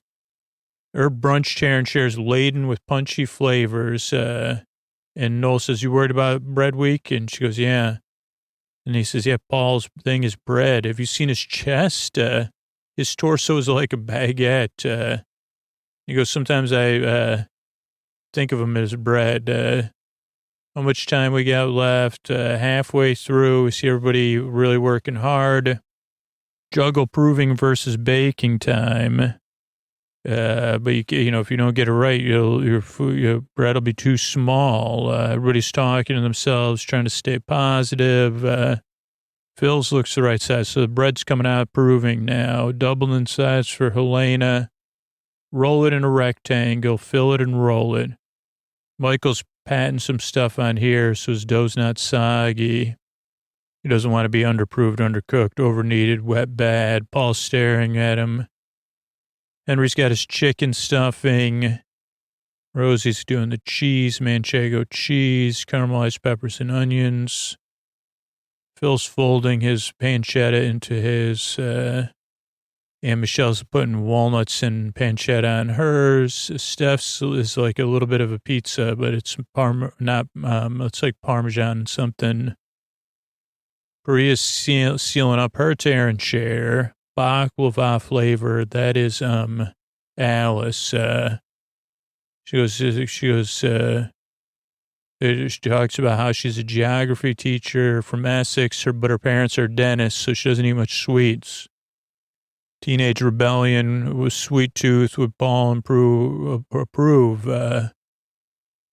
And honey, orange blossom, spices, and nuts. Bruce says, well, but that can be so sweet. Maybe with the bread dough, will that tune it down? Alice says, well, I do have a sweet tooth. David's making cinnamon rolls. He loves them. So do I. And he's doing it simple. He goes, but then it has to be perfect. We also see him not making inedible items he has to bake. He's a potter. He's a potter. Twisted bread rosettes, vanilla buttercream, brandy-soaked fruit. Paul's never heard of buttercream on a cinnamon roll. He laughs. But I would say I'd go for it, man. I like it. Elena is also doing a cinnamon roll. She's doing traditional American style. She goes, I love them for breakfast. Make them at night and then wake up, put them in the microwave. Delicious. She lived in Las Vegas. That's when she liked American bakes. Now she lives in Leeds with dog Cato, husband Will, daughter Flora. Cinnamon and pecan tear and share. Toasted pecans, cream cheese, very gooey. And Bruce says, am I going to need a fork and maybe even a bib? It will be messy. Alice is trying to keep hers tight because it's baklava. Elena's cutting hers, loads of cinnamon. David's working on his. So it's kind of like the sequence one. Everybody's shaping their things. Never made a tear. I don't make much stuff like this. This is like with too much, got stuff getting folded together, put together, putting in to get cooked. We do have a little hint that Amelia says mine are going to be different sizes. So impressed. This stuff has 3 different jobs. And everything goes back in the proving drawer again after it's shaped for its second rise. Then we see the outside of the tent. Noel's pretending he has bread legs with boots, real boots. Henry says my proving drawer is like a sauna. So yeast is working. 5 minutes, 10 minutes, I don't know. Timing's critical, Sandy says. Steph's chewing, maybe not chewing her nails, but, she's showing her. Alice is trying to talk herself down. I totally know what I'm doing. So while they're waiting, there's intensity. Helena pulls hers out, then Amelia, then Phil. And people start taking theirs out. Okay, well, no one, at this point, everything's looking pretty good. Rosie's is already, Rosie's looks baked, but it isn't. Now it's out of the proving drawer. Noel's voice broke at the end. Everybody laughs at that when he says something. I'm so emotional. So everybody starts their baking process, 170 degrees, 30 minutes, a lot of 30 minutes. They say, okay, now we got to chill. Some people lay down in front of their oven. Some people sit. So it's like a little bit of a sequence where it's like watching. Should I watch it? Should I not watch it? Yeah, Michael says, I'm going to lie down. or sit here and watch. Maybe I'd take a snooze. Helena says maybe, yeah, have a nap, a siesta, not stare at it, or what? Phil's watching. Come on, balls. Cook nicely. Get outside of the tent shot, watching everybody, and everybody's trying to be entertained or entertain themselves, stay calm. Oh, Amelia does not like cheese, so she can smell somebody's cheese. And then Noel has a bread hat on. Same thing you tried to use earlier. They had in boots he's wearing on his head now. Helena's like, maybe I'm going to cook mine better so they're not undercooked for Paul. So that's another little teaser. And Rosie's a little worried. Michelle's aren't ready. Okay. Henry's like, how long? 5 minutes. So everybody starts getting theirs out. David's like, I think mine are done. Amelia's out. Henry's, Phil, Michael's. Michael's looks very fancy. So is Priya's. Rosie's like, mine looks a little pale. Steph's looks good. Phil's looks good. Alice looks good. Most of them look good. Henry's is like more like buns, but it looks good. Rosie's trying to flip hers. Amelia's flipping hers. And Amelia's like, okay, the bottom, Amelia and Rosie are like, the bottoms look good. Oh, maybe not. Rosie makes a face. Then they start icing. Noel says, Paul's like a ballet dancer when he's doing that baking. Light on his feet, a little distracting, like Fred Astaire. Everybody's trying to cool theirs with fanning and decorating, putting it, fancying it up, as they say. Whoa, David's buttercream, man. David, you could put buttercream on my cinnamon roll. I mean, for sure, I'd try. I mean, I'd love to try it. And then I'll have every flavor of cinnamon roll. Breakfast things like that, coffee, cake, cinnamon rolls, that's my thing, man. One of them. Okay, everybody's, so they they're done, time's up, and everybody sitting at their stations, tear and share, Henry's first, judgment of Paul and Peru. And there you go, Henry's face. Okay, black and white works, dramatic and nice. They cut it up. You can taste the pesto, but hard to taste anything else, Bruce says. Paul says it's a bit bland. I don't like it. I don't know how you managed to do that. Paul likes Steph's. Color's lovely. It's bone dry. I said, if you would have been a few minutes earlier, you would have been laughing. Pesto's good, but it's overbaked. Rosie. Prue thinks it's heaven. I like it soft, like the flavor. Could eat a lot of it. Flavor's fantastic. Thank you. Alice. Quite attractive, Paul says. But dry, overbaked slightly. Like the flavors, delicious. Then Amelia, and they say they're irregular in size. One's massive, this one's minute, thrown together. Let's see, hearty with the chorizo. Prue, it's so spicy, she coughs. And Amelia says, that wasn't my intention. She says, it's delicious, it's got a kick to it. Paul says, you should have chopped everything up smaller. There's too much going on. Big on flavor. Then we go to David's. Paul says, interesting texture. Prue says that too doughy, Prue says, yeah. But cinnamon sugar's good. Dried fruit needs to be more. Bake's perfect. Then Helena.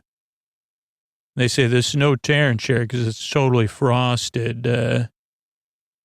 And they say, well, you get messy because it is more like a cake. So actually they do have her on technicality, but it's like an American cinnamon roll, but overbaked.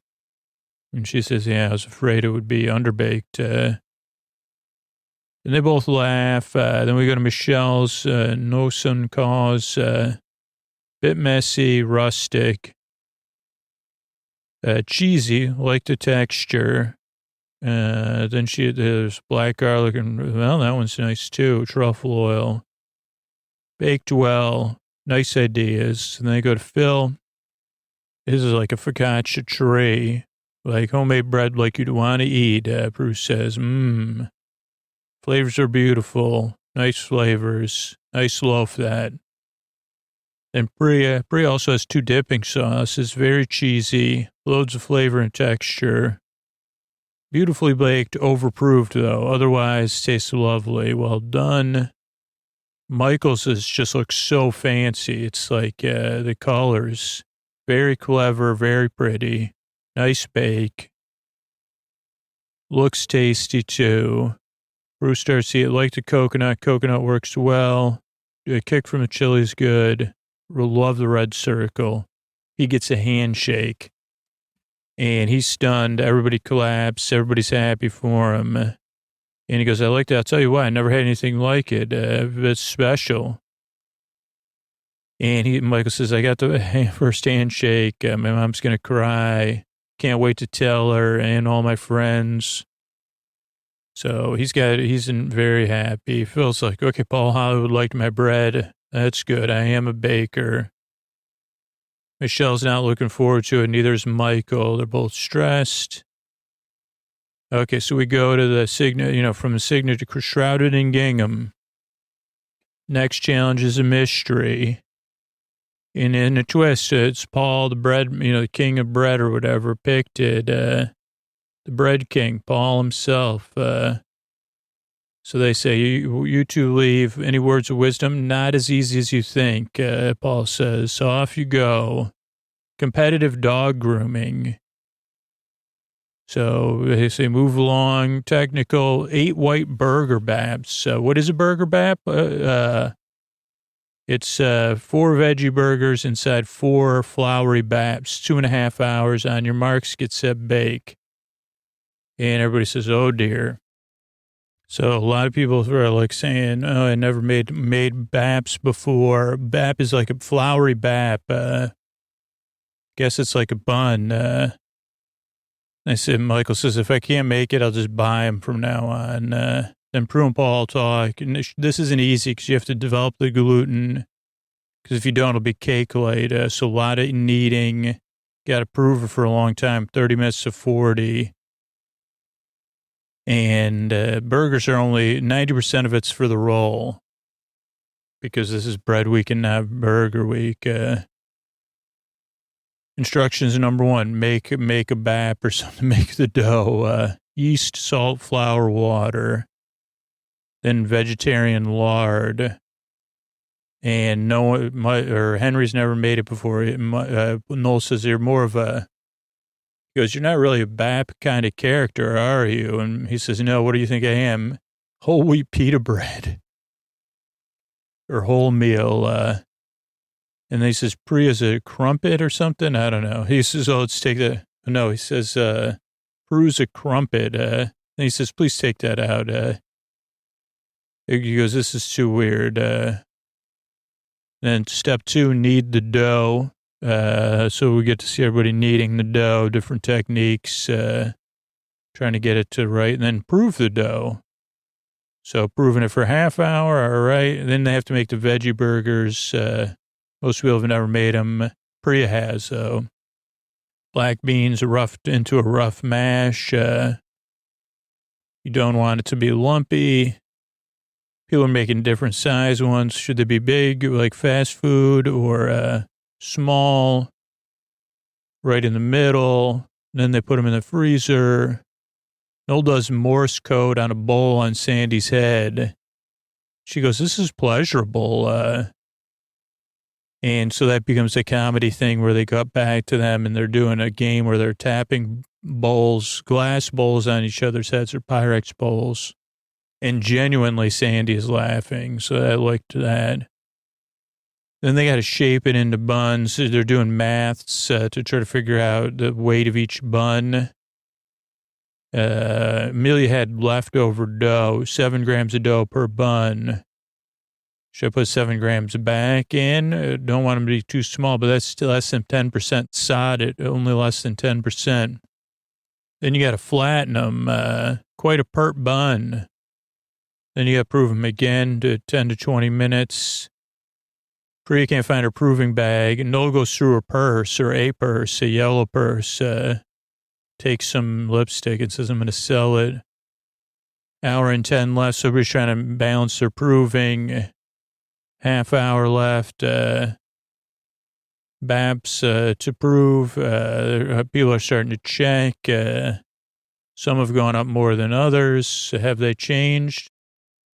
Then you got to flour, dust with flour and bake them. Go in the oven. Henry says, please do good things. 12 minutes to bake, 8 minutes bake. I don't know. Let's see. How do you tell if they're done, if they're lighter color? Then they fry the burgers, cook until browned. But their cooked burger color are ready. Then everybody's checking their thing. Hey, when do I know these are done? What do they think? Like, is this the right size bun? And they come out. Everybody's like, whoa, boy. And some people are different size than their burgers, but at this point, there's 5 minutes left. So assembly begins, or building them, cutting the rolls. They really make good burgers. All of their burgers are very, with the, like, lettuce and the tomato. Then Amelia's like, I knew it. I was wrong. I shouldn't have said sodded at 10%. And they start putting them together. They look really good, different things, and the time is up. There's 4 empty baps and then 4 baps with veggie burgers. And this is the, one where they don't know whose is whose. So let's see if I can get the names right. Steph's first. They're all the same. Could have been wider, some height.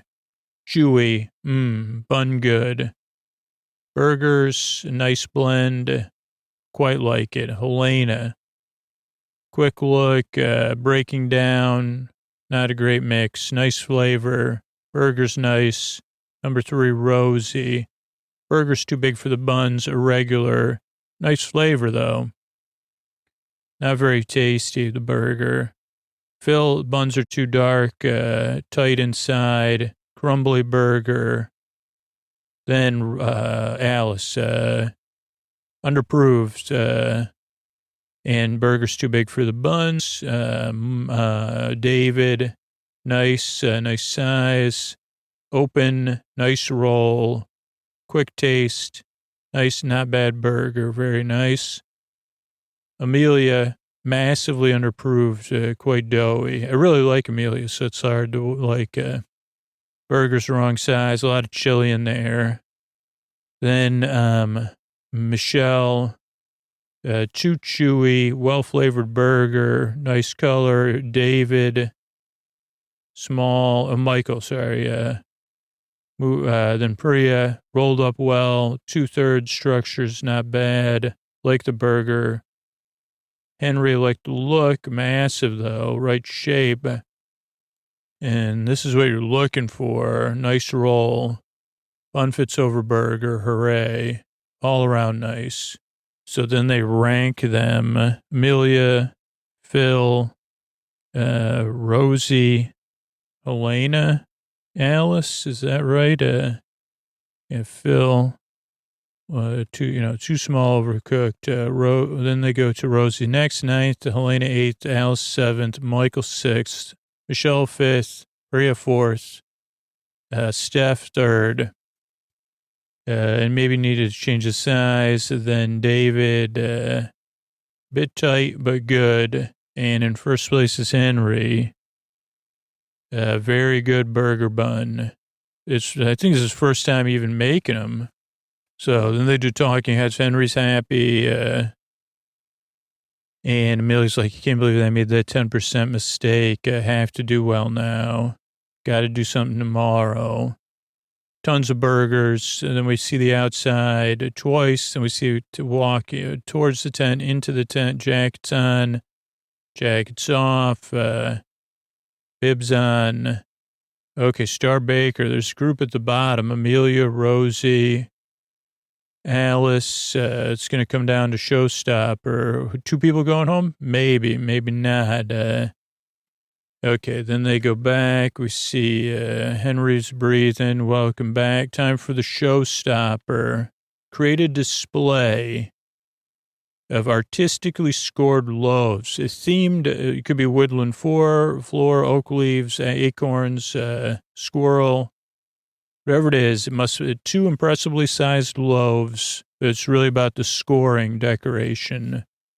Best thing since what? We don't know. On your 5 hours, I think. On your mark, set, bake. Michael's not confident. Stress will be evenly spread over 5 hours. 5 hours sounds like a lot, but got to create a bunch of loaves, knead them, prove them. And, of course, scoring of the bread. Amelia says, I don't score bread. Paul says, yeah, it's tricky. Or Prue says that because you got to cut it so when it rises in the oven, you want to open up, to look decorative, but not just open up. Tricky, skillful stuff.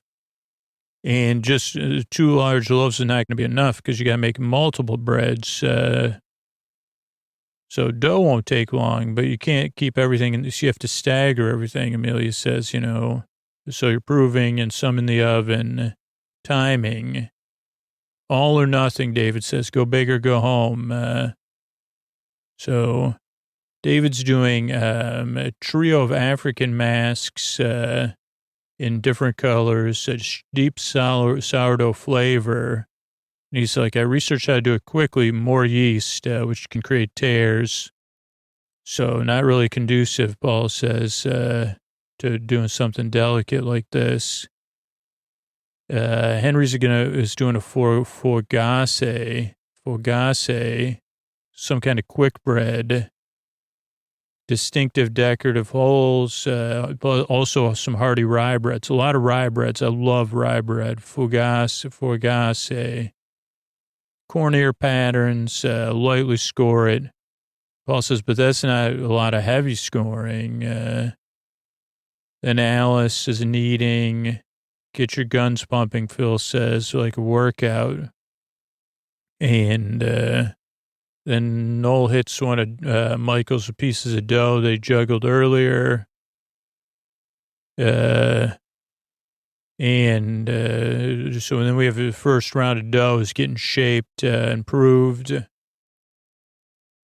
That should take an hour, number 1. Then everybody goes right back to work. Alice is going to taste like stuffing. Hers, global bread, beetroot, walnut, Union Jack, poppy seeds, coriander, rye, garlic, and rosemary. It sounds delish.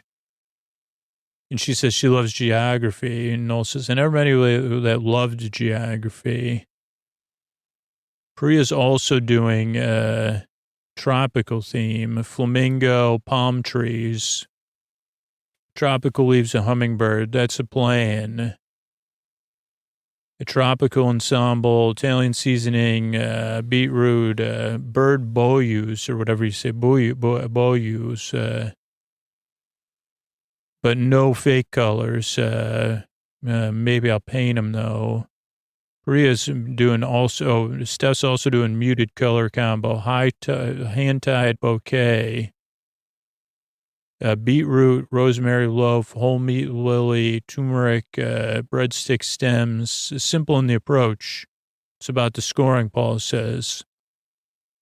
David has a banana as a snack. Then everybody's kind of talking, working. Go to Rosie's exotic bread safari. Elephant, giraffe, lion, sun-dried tomato lion. Because that's my thing, animals.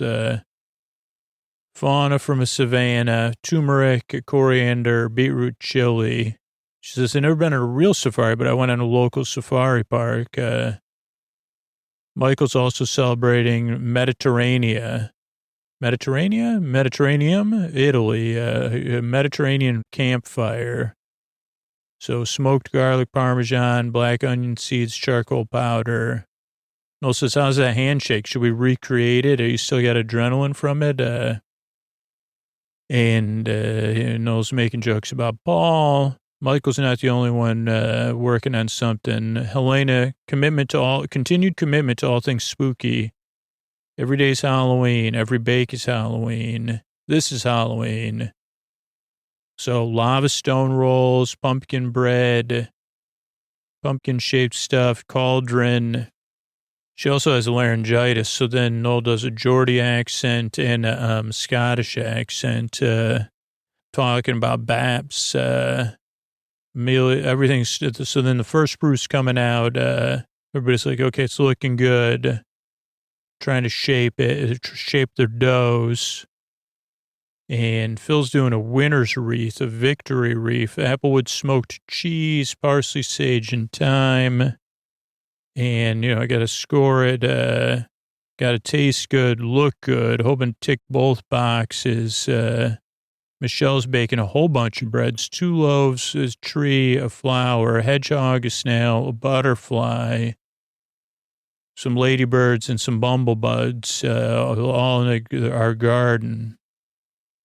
So, it's all rye, quite dense, chewy, and doughy. But I love it. I hope Paul likes it. Millie's also doing garden life on a micro level. Caterpillar. She's got drawings of its shape, a butterfly and a cocoon. Caterpillar transformation, matcha powder, beetroot powder, garlic breadsticks. She says, I don't know the science of bread, but you really don't know what's going on until it's baked. Now it's time to start scoring their first loaves, I think, before they go in the oven. People are talking about their nerves. Don't overthink it. Priya's got different drawings set out too.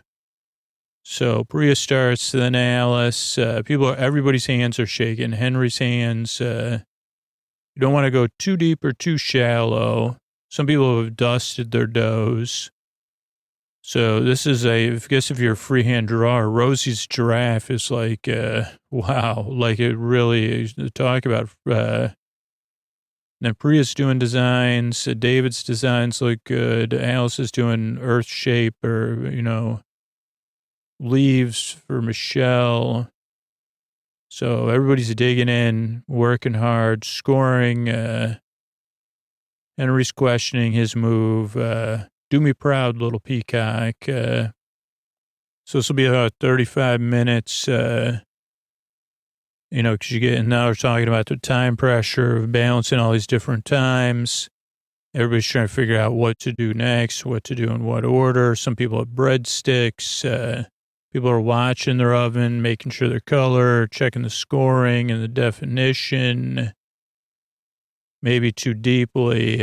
One of David and Michael's have opened up a lot. David's split a lot. Noel has a tiny egg and a giant egg. One for him, one for Sandy. 2 hours left. And the second proof ends nice and stretchy. Next bout of scoring. Millie can't find her scorer. Oh, I found it. Sandy says, I better not stick around here. Okay, so then the next round of scoring is going on. More scoring stress. People are like, at least, because you could have scored and it'll deflate, so that wouldn't be good. Dough goes in you got to get that dough in the oven in minutes. Earlier batches come out, they look good. Okay, does that look like the world doesn't look too bad? Okay, well, I'm happy with it. Pumpkins are green, so, then one of Henry's is stuck to his sheet. David's masks are split, but they look really cool. Like if you ordered it and got it, if it wasn't a competition, he probably would win because they are very artistic. Amelia's not sure if her bread's cooked all the way. Last things go in the oven. The final batch is, Helena's doing one of hers in a cast iron pot. Great humidity, crispy crunchy crust. So about a half hour. Henry's trying to depaper his breads. And some people are painting. Michael, Priya, Michelle. Henry's like, okay, well, we got most of the paper off, but Paul's not going to like it. And back at the waiting game, watching the oven. Steph does a yoga squat, which I'm trying to do more of myself. 15 minutes left. Stuff comes out of the oven. Summer, is this overdone? Is this done right? But everybody's trying to, get moving. And Sandy says, yours looks cool, but I guess it's not. And then same thing with one of Michael's. Is that intentional? Like a rip in time? And 5 minutes, everybody starts doing their, artistic assembly.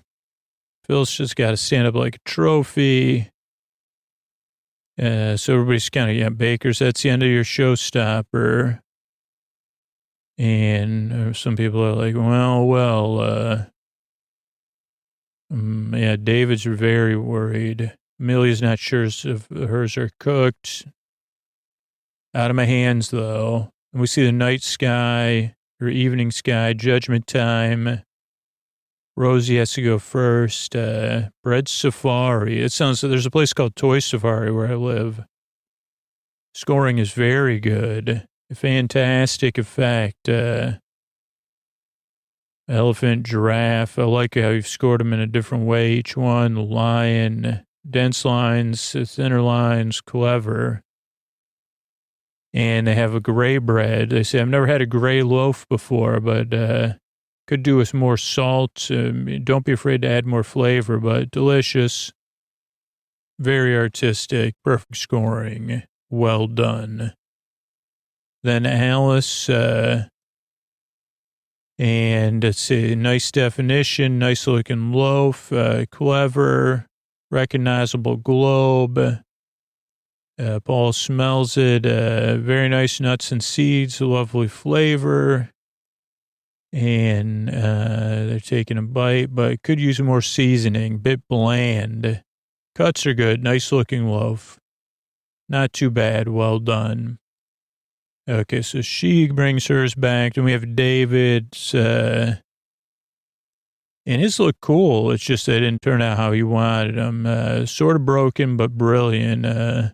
Almost artistic renderings of stuff. But that wasn't the challenge. The challenge was really good scoring. And then they go into one of his breads. Paul shakes his head. Barely done. Idea was sound enough, but disappointed. Not enough salt either. All style, no substance. David says, oh. And then Helena, every bread is Halloween. So they say, okay, this is very imaginative and wonderful, fantastic, but you lost some definition in your cuts because you baked them in a pot, huh? Yeah. Could have been in there a little longer, maybe. And test out the bread. Dense old loaf, quite heavy. Only flavors where it's caramelized, and these cuts aren't good enough. More emphasis on the cuts. Henry's up, and they're checking things out. There's paper on here. So that's not good. And this is Vegas, tough. And I've seen more decorative ones. Not really conducive to heavy scoring. Then they cut his loaf, and needs more time in the oven, man. More proving, more time in the oven, but nice flavor. Flavor's good. Cuts are a bit ripped, though. It's a shame.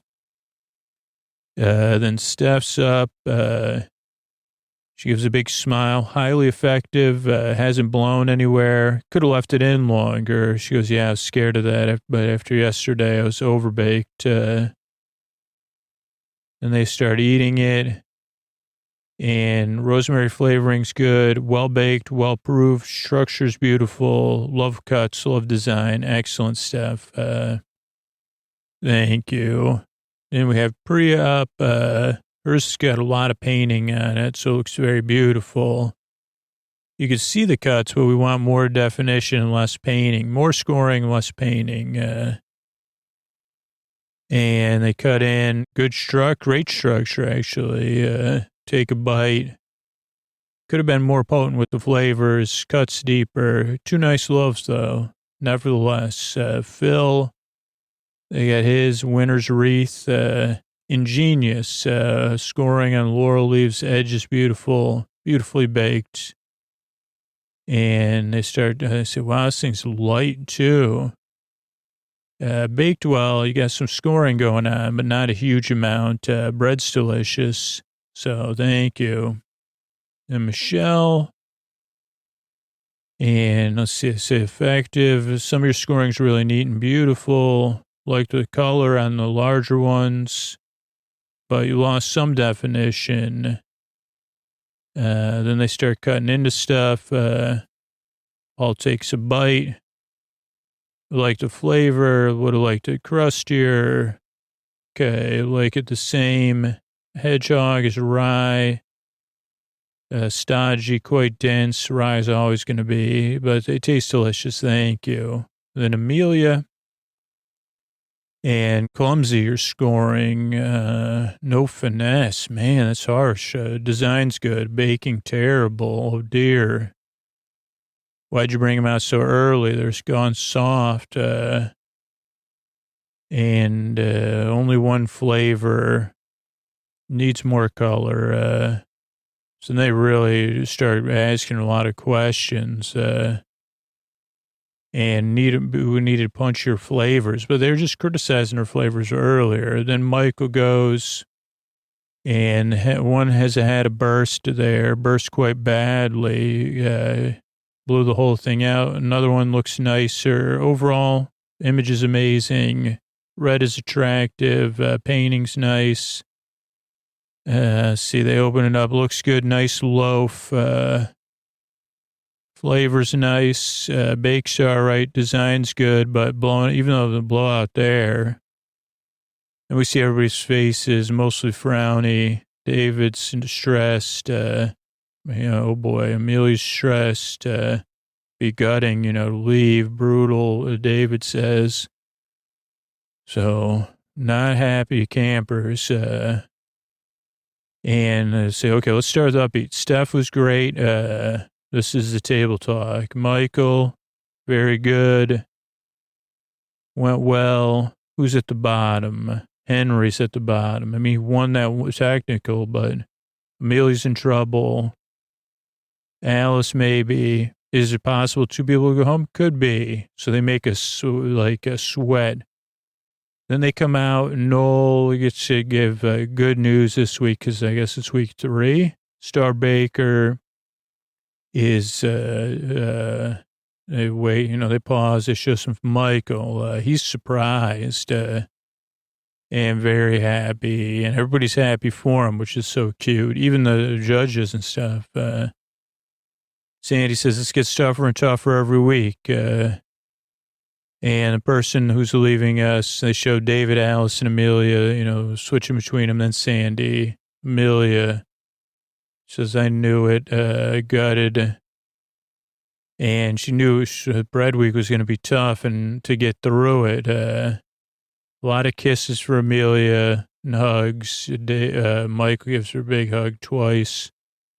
Sorry to see you go. Henry says bread can take a height. Al says, I can't believe I made it. Michael says, I'm overwhelmed. I'll try making bread maybe a couple more times, but I'll never score it again. And he laughs. They say, yeah, Michael did great this week. Deserves Star Baker. He goes, I can go home now. Handshake, and I won the week. Tick off. And that's the end of the episode. Pretty nice. Well, I don't know. I was rooting for Amelia, so I mean, it was nice for Michael, who's cool. But yeah. So, but the bake goes on. As I don't know who's saying that, but the bake will go. The bake off will be great when it's great. Good night, everybody. All right, I want to thank everybody that's been spreading the word on Twitter. Really appreciate it. It's a huge free way to help the show is just spread the word wherever you, have interactions, whether it's online or in person. Let people know about the show. So I want to thank Jess, Faith, and Jen. Thank you. Thanks, and good night. Anne, Janine, and Raccoon. Thank you. Thanks, and good night. Kendra, Jamie, and Maria. Thank you. Thanks, and good night.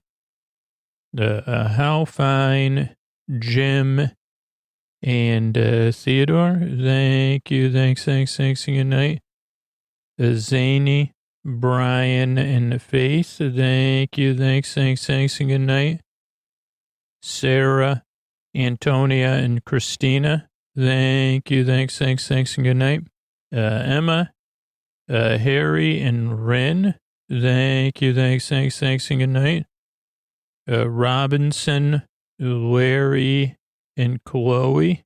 Thank you. Thanks, and good night.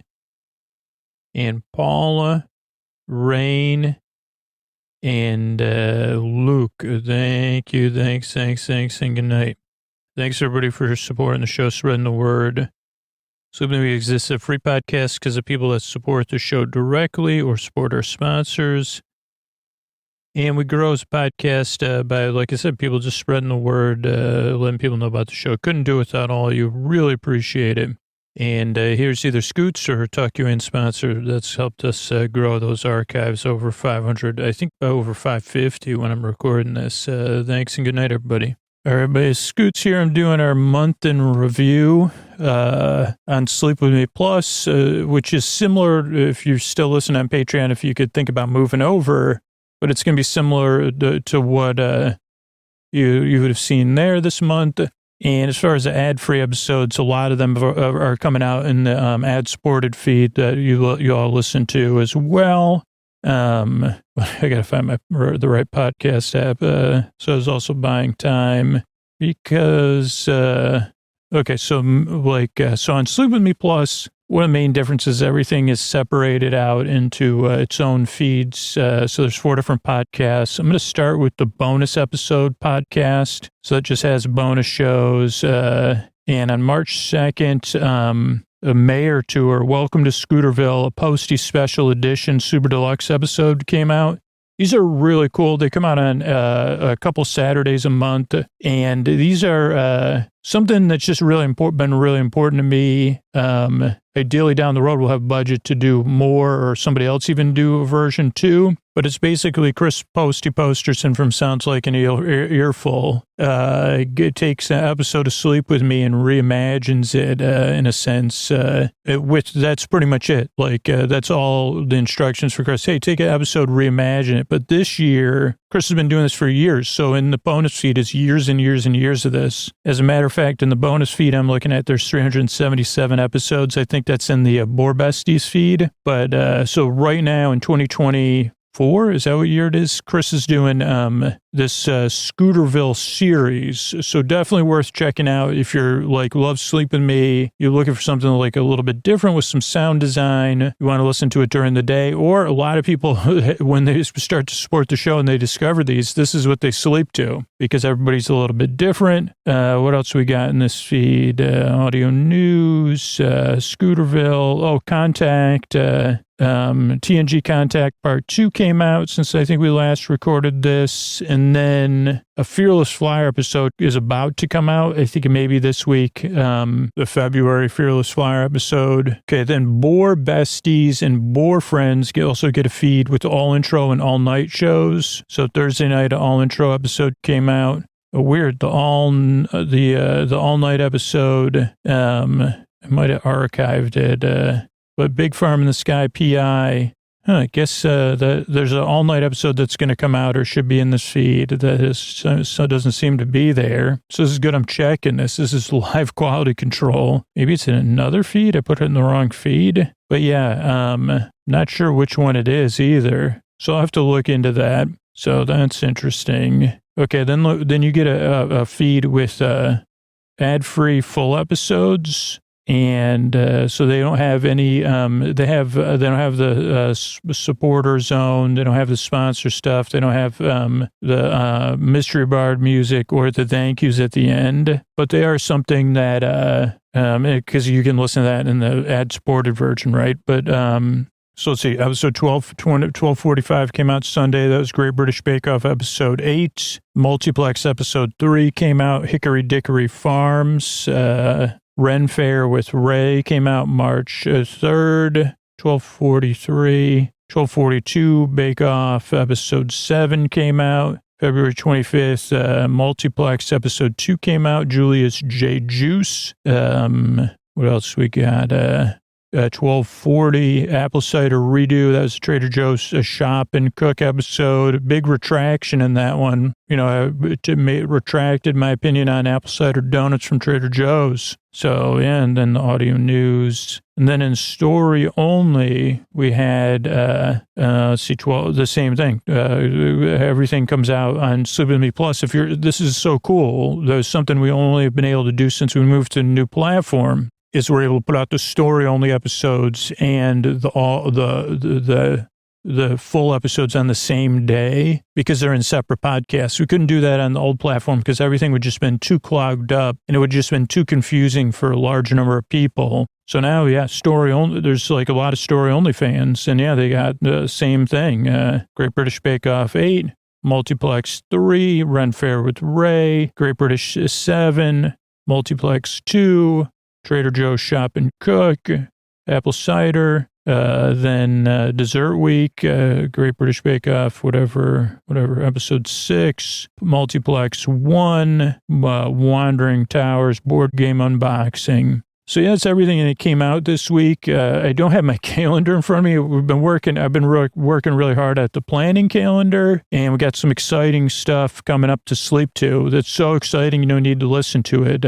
What do we have? Multiplex 7 I recorded yesterday. Started writing Multiplex 8 today. These are a couple months away, but the Guild, the web series of the Guild, did the part of season 1 of that, and we're definitely going to do season 1 of that, and probably season 2, maybe go on. I don't know. Maybe do season 1 and season 2 and take a break. Those will be coming out late spring, early summer. I came up with 2 new ideas for random Tuesday episodes. One with other plush friends, a pillow pet, and then another one that would be called the Marble Vagabond. And those were episode ideas that came out of intros. Neither of those has been recorded, though. Those intros were recorded. The Marble Vagabond intro will be in part 2 of our coverage of the movie Bring It On. What else have we recorded? We did I guess in the last month,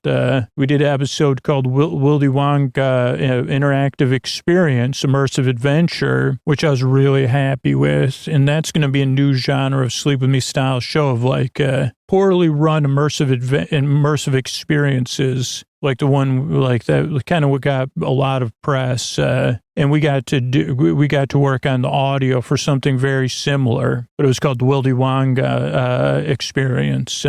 Also not a very high budget experience, but at least it had audio from Scoots or a narrator like Scoots. So that'll come out late spring, early summer.